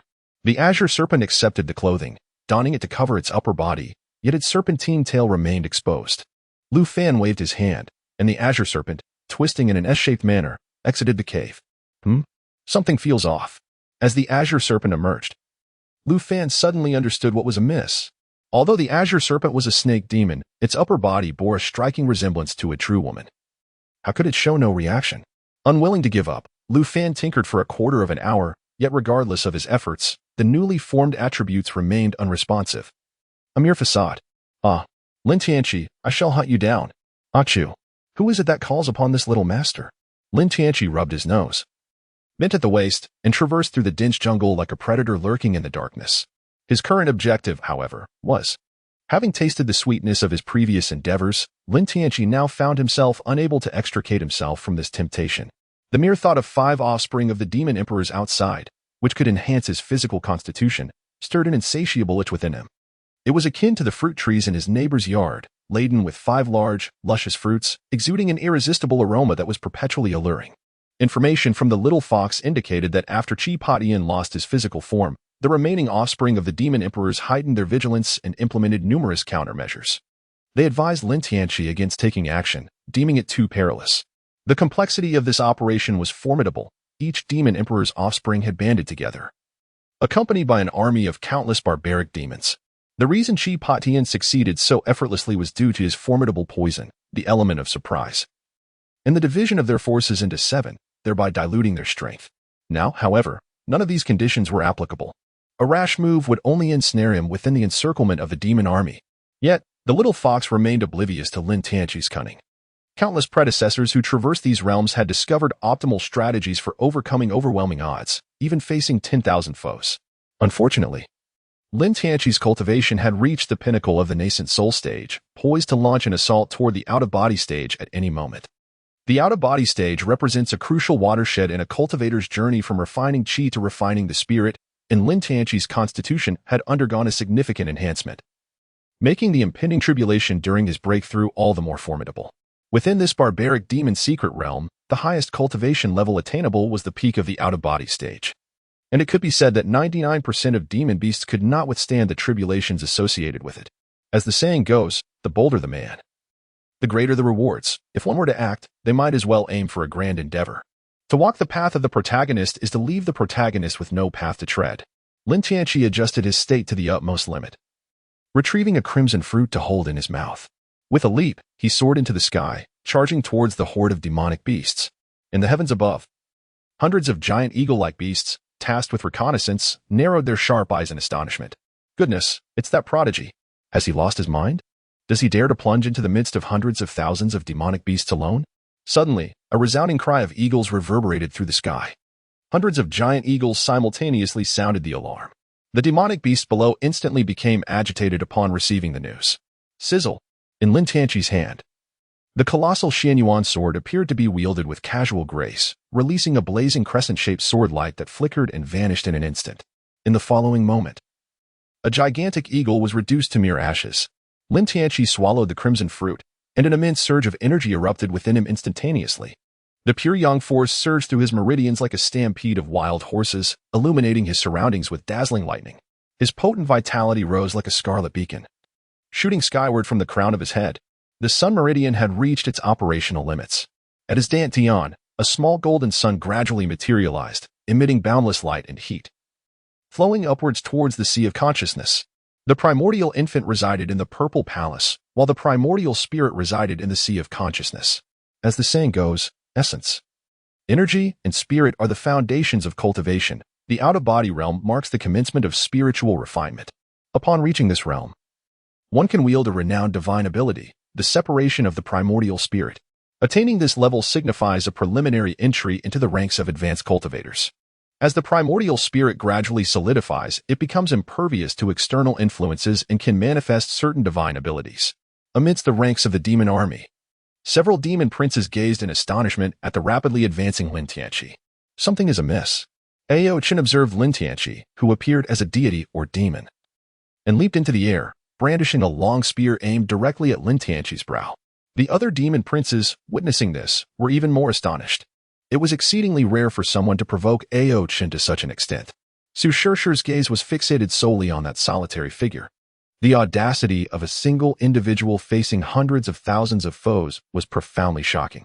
Confronted by the formidable Ao Chen, Lin Tianqi stood firm in the void, swiftly dodging as they passed each other. Yet, Ao Chen caught sight of the manic smile curving upwards on Lin Tianqi's lips. A sense of impending calamity surged through him. And upon meeting Lin Tianqi's gaze, his pupils involuntarily constricted. He realized what this fellow intended to do. He aims to invoke the heavenly tribulation. Quickly, disperse. However, how could hundreds of thousands of demon soldiers scatter at a mere command? At this moment, golden rays began to emanate from Lin Tianqi's brow. And for one possessing the pure yang sacred body, this breakthrough was as effortless as drinking cool water, provided the energy was sufficient. Lin Tianqi felt a resounding roar within his sea of consciousness, akin to the creation of the world.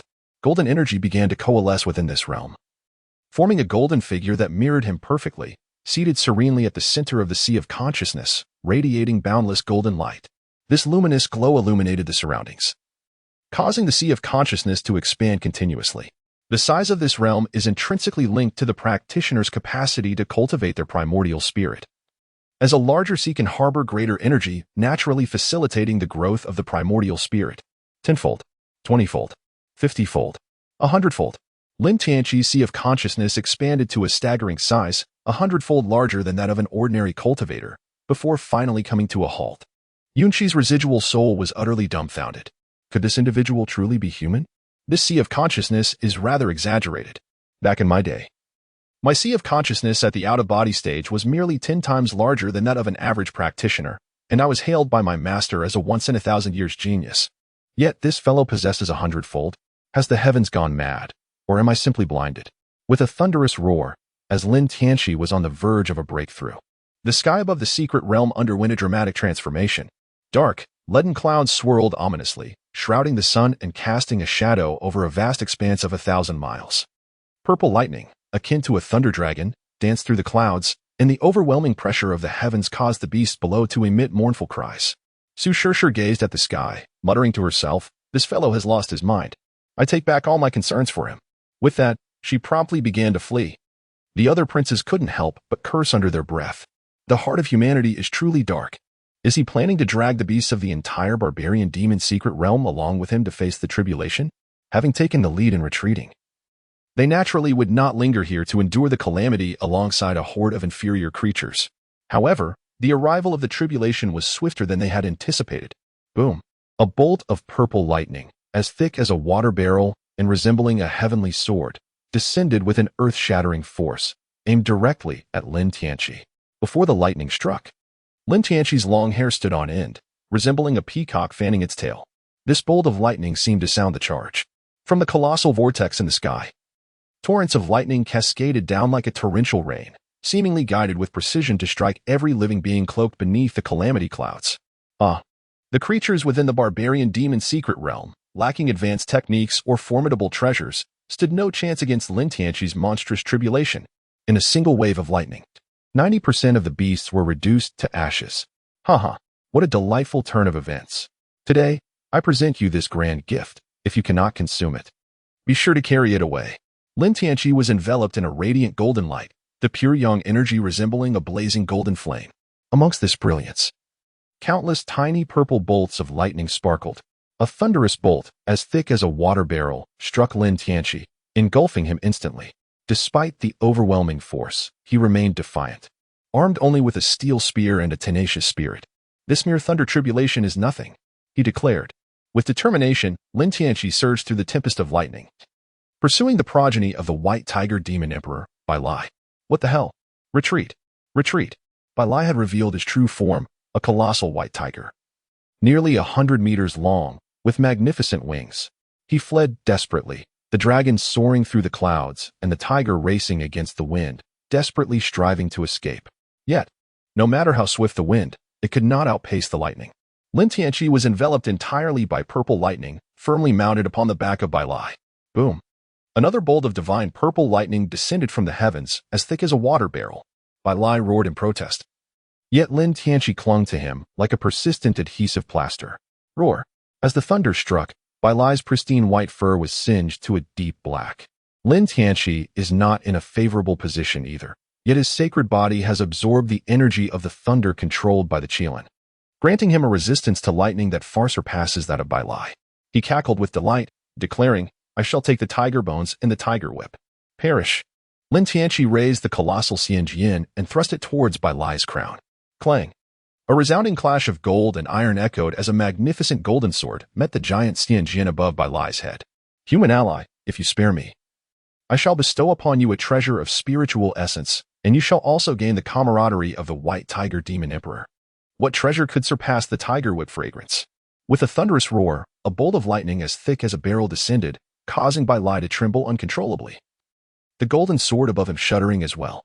Seizing the opportunity, Lin Tianqi plunged his sword directly into Baihu's celestial spirit. Roar! Human! The white tiger clan shall not let you escape. At this moment, Bai Lai was genuinely frightened.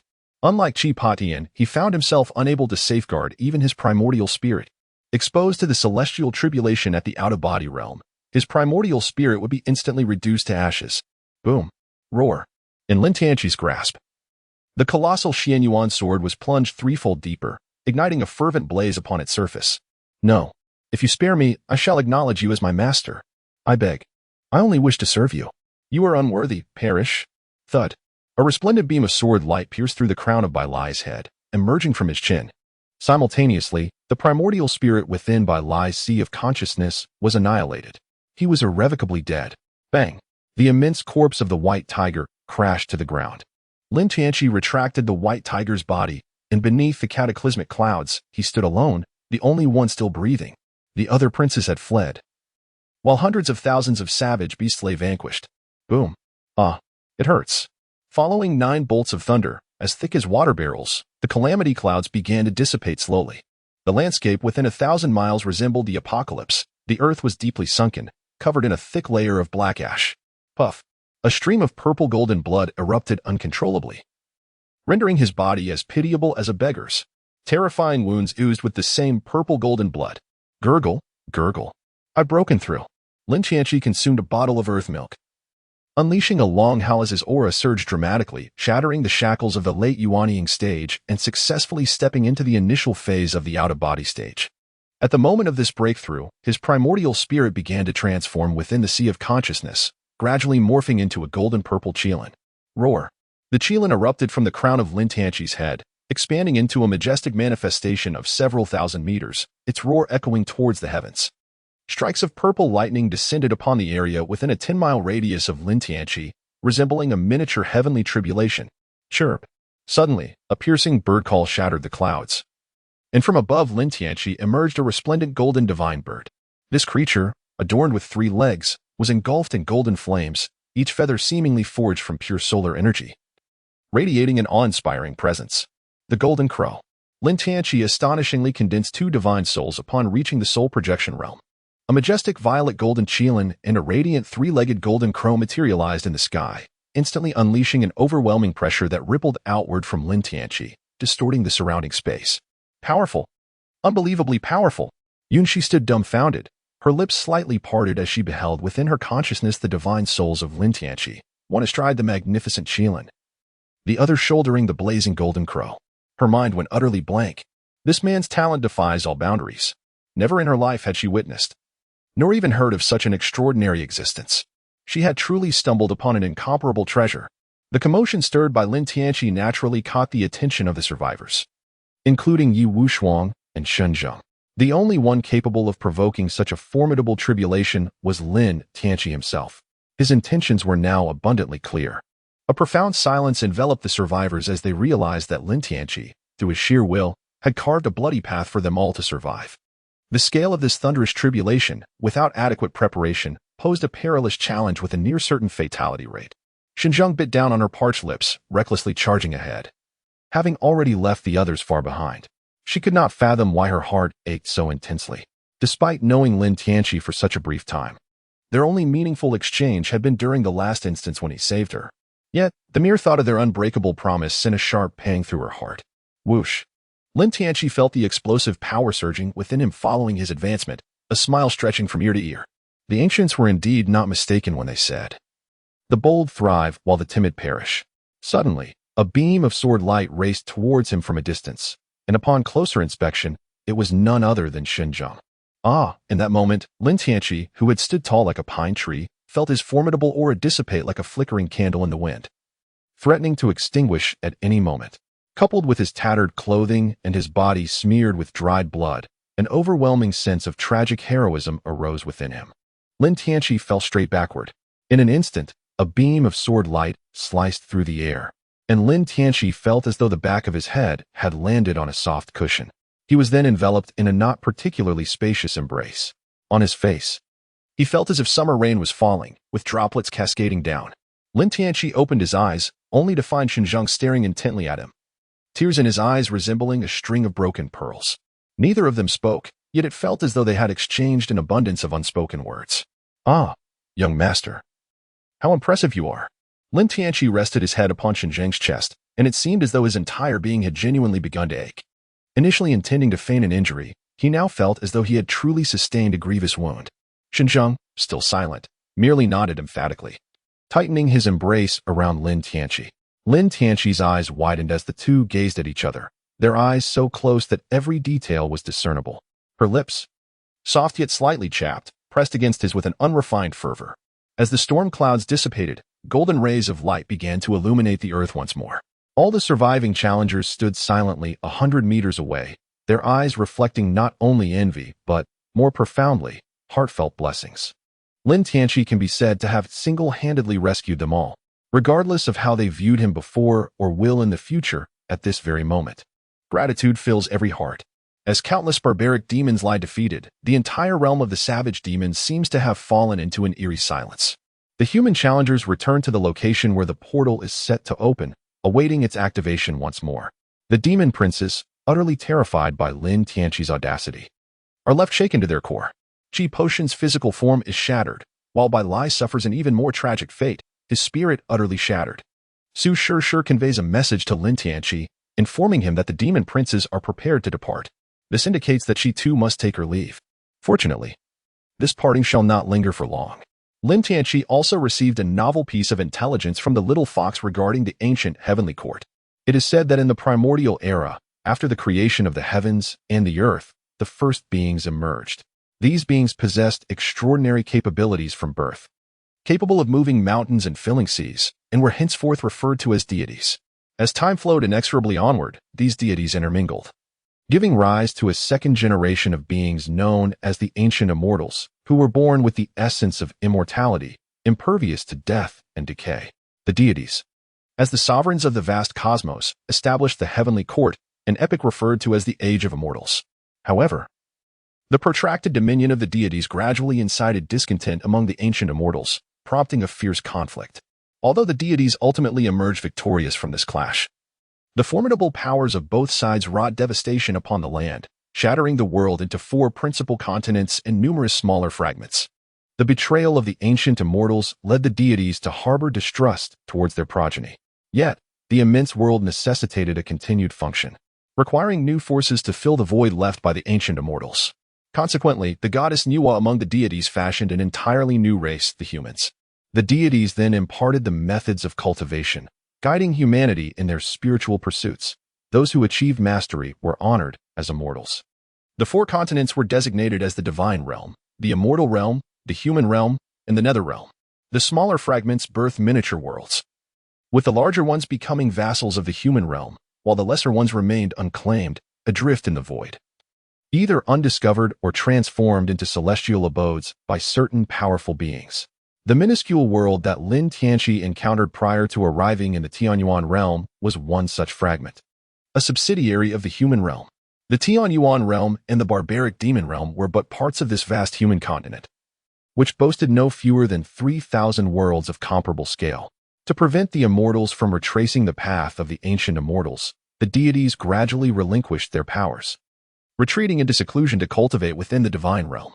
The immortals were thus thrust into the forefront, tasked with governing the other three realms beyond the divine realm. The ancient heavenly court, once a battleground of the age of immortals, was subsequently refined by the deities into a world sustained by spiritual essence.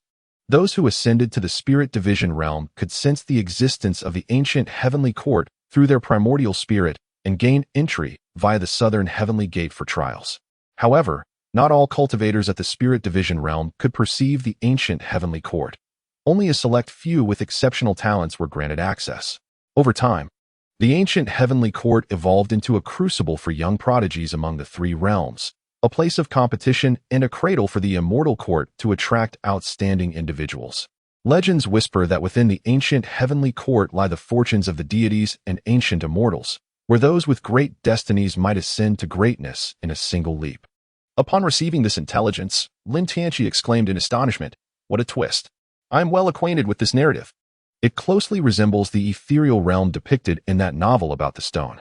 Now that he has entered the out-of-body stage, he is but one step away from ascending to the spirit-severing realm.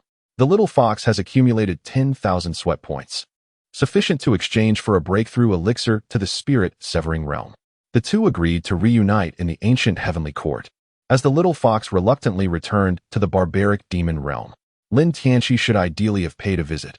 However, Xinzheng seemed to have transformed into a different person entirely, caring for him meticulously day in and day out, leaving him rather constrained. It is still not the opportune moment to reveal his connection with the little fox. Having just displayed immense prowess by vanquishing hundreds of thousands of barbaric demons, to be subsequently discovered entangled with the demon emperor's offspring would be akin to having muddy water spill into one's trousers, an explanation that would be utterly convoluted. The meticulously crafted persona now faces the peril of collapse. At this juncture, with danger averted, the practitioners utilize the local resources to erect numerous wooden cabins as makeshift shelters. One cannot help but acknowledge that the human affinity for formalities is ingrained within their very genes. Lin Tianqi, the great benefactor, was in a state of injury and thus did not need to take matters into his own hands. At this moment, he lay upon a grand bed that exuded a fragrant aroma of resin. The wounds he sustained during this tribulation were indeed severe, particularly the external injuries. Residual power from the thunderbolts still lingered within the wounds, significantly impeding their healing process. Naturally, Xinzheng became the one to attend to him, meticulously cleaning and dressing his injuries with utmost care. "Oh, I can tend to this myself." Lin Tianqi found himself in an undeniably awkward situation. Xinzheng maintained a stoic expression, yet his eyes radiated unwavering determination. "Knock, knock, knock. Who is it?" "Lin Long here. Senior Sister Shin. The portal is about to open. We can return home." "Ah, ouch, ouch, ouch." Lin Tianqi felt a piercing pain, as if his life itself had been struck down. "Are you all right? Let me help you." "No need. I must have owed you money in my past life. Quickly, help me put on my clothes." The esteemed Lin Longzhou cannot be seen in such a state. After a flurry of activity, Lin Tianqi was dressed, and Xinzheng supported him like a human crutch as they exited the wooden hut. Above them, a colossal vortex tore through the sky, rending the void as beams of white light shot forth from the fissures, heralding the gradual opening of a vast spatial portal. This portal was significantly larger than the one they had arrived through. As the portal swung open, a multitude of solemn-faced cultivators emerged in droves. However, upon seeing the throngs of trial participants below, cheering and waving, the entire realm of the barbarian demons fell into a momentary stupor. What was happening? This did not resemble a scene of being besieged by demon clans at all. Upon learning that Lin Tianqi single-handedly vanquished hundreds of thousands of barbarian demons, even incapacitating the body of the Kirin demon prince and slaying the white tiger demon prince in battle, the rescuers could only conclude that either these individuals were insane or they themselves were losing their minds. Yet, when Lin Tianqi presented the severed body of the white tiger demon prince before them, they finally accepted this absurd reality. The number of rescuers was overwhelming, and by the time they returned to the Yinyang sacred land, half a day had passed.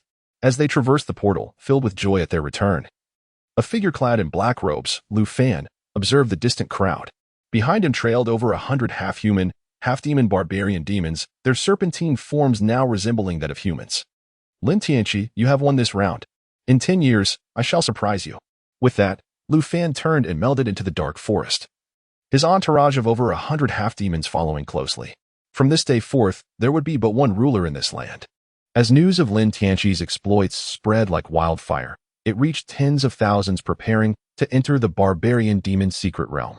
These individuals became living echoes of Lin Tianqi's glorious deeds. When Shun Zheng and Lin Tianqi appeared in the plaza of the Yinyang's sacred land, the atmosphere exploded with excitement. Everyone was chanting Lin Tianqi's name, expressing their profound respect. Countless female cultivators wept tears of joy, their cries of wanting to warm Lin Tianqi's bed soaring to the heavens. The scene became overwhelming, with thousands fainting in the fervor. Ultimately, unable to contain the chaos, Lin Tianqi had to excuse himself, citing the need for rest, and hurried back to Qingyun Peak, which gradually brought the festivities to a close. Though the revelry had ended, the legend of Lin Longho was just beginning. On the third day after Lin Tianqi's return to Qingyun Peak, he finally had some time to himself.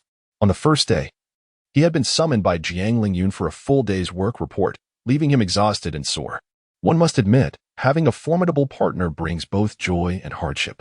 The following day was reserved for accompanying Li Mangxian. Yet, within half a day, she fell ill and lost consciousness, proving herself a liability.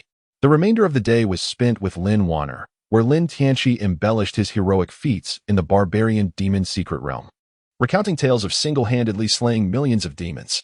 The little girl listened with sparkling eyes and in her sisterly enthusiasm. She had Lin Tianqi sign his name on numerous portraits of himself, having thoughtfully prepared ink and brushes. The clever little girl had learned the art of self-reliance. Realizing that instead of currying favor with Li Mingxian for pocket money, it was far more effective to appeal directly to her brother, the source of it all. With over 100 autographed portraits, she could easily fetch several thousand spirit stones. Lin Tianqi harbored a sense of guilt towards his adoptive parents, and thus he took special care of Lin Wanner, never hesitating to provide for her needs. One could assert that Lin Wanner's cultivation and treatment now far surpassed that of the Holy Land's sons and daughters. The foundation she built was indeed unshakable. However, the young girl often felt like a beggar in the presence of Li Mangxian, who flaunted her immense wealth, making Lin Wanner acutely aware of her own lack. As she lacked even a few million spirit stones, atop Qingyun Peak, beside the humble abode constructed of grass, a stone platform had been erected entirely from fire spirit essence stones. The rich aura of fire spirit energy melted away the surrounding snow, allowing those who sat upon it to absorb the abundant fire attribute spirit energy into their bodies. This experience evoked in Lin Tianqi a nostalgic feeling akin to the warm Kong beds of his northeastern hometown before he traversed to this realm. Lin Tianqi sat cross-legged upon the stone platform. In his hands, the demon refining gourd emanated streams of platinum-like metallic energy. Even before the lid was lifted, the released energy seemed to manifest as sword-like rays, poised to rend the very fabric of the void. Inside the gourd, a cacophony of thunderous roars resonated, reminiscent of 1,000 armies clashing in fervent battle. Lin Tianqi opened the gourd's mouth, and in an instant, the sound of a tiger's roar reverberated, causing the accumulated snow atop the mountain peak to tremble and fall. A formidable aura of slaughter surged forth, and the power of Gongjin manifested as myriad sword-like apparitions, exuding a cataclysmic ferocity. With the experience of refining and absorbing the Qilin elixir, Lin Tianqi found himself exceedingly adept at concocting the gourd's white tiger elixir. Previously, when he consumed the Qilin elixir, he was at the pinnacle of the nascent soul stage. Now, having reached the out-of-body realm, he slightly increased the dosage of the auxiliary elixirs. Taking a deep breath, he lifted the gourd and consumed its contents in one gulp. An immense and sharp force erupted within his mouth, akin to a surging torrent of Gongjin, cascading down his throat and flooding his limbs. This sensation was comparable to swallowing countless divine weapons. Yet this was merely the beginning. The Gongjin power, as the epitome of destructive force, was more agonizing than the Qilin elixir. Pure yang true fire blazed fiercely on his skin, while purple thunderous energy ceaselessly stimulated and enhanced the strength of his body. Soon, Lin Tianqi found himself enveloped in a platinum Gongjin aura, and his garments were instantaneously shredded into tatters by countless tiny blades. His resilient skin bore numerous fine wounds. While within, the scene was even more harrowing. The Gongjin energy transformed into countless minuscule blades, rampaging through his meridians. These blades resembled miniature surgical instruments, inflicting wounds while simultaneously purging impurities and expanding his channels. Each surge of impact was accompanied by excruciating pain, yet it also signified his continuous strengthening. Gradually, Under the suppression of pure yang and the purple cloud thunder, the Gongjin energy began to merge with his physical form. Unlike the harmonious fusion of purple cloud thunder and pure yang, the Gongjin force surged directly into Lin Tianqi's bones. As the fusion deepened, his bones produced thunderous cracking sounds. With every inch of his marrow being baptized by the Gongjin power, radiating a resplendent platinum glow. The strength of his bones was now comparable to that of a high-grade magical artifact. After 3 full hours, Lin Tianqi suddenly opened his eyes. And 2 beams of platinum light shot forth like unmatched sword chi, cleaving 2 immense rifts in the void before him. He let out a long howl. His voice infused with the lethal essence of Gongjin and the fervor of pure yang, shaking the entire mountain peak. All the spirit beasts within the yin-yang sacred land trembled and knelt in reverence. The disciples could not help but direct their gaze towards Qingyan Peak. Isn't that the master of Lin Peak? Truly formidable. Just hearing that roar feels as though 1,000 blades are descending upon me. They murmured. Who but Master Lin possesses such might? With Master Lin, the yin-yang sacred land's ascendance to the pinnacle of the Tianyuan realm is merely a matter of time. Oh. While Master Lin is indeed powerful, the merit of being at the top of the hidden dragon list is evident. However, he is still quite young and will require more time to bear the weight of the sacred land's banner. Your praises may lead to his downfall. Have you ever seen a 20-year-old in the out-of-body realm? Have you ever witnessed one single-handedly annihilate countless savage beasts? Those you speak of may be geniuses, but they pale in comparison to Master Lin. Indeed, your arguments are compelling. I concede. The two parted ways in discontent. Ever since Lin Tianqi's return, discussions regarding him had never ceased. Before his battle with Yu Wushuang, many were skeptical of Lin Tianqi's position as the third on the hidden dragon list. However, after that battle, doubts about him claiming the top spot only intensified. Yet, during the expedition into the savage beast secret realm, all were compelled to acknowledge that no youth in the Tianyuan realm could match Lin Tianqi. Even Yu Wushuang, who was reputed to be the reincarnation of a divine figure from the heavenly court, appeared dim in his presence. Yu Wushuang was relieved that he was on the verge of breaking through to the separation stage, as achieving that would automatically remove him from the hidden dragon list. The rankings in the separation stage, integration stage, and void stage required one-on-one challenges, with only 10 spots available on each list. To ascend, one must defeat the lowest-ranked opponent. Each contender on these lists was an absolute dominator within their realm, seasoned by numerous battles. Unlike the hidden dragon list, the rankings for humans, Earth, and Heaven had no age restrictions. They were solely based on combat prowess in the same realm, exemplified by Li Changshu, the 9th on the human list, who had already lived for 2 millennia and was still at the peak of the separation stage. Though he appeared frail, his vast combat experience kept him firmly within the top 10. He was a well-known fixture on the human list, and challengers preferred to face the 8th-ranked contender rather than this elderly warrior. Consequently, opinions about Lin Tianqi were divided into 3 factions. The younger generation viewed him as an absolute idol, akin to a totem, perceiving him as divine. The second faction was more rational, acknowledging Lin Tianqi's strength and unparalleled talent, yet feeling that he was being excessively glorified. Lastly, there was a minority of detractors. These individuals, often possessing some degree of strength yet feeling thwarted in their endeavors, became incensed at any mention of Lin Tianqi's successes, claiming he was merely a fade, a product of the yin-yang sacred land's myth-making, unable to withstand a single move in their hands. Some extremists even proclaimed that Lin Tianqi would be better off remaining within the confines of the yin-yang sacred land, lest he meet an untimely demise upon stepping outside its gates. The following day, this individual was found hanging at the entrance of the yin-yang sacred land, with 3 large green onions thrust into the back door, a gruesome sight that struck fear into the hearts of onlookers, effectively silencing such rhetoric. Within the yin-yang sacred land, in the Qian Palace, the 9 palace masters of the yin-yang sovereign and the leaders of the 36 main peaks gathered. However, they could only kneel in the grand hall, bowing their heads to listen to the teachings of the figure on the high platform.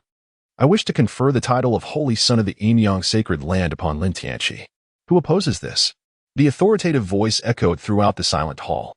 Unlike the relaxed demeanor Lin Tianqi had witnessed in Jiang Lingyun, who was often clad in a loose robe, barefoot, sipping spirit wine while perusing novels, Jiang Lingyun now sat upon the high platform, adorned in splendid garments, surrounded by a celestial glow, with a radiant sun and moon rising and setting behind her. She was the undisputed sovereign of this domain, nay, the absolute ruler of the yin-yang sacred land.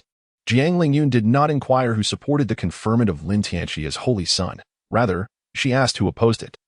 Who among the 9 palace masters or the leaders of the 36 peaks would dare voice dissent?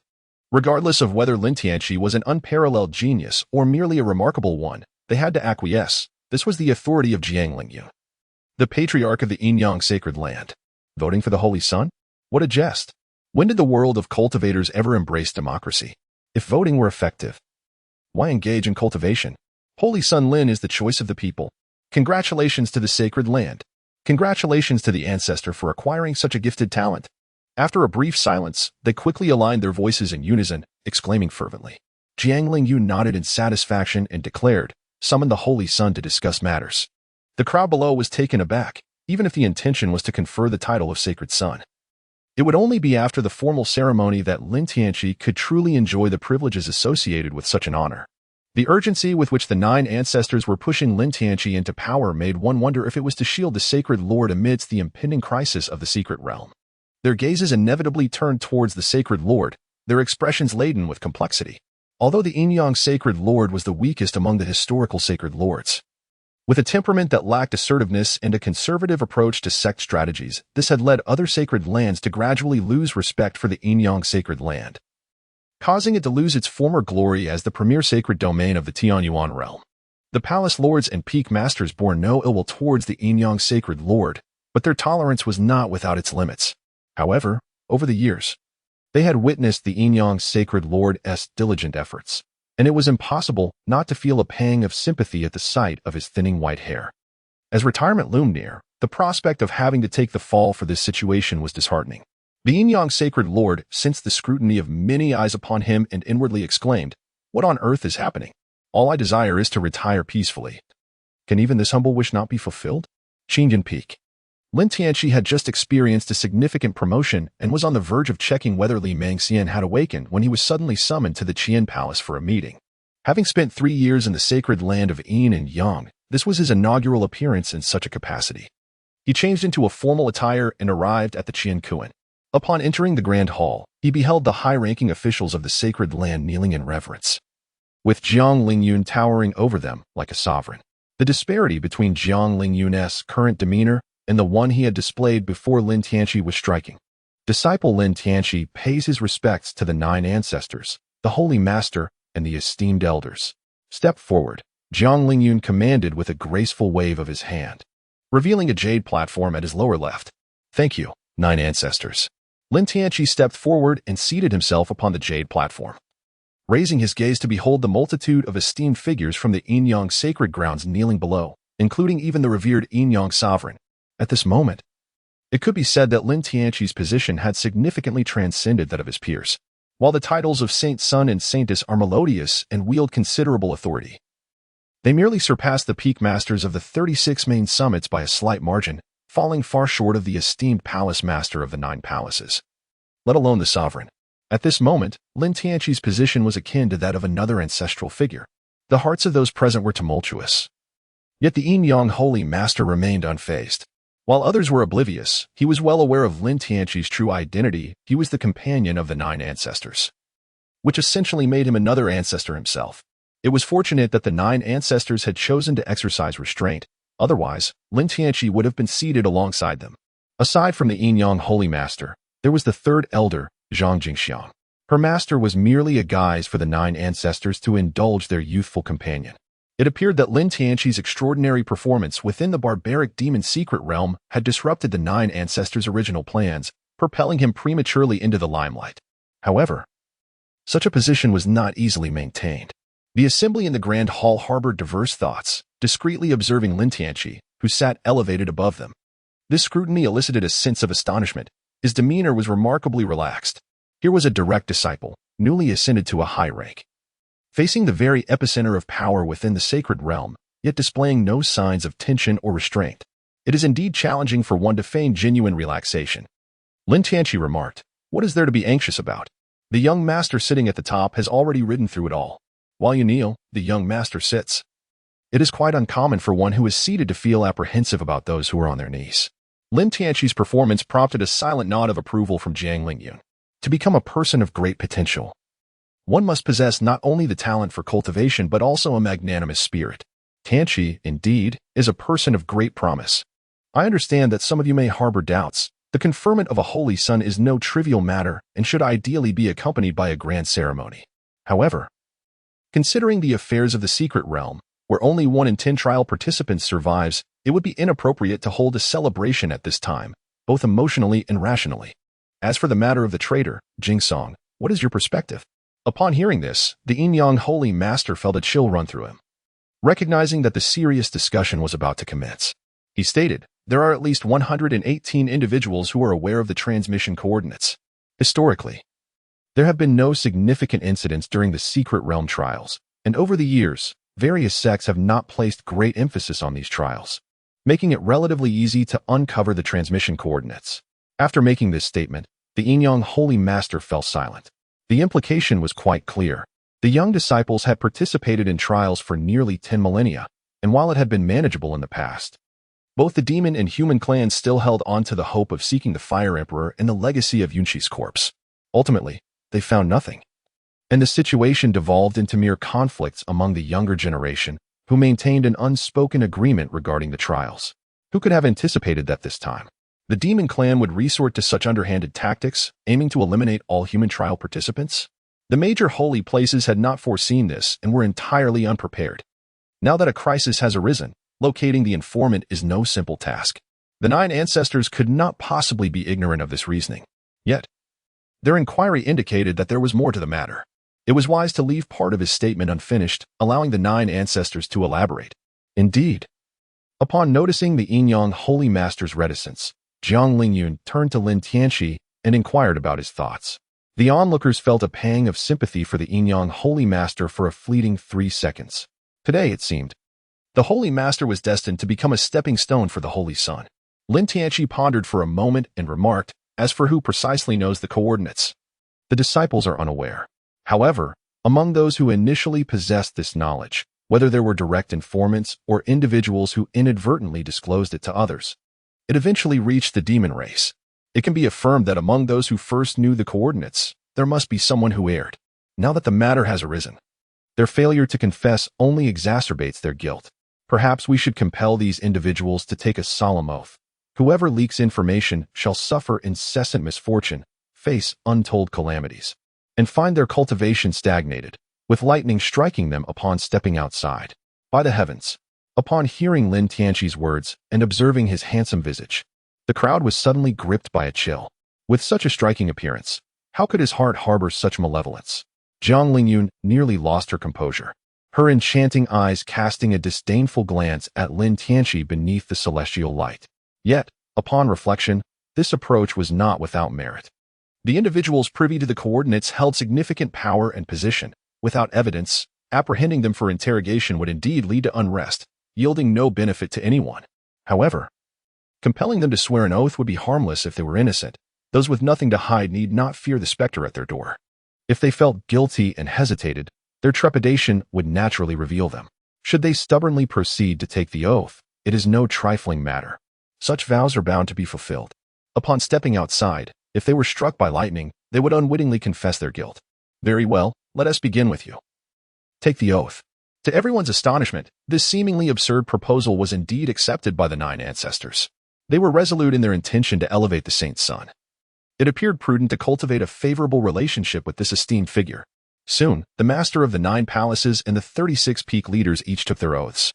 Jiang Lingyun felt a wave of relief wash over her. She hoped the informant did not hail from the sacred ground of Yin and Yang. With formalities concluded, Jiang Lingyun issued a command to disband the assembly. Wait, ahem, may I inquire about the extent of authority my saint son possesses? Lin Tianqi exhibited a bashful demeanor, reminiscent of a university student freshly stepping into society, inquiring about his salary with an innocent gaze. This elicited subdued chuckles from the onlookers. Indeed, this holy son was truly a remarkable character. How audacious to directly demand power. Jingsong, what do you believe would be an appropriate allocation of authority for the holy son at this juncture? Could it be that this holy son is the illegitimate offspring of the 9 ancestors? Such indulgence is unprecedented. Jiang Lingyun's words left the crowd feeling quite envious. The Yin-Yang Holy Master sighed inwardly, yet for the sake of enjoying a tranquil retirement in the future, he felt compelled to play along with this dubious duo's performance. Not only did he have to confer power upon the holy son, but he also needed to ensure that other higher-ups did not suffer significant losses. This was indeed a delicate balancing act. Given the Holy Son's lack of experience in managing specific affairs, perhaps it would be prudent to assign him the responsibility of safeguarding the treasury of the Holy Land. What do you think? Lin Tianqi's eyes sparkled at the words. Realizing that this brother was indeed someone worth befriending, Jiang Lingyun, noticing the glimmer in Lin Tianqi's gaze, silently resolved to remind this little rascal not to empty the treasure vault upon their return. Has Lin Fengzhu been bestowed the title of Holy Son? Henceforth, he must be addressed as the Holy Sun Lord. The position of Holy Sun in the sacred land has remained vacant for centuries, and at last, we have awaited our chosen Holy Sun. I would proclaim Lin Shenzi as the strongest among all Holy Sons throughout history. Alas, when did the ethos of the Yinyang sacred land deteriorate to such an abysmal state? Everyone has become a sycophant. Lin Tianqi, a mere boy of 20, with cultivation limited to the out-of-body realm. Do you not realize the cultivation levels of the holy sons and daughters from other sacred lands? They all stand at the integration realm. As fellow holy sons and daughters, there lies a considerable gap of two major realms. Should they encounter one another, they would surely be the subject of ridicule. You flatterers! Who on earth cast those rotten eggs? Damn it! Who dares to throw dog feces? I am disgusted. Enough of this, I was mistaken. Lin Xingzi is the strongest. Lin Xingzi possesses boundless magical power, unifying the heavenly origin. Xingyan Peak's Li Mingxian finally regained consciousness. As she bathed, she caught sight of the numerous finger marks on her body, feeling both furious and embarrassed. This wretched disciple has no regard for her dignity. Yet, the fact that she could evoke such infatuation in him filled her with delight. She was unlike others, such as Shenzhong. During their expedition to the secret realm, Lin Tianqi had been forthright, while Shenzhong had sealed their bond with a kiss. However, for her, the utmost priority remained her cultivation. This was a truth understood by both Shenzhong and Lin Tianqi, as well as Jiang Lingyun. Only Li Mingxian stood as an exception. She possessed a unique circumstance. A decade of close companionship in the lower realm forged a deep emotional foundation, coupled with her body's peculiarities, allowing her to fully immerse herself in this tumultuous romance. Her world was simple. Only Lin Tianqi occupied her thoughts. You. Who are you? Suddenly, Li Mingxian sensed a gaze upon her, prompting her to swiftly retreat into the bathtub.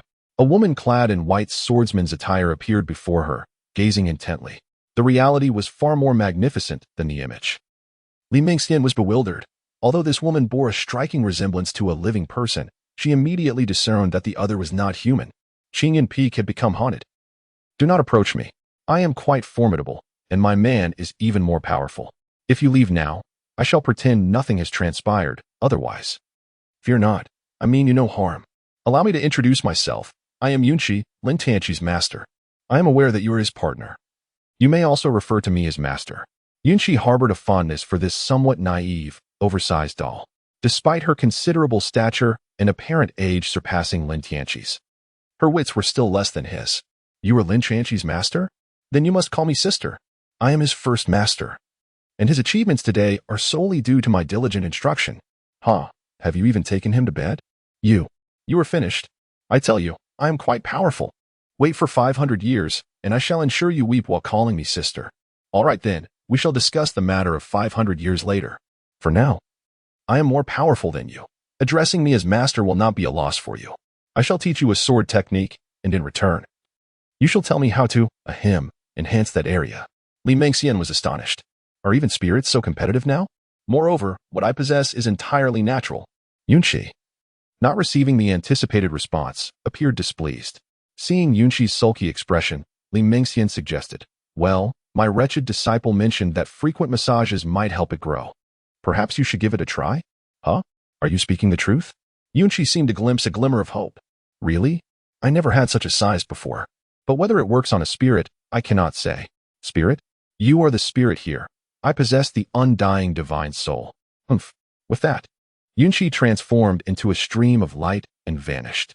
Undying divine soul? Is that not still a spirit? Li Mingxian scoffed. This woman was diminutive in every aspect, yet had a sharp tongue. Wait, did she not claim to exchange a sword technique for information? Truly a deceitful ghost. This woman was a sword cultivator at the Great Ascension realm. It would take but a mere finger to eliminate you, little trash. Do you wish for her to kneel before you, calling you sister? If you release me, we shall merge as one. Do not speak of merely this trivial heavenly origin realm. 500 years would suffice for you to reign supreme in the immortal realm. Her enticing words could shatter one's soul. Li Mingxian recalled the woman's voice, now growing accustomed to such occurrences. She realized that aside from daily temptations, this woman had no other means to influence her. So what was there to fear? What fear? The thought of a hammer was still somewhat daunting. Li Mingxian. What are you thinking? Gurgling, Li Mingxian submerged her head into the bathtub, as if doing so would drown the notion of that mighty hammer. Lin Tianqi received the key to the treasury of the Yinyang sacred land and convened the elders and disciples responsible for guarding the treasury for a meeting. The essence of the meeting was unequivocal. Any request for treasures must be personally endorsed by the requester, otherwise, not a single spirit stone would be permitted to be taken. After the meeting, the treasury doors were opened and then closed again, as Lin Tianqi let out a villainous chuckle. All of this belongs to me. However, after exploring the treasury, Lin Tianqi soon discovered a troubling issue. The treasury of the Yinyang sacred land was surprisingly meager. There were only a few hundred medicinal herbs over 1,000 years old. Most were merely 300 to 500 years old, and those around 800 years were considered exceptional, totaling a few thousand. The various materials for refining weapons amounted to roughly 10,000 pounds. There were around 30 to 50,000 upper-grade spirit pills, but only a few gourds of fake immortal pills, totaling about 100. This starkly contrasted with his expectations. Not a single immortal pill or artifact could be found in a sacred land that had been inherited for tens of thousands of years. Was this all they had? In his storage ring lay over 10,000 medicinal herbs aged over 1,000 years. The essence of the 5 elements could be counted by the ton. What a dire poverty, he mused. Lin Tianqi casually poured out 3 of the gourd-shaped pseudo-immortal pills, carefully reassembling and returning the remaining ones to their original place, while taking all the others with him. He found little interest in anything else. As for the spirit herbs, he decided to take only half. He had no inclination nor ability to forge weapons. Thus, he left the materials behind. In a word, destitute. In 2 words, exceedingly impoverished. Upon returning to Qingyan Peak, a streak of white light swiftly approached and entered Lin Tianqi's brow, revealing itself as Yunqi. Have you finished your sightseeing, master? Yunqi, under the guise of wanting to thoroughly explore the breathtaking scenery of a millennium later, sought out Li Mingxian for secrets. However, after her own attempt, she found herself utterly disoriented, promptly branding Li Mingxian with the persona of a mischievous flirt in her mind. Listening to Yunqi's response, Lin Tianqi couldn't help but raise an eyebrow. Why did her voice carry such a heavy nasal tone? It felt oddly familiar. Could it be that during his absence, his master? Yunqi gazed at the vivid scene manifesting within Lin Tianqi's consciousness, her cheeks flushing crimson, her eyes ablaze, and smoke billowing from her ears. Wicked disciple, what are you thinking? As for me, master, no need for explanations. I understand your desire to enjoy life. I am merely delighted by your thoughts and would never mock them. What do you understand, you wretched brat? I truly did not engage in such activities. I merely wished to verify the truth behind what the Big Melon claimed. Big Melon? Who is this Big Melon? Your companion. She even insisted I call her sister. How outrageous. Yunqi seemed to have found a lifeline, swiftly diverting the conversation to how Li Mingxian disrespected her as a master. If you are to be called sister, based on seniority, you are indeed the younger one. You wicked disciple, I demand the return of the heavenly sword sacred land. Haha, master, you are rather endearing. Were you truly the cold-faced sword immortal of old? Get lost. Days passed, tranquil yet rich in flavor. In the blink of an eye, 30 sunrises and sunsets had come and gone. Lin Tianqi's Qingyan Peak has become a pilgrimage site. The young disciples of the Yinyang sacred land even rise each morning to pay their respects towards the peak. Moreover, before embarking on missions, participating in sect evaluations, or confessing their affections to beloved maidens, they fervently pray towards Qingyan Peak, expressing their sincerity by bowing thrice, beseeching the protection of the esteemed Holy Sun. It would be disingenuous for the elders of the Yinyang sacred land to claim they are not envious. As these seasoned figures gradually age, the young disciples will inevitably mature. When these fledgling disciples become the backbone of the sect, to what heights will Lin Tianqi's prestige ascend? Perhaps only the founding ancestor could be regarded as his equal. All the female disciples of the Yinyang sacred land have their eyes fixed upon the Holy Sun, yearning for someone they cannot possess. Nonetheless, this does not deter them from daydreaming before his portrait each day. Li Mingxian astutely seized this opportunity, launching life-size dolls of Lin Tianqi at a price of 1,000 spirit stones each, resulting in a thriving business. The exorbitant price led those female disciples with limited finances to devise a crowdfunding model reminiscent of the future, 7 individuals pooling resources to purchase one doll, taking turns to enjoy it each day. Lin Tianqi couldn't help but exclaim, "What a truly remarkable talent!" As for Li Mengxian, she no longer counted spirit stones, as there were simply too many to tally. This task had already been entrusted to her chief assistant, Lin Wanner. Lin Wanner ultimately bowed her unyielding head to the malevolent Li Mengxian, having faced the wickedness of human nature at such a tender age. Indeed, Li Mengxian offered far too much, a commission of 20% on doll sales. Lin Wanner's pride crumbled within mere seconds, as she clung to Li Mengxian's leg, exclaiming, "Sister-in-law, you are truly my dear sister-in-law."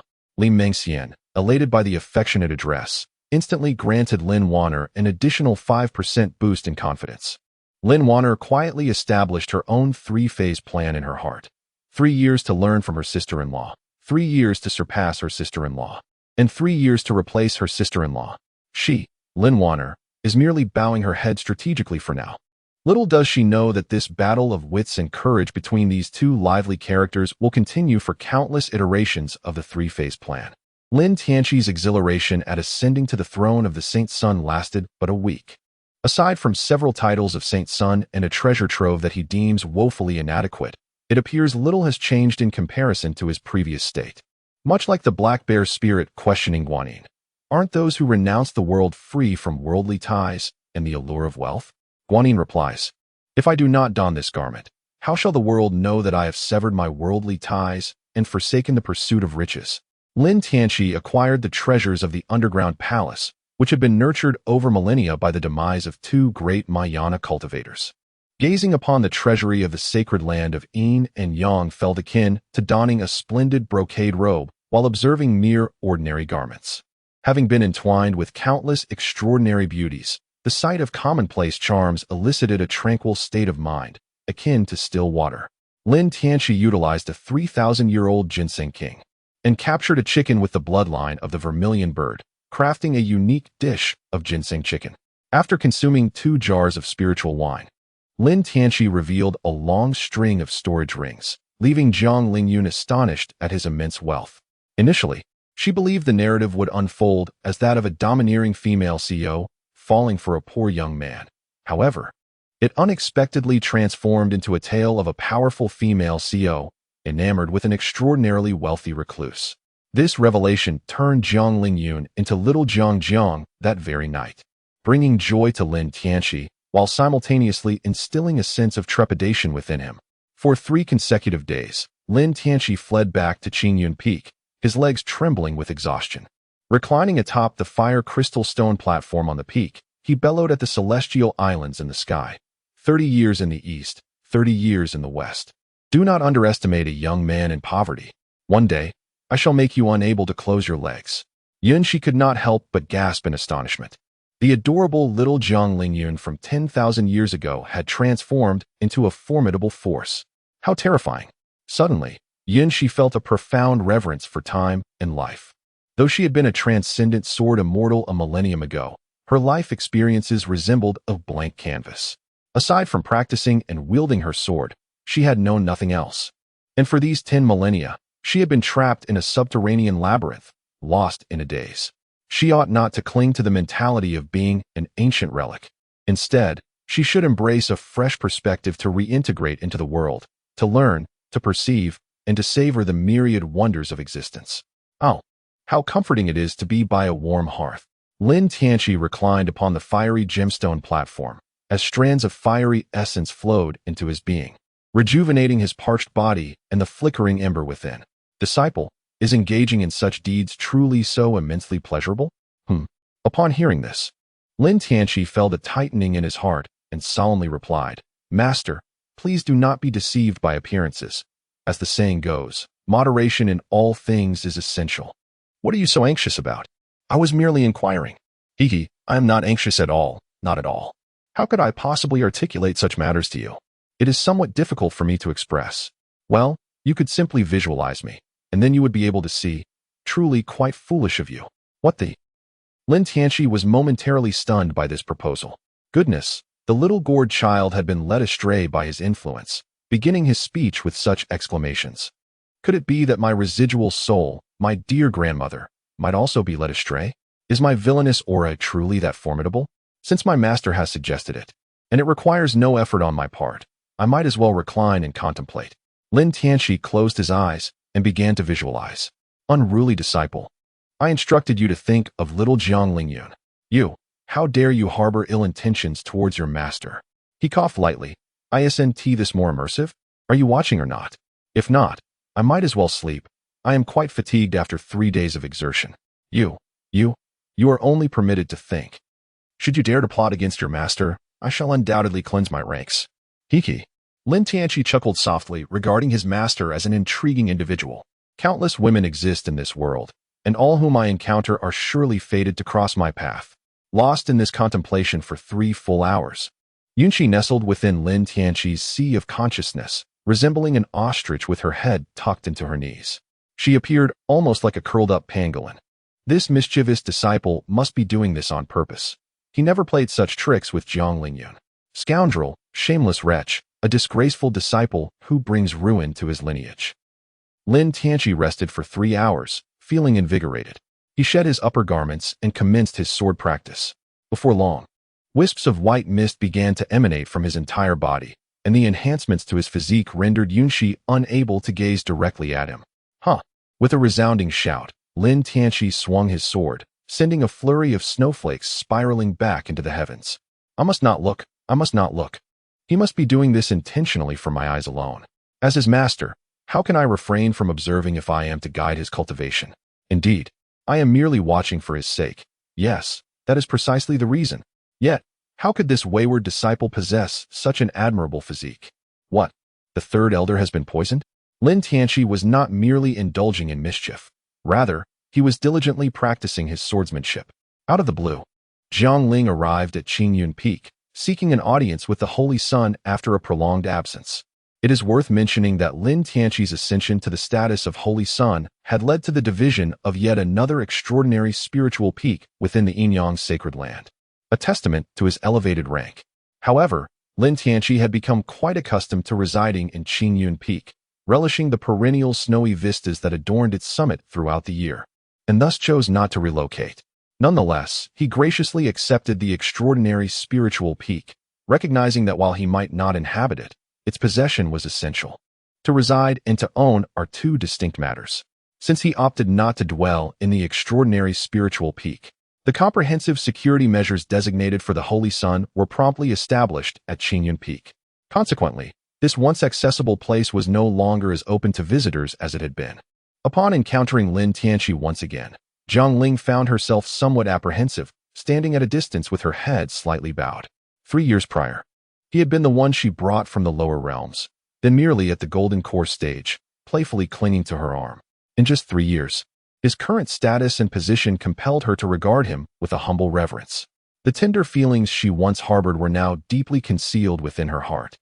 Lin Tianxi sheathed his sword and donned his garments as he approached. The third elder, an expert in poisons, had succumbed to one herself? This was somewhat comical.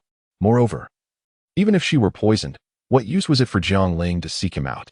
The young master had never considered the matter of antidotes in his dealings with poison, thus he remained utterly ignorant of the means to counteract it. Jiang Ling's heart raced like a galloping steed as he drew nearer, and he hastily began to explain. I am not entirely certain, but it seems that master is not in immediate danger. She merely instructed me to find the Holy Sun, claiming that only he can provide the antidote. Today, the more he listened, the more perplexed he became. It almost felt as though he were being lured. I regard you as my master, yet you all seem to have your sights set on me. Yunqi asserted, I do not. I am not. My intentions are solely to guide your cultivation. Lin Tianxi's worries dissipated significantly in an instant, and only then did he notice Jiang Ling's unease. She kept her head lowered, fixated on her own toes. But with that physique, can one truly see their own toes? Lin Tianxi could not help but walk behind Jiang Ling, whose height was merely around 1.70 meters. In the presence of Lin Tianxi, who stood nearly 2 meters tall, she appeared somewhat diminutive. Lin Tianxi stood behind her, glancing down. Indeed, he could not see his toes. Little did he know that this trivial curiosity was causing Jiang Ling great anxiety. She could feel Lin Tianxi's warm body drawing closer to her, making her tremble with nervousness. Are you cold? Senior sister? No, I am not cold. If I am not cold, then why do I tremble? Since there is no hurry, let us go inside. It has been a while since I last conversed with senior sister. Lin Tianqi draped the robe he wore over Jiang Ling's shoulders, leading the way towards the thatched cottage. Jiang Ling bit her lip, deeply touched by this small gesture from Lin Tianqi. Lin Tianqi did not look down upon her for becoming the holy son. Rather, her heart was heavy with an indescribable sorrow. Such a remarkable man was destined not to belong to her. After 2 centuries of cultivating, she had reached the out-of-body realm, her talents commendable, which was why the third elder had taken her as a disciple. Yet, when compared to the pinnacle of prodigies, the disparity became evident. Jiang Ling's sense of inadequacy mirrored the shared experience of 99% of cultivators in the Tianyuan realm. They had distinguished themselves from the vast sea of humanity, becoming synonymous with genius in the eyes of mortals. However, upon entering this realm filled with prodigies, they soon realized that among this group, they were but ordinary individuals, like fireflies dancing around the brightest stars. Though they emitted light, it was but a faint glow. Upon entering the humble cottage, Jiang Ling carefully stowed her garments, folding them neatly before discreetly placing them into her storage ring. Unable to possess this man, she resolved to keep a piece of clothing he had worn as a memento, a vessel for her longing. As the holy son, he had no appropriate reason for her to seek an audience. Even that seemed a daunting challenge. Senior sister, please take this. Inside are 10 spiritual herbs aged 500 years, along with 5 bottles of superior-grade elixirs.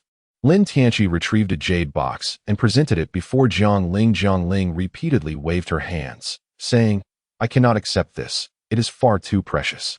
I appreciate the goodwill of the holy junior brother. Is it that you find it insufficient? He inquired. No, I truly cannot accept it. The holy junior brother has just become the saint's son, entrusted with the keys to the treasure vault. It is imperative that he does not provide anyone with leverage against him. Senior sister, you remain so concerned for my well-being. Rest assured, even if I were to be captured for 3 days and suffer the loss of 10 rare medicinal herbs aged 5,000 years, this trifle is of no consequence. Even if all the treasures from my vault were to be taken, no one would dare utter a word of reproach. Please, take it. Lin Tianqi spoke with a hint of resentment, lamenting that a man must never indulge in drunkenness. Otherwise, he might inadvertently squander his own fortune. Upon hearing this, Jiang Ling felt an overwhelming admiration for Lin Tianqi's extraordinary prowess. 10 precious herbs aged 5,000 years? It was hard to fathom. She had never even laid eyes on a single one. As for the matter of Lin Tianqi being held for 3 days due to some leverage, he refrained from discussing it, and she found it inappropriate to inquire further, recognizing the disparity in their statuses. If Lin Tianqi struggled with such challenges, she felt even less equipped to tackle them. Noticing Jiang Ling accept the jade box, Lin Tianqi smiled, remarking, Sister, you seem quite different from my memories of you. 3 years ago, you were like a celestial being descended to earth, inspiring deep admiration within me. Brother, you flatter me, Jiang Ling replied. You possess an extraordinary talent, having surpassed me in merely 3 years. I, on the other hand, have spent 200 years and still cannot measure up to your steps. If everyone were to interact based solely on status and cultivation, would a son whose prowess surpasses his mother's then be compelled to address her as father? Am I, Lin Tianqi, merely a figure of unworthiness in your eyes? Of course not. I understand your sentiment, dear brother, but I must remain self-aware. I fear that if I were to unreasonably elevate myself, you might grow weary of me and diminish the little good impression I have left. Sighing, he continued. I regret that my 3 years of devoted cultivation have caused me to neglect my benefactor. I owe my current standing to you, sister. For bringing me to the sacred land of Yin and Yang, your contributions are invaluable. If you do not mind, may I call you my god-sister? Really? Is what you say true? Jiang Ling's joy was palpable, almost overwhelming her. The surprise was entirely unexpected. Naturally, she thought of her sister as distinct from others, believing she would comprehend the depth of their bond. Little did she know that during this encounter, her sister exhibited such reticence, creating a palpable distance between them. If you do not mind my earlier indiscretion, I am more than willing. Very well, from this moment forth, you shall be my esteemed sister. Brother, Jiang Ling called out, feeling a wave of dizziness wash over her, her cheeks aflame. Ha, sister, go home and gather your things. Simply move to my Qinyan Peak. With Mingxian, Wanner, and you, we are bound by our shared origins, making us even closer now. After Lin Tianqi's words, Jiang Ling couldn't help but reflect on the nature of fate. Unbeknownst to her, Lin Tianqi's hand had gently enveloped her small one. After a considerable time, Jiang Ling finally noticed that her delicate hand was clasped within Lin Tianqi's. Glancing down to see her fair fingers had turned a rosy hue. Ha ha, how irresistibly charming. How utterly enchanting. Lin Tianqi chuckled, his thick skin rivaling that of a city wall, even when caught in the act. He did not relinquish his hold on the delicate hand. Jiang Ling couldn't help but smile. You have changed so much over these 3 years. Yet your penchant for taking advantage remains unchanged. Upon uttering this remark, both were reminded of the time in the lower realm when Lin Tianqi clung to Jiang Ling's arm. Acting coyly, brother, let us proceed. We have lingered too long, and master may be displeased with me. Although reluctant, Jiang Ling, unlike Lin Tianqi, held a profound respect for the third elder. Very well, I shall change my attire. Lin Tianqi took out a robe and fumbled with it for a while, pretending not to know how to wear it. How does one put this garment on again? Jiang Ling, hearing this, walked over with an exasperated expression. You truly live like a pampered young master. Usually, it's Mengxian who dresses you, isn't it? Taking the robe from Lin Tianqi, he stood with his limbs stretched out like the character. Not entirely. It's just that ever since becoming the saint, these robes have gotten more complicated, layer upon layer, so cumbersome. You don't know how good you have it. Countless people dream of wearing or even just touching this very attire. Then why don't you touch it more, sister? Maybe from now on, you can be the one to dress me. Wishful thinking. Am I your sworn elder sister or some maidservant here to serve you? A capable sister should shoulder more responsibilities, no? You're getting more and more shameless. Sit still, I'll comb your hair. The scene was so heartwarming that by the time they finished, half an hour had already slipped away. Lin Tianqi was impeccably groomed, leaving Jiang Ling utterly awestruck. He was stunning. No, stunning could hardly encapsulate Lin Tianqi's allure. It was simply breathtaking. Lin Tianqi typically donned an ordinary disciple's robe, which sent the young ladies into a frenzy. Now, clad in the resplendent attire of a saint, he exuded an unparalleled charm that defied the very laws of nature. His allure was so extraordinary that it seemed as though the heavens ought to decree a rule. Those possessing such striking beauty must face a tribulation, and only those who could withstand it would be granted the gift of life. Jiang Ling suddenly realized that her daily task of assisting Lin Tianqi in dressing was not a burdensome chore, but rather a reward. The number of women outside yearning for such a role could likely encircle the Yin-Yang sacred land several times over. Ahem, look at you, unable to dress yourself. Wait for me. I shall assist you, for I am your elder sister. All right. Lin Tianqi could not help but smile slightly. Stifling his laughter was quite a challenge. Such is the burden of irresistible charm. Upon their arrival at Kuan Palace, Jiang Ling's flirtatious demeanor did not escape the notice of the third elder. Sensing his master's gaze, Jiang Ling felt a chill run through her heart, fearing misfortune was on the horizon. Master, Jiang Ling is my fellow townsman. I wish to invite her to move to Qingyan Peak, so she may keep company with Mingxian and Wanner. What do you think, master? Since the Holy Sun had spoken, the third elder knew he had no choice but to acquiesce.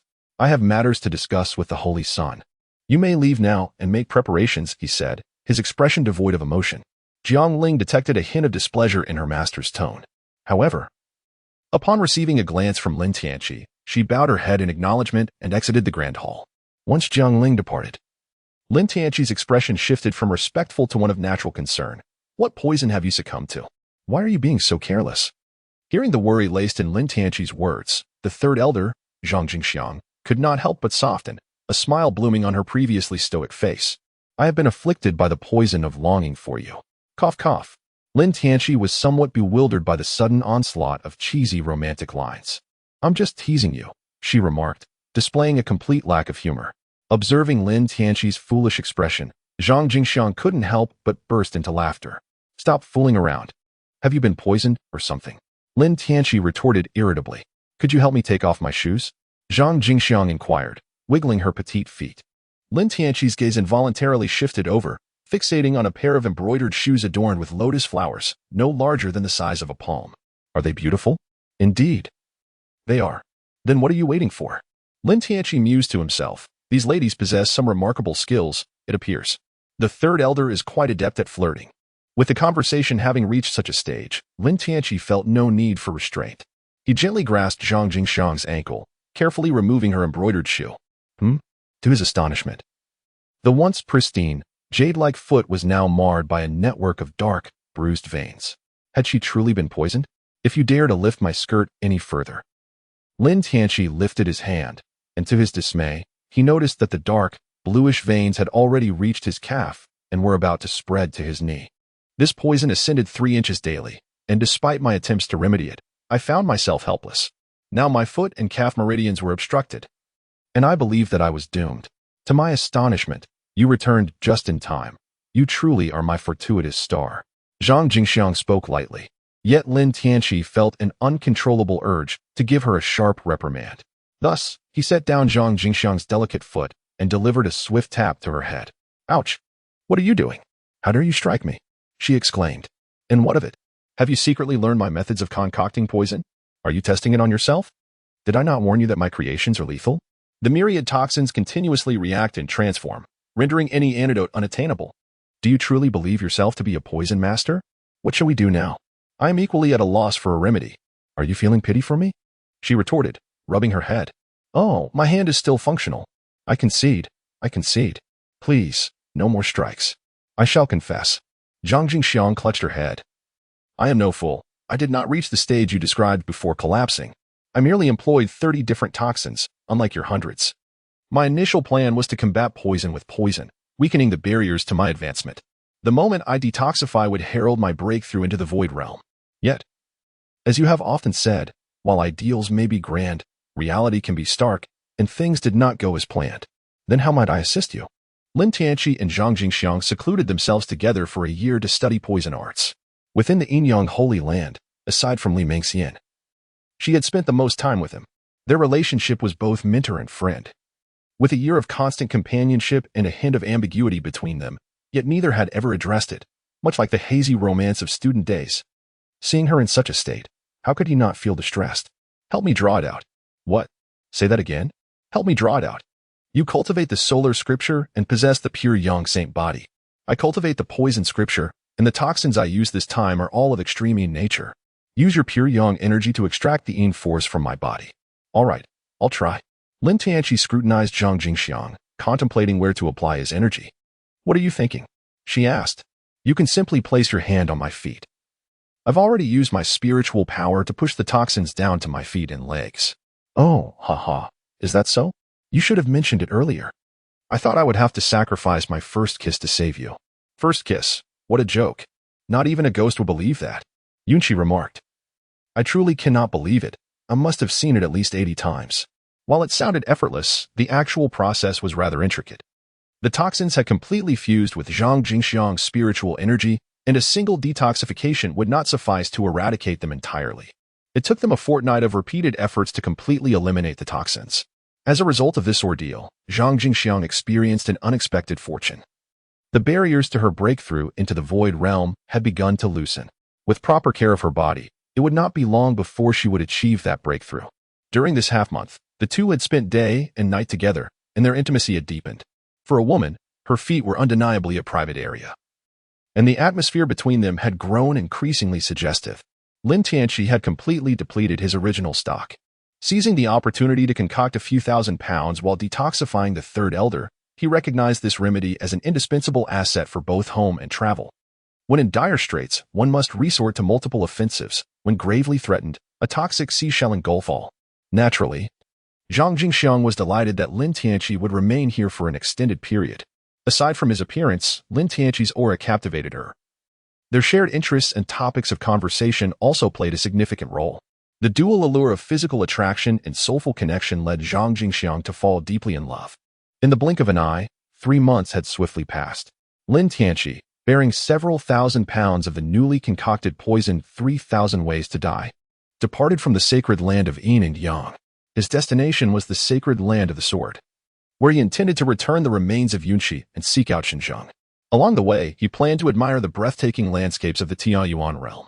It is worth mentioning that both He Wushuang and Xinjiang had transcended to the divine separation realm, completely removing themselves from the potential dragon rankings.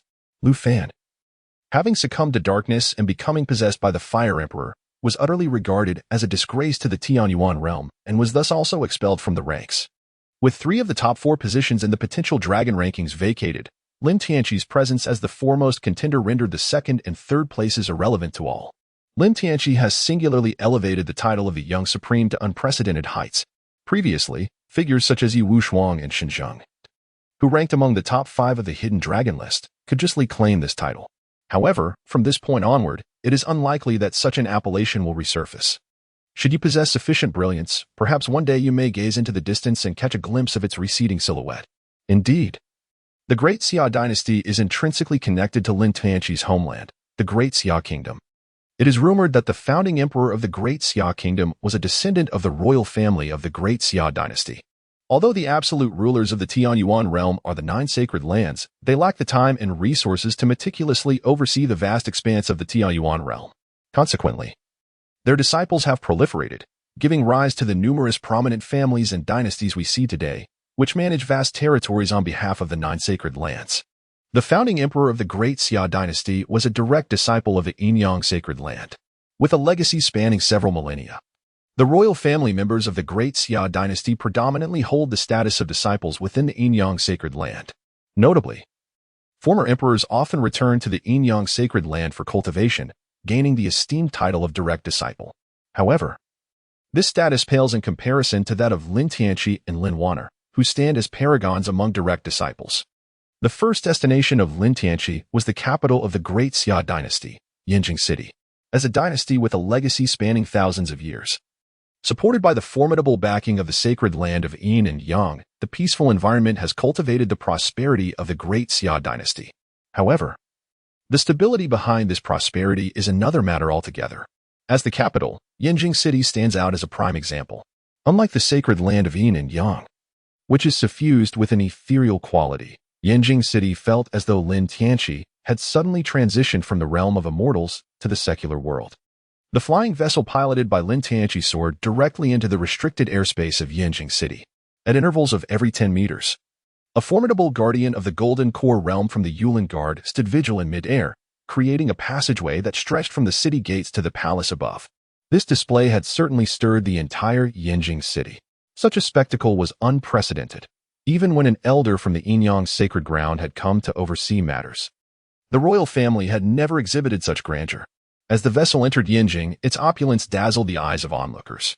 Indeed, this flying craft was among the most luxurious in the entire Tianyuan realm. Even the Fire Emperor would be compelled to reckon with Lin Tianqi's illustrious lineage.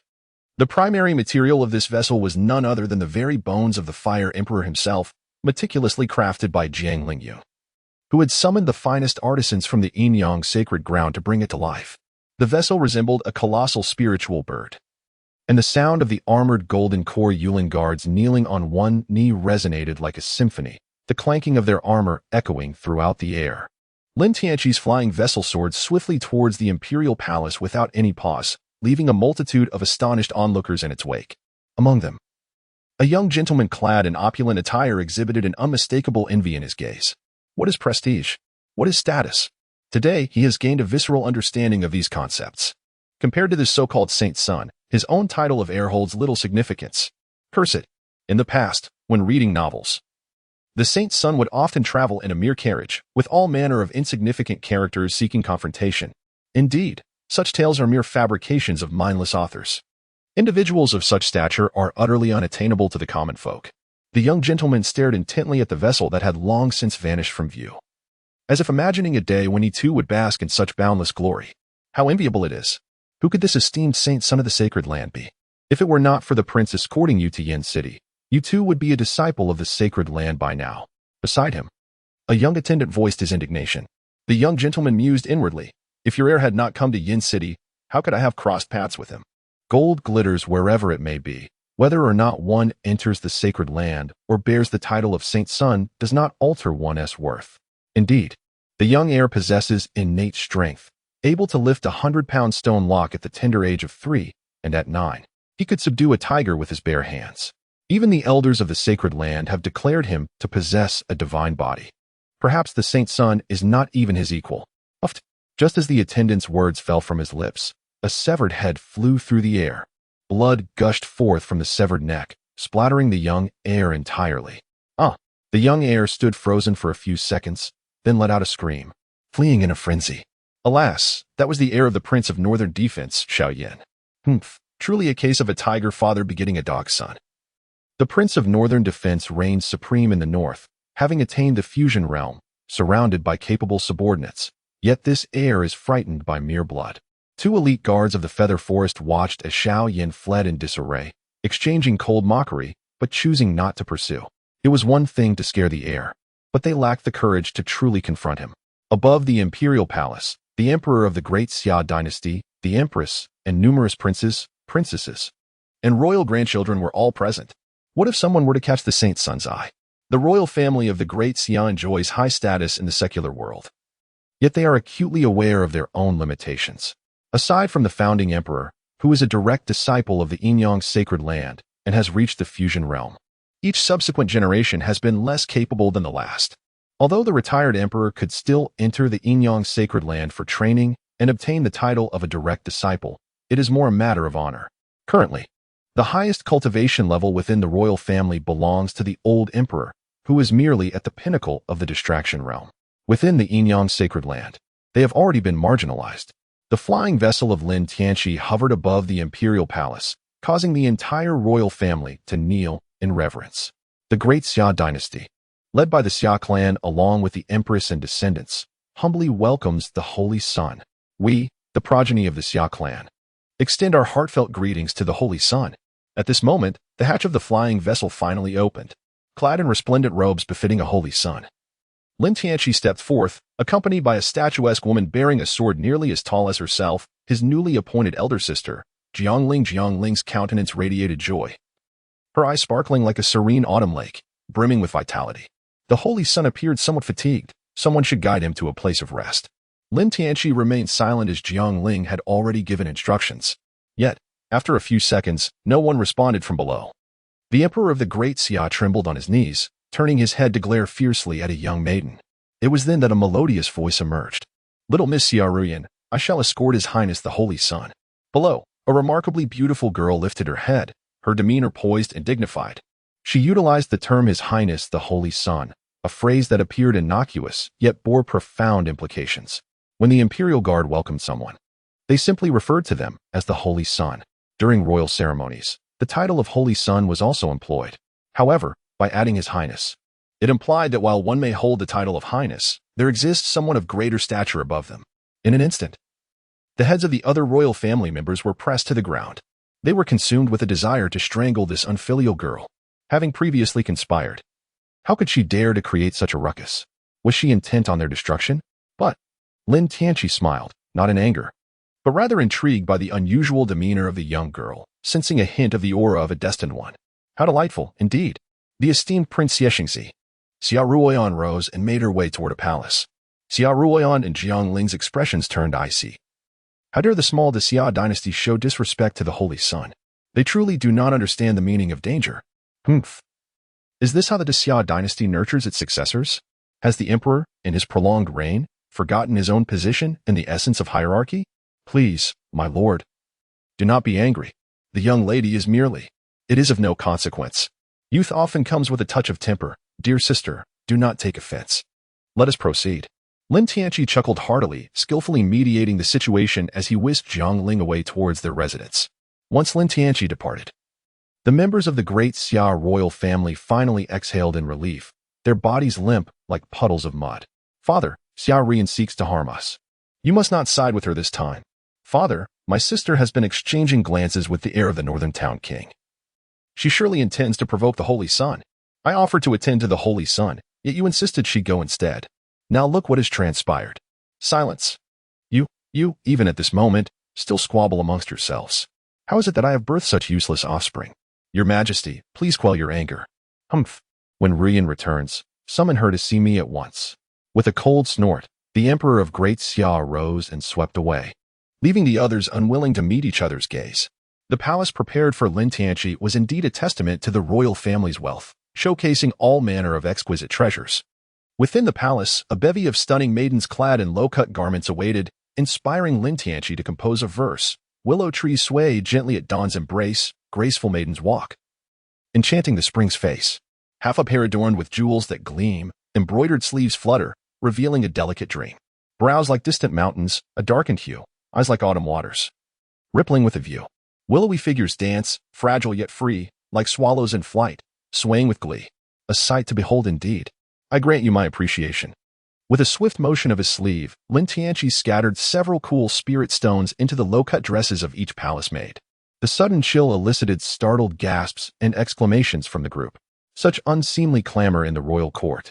Xia Ruyan turned sharply, her piercing gaze filled with stern disapproval. The maids immediately lowered their heads in silent submission, not daring to utter another sound. Lin Tianqi furrowed his brow. If one does not know how to respect, then one cannot blame him. Slap yourself. What did your highness say? Xia Ruyan exclaimed in disbelief, her eyes widening. I said to slap yourself. Are your ears merely for breathing? I am the princess of the great Xia dynasty. You. Before she could finish her retort, a flash of light appeared before her, and with a resounding slap, she was struck, stars dancing before her eyes. This slap carried a touch of personal sentiment. For Zhang Ling had found her quite displeasing. Did this insignificant princess of the great Xia dynasty truly believe herself to be of great importance? Xia Ruyan was sent sprawling to the ground, her gaze momentarily vacant. Throughout her life, she had been the pearl of the great Xia dynasty. The most cherished daughter of the emperor. When had she ever been struck? Slap yourself. Remember your place. Today, I merely administer a slight punishment. Should you dare to spoil my mood again, it will not be a mere slap. Lin Tianqi let out a cold laugh. A princess complex? Just asking for a beating. Did she truly believe that possessing a slightly beautiful visage entitled her to the world's adoration? There are countless who surpass her in beauty, and with a mere call, they would flock to him in droves. What was she? But a mere speck. If it weren't for the faint suspicion of her connection to the Son of Fortune, he would have relished the opportunity to crush her beneath his foot. The palace maids, witnessing the princess, who now resembled a battered pig, felt an overwhelming sense of satisfaction. The royal family had finally tasted the bitterness that they, the maids, had endured. Xia Ruyan, feeling the piercing gazes upon her, flushed with humiliation and indignation. Rising to her feet, she covered her face and hurried to the great Xia emperor to lodge her grievance. What did you say? You wretched girl. It seems I have truly spoiled you. The great Xia emperor seethed, wishing fervently to strike down his most cherished daughter. He had never perceived her as such a fool before, bearing the immense pressure of presenting her with this unparalleled wealth. All she needed to do was extend her hand and make a modicum of effort, and she could have walked the path of royalty effortlessly. Yet, instead of accepting this fortune, she had the audacity to cast it aside and spit upon it. Father, you must take my side. That vile woman has reduced my face to this state. Xia Ruyan continued to lament, wielding her sorrow as a weapon. This tactic had proven effective countless times. No matter her transgressions, the great Xia emperor would invariably relent upon witnessing her distress. However, this time, she had miscalculated. Indeed, the emperor showered her with affection.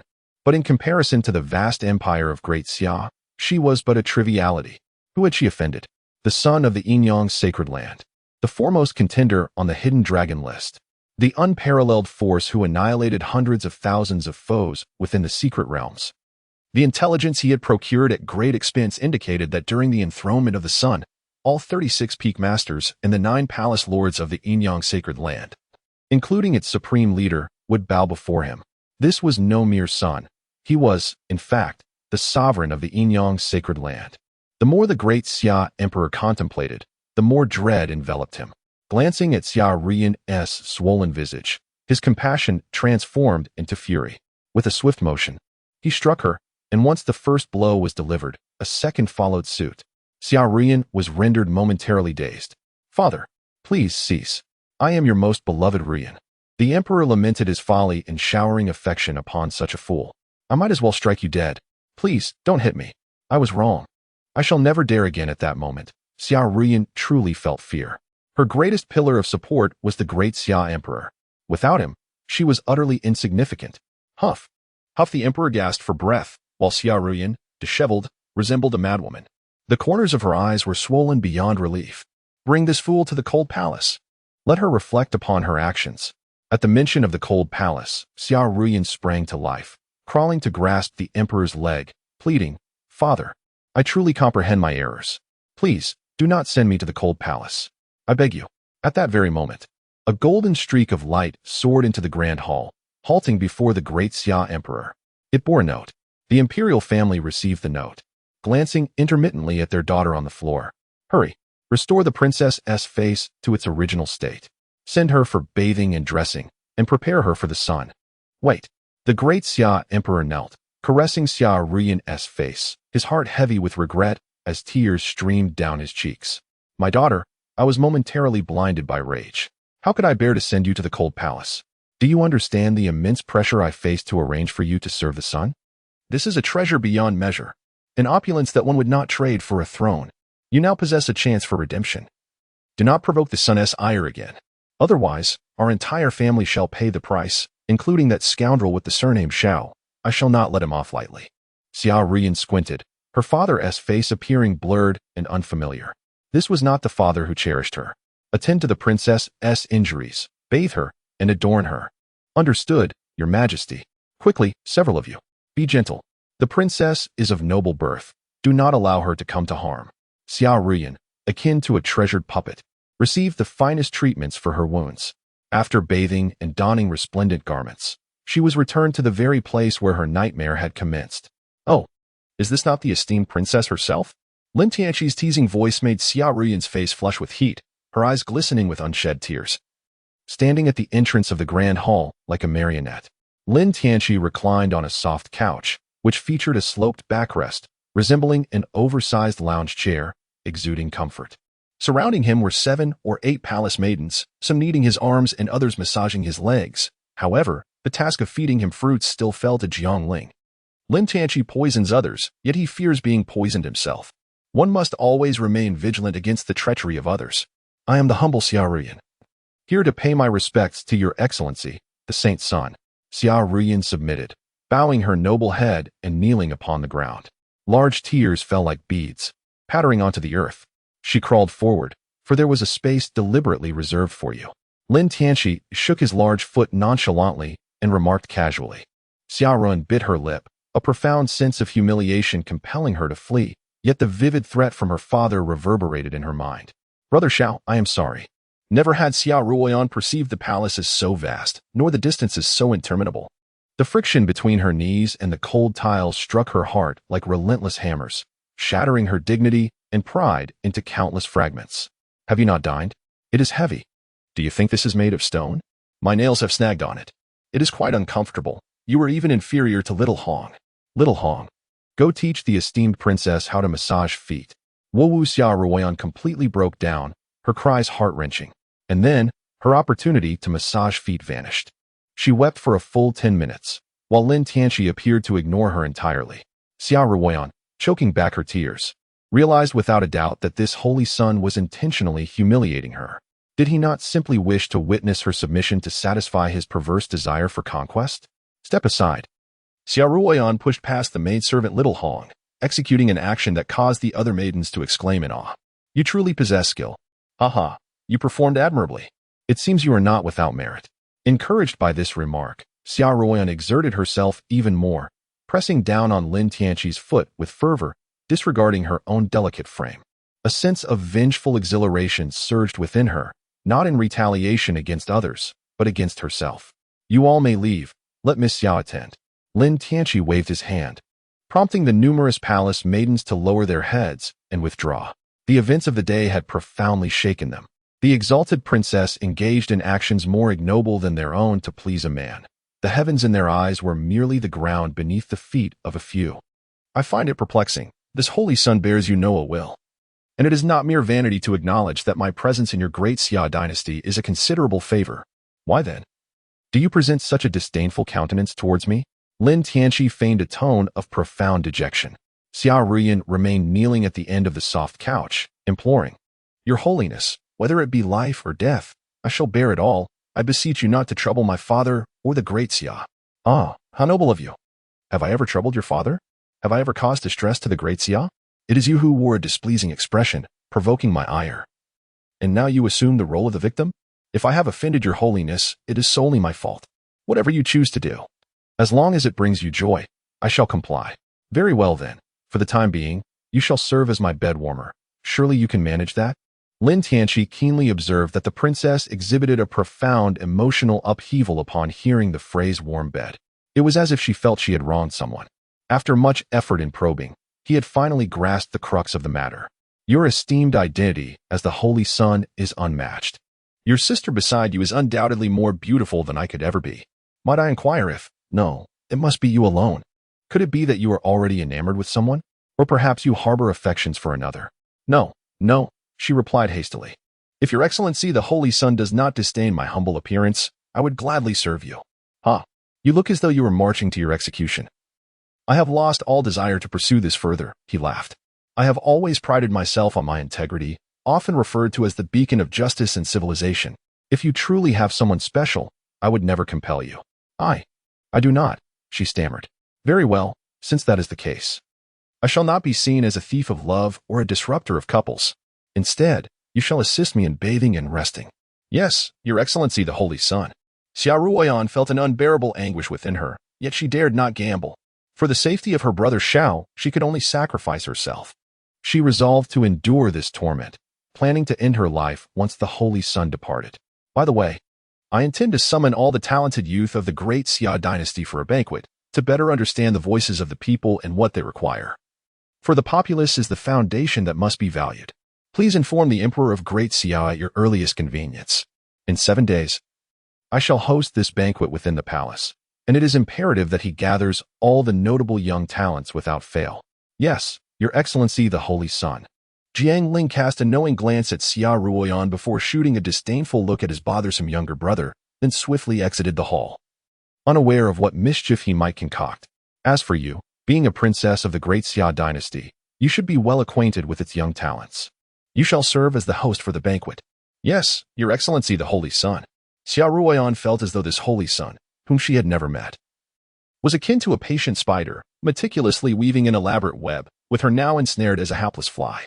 What was more terrifying was the realization that despite her total helplessness, he had yet to consume her, continuing instead to spin his intricate trap. But what was his true intention? As the exalted Holy Sun, a mere word from him could alter the fate of the great Xia dynasty, commanding countless individuals to bow in submission. Why would he bother with someone as insignificant as herself? Was it merely for amusement? To toy with the lives of the less fortunate for his entertainment? Why do you hesitate? Attend to the bathing of the Holy Sun. Lin Tianqi rose from the soft couch, stretching lazily. Yes, your holiness, Xia Ruoyan seemed to utter this phrase as if it were her sole response. Standing up to guide Lin Tianqi to the bathing pool. Before them lay a warm bath, approximately 10 meters in length and width, already prepared. Lin Tianqi extended his arm, and Xia Ruoyan stepped forward to remove layer upon layer of clothing from him. Lin Tianqi could not help but once again criticize the saint's attire as excessively cumbersome. Xia Ruoyan had never engaged in such tasks. Her own garments were always put on her by others. The warm bath continuously released white steam, shrouding the room in a hazy atmosphere. Xia Ruoyan was unsure whether it was the heat or her anxiety causing the beads of sweat to form on her forehead. Fortunately, that scoundrel saint did not urge her. After much difficulty in removing the clothing, Lin Tianqi entered the warm bath, and before Xia Ruoyan could catch her breath, she heard that scoundrel saint say, "Why are you standing there foolishly? Come down and scrub my back."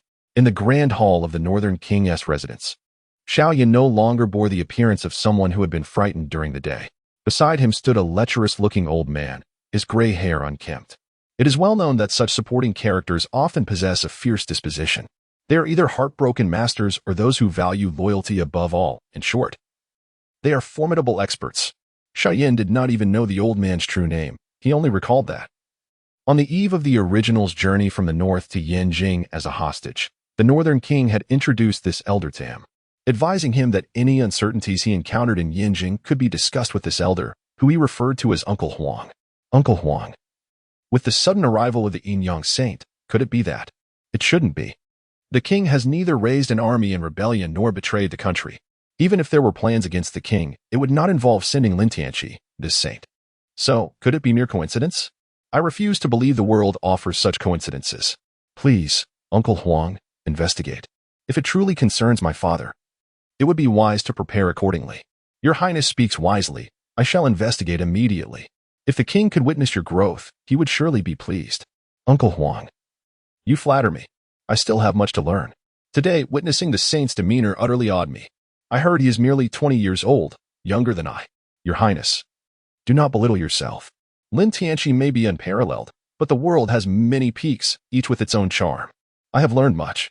Your Highness, it would be prudent to avoid contact with Xia Ruoyan for now to prevent unnecessary complications. I will gather information. Please await my report in the residence. Be cautious. Uncle Huang. After the departure of the elder, Xiaoyan rose and began to pace within the grand hall. As a transmigrator, his circumstances were favorable. He was the son of the Northern King, who commanded nearly a third of the military forces of the Great Xia dynasty, comprised of battle-hardened troops. The Northern King himself was a powerful practitioner, rumored to have a close connection with the Shurjia sacred land among the 9 great sacred lands. Suspected to be a lay disciple of the eminent monk Kumarajiva. However, the Shurjia sacred land had never acknowledged this, nor had the Northern King ever utilized its techniques, leaving the truth ambiguous. Yet, as the son of the Northern King, Xiaoyan knew this to be true. In his memories, Kumarajiva had resided in the Northern King's residence since his childhood. And the rumors of Xiaoyan possessing an innate Vajra body stemmed from the secret methods that Kumarajiva had employed to strengthen him from a young age. The close relationship between Kumarajiva and the Northern King was evident. The Northern King had entered the path of martial arts, exhibiting extraordinary combat prowess. Over time, no one questioned whether he was a lay disciple of the Shurjia sacred land, as he had established his reputation through his own achievements within the Great Xia. Furthermore, the Northern King was known for his loyalty, with many old comrades by his side who had become formidable generals. In a low martial world, this would be a stroke of luck. Unfortunately, this was a realm of cultivation. Not only was the Northern King merely a pawn of the Yin-Yang sacred land, but Xiaoyan found himself disheartened by the disparity in status and identity compared to the elite. Why was it that others transmigrated as young lords, lounging about, enjoying music and revelry, or flaunting their prowess? If they were displeased, they could openly scorn the emperor and indulge with the emperor's consorts. Yet, he was not only a hostage, but also leagues away from the pinnacle of power. How he wished he had transmigrated as a saint, winning the race from the outset. The grandeur he witnessed was truly enviable. The following morning, the Great Xia Emperor summoned his ministers, issuing orders to mobilize the full force of the Great Xia dynasty to ensure that the upcoming banquet would be the most grandiose event showcasing the strength of the dynasty. Regardless of one's status, whether royal or otherwise, anyone who faltered would face severe punishment. The bureaucracies across the Great Xia swiftly sprang into action, and the entire dynasty commenced issuing directives. The Yin-Yang saint would host a banquet for the talented youths of the Great Xia in 7 days at the Imperial Palace. Those who caught the saints would be directly accepted as inner disciples of the Yin-Yang sacred land. The news sent ripples of excitement throughout the Great Xia dynasty. The Great Xia Emperor was so exhilarated he could not sleep all night. This was a once-in-a-lifetime opportunity. The Great Xia, or rather, the Xia royal family, could grasp the robust support of the saint, ensuring their dominance would remain unchallenged for at least a millennium. After the court session, the emperor urgently summoned Princess Xia Ruyan. He prayed that something significant had transpired the previous night. My daughter, Ruyan, pays her respects. There's no need for formalities. Come sit beside your father. Thank you, father. Upon seeing the expectation in her father's eyes, Xia Ruyan felt a pang of disdain and aversion. To please that nobleman, he would send his own daughter to be toyed with by another, a man no less. The once towering image of her father crumbled within a day. Did you meet with the saint? I regret to inform you, father, that the saint did not take me last night. I see. No need to rush. The saint will be here for some time. Opportunities will arise, and you must seize them. Do you know how many desire to share the saint's bed? One of his playthings can fetch 10,000 spirit stones. So, in essence, I have profited. If father has no further matters, I shall take my leave. Xia Ruyan had no desire to linger, exchanging insincere pleasantries with her hypocritical father. Very well, here are the finest cosmetics, garments, and jewelry. Take them and adorn yourself well. The saint is surrounded by beauties. If you do not present yourself well, how can you capture his attention? Thank you for the gifts, father. Xia Ruyan accepted the items and turned to leave. The Great Xia Emperor's expression fluctuated. He could not miss Xia Ruyan's perfunctory attitude. His greatest regret now was granting this precious opportunity to her. Now, even if he wished to change his mind, it was impossible. Alas, to be unaware of the blessings one possesses. As Xia Ruyan descended the majestic palace steps, it felt as though she were ensnared in a web, struggling helplessly. The brief experiences of the previous day had completely transformed her perception of the world. In the face of overwhelming power, dignity, self-worth, and even what she had deemed the purest and most noble love were rendered utterly insignificant. Despite her heart's inclination towards Xiaogu, she found herself subservient to another man. She felt guilty towards Xiaogu, yet she undressed to serve another in the bath. She felt humiliated but lacked the courage to take her own life. She had once been exceedingly naive, overestimating her own abilities while underestimating the complexities of human nature, just as someone had remarked. In his eyes, She bore no distinction from the palace maidens. Glancing at the time, Xia Ruyan made her way toward the palace where Lin Tianqi resided. It was time to attend to his dining needs. In the blink of an eye, 7 days had swiftly elapsed. The capital of the great Xia, Yinjing, was abuzz with life. The bustling city of Yinjing had become a gathering place for the youthful elite of the entire great Xia. These young talents, accompanied by their attendants, filled the inns of Yinjing to capacity. Merchants beamed with delight, while the courtesans of this vibrant locale found themselves unable to contain their allure. Everyone sang praises of the Holy Sun, celebrating the immense wealth he had bestowed upon them. The great Xia Imperial Palace, too, had undergone a remarkable transformation. Within the expansive royal gardens, everything had been meticulously arranged, awaiting the commencement of the grand banquet. At this moment, Lin Tianqi remained soundly asleep, cradling a figure-shaped pillow as warm as jade, truly embodying the essence of beauty in his embrace. In just 7 days, Xia Ruyan seemed to have transformed entirely. The resistance that once marked her countenance had vanished without a trace. Now, her eyes were closed, her cheeks flushed, and her breathing steady, indulging in a deep slumber. As if she had wholly adapted to her new role. She did not wish for this, yet there appeared to be a peculiar force emanating from the Holy Sun, drawing her into an inevitable descent with each passing moment. It was not until the sun had risen high in the sky that Lin Tianqi stirred, awakening from his profound slumber. A practitioner like him had long transcended the need for sleep to rejuvenate the body. His rest was not merely a habit of yore, but a form of cultivation for his primordial spirit. Though he seemed to be asleep, his consciousness was engaged in profound training within the ocean of his mind. You excel at warming the bed, sleeping even more soundly than I. Lin Tianqi struck the full moon with a resounding clap, abruptly awakening the slumbering Xia Ruyan. Good morning, esteemed saint, he said. It is time to rise and attend to matters. Yes, esteemed saint. Within the resplendent royal palace, illuminated by brilliant lights and adorned with fluttering banners, the atmosphere was vibrant. With Lin Tianqi's arrival, the square erupted in thunderous applause, reminiscent of a tidal wave. Those gathered for the banquet were renowned young talents of the Daxia dynasty, with anyone over 30 deemed unworthy of attendance. Xiao Yan, as the heir of the northern king and renowned for his valor since youth, was naturally among the invited. Yet, he found little desire to be present, though he felt compelled to attend. However, upon witnessing Xia Ruyan, hand in hand with Lin Tianqi as they ascended the platform, a storm of resentment brewed within him. Though his intentions towards Xia Ruyan were far from noble, who could resist the allure of a beautiful and affluent woman? Especially for someone like him, a transmigrator, who believed that a princess was destined for such a fate. He had long regarded Xia Ruyan as a coveted prize. Now, seeing her with another man, and noting her apparent lack of resistance, ignited a fury within him. Yet, reason cautioned against a reckless outburst, for such an action would surely lead to his demise. Caught between indignation and despair, Xiao Yan resolved that a true man must endure what others cannot. We pay our respects to the esteemed saint.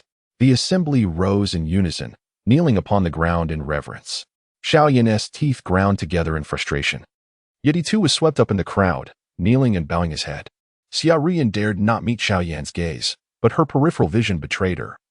Catching a glimpse of him kneeling like the others, a pang of sorrow struck her heart, not for Xiao Yan's humiliation, but as a harsh reminder of the disparity between her aspirations and reality. Yet, oddly, she felt a measure of relief. It appeared that weakness was not hers alone. Xiao Yan too had succumbed to kneeling. She had wronged him, but if their positions were reversed, would he not also choose betrayal? Would he not understand her plight? Rise.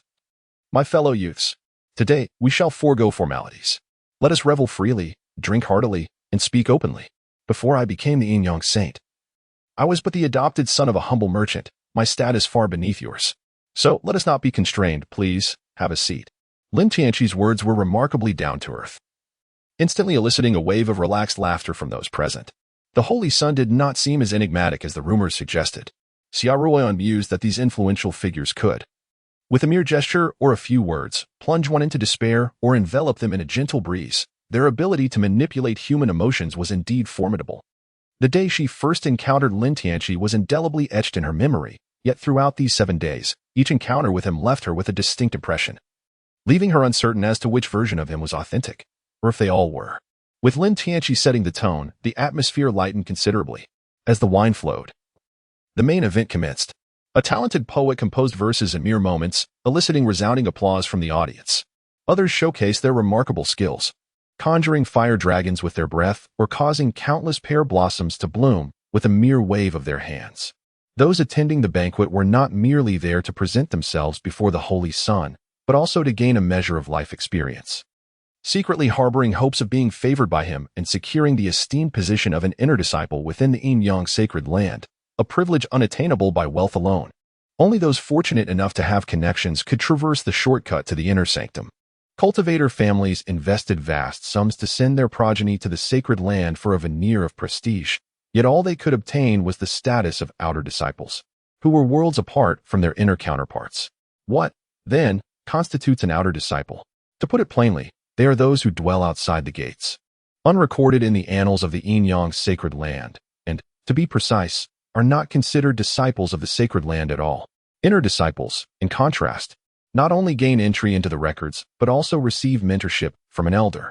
Even the most unremarkable elder would possess a peak divine sense realm, while those of greater standing would be at the initial stage of the harmonization realm. Should one be extraordinarily fortunate and be accepted by one of the 36 main peaks, the least one could expect would be the mid-stage of the harmonization realm. As for the masters of the 9 palaces, it goes without saying that their disciples are never chosen from the inner ranks. Rather, they, like Lin Tianqi, are directly taken as personal disciples. Once one becomes a disciple, even if they are not favored, they still possess a significant backing. Should a disciple be wronged, their master, for the sake of their own reputation, would not stand idly by. Otherwise, how could they ensure the loyalty and respect of their many disciples? Lin Tianqi was thoroughly captivated, as if witnessing a grand gala.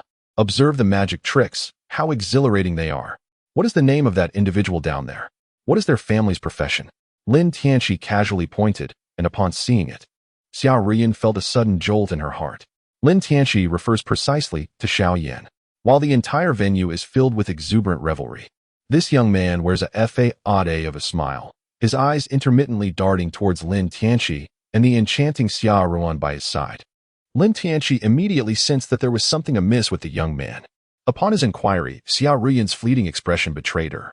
Xiao Yan, the heir to the Prince of Jinbei, is the son of a powerful lord who commands a formidable army. His Imperial Majesty harbors concerns that the Prince of Jinbei may harbor treasonous ambitions due to his military might. Hence, 2 years ago, he decreed that the prince's heir be summoned to the capital to study under the Imperial Academy. So, you are indeed classmates? Yes. How fortunate. Please tell me more about this individual. Being classmates, you must know him quite well. Lin Tianqi's ambiguous smile sent a shiver down Xiao Ruyan's spine, as if she were transported back to that unforgettable day. In his youth, Xiao Yan was renowned for his courage and prowess, aptly described as a tiger among generals. He was not only skilled in martial arts, but also a master of poetry. My knowledge of him is rather limited. Xiao Yan has been in Yanjing for 2 years, having only attended the Guozijian in his 2nd year, which is when I first became acquainted with him. Xiao Ruyan endeavored to maintain a neutral tone, as if she were merely discussing an ordinary classmate. A well-rounded individual indeed. If that is the case, why not encourage this young lord to compose a poem? Lin Tianqi, having spoken, playfully patted Xiao Ruyan, causing her to shudder, unable to defy his command. This scene did not escape the keen gaze of Xiao Yan. Approaching the high platform, he proclaimed in a melodious voice, "Your Excellency, the Holy Sun, has heard of the poetic talents of the Prince of Beijing. We implore the esteemed Prince Xiao Yan to compose a verse." Those below, bewildered by the unfolding drama, cast envious glances at Xiao Yan. Such an opportunity was unparalleled. To craft a poem that would please the Holy Sun could elevate one to unimaginable heights. Xiao Yan, upon hearing this, suppressed the boiling anger within him.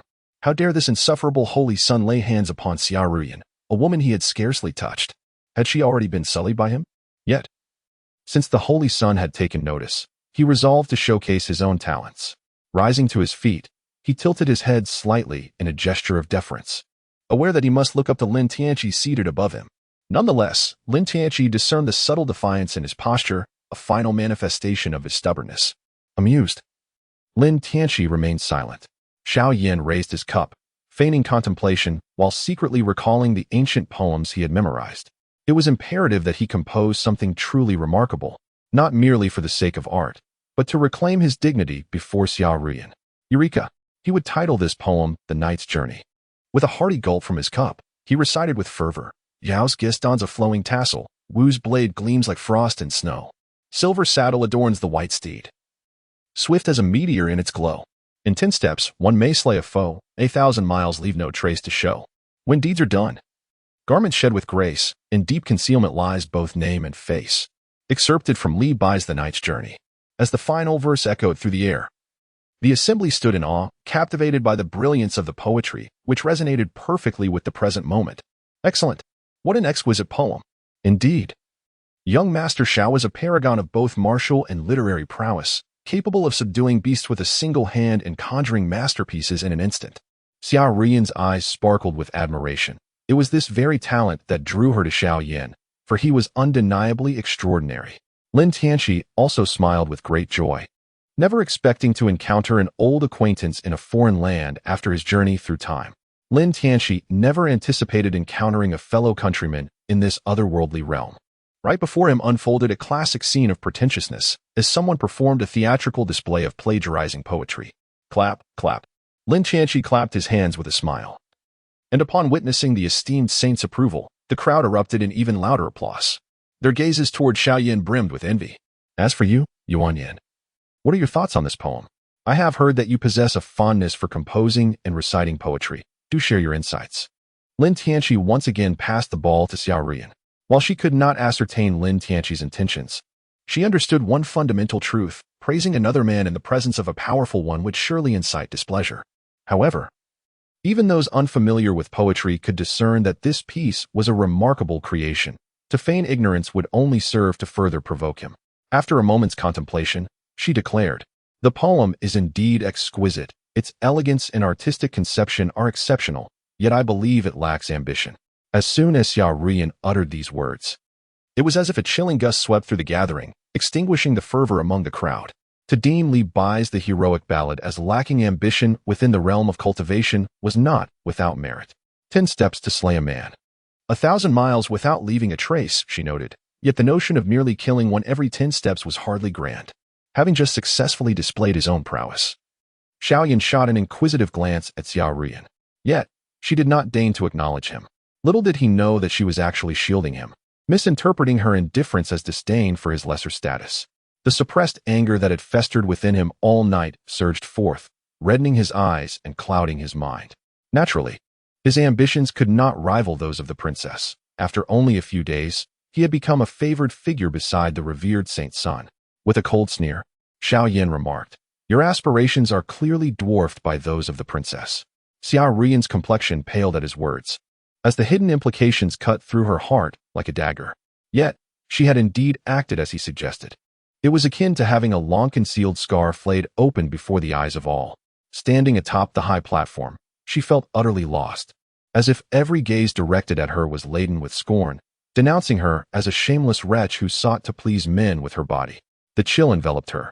It felt as though she had plunged into an abyss, with the world transforming into a series of frigid barriers.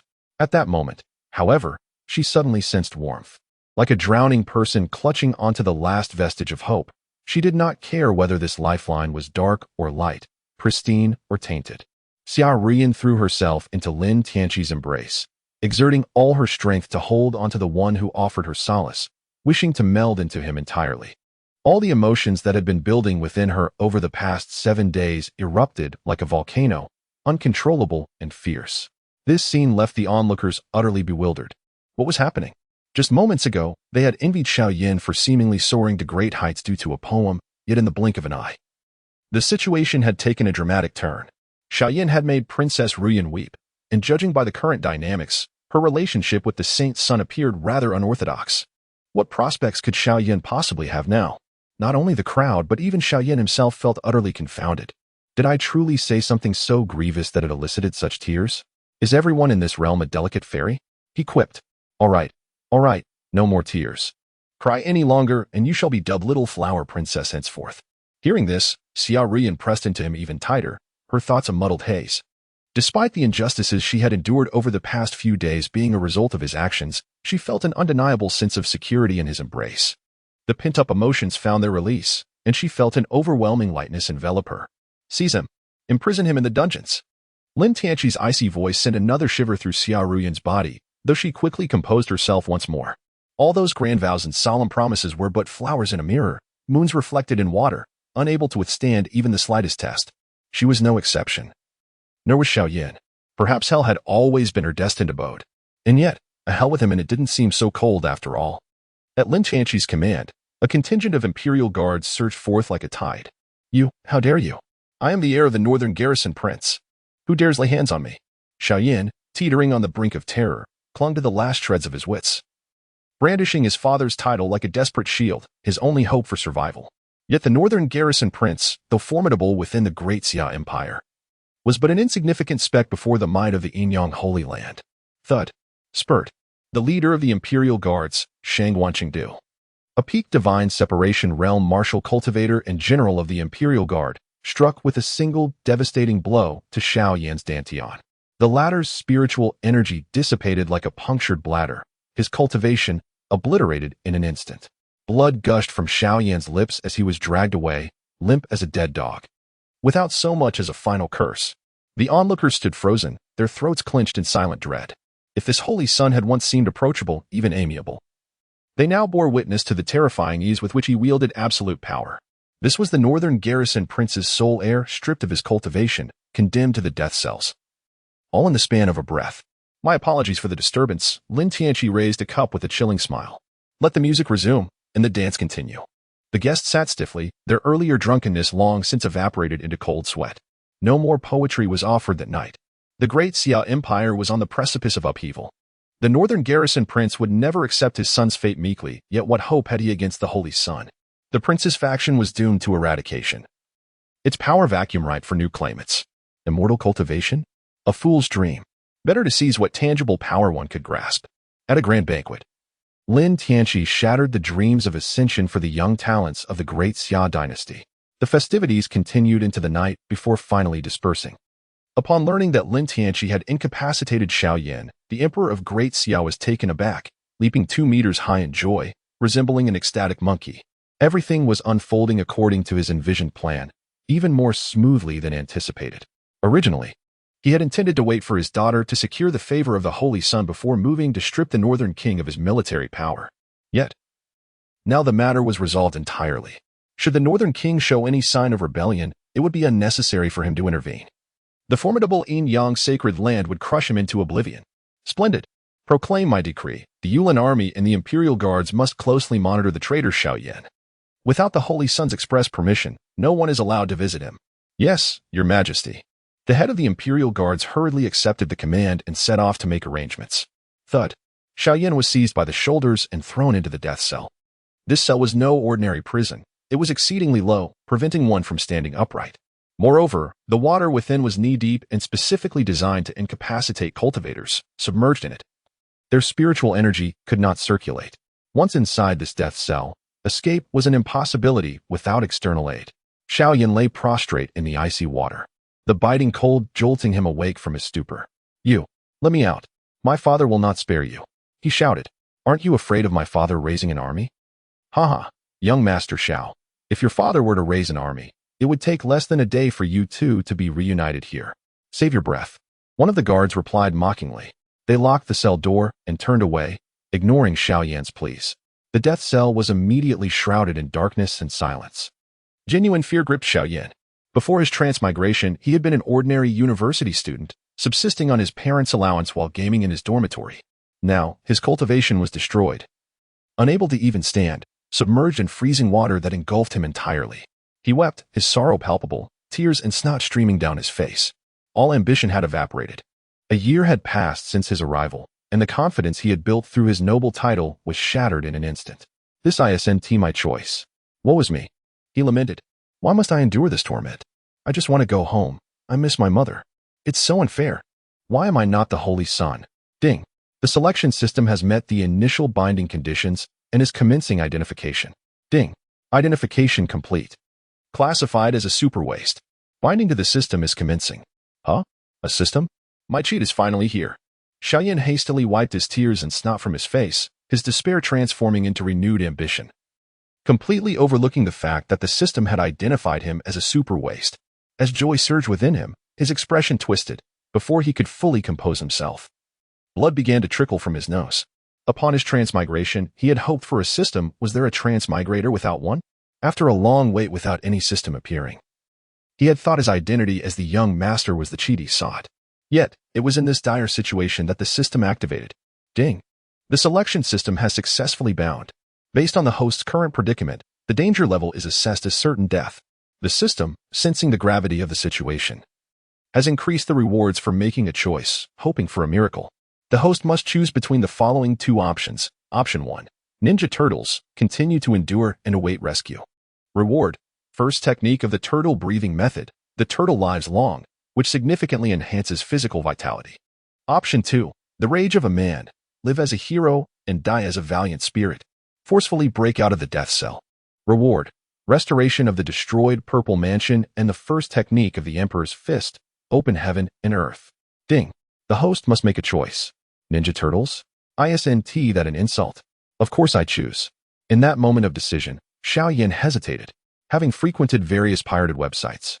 He quickly discerned that these two choices represented divergent paths. One was a cautious survival strategy, while the other was a reckless, audacious approach. Xiaoyan had read numerous novels of both types before his transmigration.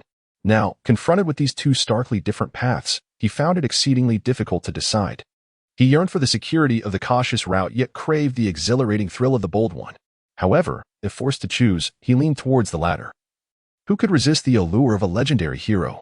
Yet, recalling the immense psychological pressure from Lin Tianqi, he felt a wave of trepidation. The memory of their first encounter.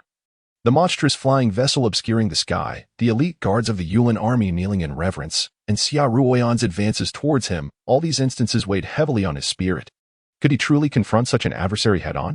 Moreover, the system seemed to harbor a sense of pessimism.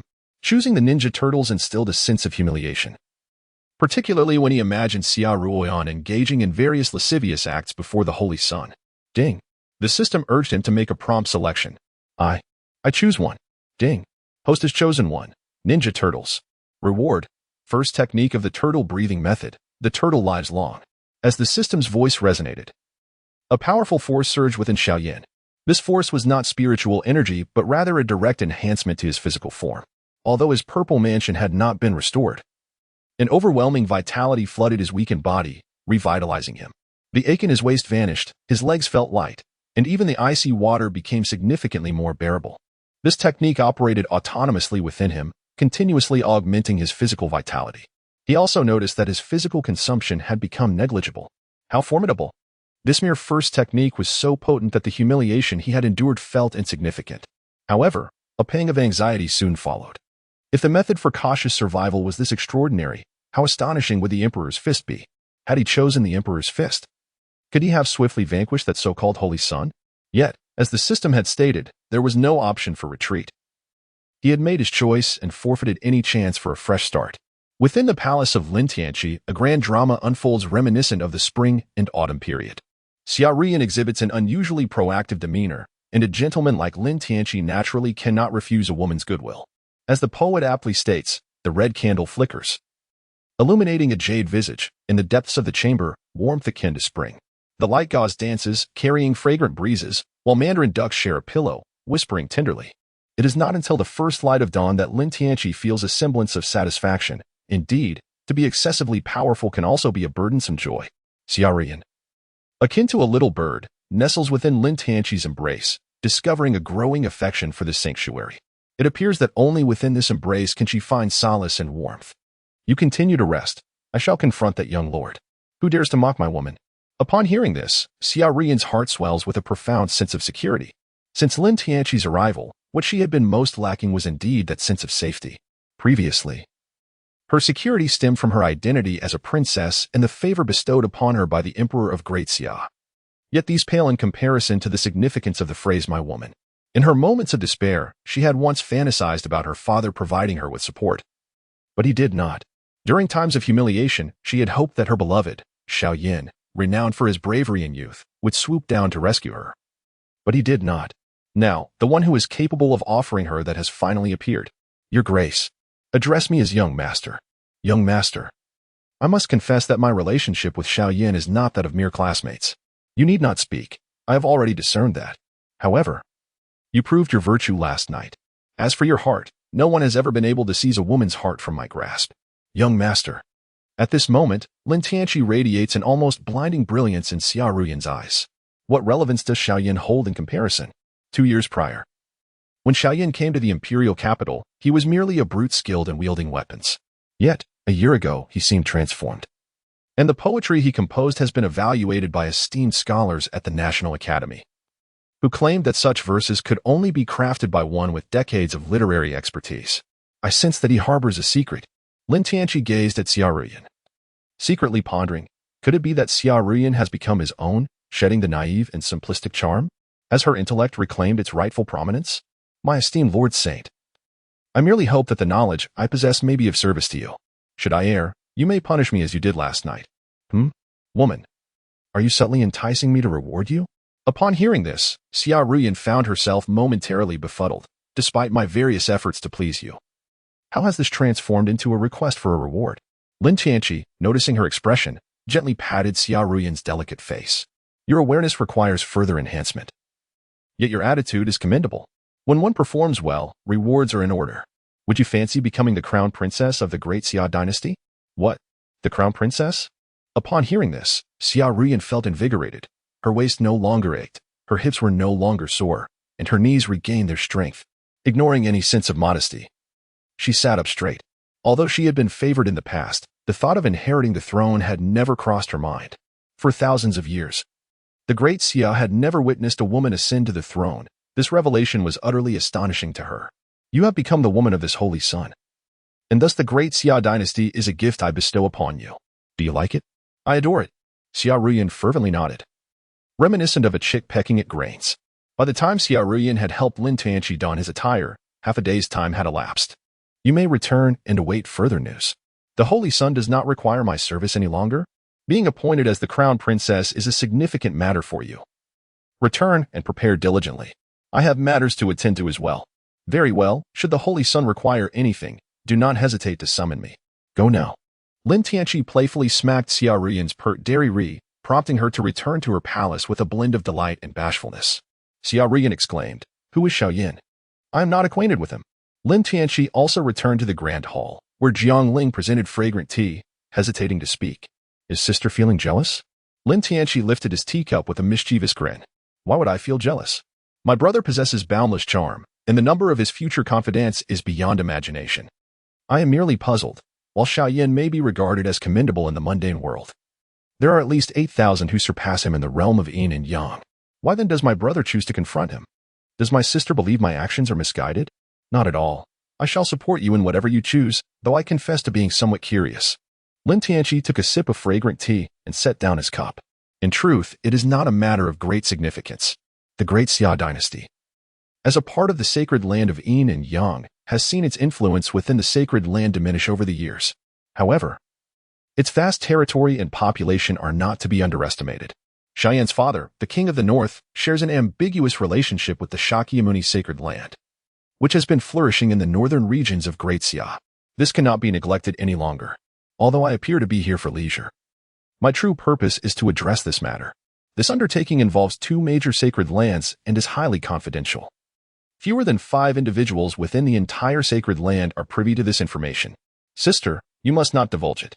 I shouldn't have asked. Jiang Ling, upon hearing this, was genuinely taken aback that her younger brother confided such crucial information to her merely to satisfy her curiosity. What a profound trust this was. Jiang Ling felt like a wayward elementary school student, her head bowed, twisting the hem of her garment, uncertain and flustered. Lin Tianqi could not suppress a smile at the corners of his mouth. What nonsense about a task was that? However, he had not lied. The northern king indeed had an ambiguous relationship with the Shakyamuni sacred land.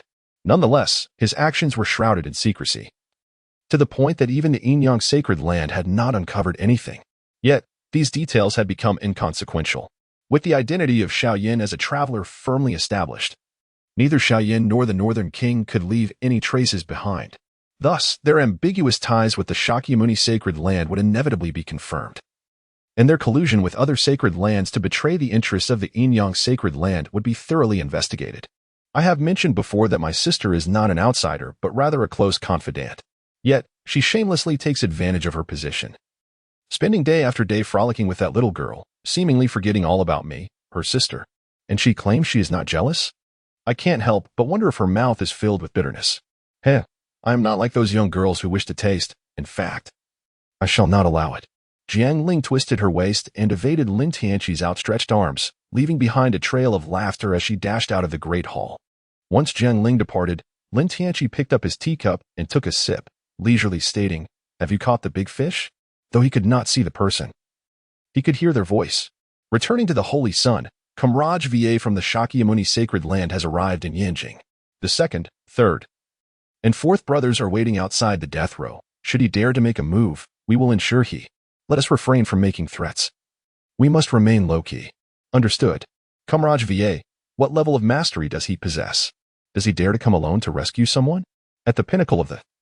Having cultivated the Arhit golden body, he relies solely on his tough exterior. Rest assured, Holy Son, my brothers and I have had ample dealings with that old monk. United as four, he will be no match for us. As Lin Tianqi listened, a growing sense of unease settled within him.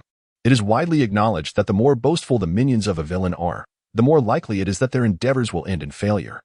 These four individuals had been assigned as bodyguards by the Enyang sacred land. As the scion of the sacred land, and a superlative figure far surpassing previous scions, it was only natural that he would have protectors discreetly safeguarding him during his outings. Furthermore, their arrangements were orchestrated solely by Jiang Lingyun, and the identities of the guardians were known only to Jiang Lingyun, Lin Tianqi, and the four protectors themselves. Each of these guardians possessed formidable prowess at the realm.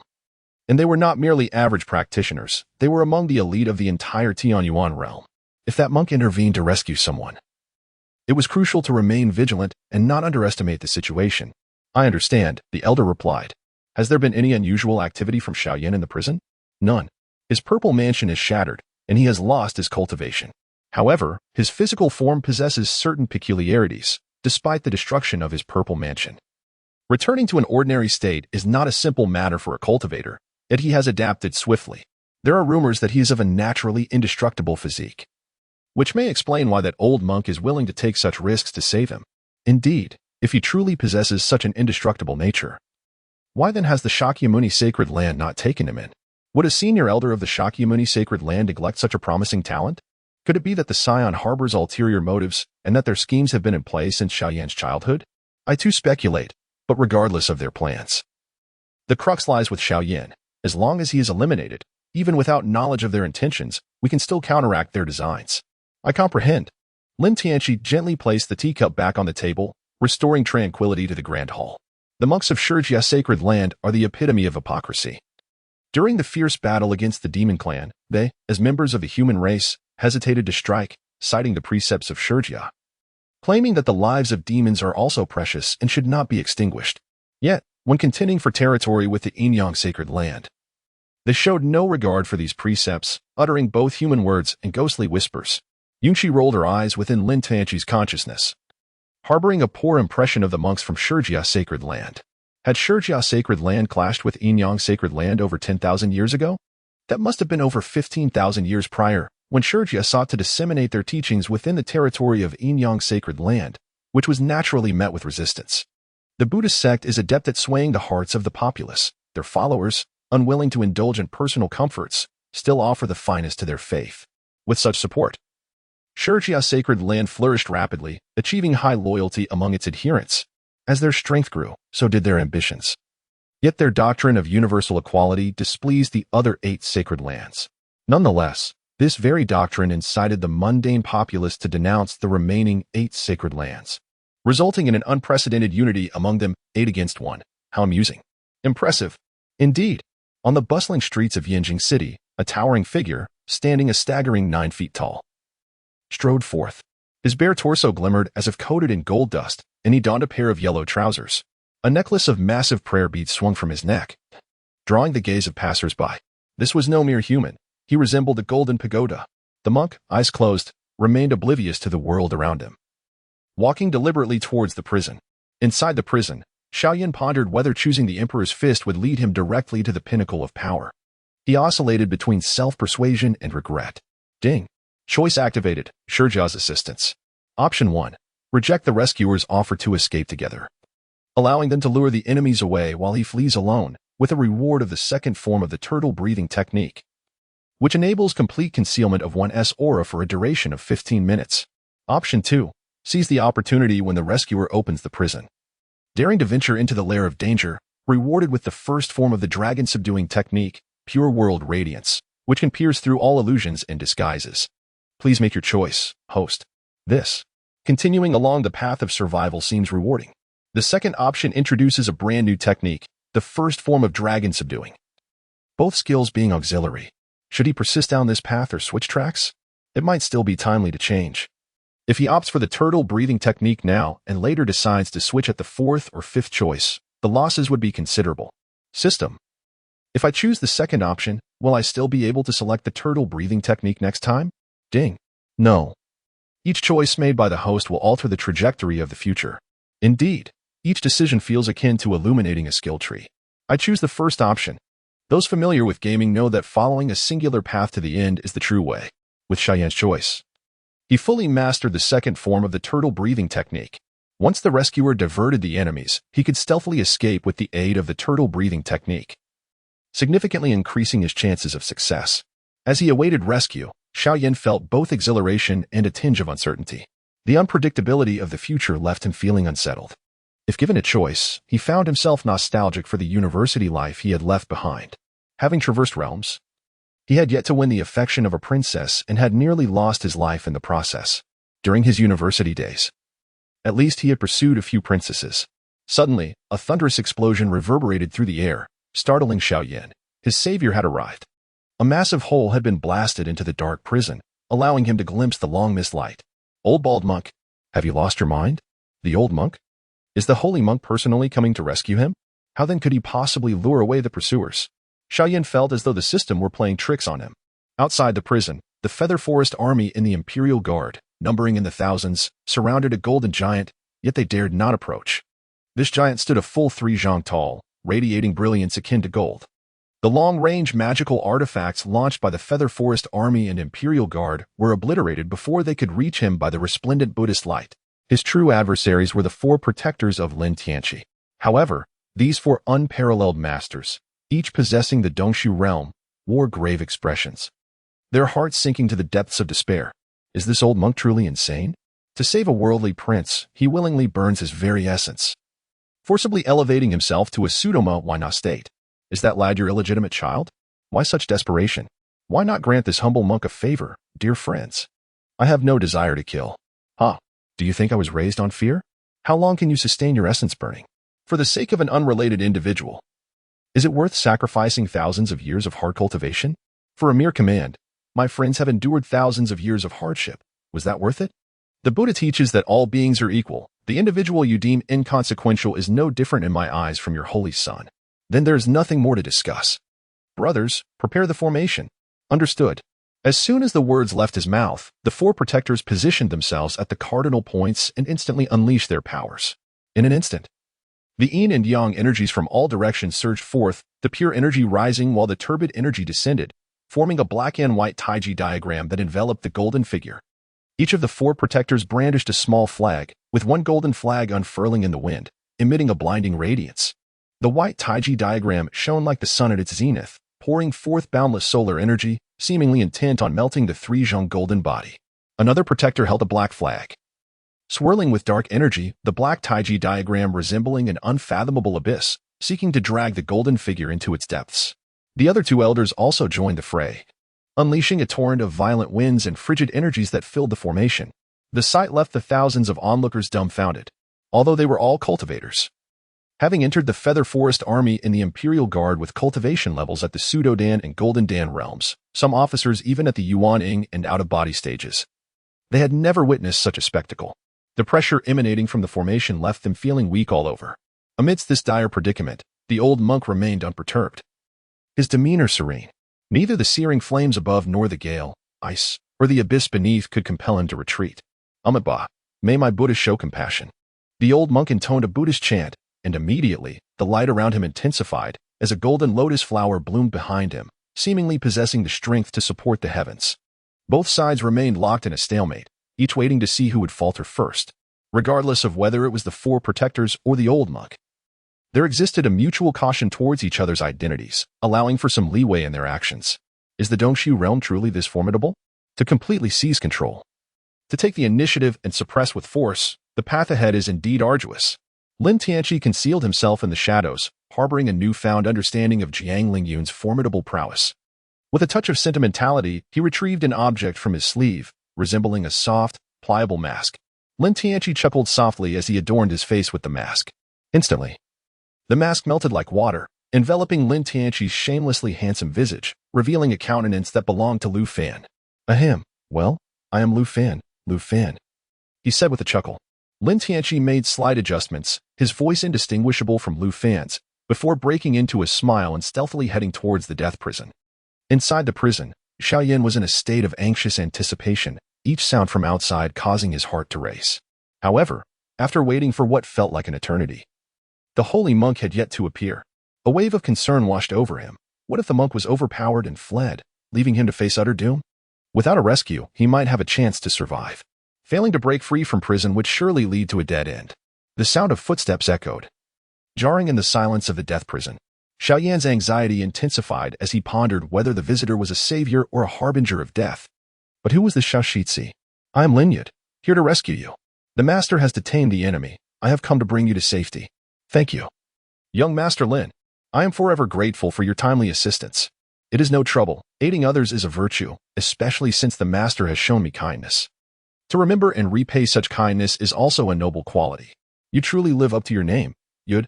I admire your character. As they spoke, Lin Tianqi had already drawn his sword and severed the prison door, allowing Xiaoyan to escape like a caged beast set free. Lin Tianqi grasped Xiaoyan's wrist, his expression shifting as he spoke. Your Highness, you have lost all your cultivation. With over 1,000 guards outside, it will be exceedingly difficult to conceal your movements. Let us change our garments. I shall don your attire to draw their attention away while you make your escape. Lin Gongzi. Xiaoyan clutched Lin Tianqi's hand in return, tears glistening in his eyes. Hurry. Do not adopt such a feminine demeanor. Time is of the essence. Choice 1. Exchange clothing with the rescuer, allowing him to divert the guards while you slip away, rewarded with the third stance of turtle breathing technique. The true form of Xuanwu, in the essence of Xuanwu blood, transforming yourself into the sacred body of Xuanwu. Choice 2. Decline the rescuer's offer to change clothes and depart alone, rewarded with the first stance of the Great Rock's ascendancy, significantly enhancing your speed limit. Please make your choice. I choose one. This time, Xiaoyan did not hesitate. The third stance of turtle breathing technique granted him the sacred body of Xuanwu directly. As one of the four sacred beasts, Xuanwu's capabilities were beyond question. Moreover, he believed that exchanging garments with Lin would indeed elevate his chances of evasion significantly. He understood the principle of if a friend perishes, a Taoist should not perish with him. Your Highness, do not linger. Quickly change. Lin Tianqi distinctly sensed that in that fleeting moment, Xiaoyan had transformed once more. His physical strength was now on par with the son of the demon emperor from the barbaric demon realm. Goodness gracious, these shameless chosen ones can effortlessly invoke their powers. Meanwhile, he must rely solely on his own hands, tirelessly striving and battling with sheer determination. Well, I shall refrain from indulging in sentimental remarks. Gratitude need not be spoken. In the midst of their conversation, Xiaoyan had already stripped off his garments with remarkable swiftness, as if fearing Lin Tianqi might have a change of heart. He swiftly seized Lin Tianqi's discarded outer robe and donned it. Lin Tianqi nearly lost his composure and hurriedly lowered his head to change into Xiaoyan's attire. Young master, wait for me to divert the pursuers. All right. Lin Tianqi forcefully patted Xiaoyan's shoulder and resolutely dashed outwards. Who is it? It's Xiaoyan. Xiaoyan has escaped from the death row. Quickly pursue. Do not let him flee. In a flurry, the thousands of soldiers who had gathered to witness the spectacle were suddenly startled by a sneaky figure, much like a large rat unexpectedly emerging onto the stage. Upon recognizing the attire, they were instantly alarmed. The heir of the Northern Guardian had offended that esteemed son of heaven, which was why he was imprisoned here. If he were to escape, would they not be flayed alive? Yet, upon further reflection, this was no mere heir. He was a living title. If one were to capture him, the prospect of nobility loomed large. Surely a marquis could not evade capture. In the face of such immense gain, no one could be deemed a fool. Instantly, thousands of onlookers abandoned their amusement and surged forth. Even the four guardians, who were locked in a standstill, along with the old monk, were taken aback. The old monk mused, could it be that it is someone sent by Genre? But why did he not inform me? The four guardians felt a pang of anxiety, having just pledged to handle matters well. They now faced the embarrassment of allowing this insufferable heir to flee right before their eyes. Would they still retain any dignity? To escape was not as simple as it seemed. With the main target gone, the four guardians intended to abandon the old monk to pursue him. However, at that moment, the old monk transformed from a passive to an active stance, resolutely engaging in a reckless exchange of injuries, single-handedly stalling the four guardians. The opportunity has arrived. Xiaoyan, concealed in the shadows, immediately activated the second form of the turtle-breathing technique, rendering himself invisible, and swiftly darted along the wall. He had but a mere quarter of an hour of invisibility. Despite his powers being suppressed, he now possessed the Xuanwu sacred body, a strength he had never before experienced.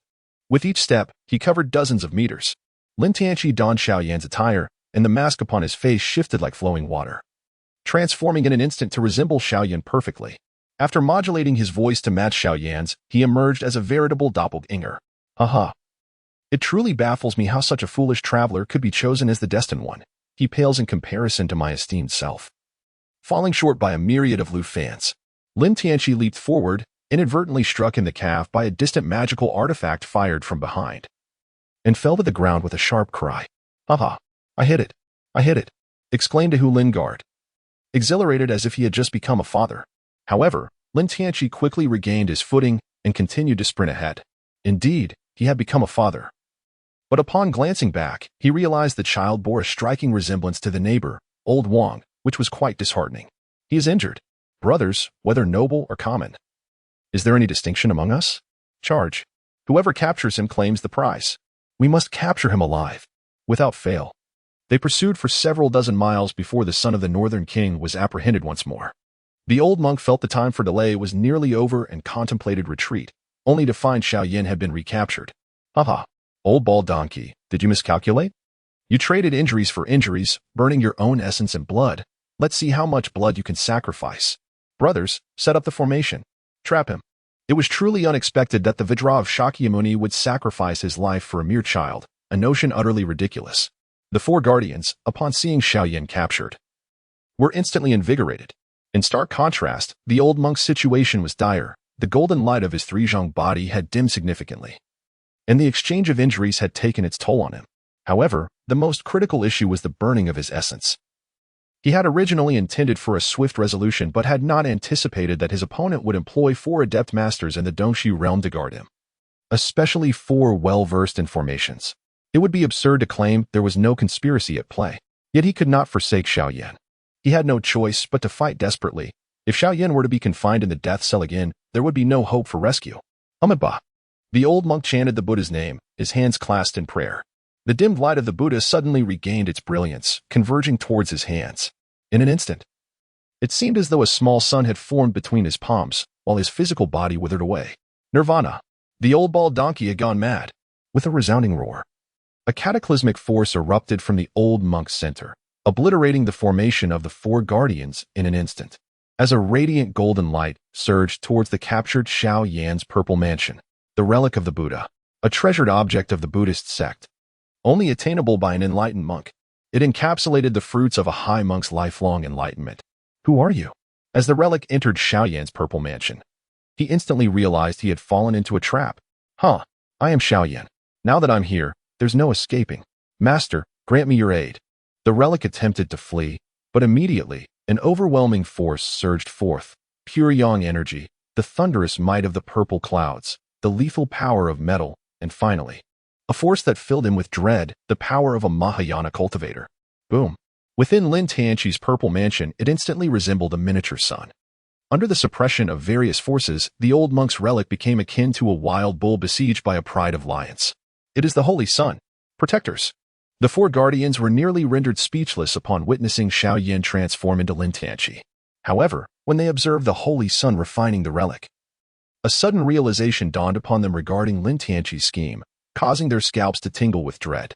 What unparalleled strategy and audacity it displayed. Using the heir of the Northern King as bait to hunt down the pinnacle of the cave void realm from the Shakyamuni sacred land.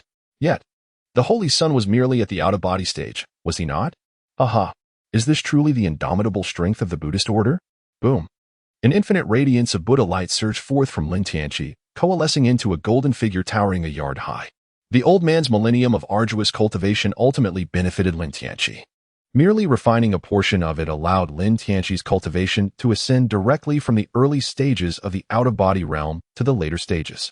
Should he refine the entire relic of the Buddha, appropriating the old monk's 1,000 years of cultivation, he would instantaneously become a formidable master of the cave void realm.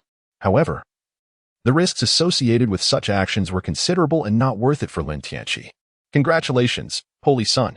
A significant advancement in cultivation. The four guardians initiated the applause, and the thousands of cultivators present promptly knelt in unison, exclaiming in fervor. Though they had yet to comprehend the full situation, it did not hinder their expressions of reverence. Communicate to the 9 ancestors. The Shakyamuni sacred land harbors treachery, and the Northern King is an insider. In truth, upon the Shakyamuni sacred land infiltrating the great Xia dynasty, intending to exploit the Northern King as a breach to lift the blockade to the east for the transmission of teachings. The old monk has been decisively slain by the 4 esteemed predecessors. Indeed, Holy Son, the 4 guardians no longer held any disdain for this young Holy Son. Previously, their allegiance to Lin Tianqi stemmed from their respect for Jiang Lingyun, the 9 ancestors. Now, they genuinely believed that their Holy Son's future achievements would undoubtedly surpass those of the 9 ancestors. Lin Tianqi, after a brief moment of sensing, chuckled softly. Remarking on how swiftly Xiaoyan had fled, jestingly suggesting that he should be nicknamed Xiaorun. With a swift breath, Xiaoyan dashed to the outskirts of Yin City before pausing. His heart raced like a drum, a blend of exhaustion, anxiety, and fear coursing through him. Yet, recovery came quickly. One could not deny the extraordinary precision with which the Xian Gui sacred body regulated his bodily functions. He needed to escape the great Xia dynasty without delay. Even the northern regions no longer felt secure. Only the Shijia sacred land could offer him refuge now. With the Xuanwu sacred body and, more importantly, the system at his side, he scoffed at the notion of any so-called sacred son. And as for that wretched Xiaoyan, he vowed not to let her off the hook. After catching his breath and regaining most of his strength, Xiaoyan leapt forward. But suddenly a sharp pain shot through his shoulder. In an instant, his balance faltered, and he stumbled forward. It felt as if countless tiny needles were piercing his shoulder, accompanied by a searing pain. Ugh. The agony was unbearable, yet contemplating his predicament, he gritted his teeth and endured. What is happening?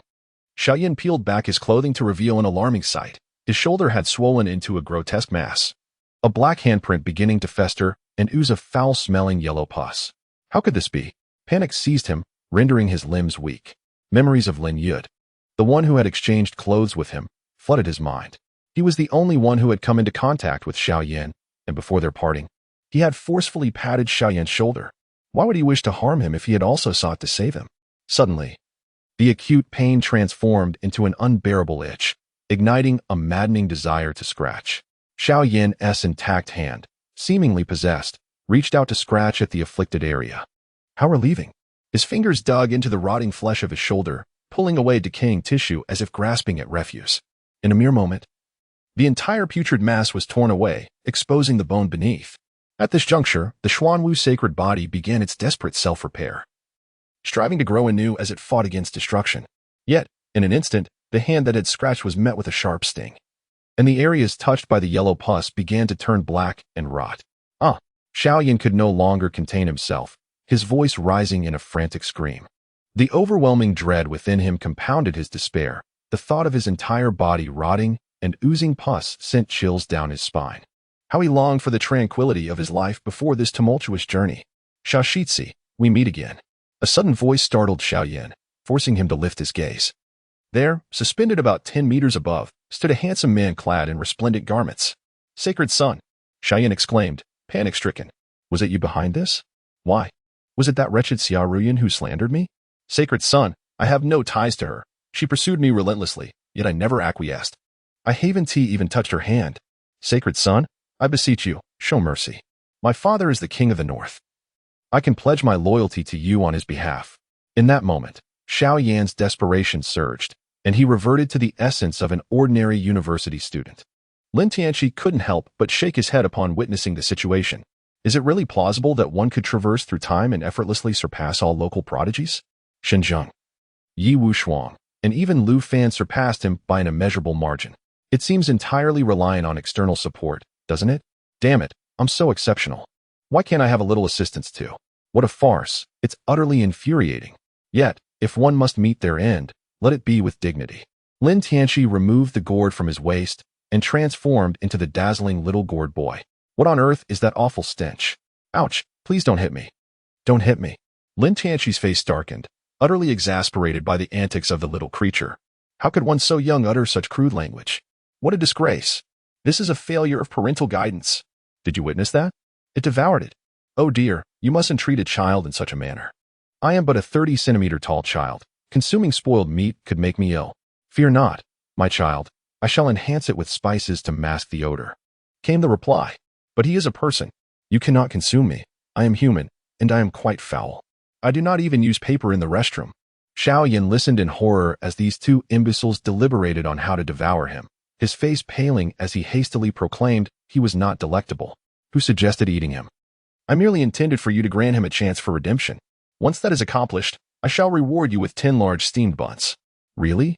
Xiaohua's eyes sparkled with delight upon hearing this.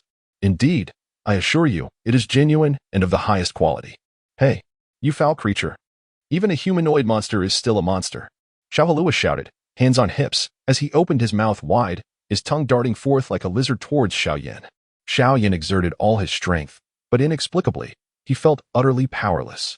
He could only watch helplessly as that little creature's tongue coiled around him like a massive python. Then, to Lin Tianchi's astonishment, an incredible transformation occurred. In an instant, Xiao Yan morphed into a colossal serpent adorned with a turtle shell. What the hell? Unbelievable! Xiaohua flicked his tongue, yanking Xiao Yan into the magical gourd. He then transformed once more, reverting to the shape of a gourd. It turned out to be a xuanwu. With an external advantage, he had turned himself into a large tortoise. Truly, one could only lament your fate. Lin Tianchi pondered for a moment before hastily retrieving dozens of spiritual herbs from his sleeve, among which were 3,000-year-old treasures, while the rest were century-old elixirs, all of which he cast into the demon refining gourd. He intended to concoct a precious xuanwu elixir. It was truly unexpected that he could acquire xuanwu in this realm of the heavenly origin. This bounty was indeed exceedingly generous. The fated children of destiny are undoubtedly substantial prizes. Although this harvest may not rival that of the barbarian demon secret realm, it was still considerable. Featuring a relic of a pseudoma, Huayna monk, and a gourd of xuanwu elixir. Ha ha ha. Master. A monk from the Shakyamuni's sacred land dares to risk his life to save a demon clan member. Could it be that the Shakyamuni sacred land has been infiltrated by demons? This possibility cannot be dismissed. The Shakyamuni sacred land must provide an explanation. Alas, the world has declined. Humanity's integrity has waned. Because of one traitor, tens of thousands of our human trial participants perished in the barbarian demon secret realm. It is truly disheartening to see a monk from the Shakyamuni sacred land entangled with demons. It brings sorrow and anguish to the heart. Perhaps Lin Tianchi's performance was too captivating, leaving Yunqi somewhat taken aback. Master, I will send a message to the 9 ancestors. Upon our arrival at the Heavenly Sword Sacred Land, I will require you to elucidate the situation to the esteemed elders there. Your words will carry greater weight. The Shakyamuni sacred land may indeed be colluding with the demon clan. The 8 great sacred lands must remain vigilant. Indeed, even without your urging, I would undertake such actions. Demons are to be exterminated by all. Lin Tianchi nodded slightly and soared towards the imperial palace. As the night passed, Yin City bustled as usual. Yet, the entire Tianyuan realm seemed to be on the brink of a tempest. The eminent monk Kamraj Va of the Shakyamuni Holy Land held a position of such esteem that it surpassed even that of the 9th palace master of the Inyang Holy Land. Ranking lower in the hierarchy, he was indeed the 3rd in command of the Shakyamuni Holy Land. To everyone's astonishment, he was ensnared within a mundane dynasty by the Inyang Holy Land. What left all factions utterly bewildered was the fact that the Shakyamuni Holy Land had yet to voice any response. While the 9 ancestors of the Inyang Holy Land took the initiative to demand an explanation from the Shakyamuni Holy Land. Remarkably, the Shakyamuni Holy Land acquiesced. They proclaimed that Kamraj Va had ceased to be affiliated with them 3 years prior, rendering his actions solely representative of his personal will. Lin Tianchi marveled at this audacious maneuver, exclaiming, "How savvy!" By the decree of the emperor, who ruled with a humble heart, it was proclaimed, "I, with my insignificant stature, govern the realm diligently, ever fearful of faltering. The foundation of the nation lies in its heirs throughout history. Every dynasty has prioritized the establishment of successors to ensure stability and win the hearts of the people. The princess, Xia Ruyan, born within the palace, is astute, compassionate, and virtuous.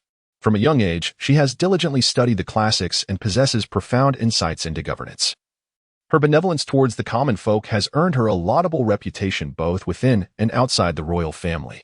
Her exemplary virtues and talents render her a model for the world, which brings me great solace. I have deliberated deeply and, in adherence to ancestral customs and in response to popular sentiment, hereby designate Princess Xia Ruyan as the crown princess, to preside over the Eastern Palace.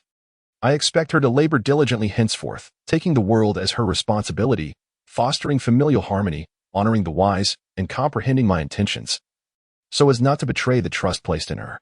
In the future, should I reign for 1,000 years, the crown princess shall inherit the great mandate, ruling over the realm and ensuring the prosperity of our dynasty and the well-being of our people. Thus it is decreed. When the chief eunuch finished reading the imperial edict, Xia Ruyan felt a surreal sense of disbelief. Was it truly this effortless to become the crown princess? Your Highness, please accept the edict. The chief eunuch reminded with a sycophantic smile. Those who, like him, lived off the imperial court were acutely aware of every subtle shift within the palace. Exhibiting an extraordinary sensitivity, Princess Ruyan had accompanied the Holy Sun for 7 days, and shortly thereafter, an elder from the Enyang Holy Land relayed the Holy Sun's decree to the Emperor of the Great Xia, leading to her elevation as the crown princess. The succession of a dynasty hinged merely on a single word from the Holy Sun. This incited envy among the other princesses, who wished fervently to shed their garments and slip into the Holy Sun's embrace. Meanwhile, the princes, particularly the eldest son, Xia Ruhai, swallowed their frustration, their teeth grinding in silence. As the legitimate firstborn, he was expected to be named crown prince. Yet his mother's fall from favor had led the great Xia emperor to consider deposing her multiple times, all of which were thwarted by the ministers. This resulted in the emperor maintaining a reserved stance regarding Xia Ruhai's ascension, delaying the matter indefinitely. Now, however, the delay had allowed Xia Ruyan to become the crown princess. The great Xia emperor promptly deposed the former empress and elevated Xia Ruyan's mother to the status of empress, with no opposition from the ministers this time. Lin Tianqi was utterly unaware that his seemingly innocuous remark not only propelled Xia Ruyan to prominence, but also led to the downfall of a nation's empress. In recent days, Lin Tianqi has become a reclusive hermit, hesitant to step outside his door, consumed by a profound fear of potential threats lurking in the outside world. The 4 guardians, who had sustained injuries in their previous encounters, required time to recuperate and restore themselves to optimal condition. More critically, Lin Tianqi harbored doubts regarding their combat prowess. For against one posed a significant challenge. Had it not been for his cunning strategies, he would have been at a loss against that old monk. The prospect of encountering a more formidable adversary filled him with trepidation, as it could spell doom for his very existence.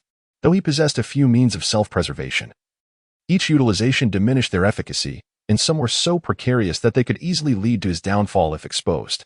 Thus, Lin Tianqi found himself in a state of awaiting the healing of his guardians, the completion of the Xuanwu elixir's refinement, and the arrival of new allies. The old adage rings true: fame invites peril, and without a cadre of 10 or 8 experts in the Dongxu realm discreetly safeguarding him, Lin Tianqi could not shake the unsettling feeling that unseen arrows or toxins were aimed at him from the shadows. One must tread carefully along the riverbank, lest one's shoes be soiled. Outside the grand hall, the 4 guardians positioned themselves at each cardinal point. Within, the demon-refining gourd trembled violently, emitting streams of dark green radiance. At long last, the Xuanwu elixir had been successfully refined. The gourd quaked with a force reminiscent of an ancient behemoth awakenings, erupting with tremendous energy. The 4 adept masters outside hastened to act, erecting a formidable formation to contain this burgeoning power within the confines of the hall. Lin Tianqi opened the gourd mouth, and suddenly, the runes flourished. A stream of emerald light surged into the sky. Within the radiance, the shadow of the Xuanwu emerged, appearing both distinct and elusive. The Xuanwu's shell was as solid as a mountain, each intricate pattern on its carapace seemingly bearing the weight of cosmic order. Its serpent-like tail coiled gracefully like a dragon, exuding an overwhelming pressure with every motion. The Qilin, the golden crow, the white tiger, and the Xuanwu. What a remarkable assembly! If only an azure dragon were to join, the 5 great sacred beasts would be complete. Surely, the golden crow surpasses the Zhuke in strength, does it not? Lin Tianqi, while indulging in his meal, began to contemplate where he might acquire a trace of the Azure Dragon's bloodline. It was indeed a pity that he could not subdue Ao Qin within the barbarian demon secret realm. This marked the third time he had refined the precious elixir. And without a moment's hesitation, he seized the gourd and consumed its contents. As the elixir entered his mouth, it coursed down his throat like molten lava, instantly unleashing a torrent of formidable energy that surged through him like a roaring flood, forcefully impacting his entire meridian system. Lin Tianqi instantly unleashed his full potential. Above his head, a resplendent golden qilin roared skyward, while his form was enveloped in arcs of violet lightning. A three-legged golden crow emitted a thunderous cry, its pure yang fire surging with fervor. His entire skeletal structure radiated with the platinum-like force of metal.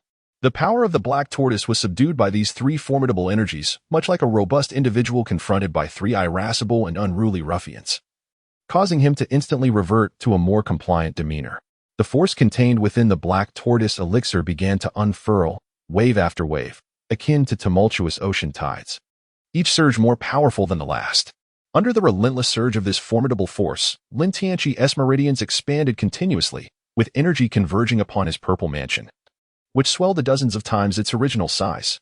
The already vigorous vitality surged furiously, as if striving to break free from the confines of his physical form and erupt forth. The flow rate accelerated severalfold, transforming into an unceasing river of spiritual energy, ceaselessly bestowing immense power upon every part of his corporeal being. The enhancement of his physical strength was nothing short of astounding. His skin had become akin to an invisible armor, seemingly capable of withstanding all manner of fierce attacks from the world. His muscles coiled like a dragon, with power surging wildly within them, each inch of muscle seemingly harboring boundless explosive potential, capable of unleashing a force that could move mountains and overturn seas with the slightest motion. In addition to the reinforcement of his physical body, vitality, and strength, Lin Tianqi was pleasantly surprised to discover a significant enhancement in his recovery abilities. The qilin elixir granted him mastery over thunder and lightning, along with increased speed, while the white tiger elixir transformed his skeletal structure, endowing him with the lethal prowess of metal. The Xuanwu elixir elevated his limits of vitality, strength, and formidable recovery capabilities. Of course, all of this power had a vessel, the pure yang sacred body. At this moment, his physique could perhaps no longer be referred to solely as the pure yang sacred body, for never in history had such a body assimilated various strengths and evolved continuously as he had. His cultivation, previously at the late stage of the out-of-body realm, seemed to bypass barriers effortlessly, breaking straight through to the pinnacle of the out-of-body stage. He swiftly filled the void at this peak and surged towards the barrier of the separation of spirit realm. Boom! In the skies above the palace, a sudden tempestuous change overtook the atmosphere. Countless inky black clouds began to congeal. It was the heavenly tribulation. Was the Holy Sun about to break through to the separation of spirit realm? This Holy Sun had just departed from the yin-yang sacred land, still at the early stage of the out-of-body realm, and now, just a few days later, he was on the verge of separation of spirit. Surely the Holy Sun must hold the record for the shortest time ascending to the top of the potential dragon list in history. Just as the four guardians prepared to flee, realizing that their presence would exponentially increase the difficulty of Lin Tianqi's tribulation, the heavenly tribulation in the sky unexpectedly dissipated. Lin Tianqi focused his mind. Such a formidable weapon as the heavenly tribulation should not be squandered in trivial matters. The Emperor of the Great Xia was taken aback upon seeing the calamity clouds, Lin Tianqi's legendary exploits in the barbarian demon secret realm, where he had wielded the thunderous tribulation to annihilate hundreds of thousands of barbarian demons, were known far and wide. Now that the barbarian demons had been eradicated, to obliterate the entire royal family of Great Xia would indeed be a case of losing both daughter and soldiers. He swiftly scooped up the new empress and fled. As long as he and the empress remained, he could still forge a new royal lineage. Your Majesty, the calamity clouds seemed to be dispersing. The emperor, preoccupied with his escape, lifted his gaze to the sky at the empress's words and observed the dark clouds gradually dissipating. He had never witnessed a calamity of such magnitude being called back. Yet, he felt compelled to say something, lest he appear lacking in dignity before his beloved. Truly, what an extraordinary talent! Your Majesty, do you think the Holy Sun will treat Ruoyan well? The empress was none other than the biological mother of Xia Ruoyan. With Xia Ruoyan being conferred as the crown princess, she had fulfilled her aspirations of becoming the new empress. A mother's heart is always filled with concern. She had witnessed the power of Lin Tianqi, the Holy Sun. However, she couldn't help but worry about Xia Ruoyan's future. The mightiest of men often regard women as mere adornments, but even the most splendid garments eventually grow worn or tiresome. A man of the Holy Sun's stature would undoubtedly attract countless admirers. Perhaps currently, due to novelty, he would treat her daughter well, but once the novelty wore off, how would he perceive her? Such is the perspective of a woman. What status does the Holy Sun hold? As long as Ruoyan is associated with him, who would not extend her a modicum of favor, provided she does not act against herself? Boundless riches and glory await her.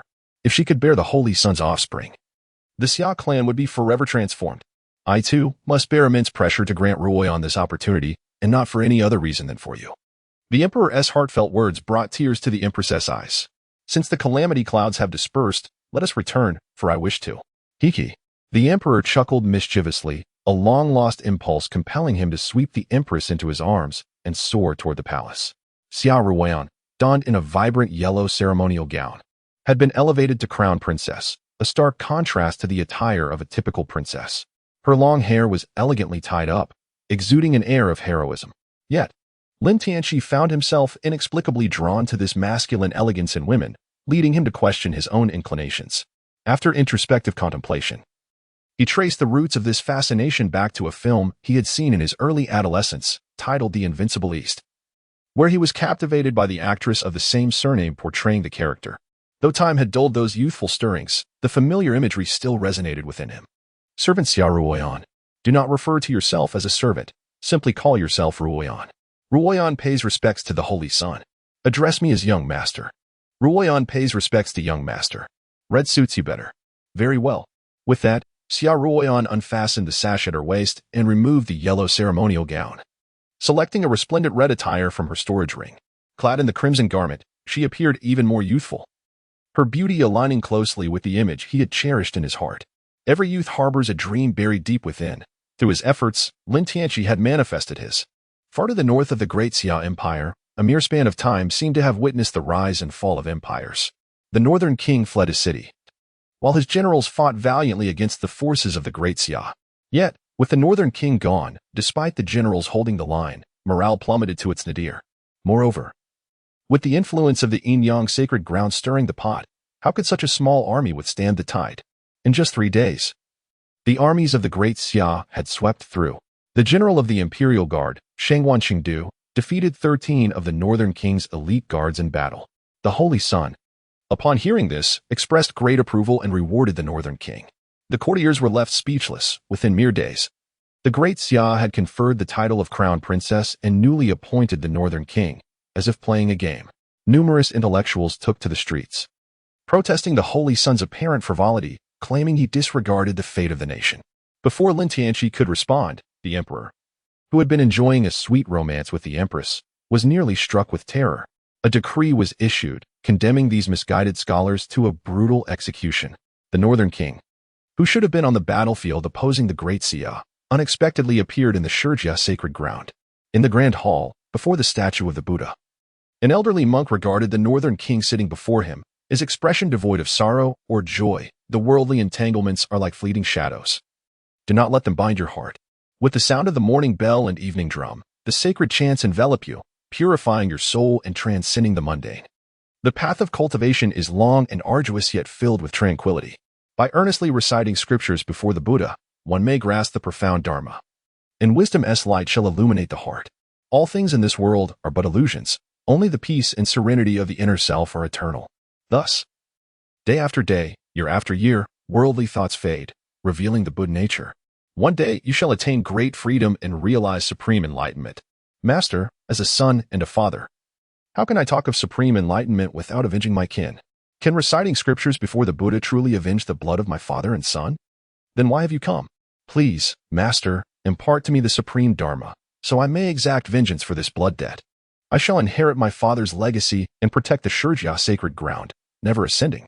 Amitabha, Yin-yang Holy Sun, we shall settle our scores in due course. Nobody would have anticipated that the northern king was, in fact, the son of Kumarajiva. This was a case of having a golden key yet living a beggar's life. Yet, the secrets behind this matter, with the deaths of Kumarajiva and Xiao Yin, had become less significant. In the great Xia Palace, Lin Tianqi indulged in the delights of the East for 3 days. Lin Tianqi composed poetry and engaged in physical training for 3 days. resulting in the complete recovery of the four guardians, each of whom was bestowed a 1,000-year-old precious herb. They could not help but exclaim in gratitude for the generosity of the Holy Sun. Within the treasure vault of the Inyang sacred land, such ancient herbs are scarce, and numerous venerable beings in the realm of great attainment rely on them for their longevity. While those in the void realm are limited to consuming herbs age only a few hundred years, receiving such a substantial gift elicited their uncontainable joy. It remains uncertain whether Lin Tianqi's earnest desire for survival resonated too strongly in his words or if Jiang Lingyun perceived him as overly conspicuous, fearing he might attract unwanted attention. This time, she took the initiative, dispatching two highly esteemed elders, both in the early stages of great attainment, who could temporarily elevate their prowess to the later stages of that realm, with 4 in the void realm and 2 in the great attainment. This configuration posed a formidable challenge for anyone seeking to eliminate Lin Tianqi, unless they were prepared to overturn the table entirely. The younger Lin Tianqi greeted the 2 venerable elders, who possessed an illustrious title, known as Qi Feng Mingwei. They had been close friends even before entering the sacred land, supporting each other through their journey to the great attainment realm. The depth of their sisterly bond, enduring for nearly 10 millennia, caused Lin Tianqi to feel a sense of unease.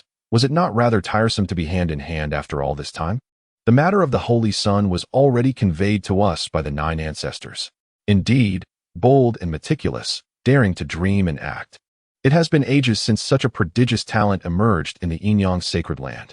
It is not a disgrace to serve as his guardians. Their satisfaction with Lin Tianqi was evident. The 2 elders invited him to partake of tea. Jiang Ling suppressed her inner tension, placing 2 cups before Qi Feng Mingyue's table. Your maidservant's talents are rather ordinary, she remarked, but this is a foundation pill that can strengthen her base, with a stroke of luck. She may even break through to the integration stage. Jiang Ling replied, I humbly accept this generous gift, esteemed elder. Thank you for your kindness. Having spoken, Lin Tianqi handed over the elixir, and Jiang Ling felt a delightful warmth in her heart.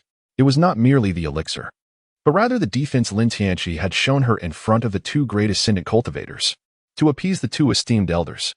He could have easily acquiesced to their insinuation of her being a mere maidservant. Yet, he did not, though it was but a title. Lin Tianqi boldly corrected the 2 ascendants in their assertion. Qi Feng and Mingwei were taken aback, realizing that this seemingly unremarkable woman was, in fact, the sister of the Holy Sun, rendering them momentarily awkward. It was uncharacteristic of Lin Tianqi to slight 2 women for the sake of one. The elders were unaware that the reason the junior had ascended from the lower realm to the sacred land of Yin and Yang was due to this sister-esque contributions. Moreover, they had both emerged from the same mundane dynasty, fostering a profound connection, leading him to acknowledge her as an elder sister. Thus, the Holy Sun's loyalty and righteousness were commendable, and it seemed they had misjudged him. This flying sword was one I wielded in my youth, and I bestow it upon you as an apology for my earlier rudeness, Qi Feng declared, producing a chilling flying sword, no larger than a palm. Yet, the latent sword intended emanated was indeed astonishing. I cannot accept this. You would overwhelm me, esteemed elder, Jiang Ling gasped, startled by the gesture of an ascendant cultivator offering her their own flying sword. As a gift from a senior, I dare not refuse. This sword is one that you wielded in your youth. I shall take great care of it, and ensure it graces the eyes of the world once more. Thank you for the sword, esteemed elder. Jiang Ling knelt on one knee, solemnly accepting the blade. First, let my sister refine this sword, while I discuss some matters with the 2 esteemed elders. Jiang Ling nodded, paid her respects to the 2 elders, and then departed. After her departure, Lin Tianqi retrieved 2 jade boxes from his sleeve, sending them forth with a single hand, where they gracefully landed before Qi Feng and Mingwei. This is a modest token of my appreciation. Please do not be polite. Qi Feng and Mingwei exchanged knowing smiles, aware that at their level of cultivation, they had long since outgrown ordinary treasures, and with no hope of ascension, they had become detached from material desires. The Holy Sun managed the sacred land's treasury. Yet within it, aside from the millennium-old spiritual herbs, there was little that might pique their interest. The millennium-old spiritual herbs were supplied to them annually, sufficient for their needs. We accept the Holy Sun's goodwill. Any further treasures would merely be wasted on us, and it would be best for the Holy Sun to keep them for himself. Perhaps you 2 esteemed elders might consider opening them? This? Lin Tianqi's calm and composed demeanor left them somewhat perplexed. The Holy Sun was certainly not a fool. It was inconceivable that he could not discern the implications of their words. He insisted that they open the box. Could it be that there was indeed something extraordinary within? As Qi Feng and Mingwei opened the jade box before them, two beams of radiant light burst forth, illuminating their faces and enveloping them with a powerful vitality and the fragrance of medicinal herbs. The two gasped in unison, their eyes wide with astonishment. The entire hall trembled violently in response. Once they regained their composure and reined in their auras, they saw Lin Tianqi still smiling serenely, sipping his tea without spilling a drop. Holy Sun, this is far too precious. This is not merely a medicinal treasure, it is equivalent to longevity itself. Two complete 5,000-year-old medicinal herbs, at the very least, could extend their lives by 3,000 years. 3,000 years could introduce countless possibilities into their futures. Ascension, a goal so tantalizingly close yet seemingly unattainable, appeared clearer at this moment. There is no need for such formality, esteemed seniors. The 9 ancestors invited you as my protectors, which is a testament to their trust in you. Those whom the 9 ancestors trust are truly one of us. Upon hearing this, Qi Feng and Mingwei exchanged glances, their perceptions of Lin Tianqi shifting. To protect the Holy Sun was a duty, however.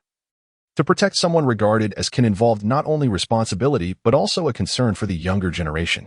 Very well. We shall not decline. Holy Sun, should you have any requests in the future, please do not hesitate to voice them. Qi Feng and Mingwei solemnly stored away the precious herbs. There is no need to address me as Holy Sun. Simply call me Tianqi. I entrust my safety to both of you. Rest assured, if anyone desires your life, they would have to step over our corpses first. With two powerful protectors at their side, Lin Tianqi carried himself with newfound confidence. 3 days later, amidst the fervent farewells from the great Xia imperial court and a multitude of enthusiastic citizens, a colossal flying vessel cut through the sky, embarking on its journey to distant lands. Xia Ruyan gazed longingly at the receding vessel. The brief time spent together had been far more exhilarating than her previous 20 years. Yet, recalling Lin Tianqi's words from the night before, her gaze grew resolute. Father, let us return. Clad in a resplendent crimson robe adorned with golden phoenixes, she exuded an air of authority. Has the Holy Sun given any instructions? The great Xia Emperor observed the transformation in his daughter with a mix of emotions. He had hoped that through her, he might gain favor with the Holy Sun, yet it appeared he was now relegated to a secondary role. The Holy Sun has entrusted me with numerous tasks, and upon my return, I shall need your full support, Father. Upon hearing this, the Emperor's expression shifted. It seemed she intended to wield the Holy Sun's authority to command him. Since we are family, what support could be more steadfast than that of a father for his daughter? The Empress, sensing the tension, swiftly intervened to ease the atmosphere. The other princes and princesses, envious of the apparent harmony, secretly wished the Emperor and Xia Ruyan would quarrel, preferably to their mutual detriment. Indeed, you are my most cherished child. Who else would I assist if not you? Come, it has been ages since our family dined together. Let your mother prepare a splendid feast. Wonderful! What a splendid opportunity! As the Holy Sun has gifted me a spirit beast of the separation realm, I shall present it as an offering. A spirit beast of the separation realm? Ah! I am indeed fortunate. The three of them soon exuded familial warmth, almost bursting into song. We are a happy family. This spectacle incited rage among the other royal offspring. What did it mean? Were they to be regarded as mere outsiders while this trio basked in their unity? They too wished to savor a spirit beast of the separation realm. Yet, as the trio departed, none extended an invitation to them. Aboard the flying vessel, Lin Tianqi gently tilted Jiang Ling's chin upward. The moment their gazes met, Jiang Ling flinched as if scorched, quickly averting her eyes. She silently pinched her thigh, questioning her own timidity. Had she not envisioned overpowering her insufferable younger brother countless times in her mind? Why then, did she shrink back in reality? Back in the lower realm, you even volunteered to warm my bed. Then, I was merely charmed by your handsome visage, intending to tease you. Little did I know you turned out to be a ravenous wolf. As the poet eloquently put it, one day Jiang Ling travels 1,000 miles. The azure waves shimmer beneath the sky. Willows weep along the bank, while a beauty on the boat applies her light makeup. Cloud shadows drift lazily with the waves. The wind carries the melody of song. Such sentiments and scenes are hard to articulate. I only wish to linger in this water town forever. How could Mingxian endure such a brute? Jiang Ling pondered as she slipped into unconsciousness, her last thought before awakening. It must be said, this was no small feat, and it bore little relation to size or age. Li Mingxian would never rely solely on her physical prowess. Instead, she employed a myriad of skills, utilizing every means at her disposal. Jiang Ling had fallen victim to her inexperience. 3 days passed in the blink of an eye. As the flying vessel navigated through the clouds, the scenery below became monotonously familiar, losing its allure. No matter how splendid an experience, without novelty, it inevitably becomes tiresome. What a vast world it is. Lin Tianqi reclined on the soft couch, gazing at the flying vessel as it danced through the clouds. For 3 days. At this vessel's remarkable speed, he could only wonder how many thousands of miles they had traversed. Yet they had yet to reach the boundary of the heavenly sword-sacred land. In the grand scheme of the entire human realm, the Tianyuan realm was merely 1,000th. Young master, there is a minor cultivator at the spirit division ahead, should we? Not a problem, I'm quite bored anyway. How audacious to attempt to halt my vessel at this moment, he chuckled. Sister, remain here, I shall stretch my limbs. The cultivator at the spirit division held a higher realm than him, providing an excellent opportunity to gauge his current prowess. According to the conventions surrounding those favored by destiny, such individuals could typically transcend a major realm and triumph over antagonists. Thus, his foundational strength should indeed exceed this standard. Jiangling nodded. Harboring no concerns for Lin Tianqi's safety, Lin Tianqi opened the hatch and stood upon the deck of the flying vessel. Finding himself merely 100 meters away from the figure in the void, a hum resonated through the air as a brilliant beam of sword light surged forth in an instant. Even more astonishingly, this sword radiance halted 3 meters from Lin Tianqi. Suspended in midair, refusing to strike. While executing a sword strike might not be remarkable, the ability to manipulate such a released blade of light with such finesse is indeed extraordinary. Such formidable sword intent. This sword intent feels somewhat familiar. Yunqi sensed a peculiar familiarity in this sword intent, yet could not recall where she had encountered it before. However, the fact that even she, a spirit for a millennium, recognized it indicates that this sword intent has been passed down for at least 10,000 years. A resonant sound echoed. Lin Tianqi extended his right hand, curling his middle finger to flick, unleashing a platinum-hued blade of energy that sliced through the air with the swiftness of the world's sharpest knife. The sound of a snapped string resonated as the blade's brilliance cleaved through the air, bifurcating the light 3 meters away, falling as though frozen in time. Witnessing this spectacle, the observer's pupils involuntarily constricted. For the uninitiated, it was mere entertainment. For the connoisseurs, it revealed profound insights. He had taken the initiative, showcasing his mastery of the blade. And Lin Tianqi responded in kind. Indeed, Lin Longzhou was worthy of his reputation. Ranked 11th on the human list, Li Ji earnestly sought Lin Longzhou's guidance. This man, with thick brows and large eyes, possessed a robust physique and wielded a massive blade exceeding 2 meters in length. However, upon uttering these words, even Lin Tianqi, known for his thick skin, felt a sense of encountering a worthy adversary. The human list, earth list, and heaven list only acknowledged the top 10. Where did this 11th rank come from? Did it imply he was the first beneath the list? And to audaciously claim to be ranked 11th, one must surely possess the peak of the spirit division realm. To challenge someone in the out-of-body peak directly was audacity indeed. There exists a distinction between seeking trouble and a straightforward challenge. The former could be swiftly dealt with, leaving no room for dispute, while the latter typically followed an unspoken rule of restraint in combat. Yet, for a peak spirit division to be challenged by a peak out-of-body? Was this not absurd?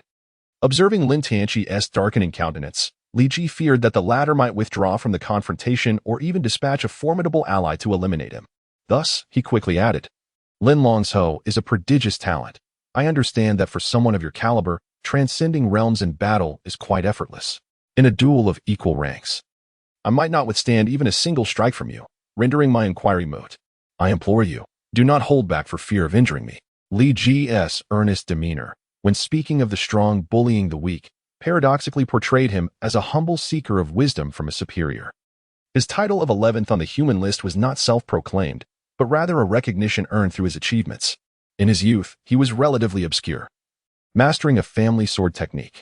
By the time he ventured into the world, he was already over 50, a mere trifle in the eyes of practitioners. Yet beyond the realm of discussion for the most elite geniuses. Nevertheless, with the blade in hand, Li Ji slapped the faces of all who doubted him. Unrecognized on the potential dragon list? Then he would challenge each so-called young genius upon it. It was only upon reaching the 11th rank of that list that anyone could force him to draw a second strike. Just as everyone anticipated Li Ji to pursue the top 10 geniuses, perhaps even ascend to the pinnacle, he astonishingly halted. Speculations regarding Li Ji's abrupt cessation abounded. Some suggested that the tall trees attract the wind. His continuous challenges had surely provoked the ire of the powerful forces behind those young talents. Others whispered that he possessed only 2 techniques, having exhausted them, and that further challenges would lead to inevitable defeat, preferring to maintain his undefeated record instead. Regardless of the conjecture, Li Ji had achieved notoriety through his unparalleled swordsmanship, earning the moniker of the dominant blade. Moreover, the recognition he garnered was not limited to fame. It also included substantial monetary rewards from the factions backing the top 10 on the potential dragon list. With these resources, Li Ji surged forward, rapidly advancing to the Spirit Division realm. However, the human list differed from the potential dragon list. It only recognized the top 10 without age restrictions, and those on the list were seasoned veterans. Li Ji, newly entering the Spirit Division, stood little chance against them. Yet he remained undeterred. Defeat would simply prompt him to practice harder. Fight again, face defeat again. Train, battle, repeat. Through these encounters with numerous experts, Li Ji's strength grew exponentially. This struggle extended over a century, during which he successfully garnered his first bounty, only to deliberately concede to the 10th on the human list. Initially believing he could continue to prosper, he then encountered Li Changshu, the 9th-ranked steadfast obstacle. This old man seemed to be Li Ji's nemesis, proving unbeatable in every encounter. His sword technique was fierce and domineering, while Li Changshu was akin to resilient cotton, persistently sticking around, occasionally delivering a sudden strike, often targeting the most sensitive areas. This directly severed Li Ji's path to wealth. Moreover, aspiring challengers for the human list would often test their mettle against Li Ji first, leading to his label as the 11th on the list. Recently, Li Ji accepted a challenge to confront Lin Tianqi, the top of the potential dragon list. Over 2 centuries ago, Li Ji had carved his path through that list, and he had no qualms about challenging a younger opponent. The rewards presented were simply too enticing. Upon reviewing Lin Tianqi's dossier, he recognized that this was no ordinary contender, far surpassing those he had faced in his youth. Being a rank higher than Lin Tianqi was not an act of bullying. It could merely be seen as a battle of equals. Furthermore, the employer had made no excessive demands, such as resorting to underhanded tactics. With such lucrative opportunities laid before him, how could he resist? Thus, the scene that transpired earlier unfolded. Upon hearing Li Ji's brazen remarks, Lin Tianqi suddenly found himself somewhat admiring him. Such a shameless individual was perfectly suited to serve as his errand boy. After all, one cannot handle every task alone, and the women accompanying him were ill-suited for such conspicuous duties. It was essential to have a few capable subordinates at hand. This fellow seemed quite promising. His audacity struck a chord with Lin Tianqi. Ha. Since you have sincerely issued a challenge, allow this holy sun to offer you some guidance. How much you glean from it will depend on your own fortune. Then please, Master Lin Long, instruct me, Li Ji exclaimed. And before his words had fully escaped his lips, he had already raised his imposing 2-meter-long blade. Even when facing an opponent of a lower realm, Li Ji never underestimated him. This was a habit forged through countless battles. Moreover, his adversary was a universally acknowledged young supreme. In an instant, a myriad of blade rays crisscrossed the air, as if cleaving the very fabric of this realm into countless fragments. His swordsmanship was unparalleled in its ferocity, the blade rays extending 100 feet like cascading white ribbons. Each ray harbored the might to devastate the heavens and obliterate the earth where they passed. The space shattered like a fractured mirror, fissures rapidly spreading forth. Within the pitch-black rifts, chaotic currents surged ominously, as if they sought to devour everything around them. Li Ji's offensive ignited Lin Tianqi's fighting spirit, which had recently surged to new heights. This was advantageous in multiple ways, allowing him to gauge his own strength through actual combat, while simultaneously securing a subordinate. As for the prospect of defeat, that thought had never crossed his mind. Boom. Channeling the Solar Sutra, a searing radiance enveloped him, akin to a blazing sun descending upon the world. The temperature of the surrounding void escalated dramatically, causing nearby clouds to evaporate instantaneously into nothingness. Within the intense glow, intricate golden runes emerged, alive and undulating, emanating an infinite heat capable of melting all things in existence. Simultaneously, these runes connected with the sun star, sending down slender beams of light, each imbued with boundless energy, which integrated seamlessly into Lin Tianqi's being. I hope you do not let me down. Lin Tianqi stepped into the void, surrounded by the roaring thunder of the 9 heavens. The power of thunder enveloped him in an instant, propelling his speed to an astonishing level, transforming him into a streak of lightning that weaved effortlessly through the gaps of blade light. The profound force of the black tortoise converged within the 2 crucial points of his body, the purple mansion and the spirit platform, forming a barrier akin to a tortoise shell. The explosive might of the white tiger surged forth, his fists infused with boundless killing intent, advancing like a white tiger emerging from the mountains, unstoppable. This was Lin Tianqi's first full unleashing of his potential. His eyes shimmered with a fiery glow, as if an ancient ferocious beast were roaring within. The gust of his fists howled, shadows of his strikes multiplying, each resembling a vivid beast. The white tiger enveloped in purple lightning, with a pair of golden wings unfurling behind him, lunging fiercely at Li Ji. Wherever he passed, the void was instantaneously torn apart, emitting a sharp, piercing wail. The runes upon his fists flickered as the powers of the white tiger, the purple thunder, and the sun resonated with each other, creating an overwhelming aura that distorted the surrounding space into chaos. The myriad blade lights were shattered into fragments. So swift, the moment Lin Tianqi moved, a tightening sensation gripped Li Ji's heart, an unprecedented sense of crisis causing his scalp to tingle. He then witnessed Lin Tianqi's unreasonable punch barreling towards him. Was this the out-of-body realm? What kind of monster had emerged from where? He had never encountered such a creature even in the trials of the ancient heavenly court. Li Ji's expression hardened like concrete. This time, he feared he was doomed. Yet, he wielded his long knife with even more frenzy. However, Lin Tianqi's speed was too formidable, darting like a wraith amidst the blade lights, completely unscathed. Whenever the blade light nearly grazed him, he would deftly evade using the ultimate speed granted by the thunderous power. When powerful strikes failed to make contact, they were rendered entirely ineffective. Conversely, Lin Tianqi's unparalleled speed dictated that Li Ji must receive his punch, break the illusion. Accompanied by this furious roar, a dazzling fist light erupted, imbued with destructive power, hurtling toward Li Ji. This punch, born from enlightenment atop the Qingyun Peak at dawn, had undergone tremendous transformation alongside Lin Tianqi's understanding of the fist technique and his evolving strength. Boom! The fist light glimmered with a golden red hue, swirling with thunder and flames, akin to an ancient divine beast breaking free from its confines, roaring forward. At this moment, the powers of the sun, thunder, black tortoise, and white tiger converged into this singular punch, endowing it with unfathomable might. As the fist light swept through, the space was violently torn apart, creating a massive rift, the surrounding void shattering like broken glass. Li Ji's eyes widened in disbelief and terror. He attempted to resist, only to find the force of this punch far exceeded his expectations. He hastily gathered all his spiritual energy into his long knife, positioning it before him, striving to withstand this lethal strike with the knife's resilience and all his strength. The runes upon the blade blazed brightly, the knife trembling, emitting a lament of defiance. With a thunderous crash, the fist light collided with the long knife. The overwhelming force unleashed a terrifying storm, obliterating the surrounding space entirely. At the point of impact, a black void with a diameter of 1,000 feet formed instantaneously, emitting waves of suction that drew everything nearby into its depths. Li Ji was sent flying like a kite with its string cut, the long knife in his hand snapping into two.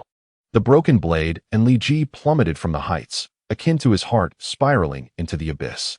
He could not withstand Lin Tianqi's punch. He, who was an entire realm above Lin Tianqi, how could he not endure a single blow? He, who prided himself on being no lesser than the so-called young prodigies, scoffed at the hollow accolades of various rankings, believing it far more practical to exchange them for resources. The first of the coiled dragons. It turned out that such a genius truly existed in this world. Swoosh! Bang! Half of the knife's blade fell from the heights, plunging deep into the earth, disappearing without a trace. Li Ji, like a human cannonball, crashed into the ground, creating a massive crater, his entire body feeling as though it had shattered, with not a single part remaining intact. Indeed, he had let me down. Lin Tianqi was truly taken aback by how easily this person ranked 11th could be overwhelmed. Don't you have any awareness of your own eccentricities? Yunxi, donning sunglasses, reclined languidly on the imagined chaise longue within Lin Tianqi's mindscape. With an expanse of azure ocean before him and the blazing sun suspended overhead, while the soft sands lay beneath the chaise. Ever since that day when Lin Tianqi conjured an image for Yunxi reminiscent of a romantic film from the islands, a new chapter had indeed unfolded for the master and disciple. Lin Tianqi had never imagined that visualization could be employed in such a manner. He conjured a magnificent villa within his sea of consciousness, replete with every conceivable amenity. This was not the end. A plethora of recreational activities were also arranged. Yunxi had never experienced such a vibrant and colorful existence. She was utterly captivated by these enticing distractions, particularly the exquisite garments that made her heart race and cheeks flush. In this realm of consciousness, only she, Lin Tianqi's primordial spirit, and a little bird transformed from a golden crow, along with a small dog transformed from a chilan, existed. Yunqi was undoubtedly living a life of luxury. Meanwhile, Lin Tianqi was honing his primordial spirit through this method. The more intricate the visualization, the greater the challenge to his spirit. If he could envision an entire world, to what heights would his spirit ascend? The solitude of invincibility is profound. Humph. After exchanging playful banter with his disciple, Lin Tianqi appeared to teleport, standing with his hands clasped behind his back, surveying the scene below. Do you wish to follow me? Li Ji lay in a deep pit, gazing up at Lin Tianqi, who hovered in midair, illuminated by the radiant sun behind him, the two seemingly merging into one. In the blinding light, he resembled a deity. Li Ji was unsure how he had ended up in this predicament. It seemed he had not even consented. However, as a vial of spiritual liquid was poured into his mouth like fodder, his resistance waned, and he found himself oscillating between reluctance and acceptance. He was not only enduring the beatings, but also recovering at an exasperatingly slow pace. Li Ji heard Lin Tianqi grumble, and before he could respond, vial after vial of spiritual liquid was forced down his throat. He had never indulged like this before. After consuming 7 or 8 vials, he felt rather bloated. Yet his injuries were healing rapidly. What a luxurious existence this was. Had he known how abundant Lin Tianqi's spiritual liquid supply was, he could only imagine the envy it would provoke. Although the final wave of hundreds of thousands of beasts in the barbarian demon's secret realm had been scorched by heavenly tribulations, Lin Tianqi had collected quite a number in the earlier waves. "O benevolent benefactor, please accept my bow," Li Ji proclaimed. He insisted, "I am not being bought off by the spiritual liquid." He showed mercy, and I owe him a life. Severely injured and on the brink of death, he saved me once more. Now I owe him 2 lives. Is it wrong to be grateful? Rise. Henceforth you shall call me young master. I require no perilous tasks from you, merely some errands. Would 100 vials of spiritual liquid per month suffice? 100 vials a month. Is that insufficient? It is a fair amount. 100 vials. I am willing to serve the young master diligently. Li Ji thought that if Lin Tianqi were not so youthful, he might have knelt and called him foster father. Now, tell me how you came to know of my airship's route and why you ventured here to deliver your head? Li Ji chuckled awkwardly. I occasionally undertake tasks to earn resources, and I have garnered some reputation in this field. A day ago, someone approached me offering a substantial sum to challenge you. That individual was disguised, and in our line of work, we do not pry into our employer's information. Lin Tianqi was suddenly struck by a thought and inquired, "In your line of work, do you accept any task for payment?" The reply was nuanced. Typically, they would only take on assignments they were confident in. However, there were indeed those reckless individuals who, lured by substantial bounties, dared to take great risks, though such souls seldom enjoyed longevity. Well, I happen to have a task for you. You need not undertake it yourself. Rather, your role is to disseminate the task and oversee its execution. The targets should be those who can compose poetry and relish in the arts, as well as those prodigious youths who have inexplicably fallen into mediocrity, only to rise again. For now, let us focus on these categories. The age range should be confined between 10 and 25 years. Locate these individuals, ascertain their backgrounds, and meticulously document their daily actions and transformations over time. However, one stipulation must be observed. Ensure that no one discovers that I am the one issuing this task. This task is quite straightforward. I can manage it without issue. You can entrust it to me, young master. Li Ji replied, somewhat bewildered by Lin Tianqi's words. Yet he accepted the responsibility. As a newly allied subordinate, he felt compelled to prove his worth. A scholar is willing to sacrifice for a true friend. His motivations were not driven by aspirations for promotion or financial gain. Excellent. Here is 1 million spirit stones, designated as your initial funding. Create a separate file for each target and submit your reports monthly. Remember, every detail must be meticulously recorded. Understood. I shall attend to it immediately. With that, Li Ji took the 1 million spirit stones bestowed by Lin Tianqi and departed. Some may wonder if there are concerns regarding Li Ji's potential betrayal. After all, other villains often employ restraints and soul manipulation. Before Lin Tianqi traversed to this world, he did not perceive anything amiss. Yet, in hindsight, it seems somewhat deliberate to deride the antagonists. When the favored children of fortune unleash their aura, various heroes readily submit, exclaiming their willingness to dedicate everything to their lord. Conversely, the villains resort to a myriad of treacherous tactics merely to gather a few lackeys. Even then, they cannot escape the fate of being criticized by the favored ones. ultimately choosing to be defiant, assisting the fortunate in vanquishing the great adversary. Is this not sheer fantasy? If indeed there exists a law stating that the children of fortune must triumph while the villains are destined for demise, then any action taken would yield the same outcome. However, is reality truly so? Did not Xiaoyan transform himself into a formidable foe, only to be outmaneuvered? And did Lu Fan not have his opportunity snatched away? History is pinned by the victors. As long as one emerges victorious, they can designate any as the child of fortune. Furthermore, he is no longer the universally reviled villain, but rather a great hero who single-handedly annihilated countless monstrous beings to rescue all human trial-takers. He shattered the collusion between the Shakyamuni sacred land and the demon race, thwarting their attempt to invade the Yin-Yang sacred land. With such a persona, does he still require underhanded tactics? Moreover, Lin Tianqi would never entrust his fate to these subordinates. Should betrayal arise, he would swiftly eliminate it. After Li Ji, until reaching the Heavenly Sword sacred land, the exterior of the flying vessel was calm, while within, tumultuous waves surged, each distinct from the last.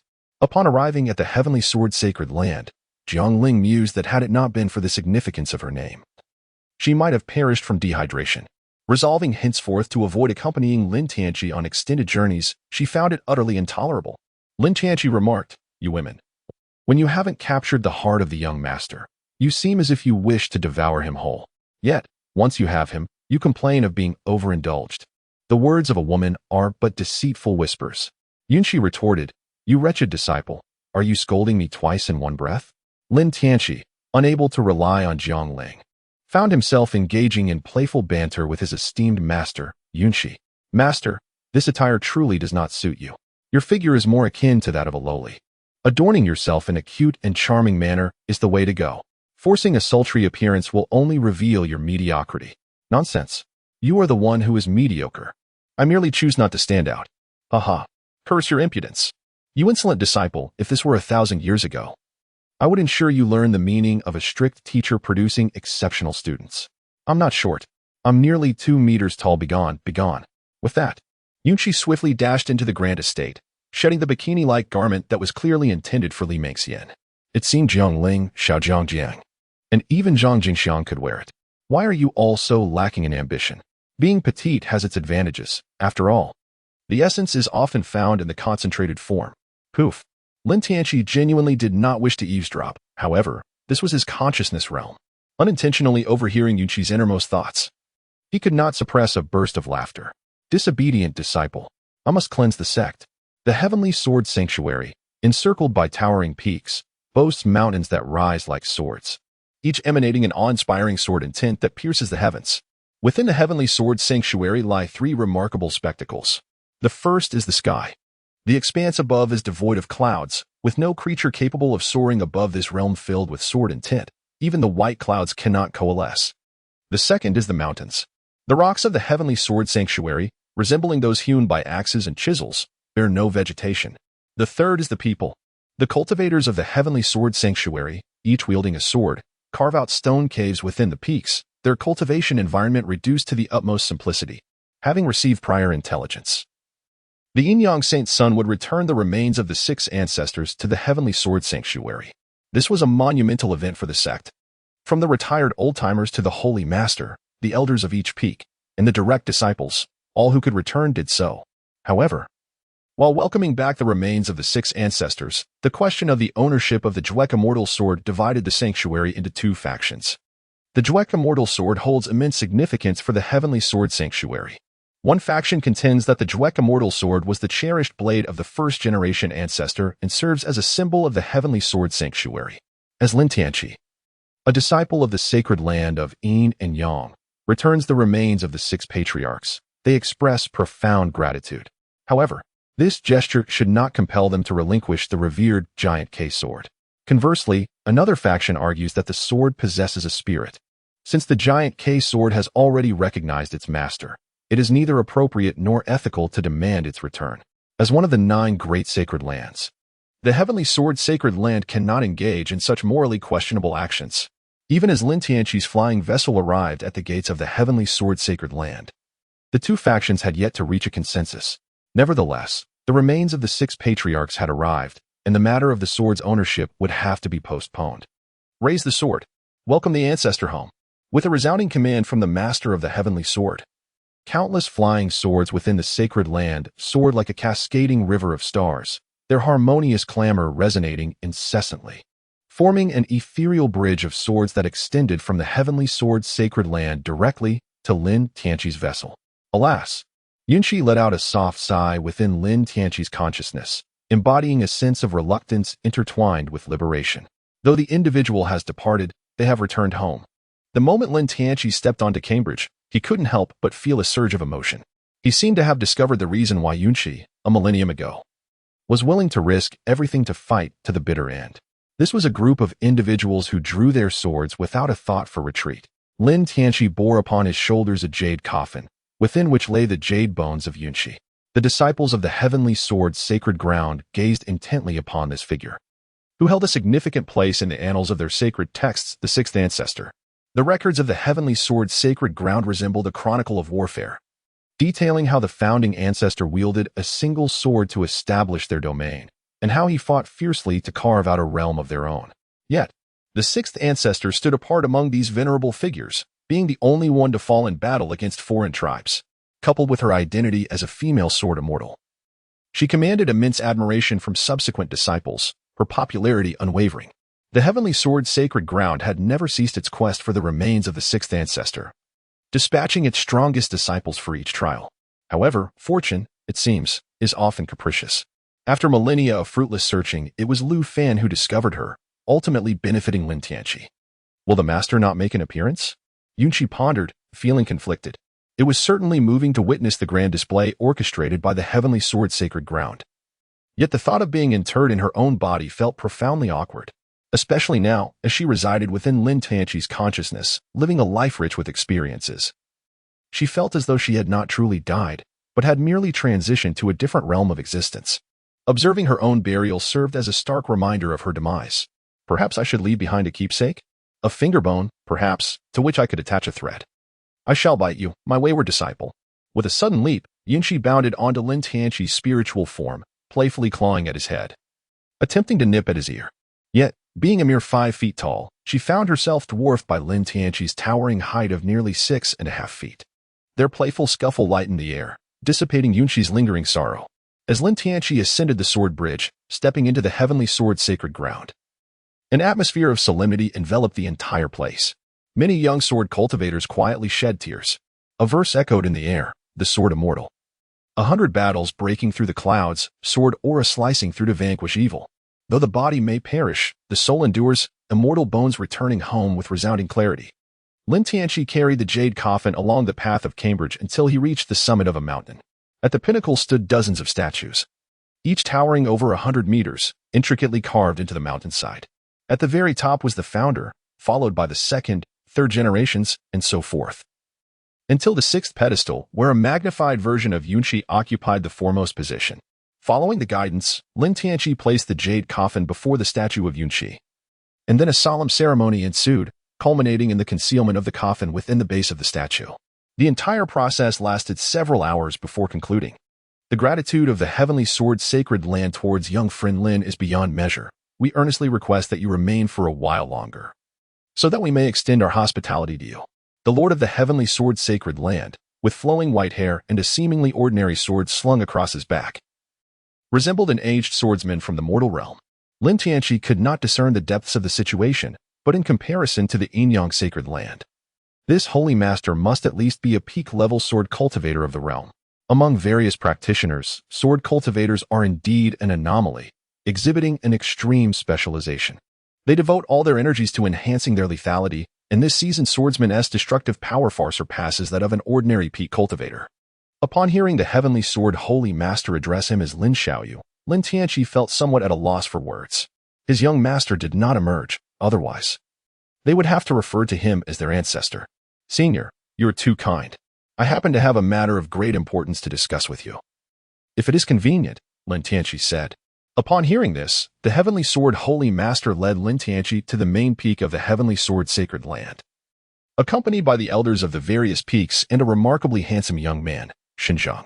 Upon arriving at the heavenly sword sacred land, Lin Tianqi and Xinjiang only managed to exchange a few glances and had yet to engage in a proper conversation. In stark contrast to the majestic atmosphere of the Inyang sacred land, the main peak of the heavenly sword sacred land could only be described as rather shabby. Since the sixth-generation ancestor became the Holy Master, this has been the case. She remarked that the worldly splendor only hampers the speed of drawing the sword. So, dear friend, please do not take offense, as it is not my intention to show any neglect, the heavenly sword Holy Master explained. All of you are pure-hearted individuals. Not everyone can withstand the temptations of the outer world, and for this, I hold great admiration for you all. Lin Tianqi's words were immensely appreciated by the high-ranking officials of the heavenly sword sacred land, elevating their regard for him. His humility and aspirations reflected the qualities of a true achiever. Yunqi quietly concealed her flushed face with today's new attire within her consciousness. Once everyone was seated, Lin Tianqi cleared his throat, gathering the attention of the room. Standing amidst the puzzled gazes, he softly addressed, "Master." In an instant, a beam of sword light burst forth from Lin Tianqi's brow, enveloping Yunqi in her flowing white sword robe. The overwhelming pressure of her peak Great Ascension realm and her unparalleled sword intent transformed the Grand Hall into her personal domain of sword mastery. The attendees of the heavenly sword sacred land were momentarily stunned, their expressions reflecting disbelief as they hastily rose in reverence. "Sixth Ancestor," they exclaimed, bowing deeply. Internally, they breathed a sigh of relief, realizing how perilous it would have been had they shown any disrespect during the sixth ancestor's burial. His sword would surely have descended upon them. Many of these high-ranking individuals had glimpsed the true form of the sixth ancestor in their youth, growing up with tales of his legendary exploits.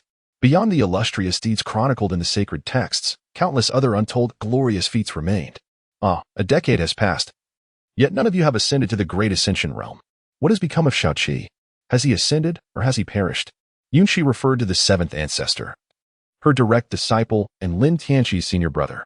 Returning to the sixth ancestor, the seventh ancestor has undergone a rebirth and recultivation. Howren has yet to pay his respects. As the heavenly sword master finished speaking, the only young man present, Zhang Howren, respectfully declared, "I, the junior Zhang Howren, pay my respects to the sixth ancestor." "Lift your head," commanded the sixth ancestor. Zhang Howren raised his gaze to the legendary figure, who had taken him under his wing at a tender age. 2 centuries prior, he had been named the Sacred Son. The revelation of his previous life as the seventh ancestor had been imparted by the heavenly sword master. Yet he had yet to awaken his true spirit or recall his past memories. In truth, Zhang Howren was the fifth reincarnation of the seventh ancestor. What fools! Shaoqi's cultivation is far from complete, and awakening his true spirit post-rebirth is no simple feat. Revealing his lineage only shackles him further. This young man is burdened, and as his inner demons grow, the path to greatness becomes increasingly elusive. In this lifetime, he may fare worse, and should he undergo rebirth again, his true spirit will surely dissipate. Yunqi's candid remarks elicited gasps from the assembly, with Zhang Howren paling in response. The weight of inner demons and the futility of greatness felt akin to a death sentence. Why is this so? I am not the seventh ancestor. I am merely Zhang Howren. I have had enough. Zhang Howren stood in indignation, weary of living for others. His existence reduced to nurturing this body while awaiting the awakening of his true spirit. They had never considered the cruelty inherent in this expectation. In his youth, he had once felt pride, but upon grasping the significance of true spirit awakening, joy had eluded him, even in his cultivation. He feared that upon opening his eyes, his true spirit would be usurped by the seventh ancestor. He had even refrained from confessing his feelings to the woman he cherished, terrified that one day he would no longer be himself. A century prior, he had broken through to the integration realm, but in all that time, his progress had stagnated, not due to a lack of talent, but rather by design. Enough. Zhang Howren's sudden outburst startled the elders present. The heavenly sword master gestured, and Zhang Howren's legs buckled. Yet, he gritted his teeth and stood firm, refusing to kneel.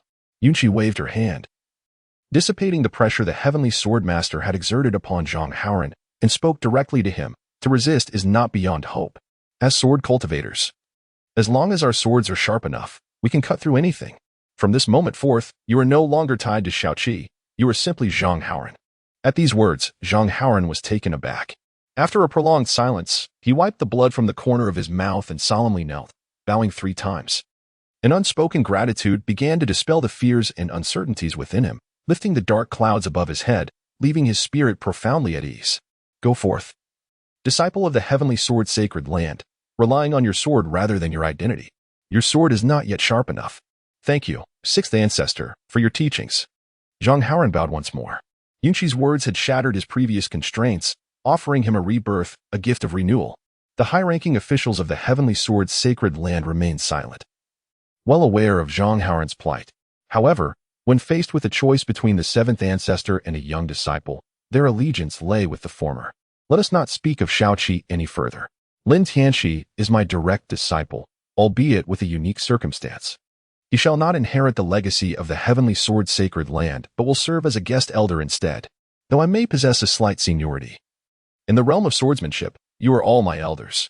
If discussing this causes you discomfort, let us focus on our own paths. Upon hearing Lin Tianxi's words, the crowd's expressions darkened. It was a provocation. Yet, with the sixth ancestor present, who would dare to defy? Internally, they lamented, the sixth ancestor is misguided. This young man is the sacred son of the Yinyang sacred land. What does this signify? We pay our respects to the ancestor.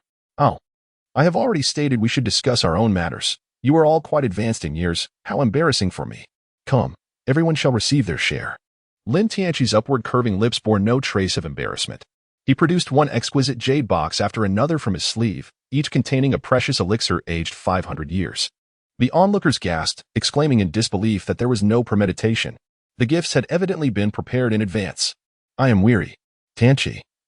You may discuss the matters of the Shurjia Holy Land with them, Yunqi declared before entering Lin Tianxi's consciousness. The leaders of the Sky Sword Holy Land had greatly disappointed her. When they placed their hopes on the awakening of the Little Seven's true spirit, they had already lost their edge. With the practitioners of the Sky Sword Holy Land devoid of this vigor, how could they distinguish themselves from other holy lands? Relinquishing one's claim, despite the countless difficulties, one should shatter with a single strike, preferring to be a shattered jade rather than an intact tile. Without this spirit, how could one hope to cultivate the sword path to its utmost? Please rise, he commanded. At this point, his identity had been clearly established. Lin Tianxi no longer bore the title of junior. Regardless of who was present, they were all several generations his junior. Lin Tianxi recounted the alleged collusion between the Shurjia sacred land and the demon race without embellishment. The transformation of Xiaoyin into a Xuanwu just before his demise was nothing short of divine intervention, as Yunqi witnessed firsthand. This scandal, akin to a mishap of yellow mud falling into one's trousers, is hard to dismiss as mere coincidence. The incident involving the 4 void-dwelling elders from the Yinyang sacred land besieging the Vajra of the Shurjia sacred land had already spread like wildfire. However, the subsequent reactions from both the Yinyang and Shurjia sacred lands left the other major sacred lands baffled. While they were unaware of the intricate details, it was evident that something was amiss. Upon hearing Lin Tianxi's account, the members of the Tianjin sacred land suddenly grasped the situation. The Shurjia sacred land had conspired with the demon race, aiming to seize control of the Daxia dynasty as a springboard for further infiltration. They were caught red-handed by the Yinyang sacred land, resulting in the loss of a Shurjia Vajra. Yet, out of fear and guilt, they dared not probe deeper into the matter, opting instead to distance themselves from their own kin, culminating in a farcical charade involving a novice monk. Such audacious acts by these bald monks were indeed shocking. They had forgotten the teachings of their ancestors. While they preached equality among all beings, in their eyes, there was little distinction between humans and demons. They did not regard themselves as part of the human race, perhaps even contemplating the conversion of these demons into their own kind. Had it not been for the intervention of the celestial Buddhist sect, the Shurjia sacred land would have been obliterated long ago, and their mischief had only been curtailed for a millennium before resurfacing. Their formidable backing emboldened them, leaving them unrepentant. As the elders of the Tianjin sacred land exchanged words animatedly, Lin Tianxi listened in astonishment, exclaiming internally about the formidable support of the Shurjia sacred land. Do you not have support in the celestial realm? Indeed. Then that is reassuring. As Lin Tianxi's heart had just settled, he overheard an elderly man boastfully proclaiming, the first-generation patriarch has attained the golden immortal Tao fruit, and in the celestial realm, he is indeed renowned. Oh my, a golden immortal. How can you speak so loudly? Even as a golden immortal? Lin Tianxi instantaneously comprehended that the ancestors of the 8 great sacred lands in the celestial realm are likely of a similar caliber. While one might dismiss the golden immortals as weak, they certainly cannot be considered insignificant, for they are intricately connected to influential figures. In contrast, the backing of the Shakyamuni sacred land is undeniably more formidable, at the very least. The ancestors of the 8 great sacred lands in the celestial realm would hesitate to offend them, if not outright avoid it. This predicament is rather challenging. However, A singular figure swiftly flickered through his mind, providing him with a surge of confidence. What is the Buddhist sect, after all? If need be, we can turn the tables. Why should we fear those who are shod when we are barefoot? As long as they harbor some trepidation, once he ascends to the celestial realm, with his irresistible charm, it would be effortless to secure the favor of several new patrons. With newfound assurance, his tone grew resolute as Lin Tianqi declared, no matter. Even if they have support in the celestial realm, as long as they remain in this Tianyuan realm, their treachery will be met with condemnation and retribution. Lin Tianqi spoke with a voice that resonated profoundly. Although the old fellows of the heavenly sword sacred land were often mindless in battle, their intellect remained intact during moments of respite. Could it be that the Yin-Yang sacred land has received some assurance from above? The ancestor is indeed correct. I have harbored disdain for those bald monks for quite some time. The enmity between the heavenly sword sacred land and the demon clan is irreconcilable. Anyone who aligns with the demon clan becomes an enemy of the heavenly sword sacred land. I have sheathed my sword for a millennium. Yet let them witness whether my blade remains sharp. This matter has not yet escalated to a grand confrontation. My primary intention in discussing it with you all is to encourage early preparation and vigilance towards the Shakyamuni sacred land, so as not to grant them any opportunity. Provoking a war among the major sacred lands against the Shakyamuni sacred land would indeed yield no advantage for Lin Tianqi. With his current cultivation, he could manage minor skirmishes, but he would not even have a place at the table in a full-scale war among sacred lands. The risks would be exceedingly high, offering no rewards. It is simply not worth it. Having addressed this trivial matter, Lin Tianqi remarked, "Shall we now discuss the treatment afforded to my position as a guest elder?" As he spoke, he casually patted the small gourd at his waist. To everyone's astonishment, a 30-centimeter-tall gourd child appeared on Lin Tianqi's shoulder. With an exaggerated stance, he shouted, "What the heck? No way. You actually intend to exploit my father for free? What is this little creature?" The heavenly sword sacred land was taken aback.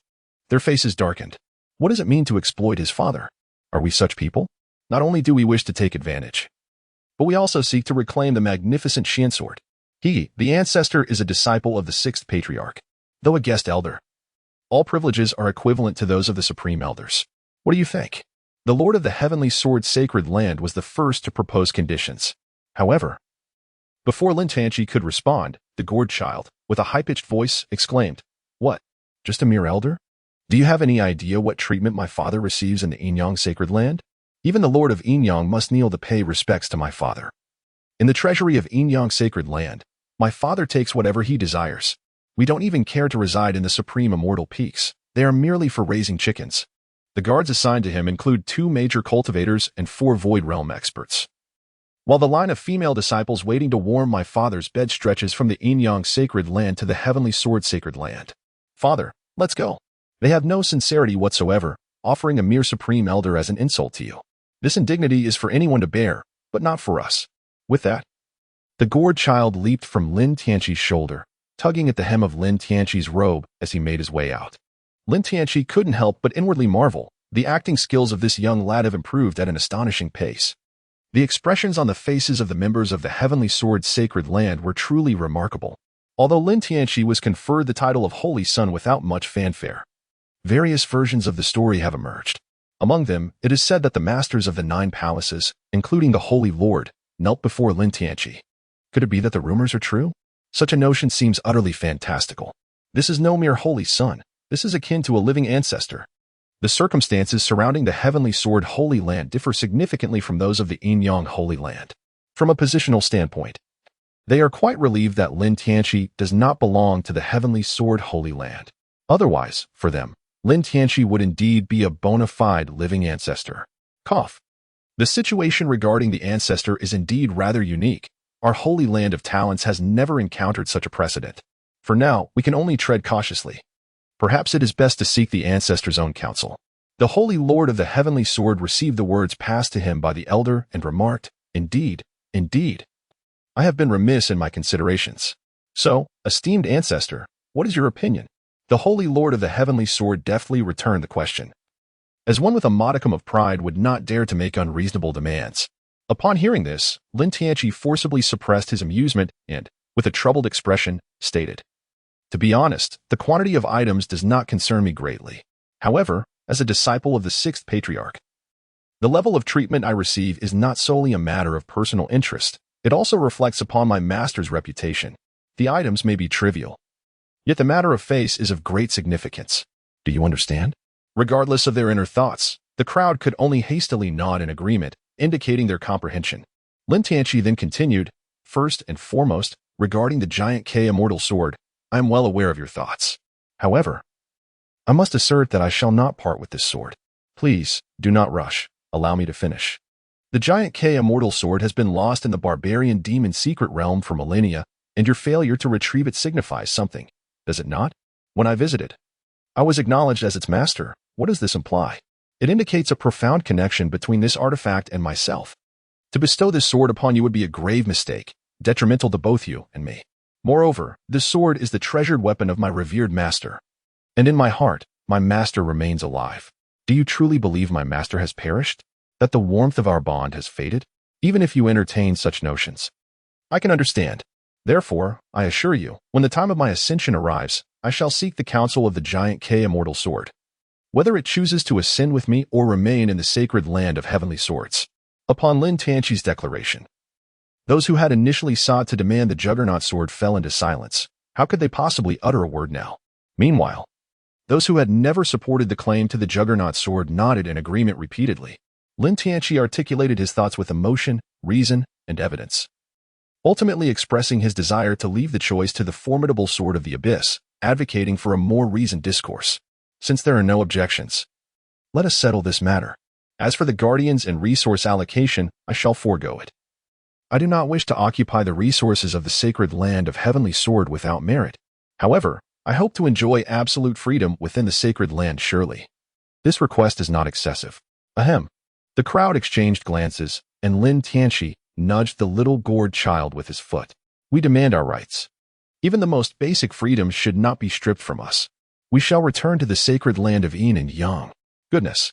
The onlookers turned their gazes towards the little gourd child, their intent to confront the young one unmistakable, despite the little gourd child's courage being bolstered by Lin Tianqi's influence. The scrutiny of so many elders made him feel a tinge of trepidation.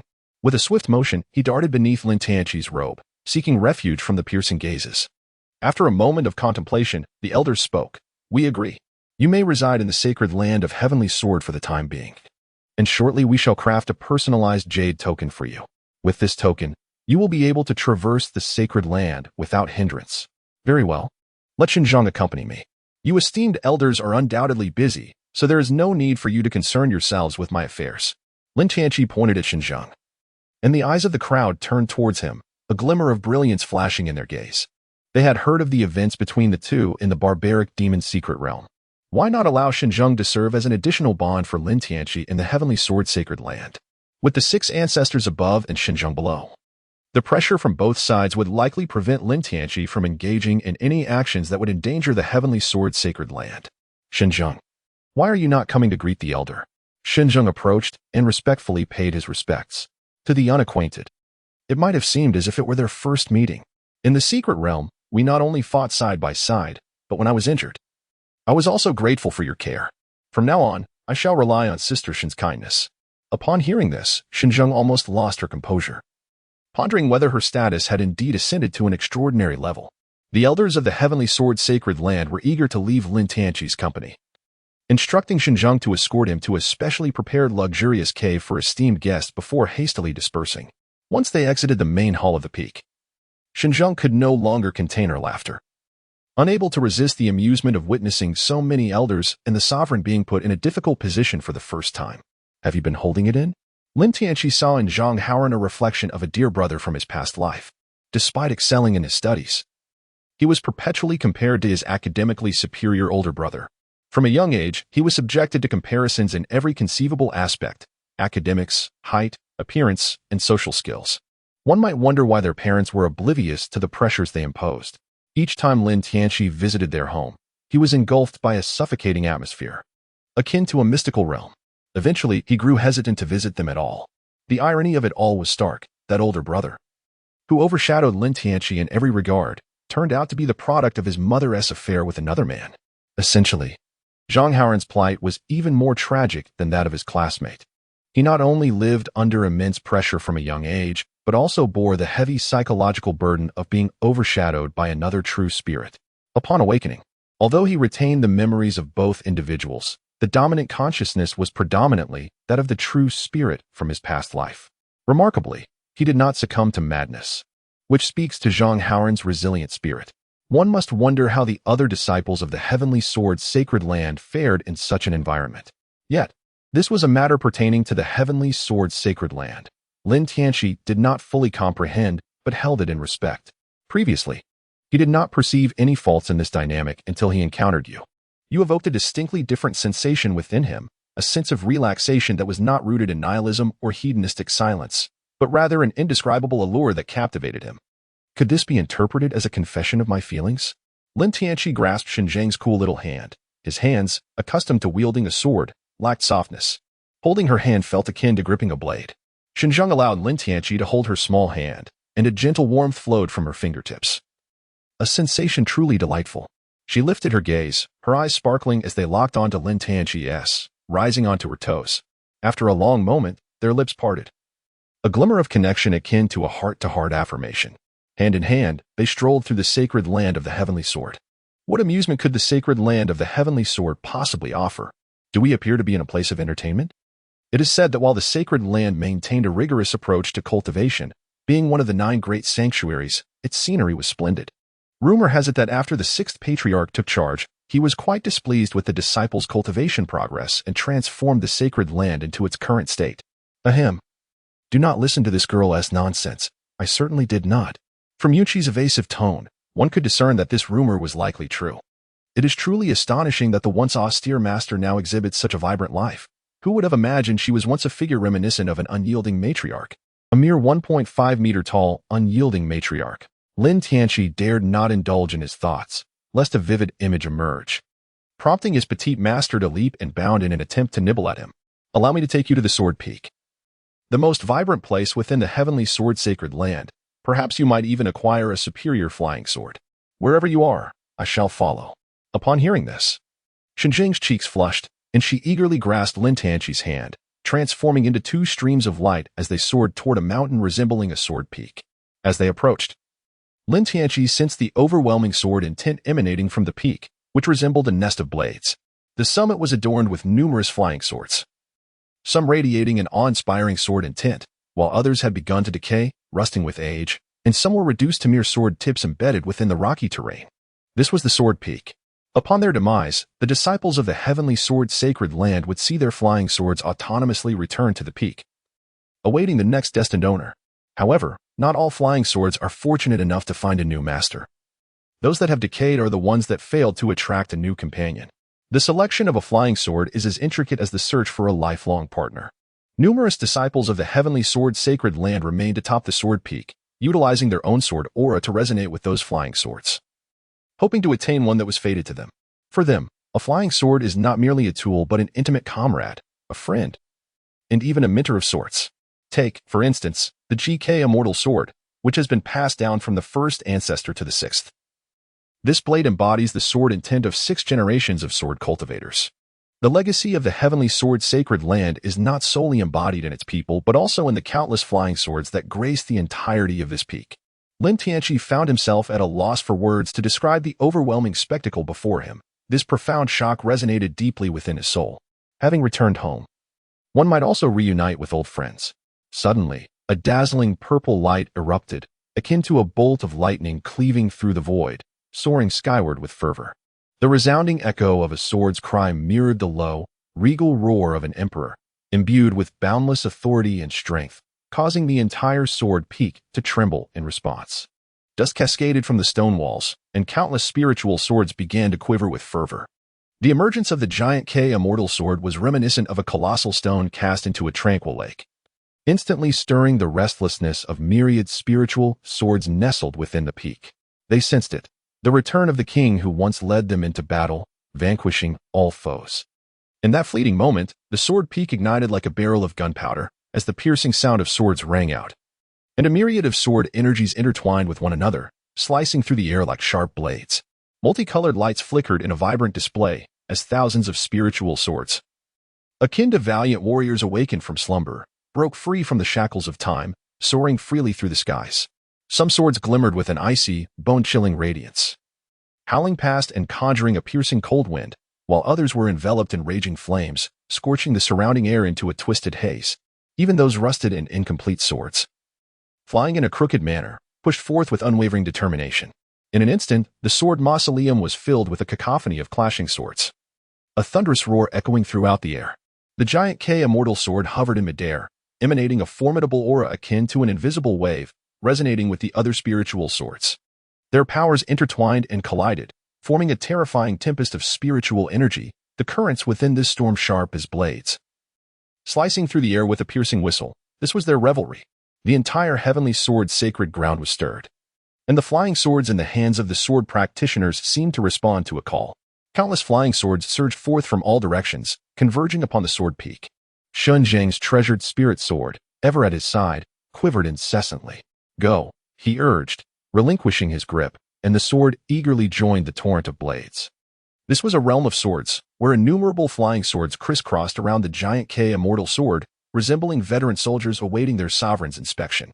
Even the rust-covered swords shed their tarnish. Though battered and broken, the sword intent they released remained razor-sharp, as if to affirm their unwavering capability to fight. Lin Tianqi gazed intently, as if entranced. He could perceive the emotions of the flying swords at that moment. They were so vibrant. His eyes seemed to lose focus, and he fell into a state of stupor.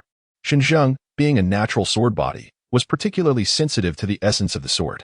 In her eyes, Lin Tianqi was intricately connected to the swirling river of swords. Invisible sword energy emanated from every part of Lin Tianqi's being, resembling threads, with the other end of each thread linked to the spiritual swords within the river. This scene was both familiar and unfamiliar to her. It was familiar in that establishing a connection was essential for a spiritual sword to recognize its master.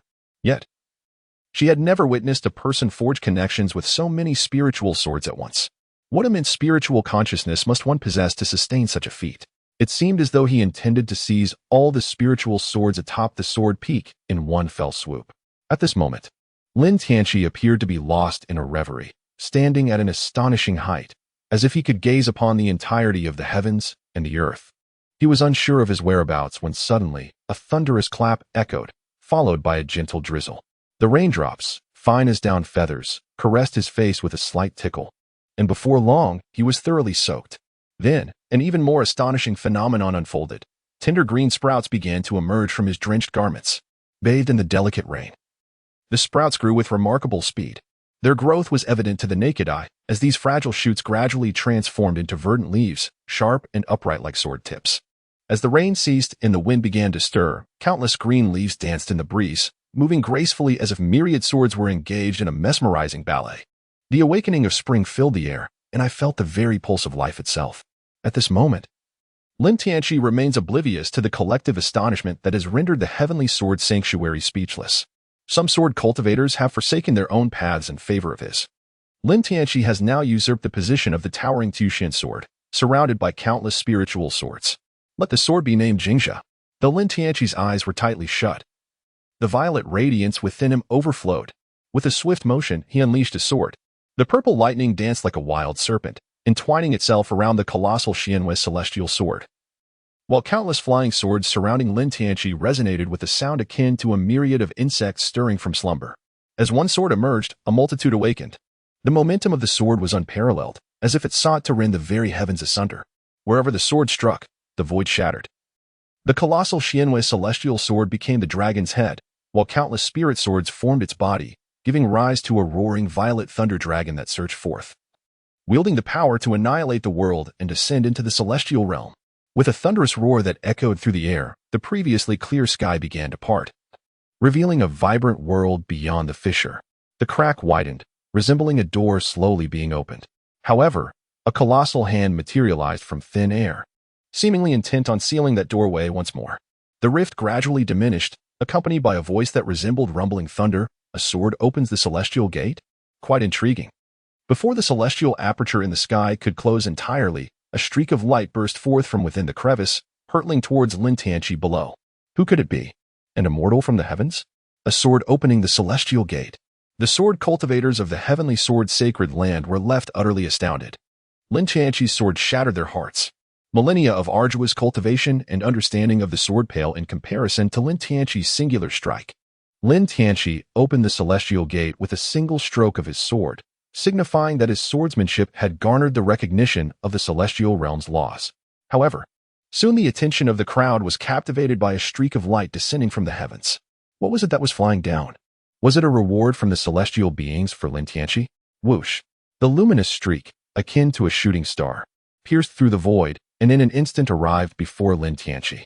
It was a white jade tablet radiating a soft celestial glow. On both sides of the tablet were exquisitely carved designs. One side depicted grand palaces, with the characters Heavenly Court inscribed at the center, while the other side bore the character for immortal. Is this all? Lin Tianqi extended his hand and grasped the jade tablet, which instantly adhered to his palm like a clingy spirit. With a resounding boom, the jade tablet erupted with dazzling celestial light, illuminating the heavens with myriad golden lotuses. Celestial cranes cried out 9 times, their calls resonating throughout the cosmos. My heavens! This was indeed legendary. It was said that supreme geniuses from the mortal realm would attract the attention of the celestial realm, receiving their celestial registration in advance. With this registration, one could enter the ancient heavenly court without needing to reach the divine realm. Yet that was not all. Legend spoke of these supreme geniuses being sought after by powerful beings of the celestial realm as disciples upon entering the ancient heavenly court, allowing them to ascend effortlessly. It is no exaggeration to say that the ancestor has now made a name for himself among the immortals. What use do I have for this sword? The onlookers, still reeling from the initial shock, were hit with another wave of astonishment. Even the deeply cultivated elders could not maintain their composure. Why had they devoted their lives to cultivation? Was it not to attain enlightenment and ascend? Were they merely seeking to show off? Yet, throughout the entire heavenly sword sacred land, there had only been 5 ascendants, from the first generation of ancestors down to the 5th.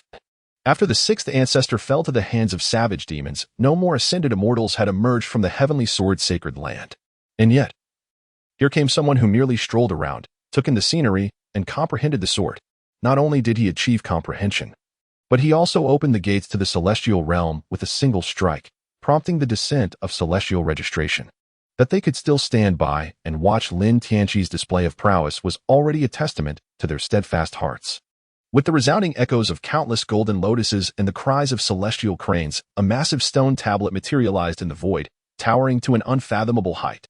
Upon it, golden names appeared like eternal runes traversing the river of time. A grand voice resonated.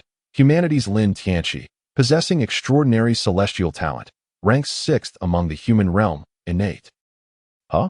Innate what? Why was there a pause? The crowd was left in bewilderment. Such a high-caliber event had faltered? After a full 10 breaths, the grand voice announced once more, unlimited potential. As soon as the grand pronouncement echoed, a new golden name, Lin Tianqi, appeared in the 6th position on the massive stone tablet. However, the audience quickly noticed a discrepancy. The words innate had been omitted after the pause. Before they could ponder further, another thunderous sound erupted. Boom. As Lin Tianqi's name emerged, the void shuddered, and golden flowers rained down from the heavens. A beam of golden light, as thick as a barrel, descended, enveloping Lin Tianqi. An unprecedented surge of formidable power surged into Lin Tianqi's spirit sea, flowing through his organs and meridians. Within his consciousness, Lin Tianqi's dual spirits, the power of purple sky thunder, the strength of the black tortoise, the might of the white tiger, and even Yunqi were all infused with this newfound power, experiencing immense enhancement. This was not merely a quantitative increase. It was a qualitative transformation. Under the onslaught of this power, all of Lin Tianqi's strengths were evolving towards a higher plane. As the golden light dissipated and the celestial phenomena vanished from the sky, Lin Tianqi finally opened his eyes. In that moment, he felt that the world had transformed in subtle yet profound ways. It was a feeling that defied description, though articulated in grandiose terms. It was akin to perceiving mountains not as mountains and waters not as waters, only to return to seeing mountains as mountains and waters as waters. Meanwhile, the spirit swords surrounding him were nourished by the golden flowers descending from the heavens. Not only did their rank elevate, but even those that had been chipped or broken were restored to their pristine condition.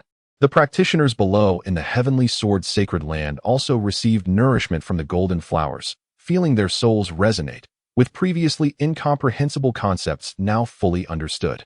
Haha. Any gains I obtained are trivial, truly trivial.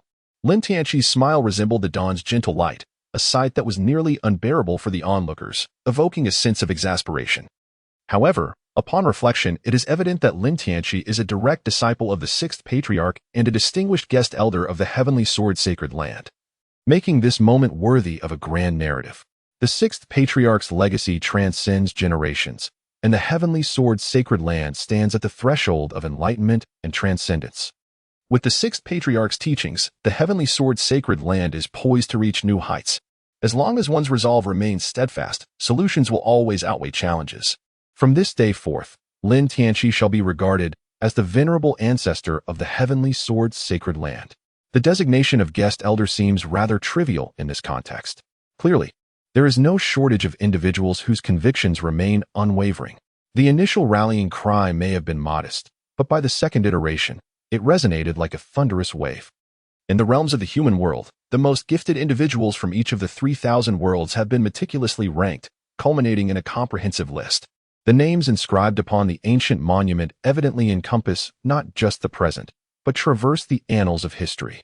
Among the 3,000 worlds, all geniuses throughout time are accounted for, placing Lin Tianqi in the esteemed sixth position for celestial potential. What does this signify? To utter a somewhat irreverent remark, Lin Tianqi is on the verge of ascending to the celestial realm, and even the founding ancestors would eagerly vie to serve him. Although sword cultivators may prefer brawn over intellect, it does not imply a lack of acumen. Modesty is paramount. Even a modicum of success does not warrant such fanfare. Please refrain from broadcasting my accomplishments. I hold a profound disdain for superficial accolades. Do you comprehend? Rest assured, venerable ancestor, we fully understand. Lin Tianqi was uncertain whether they truly comprehended the situation or merely pretended to. However, the display today was undeniably absurd. Should this information leak, who knows how his beloved daughters, young wives, alluring young women, and mature sisters might react? If they were to entertain wicked thoughts, would it be a matter of the heart or the body? Lin Tianqi was jolted as he beheld Yunshi wielding a colossal, illusory wolf fawn club, shattering his fantasies with a single blow. The benefits of this jade tablet were boundless, leaving him overwhelmed with its advantages. Having completed his act, Lin Tianqi prepared to depart. Yet the countless spiritual swords behind him trailed like eager pups. Ah, how I wish for a sword sheath capable of containing you all. The speaker's words were spoken without intent, but the listener took heed. The master of the heavenly sword sacred ground immediately responded, "Indeed, this sword sheath may be of no use to others. Perhaps it has been awaiting a master like you, ancestor." The other elders, unable to interject, looked on with disdain at the master of the heavenly sword sycophancy. Bah! Flattery! Utterly spineless! A disgrace to sword cultivators! Lin Tianqi had yet to exchange pleasantries when a white-haired old man unleashed a beam of sword light that shot forth. Can such a treasure be acquired by just anyone? Lin Tianqi's expectations for this treasure had diminished somewhat. Regarding the words of the old ancestor, who was the former supreme master now retired to a secondary position as a venerable elder, it was indeed commendable. The attitude of the members of the heavenly sword sacred land shifted too swiftly for Lin Tianqi to adjust. At this moment, Yunshi had withdrawn into herself within Lin Tianqi's consciousness. Although she understood what the sword box was that they spoke of, she refrained from voicing it. Undoubtedly, Yunshi had been profoundly affected. This time, by virtue of her association with Lin Tianqi, she had also been illuminated by the radiance of the celestial realm. Solidifying her soul further, the ethereal specter she once embodied had seemingly vanished, resembling a true being. This illustrates the magnitude of Lin Tianqi's recent advancement. Cultivating for millennia paled in comparison to another's moment of enlightenment. Having aged for 10,000 years, he was outstripped by another's mere 30 years of growth. Oh, Yunshi, why do you find yourself in such a lamentable state? She cast aside her wolf-tooth club and crouched in the corner, her entire spirit succumbing to a profound despondence. This cannot continue. From tomorrow onward, she vowed to abstain from reading novels, watching dramas, basking in the sun, swimming, and donning new garments. Alas, the miscreant disciple has caused me such distress. The dramas are truly captivating. I am in great difficulty. Before long, the venerable elder returned, cradling a delicately crafted wooden box. Old ancestor, the item is contained within this. Lin Tianqi took it, and everyone looked on with great curiosity. The origins of this sword box are shrouded in mystery, with no one knowing from whence it came. It has existed since the founding of the heavenly sword holy land by the first ancestor. Yet no one has ever witnessed its use. Many have contemplated seizing it, for the aura emanating from this sword box surpasses even that of the giant K immortal sword, undoubtedly marking it as a treasured artifact. However, it remains aloof like a proud little princess, impervious to anyone's affections. The ancestors from the first to the fifth generation. Until their ascension, all failed to claim it. Over time, it became the true hidden treasure of the heavenly sword Holy Land. One wonders if Lin Tianqi, the sixth from the human realm, might succeed in winning its favor. Shoo! The wooden box creaked open, and a surge of sword energy soared into the heavens. Lin Tianqi squinted slightly, observing the sword box within the wooden chest, which appeared to be neither jade nor wood. It seemed to shimmer with an ethereal flame. This object evoked a sense of familiarity within him. Amidst the astonished gazes of the onlookers, the sword box suddenly soared from the chest, circling around Lin Tianqi as if it were a small, eagerly awaiting puppy welcoming its master home. Ah, what an arrogant little princess, with but a tail to wag. It would surely rejoice. The hearts of the disciples from the heavenly sword sacred land, already riddled with despair, suffered yet another devastating blow. Since the era of the founding ancestor, this sword box had lain dormant in the sacred land for countless ages, with numerous talented disciples striving to win its favor, only to receive cold indifference in return.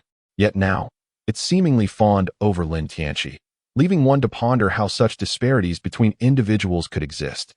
It was never mentioned that the pure yang sacred body had any effect on spiritual treasures. It seems this precious item is quite pleased with me. I must not disappoint your sincere affection. The spectators' hearts shattered completely, unable to comprehend the disparity. Since fate has brought us together, you shall accompany me henceforth. Regardless of wealth or greater wealth, I shall remain steadfast by your side. From this day forth, you shall be known as Hong Yin. All right. What the hell? Lin Tianqi was utterly astonished. In an instant, the sword box erupted with boundless energy, coalescing above it into a striking figure, a woman with fiery red hair clad in an ornate crimson robe. The disciples of the heavenly sword sacred land surrounding the scene, their hearts shattered, were left in utter disarray. Why? What was the reason for this? Was this the allure of the sixth realm of the human world? Gather. The woman in red softly uttered, and the myriad flying swords, as if summoned by an unseen force, converged into a river of blades that surged into the sword box. Once every sword had entered, the red-robed enchantress offered Lin Tianqi a gentle smile before merging into his arm, leaving behind a crimson mark upon his right forearm. Merely a day later, the various factions within the Tianyuan realm descended into a frenzy. The celestial talent of the sixth realm of the human world. This was an unprecedented pinnacle never before attained in the Tianyuan realm. Setting aside personal interests, this was a monumental boon for the entire realm. The celestial realm would bestow upon him a celestial identity, and it was inevitable that the powerful figures of the celestial realm would vie for Lin Tianqi before his ascension, leading to unimaginable future accomplishments. The Yin-Yang sacred land was on the brink of rising. It was time to reevaluate our strategy concerning the Yin-Yang sacred land. At the Shakyamuni sacred land, Xiao Zhan smashed several wooden fish in a futile attempt to quell the rage and despair within him. This young man had undeniably risen to prominence. The Shakyamuni sacred land would not dare offend Lin Tianqi for the sake of their own interests. The path to vengeance was now clear. Strike while he was still vulnerable. Yet, how easy was that to achieve? Around Lin Tianqi, there must certainly be a multitude of skilled individuals. Without the assistance of other factions, a cultivator at the fusion realm seeking vengeance would be akin to courting death. Is it truly impossible to avenge the enmity of slaying one's father and child? Upon receiving the news, Jiang Lingyun's immediate reaction was to hastily summon Lin Tianqi back from the Yin-Yang sacred land. She was all too aware of his capabilities amidst the throng of enchanting beings outside. Should the sword saint of the heavenly sword sect employ seductive tactics, Lin Tianqi would undoubtedly falter at that hurdle. 3 days swiftly elapsed. Even with Xinjiang's presence, he found himself growing restless. It was exceedingly dull and monotonous. Jiang Ling was of little assistance. He began to miss Li Mengxian and Jiang Lingyun, the ancestral figure intended to depart. It had only been 3 days. Yet what discomfort could there be? The master of the heavenly sword sect earnestly endeavored to retain him. As Lin Tianqi had swept away all the spiritual swords atop the sword peak, even availing himself of their most prized sword box. To leave after merely 3 days felt like an egregious loss. They had even planned to host a sword inquiry conference. Lin Tianqi's profound comprehension of the sword, as evidenced by his mastery of that singular strike, represents an invaluable treasure for any sword practitioner. Although one may be constrained by innate talent and unable to directly emulate Lin Tianqi, the gains from such understanding remain substantial. My journey this time was undertaken for the sake of my esteemed master, and now that the matter has been resolved, I find my cultivation nearly reaching a limit that necessitates my return for seclusion and preparation for a breakthrough. In light of this, I find it inappropriate to impose further, even though it is somewhat regrettable that the young ladies have meticulously prepared a set of sword dances for the venerable ancestor. However, there is no need to rush. The heartfelt intentions of the disciples ought not to be disregarded. I wonder when I might have the pleasure of witnessing such a performance. The specifics escape me, as it was Sister Chu who managed the arrangements throughout, and she mentioned that this dance was crafted as a surprise, intended solely for your eyes first. Hence, us old fellows have yet to behold it. Oh, I see. In that case, I shall wait a few more days. Upon hearing this, Yunshi, within the depths of her consciousness, was so incensed that she nearly burst forth, ready to strike down the unfilial descendant known as the Sword Sovereign. Lin Tianqi, in a state of restless anticipation for 3 days, found himself somewhat distracted even while conversing with Miss Xinjiang. As the saying goes, what one cannot attain is forever in turmoil. The sword master of the heavenly sword spoke of this sword dance in such a manner that it truly piqued Lin Tianqi's curiosity. Lin Tianqi expressed that his curiosity was purely innocent, without any ulterior motive to seek the company of young ladies. 3 days later, he found himself in the cave dwelling of Xinjiang, engaged in a discussion of swordsmanship.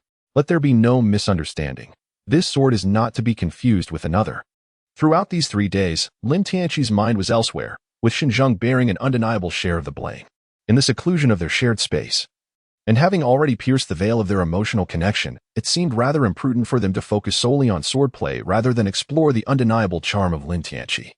Fellow practitioners, is it not fair to hold Xinjiang accountable? Fortunately, the 3 days have finally elapsed, and a disciple sent by the heavenly sword sovereign arrived to summon him, announcing from outside the cave, "Elder, the sovereign requests your presence." Lin Tianqi replied calmly, his status now profoundly different. He was an esteemed ancestor recognized by the entire heavenly sword sacred land. In the presence of outsiders, he had to maintain a respectable demeanor. Suppressing his excitement, he rose from Xinjiang's firm thigh, tidied himself up, and stated, "I shall return shortly." Xinjiang nodded and said, "I will await your return. I still have a few inquiries I wish to discuss with you."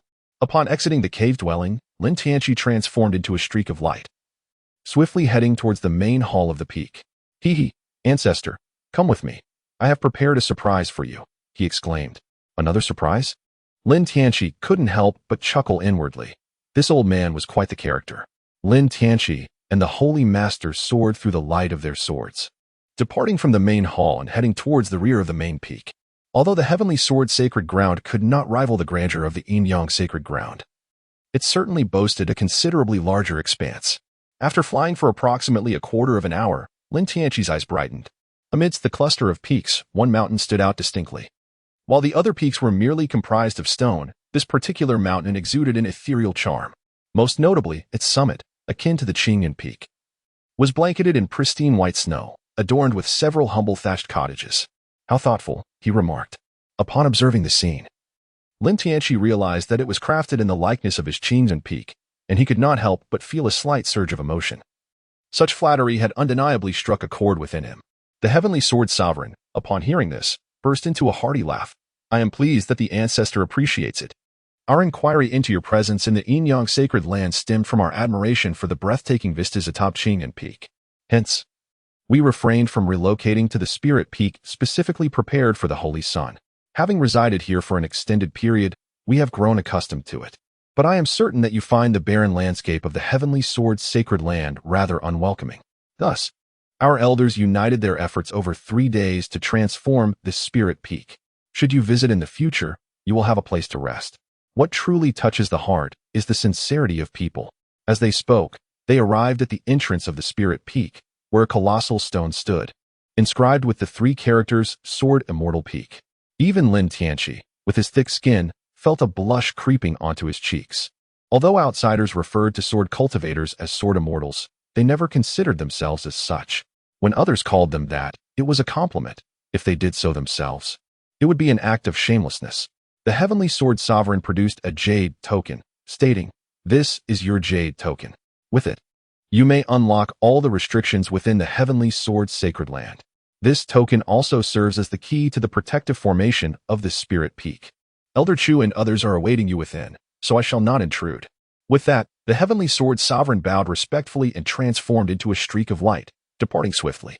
Those little rascals. No wonder, at their age, they have yet to reach the great ascension realm. Their thoughts are consumed not by cultivation but by sycophancy, Yunshi remarked, clenching her small teeth in frustration. Haha, I believe Master is envious and jealous. They flatter me not for my own merit, but rather in deference to you. Your integrity is unwavering. They dare not extol you, so they turn to me instead. Is that so? Absolutely. The moment you make an appearance, they hardly notice my presence. Huh. Do you think I am as easily deceived as those immature little girls? How could that be? I am not blind. Little thief. I shall bite you to death. Haha. Lin Tianqi, regardless of the furious cries of Yunshi, at this moment, the protective mountain formation remained unactivated. He grasped the jade tablet to initiate the formation, and forth surged a torrent of sharp sword energies from the spirit peak, intertwining to weave an intricate net. Upon entering the mountain gate, his consciousness enveloped the spirit peak, where Elder Chu and others stood atop. After 3 days of anticipation, Lin Tianqi, akin to a predator sensing blood, leapt forth like a streak of light towards the summit. As he ascended the peak, he beheld the ethereal snowy summit shrouded in mist, where the fierce winds and snow playfully danced around 18 female, sword immortals clad in moon-white skirts. Leading them was a figure in a crimson dress, resembling a winter plum blossom amidst the snow-capped mountains. The wind rustled her garments, producing a sound akin to a unique melody orchestrated by nature itself. The foremost sword immortal was none other than Elder Chu, a flower of the high ridges, her gaze as cold as frost. Upon sensing Lin Tianqi's arrival, she parted her lips slightly, emitting a low cry reminiscent of a phoenix's call, instantly shattering the tranquility of the summit, and unsheathed her sword first. Her figure was as light as a feather, akin to snowflakes caught in a gentle breeze, graceful and ethereal. The long sword in her hand danced with agility, conjuring sword blossoms that blossomed like solitary white lotuses in the icy expanse, pure yet fiercely repelling. The red dress swirled with her movements, enchanting all who beheld her. At times, her sword strikes were like a tempest, with shadows flashing so densely that not a single ray of light could penetrate. The sheer force was such that a single strike could cleave the heavens. At other moments, it resembled the gentle flow of spring waters, winding softly around her fingers, fluid like the murmuring brooks of the mountains, exuding a gentle and graceful demeanor. The other female sword immortals, witnessing this, also began to wield their swords. Their beautiful eyes sparkled with unspoken understanding, seamlessly coordinating with Elder Chu. Their sword techniques intertwined, radiant as a rainbow piercing the sun, dazzling like fluttering butterflies, light and agile. Their long hair danced wildly in the snowstorm, akin to black satin swirling in the wind. The flowing skirts made them appear as celestial beings descending from the heavens. The 3 days of waiting proved immensely worthwhile, as Lin Tianqi finally comprehended why tyrants relish the sight of beautiful maidens dancing. With such a spectacle, who could possibly resist? Lin Tianqi's gaze was fixed upon Elder Chu, an overwhelming desire for conquest beginning to swell within him. Unlike Xia Ruoyan, who had meticulously adorned herself, Elder Chu possessed an appearance and demeanor that, while not an exact replica of the image Lin Tianqi held in his mind, bore an astonishing resemblance of 99%. This woman, he was determined to claim as his own. Lin Tianqi lingered for another 3 days before deciding to depart. The cultivation he had forcibly suppressed was on the verge of erupting like a geyser, amidst the reluctance of the numerous disciples of the heavenly sword sacred land.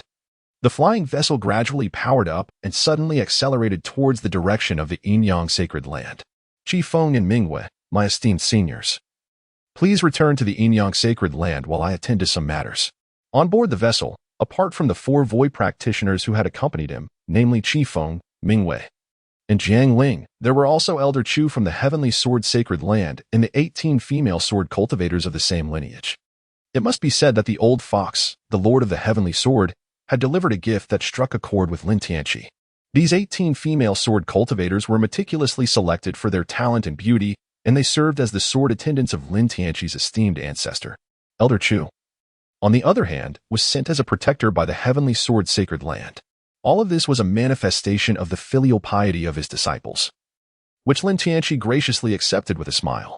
Before departing, he presented the Lord of the Heavenly Sword with a precious herb aged 3,500 years. causing the old fellow to nearly exclaim in delight. Although the crowd was unaware of Lin Tianqi's intentions, the presence of the extraordinary masters, Qing Feng and Ming Wei, ensured their safety was beyond question. The group split into two paths, with Jiang Ling and her companions continuing their journey aboard the flying vessel back to the Yin-Yang sacred land. Lin Tianqi, along with Qi Feng and Ming Wei, soared towards the sacred land of Shijia. He had received news that Xiao Yan's father, Xiao Shan, had taken refuge there as a monk, a situation that could lead to endless troubles if left unaddressed. Furthermore, the Shijia sacred land undoubtedly harbored secrets. The tribulation of breaking through the divine separation realm should not be squandered. Ha ha ha. Tianqi, said Ming Wei, the Shijia sacred land is teeming with formidable experts. It will be quite challenging for just the two of us to ensure your safety. As the trio flew towards the sacred land, Qing Feng and Ming Yue flanked Lin Tianqi, who grasped one of their hands, claiming that his low cultivation necessitated their swift flight.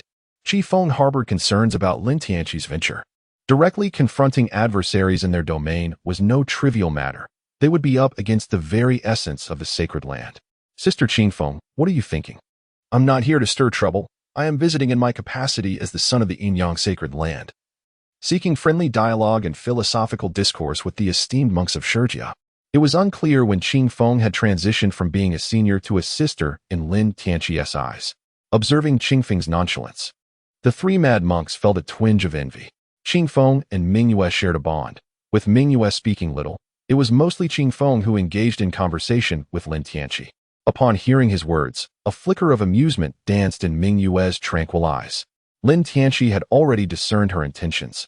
The Shakyamuni sacred land was about to face a dire predicament. The Shakyamuni sacred land was not far from the Yin-Yang sacred land, and the two sacred lands could be considered neighbors. Otherwise, they would not have cast their ambitions upon the great Xia dynasty. Among the 9 great sacred lands, Shakyamuni was the sole bastion of Buddhism, standing resilient. Even when besieged by the other 8 sacred lands a millennium ago, their lineage remained unextinguished. This can be attributed in part to the intervention of the celestial realm in the west, but their inherent strength cannot be overlooked. Upon entering the domain of the Shakyamuni sacred land, one is immediately enveloped in a scene of resplendent grandeur, with magnificent temples adorned in gold and crimson. The temple roofs gleam with golden tops, and the incense offerings flourish abundantly. Along the paths, one can observe mortals prostrating in reverence.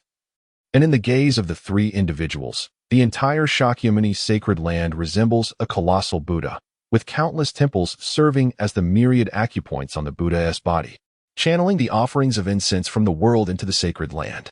What an epitome of equality among all beings! The devotees, despite their tattered garments, witnessed the golden Buddha within the temple radiating brilliance. This is precisely their formidable nature. Even in such a state, the populace remains sincerely devoted. Had it not been for the battle a millennium ago, one cannot fathom the extent to which the followers of the Shakyamuni sacred land would have proliferated. Engaging in discourse with them requires utmost caution. It is said that the son of the Zishio sacred land debated with the son of the Shakyamuni sacred land for 33 days, and upon conclusion, he directly pledged allegiance to the Shakyamuni sacred land. Is it truly that sinister? Indeed. In Lin Tianqi's heart, he mused, this verbal dexterity rivals that of the fellow named Naruto with his golden locks. The 3 did not conceal their presence. Qi Feng and Ming Wei, both cultivators at the Mahayana stage, surged directly towards the sacred site of Shakyamuni, the small Mount Shumi, leaving the Shakyamuni sacred land astonished. Recently, they had maintained a sufficiently low profile, especially after Lin Tianqi opened the celestial gate with a single strike, drawing the attention of the celestial realm and revealing the 6th rank of celestial aptitude in the human realm. It is not an exaggeration to assert that from that moment onwards, the configuration of the Tianyuan realm was essentially predetermined, unless an unforeseen circumstance befell Lin Tianqi.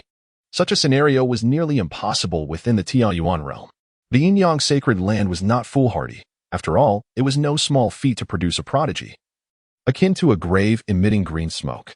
How could they allow Lin Tianqi to come to harm? Moreover, judging by the events surrounding the Shao family's 3 generations, Lin Tianqi was certainly not one to be trifled with. The current strategy of the Shakyamuni sacred land is to maintain a low profile, sacrificing some interests if necessary. As the saying goes, one can run away from the monk, but not from the temple. Lin Tianqi is destined to ascend to the celestial realm. Within the grand hall of the lesser Shumi mountain, 8 venerable monks gazed intently at the invitation in the hands of the holy master. Were they to decline through martial means or literary? They found themselves devoid of excuses to refuse. This individual proved to be quite formidable.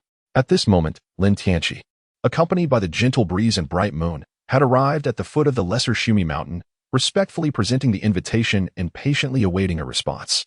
Within the mountain gate, a monk of the harmonization stage, flanked by several monks of the spirit separation stage and a throng of those in the out-of-body stage, appeared as if facing a formidable adversary.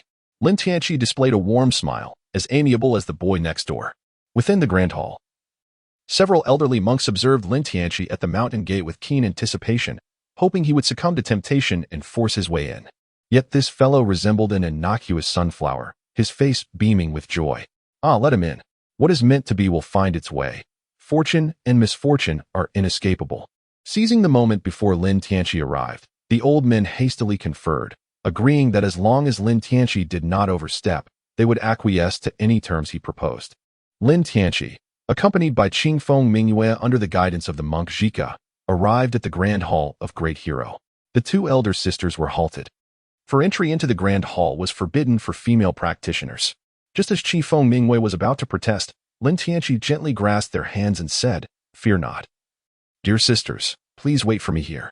Qingfeng Mingyue feigned reluctance, but after a few comforting words from Lin Tianqi, they finally acquiesced. At that moment, the grand doors of the hall slowly creaked open, and Lin Tianqi stepped over the high threshold, the doors closing gently behind him. A rich and fragrant aroma enveloped him, imbued with a tranquil force that seemed to soothe his restless spirit. His initial intentions of mischief were quelled by the serenity that surrounded him.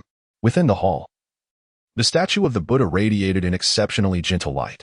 The fragrance of incense filled his heart, the Buddha's light shone brightly, and the melodious chants resonated in his ears, evoking an irresistible urge to kneel before the Buddha. Whether the Buddha is divine or merely an illusion holds no weight in this moment. The air around Lin Tianqi shimmered with a resplendent golden-purple aura as a colossal golden-purple dragon erupted from his arm, coiling around him and unleashing a thunderous roar directed at the Buddha statue. The atmosphere quaked, shattering the previously unassailable force within the Grand Hall. The Holy Sun, renowned as the 6th in the human realm, stood before the majestic Great Buddha Hall, which had been a sanctuary for incense offerings for countless millennia. Influenced by the power of these offerings, the hall had acquired a semblance of Buddha nature, impacting all who entered. The revered Shakyamuni spoke slowly, embodying wisdom. Compared to other sacred leaders, Shakyamuni could be regarded as a venerable elder, surpassing the Yin-Yang saint and the heavenly sword saint by 2 generations. His cultivation had reached the pinnacle of the Mahayana realm. No wonder, upon first encountering the statue, I felt an epiphany wash over me. It is said that the Buddha blesses those of affinity. It seems I share a significant connection with the Buddha. Several elder monks, upon hearing this, wore expressions of bewilderment. What could this mean? Is it possible that the Holy Sun harbors an interest in the Buddhist path? Has fortune unexpectedly smiled upon us? Look, I told you of my affinity with the Buddha. It seems I am on the verge of a breakthrough. Boom. Lin Tianqi's aura surged explosively, increasing 100-fold in an instant. Lin Tianqi had long been able to easily break through after consuming the Xuanwu elixir, yet he was being forcefully restrained. In the sacred land of the celestial sword, he was further purified by celestial energy, and this time, the suppression had slightly loosened. By the heavens! At that moment, the old fellows suddenly understood. What a pretense of coming for an exchange. This was an attempt to ensnare the sacred land of Shurjia. The little thief truly possessed audacity. Believing that we, the sacred land of Shurjia, would not dare to take his life? The old monks exchanged glances, a tacit understanding forged over countless years. Reaching a consensus without uttering a word, eliminate him before Lin Tianqi could ascend. With no diamond, one cannot handle porcelain without complete means.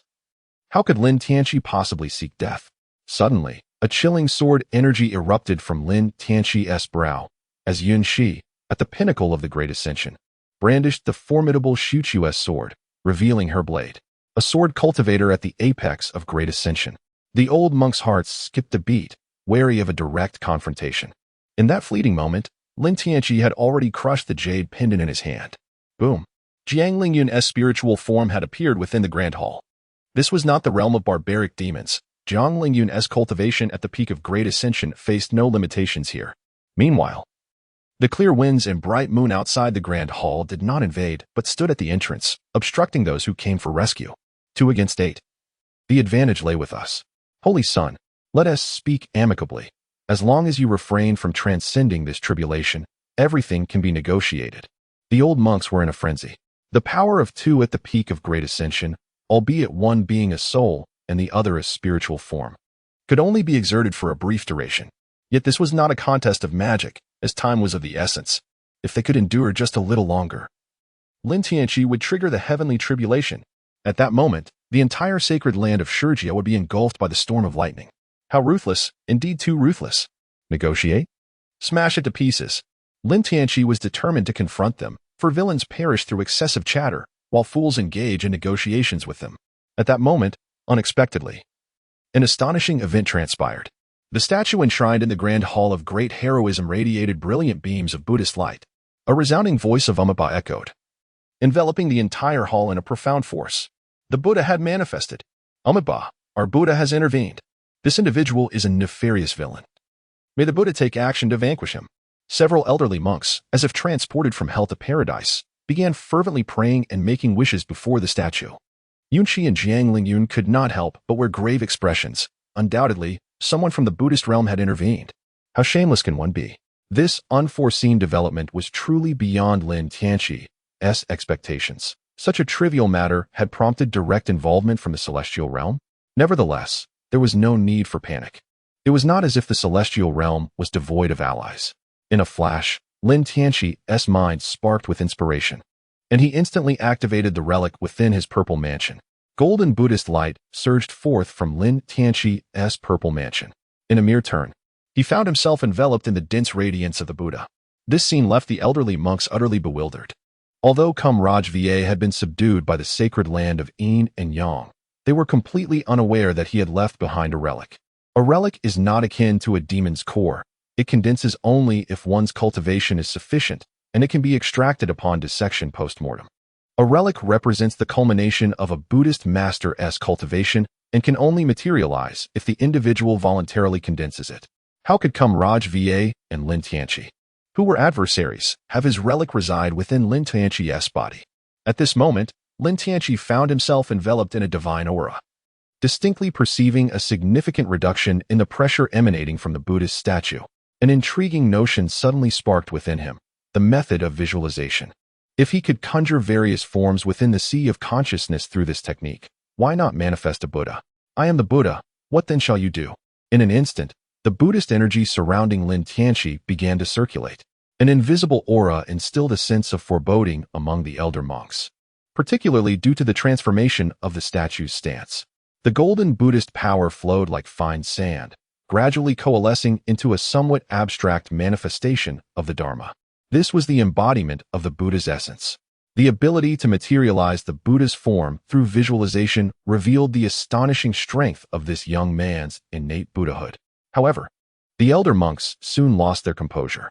Yunqi could hardly bear to witness, while Jiang Lingyun silently lamented, "Regrettably, I have granted you too much freedom. Upon your return, you shall face added responsibilities." A colossal Dharma form gradually took shape amidst the radiant light of the Buddha. This form diverged from traditional depictions, instead embodying a duality, a naked male and female entwined, appearing to depict a profound cosmic union. The male figure, muscles taut as steel, radiated unparalleled authority. With 8 faces and 16 arms, each visage bore 3 eyes, gleaming with an intensity that seemed capable of penetrating all worldly illusions. Each head adorned with an ornate yet eerily enchanting floral crown. The 16 hands extended outward, with 2 arms embracing the female figure, while the others wielded skeletal implements that glimmered with a chilling light. Around his neck hung 50 human skulls, their hollow eye sockets sending shivers down the spine. The woman in his embrace, with skin as pale as snow, exuded a frigid aura, her cascading black hair shrouding her bare back. In her right hand, she clutched a crescent-shaped blade, its edge shimmering with an eerie glow, while her left cradled a bowl made of a bloodied skull, the crimson liquid emitting a pungent scent. This manifestation bore not a trace of the Buddha's compassion.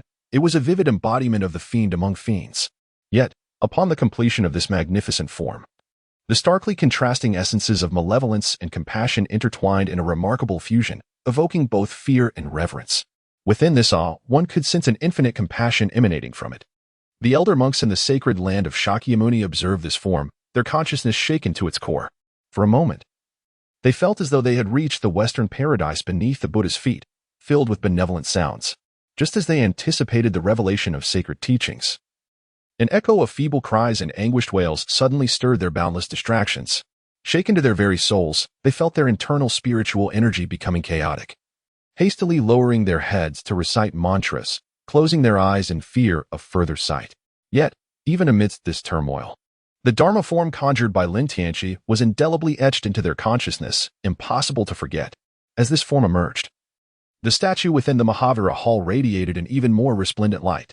Lin Tianchi locked eyes with it, perceiving an almost lifelike presence in the statue. Amitabha, our Buddha is compassionate. The statue brought its hands together in prayer, chanting a mantra, as a colossal golden swastika began to materialize.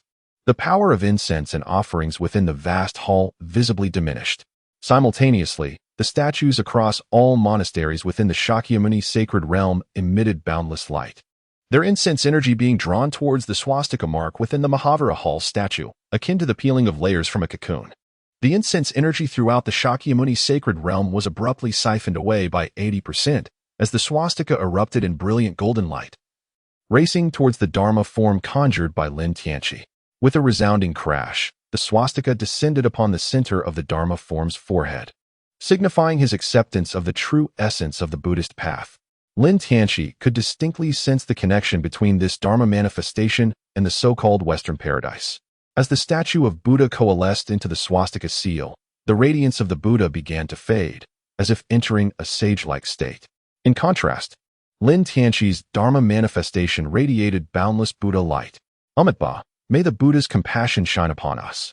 A few elderly monks chanted sutras, acknowledging that Lin Tianchi's Dharma manifestation had received the recognition of the Buddhist order and had even been bestowed with the swastika Buddha seal. Even if they were given tenfold courage, they would not dare to act against Lin Tianchi. Should Lin Tianchi's life extinguish now, his true spirit would ascend directly to the Western paradise to bask in infinite blessings. With a dignified presence, Lin Tianchi proclaimed, "My Dharma embodies the great love of Buddhism. I condense my Dharma manifestation as the great loving Buddha." We humbly bow before the revered master. Lin Tianchi received the Dharma manifestation, and within his consciousness, another Dharma figure emerged. Yunchi swiftly dove into the sea of consciousness. I am eager to discover which little fox she is embracing. However, as she circled behind the Dharma figure, she suddenly let out a gasp. Formless, could it be that this young lad is not merely lecherous, but possesses genuine Buddha nature? The crisis has been averted, and Jiang Lingyun's spiritual form dissipated on its own. Lin Tianchi sat alone at the head of the table, flanked by 8 elderly monks, their bodies trembling with age. It has come to my attention that the North King of the Great Xia has been concealed within the sacred grounds of Shakyamuni. The term concealed has already cast a shadow over this matter. The Lord Shakyamuni, rather than offering a defense, conceded, Shaozhan is the son of Kumarjiva, and this lineage is the time-honored Vajra of the Shakyamuni sanctuary. After Kumarjiva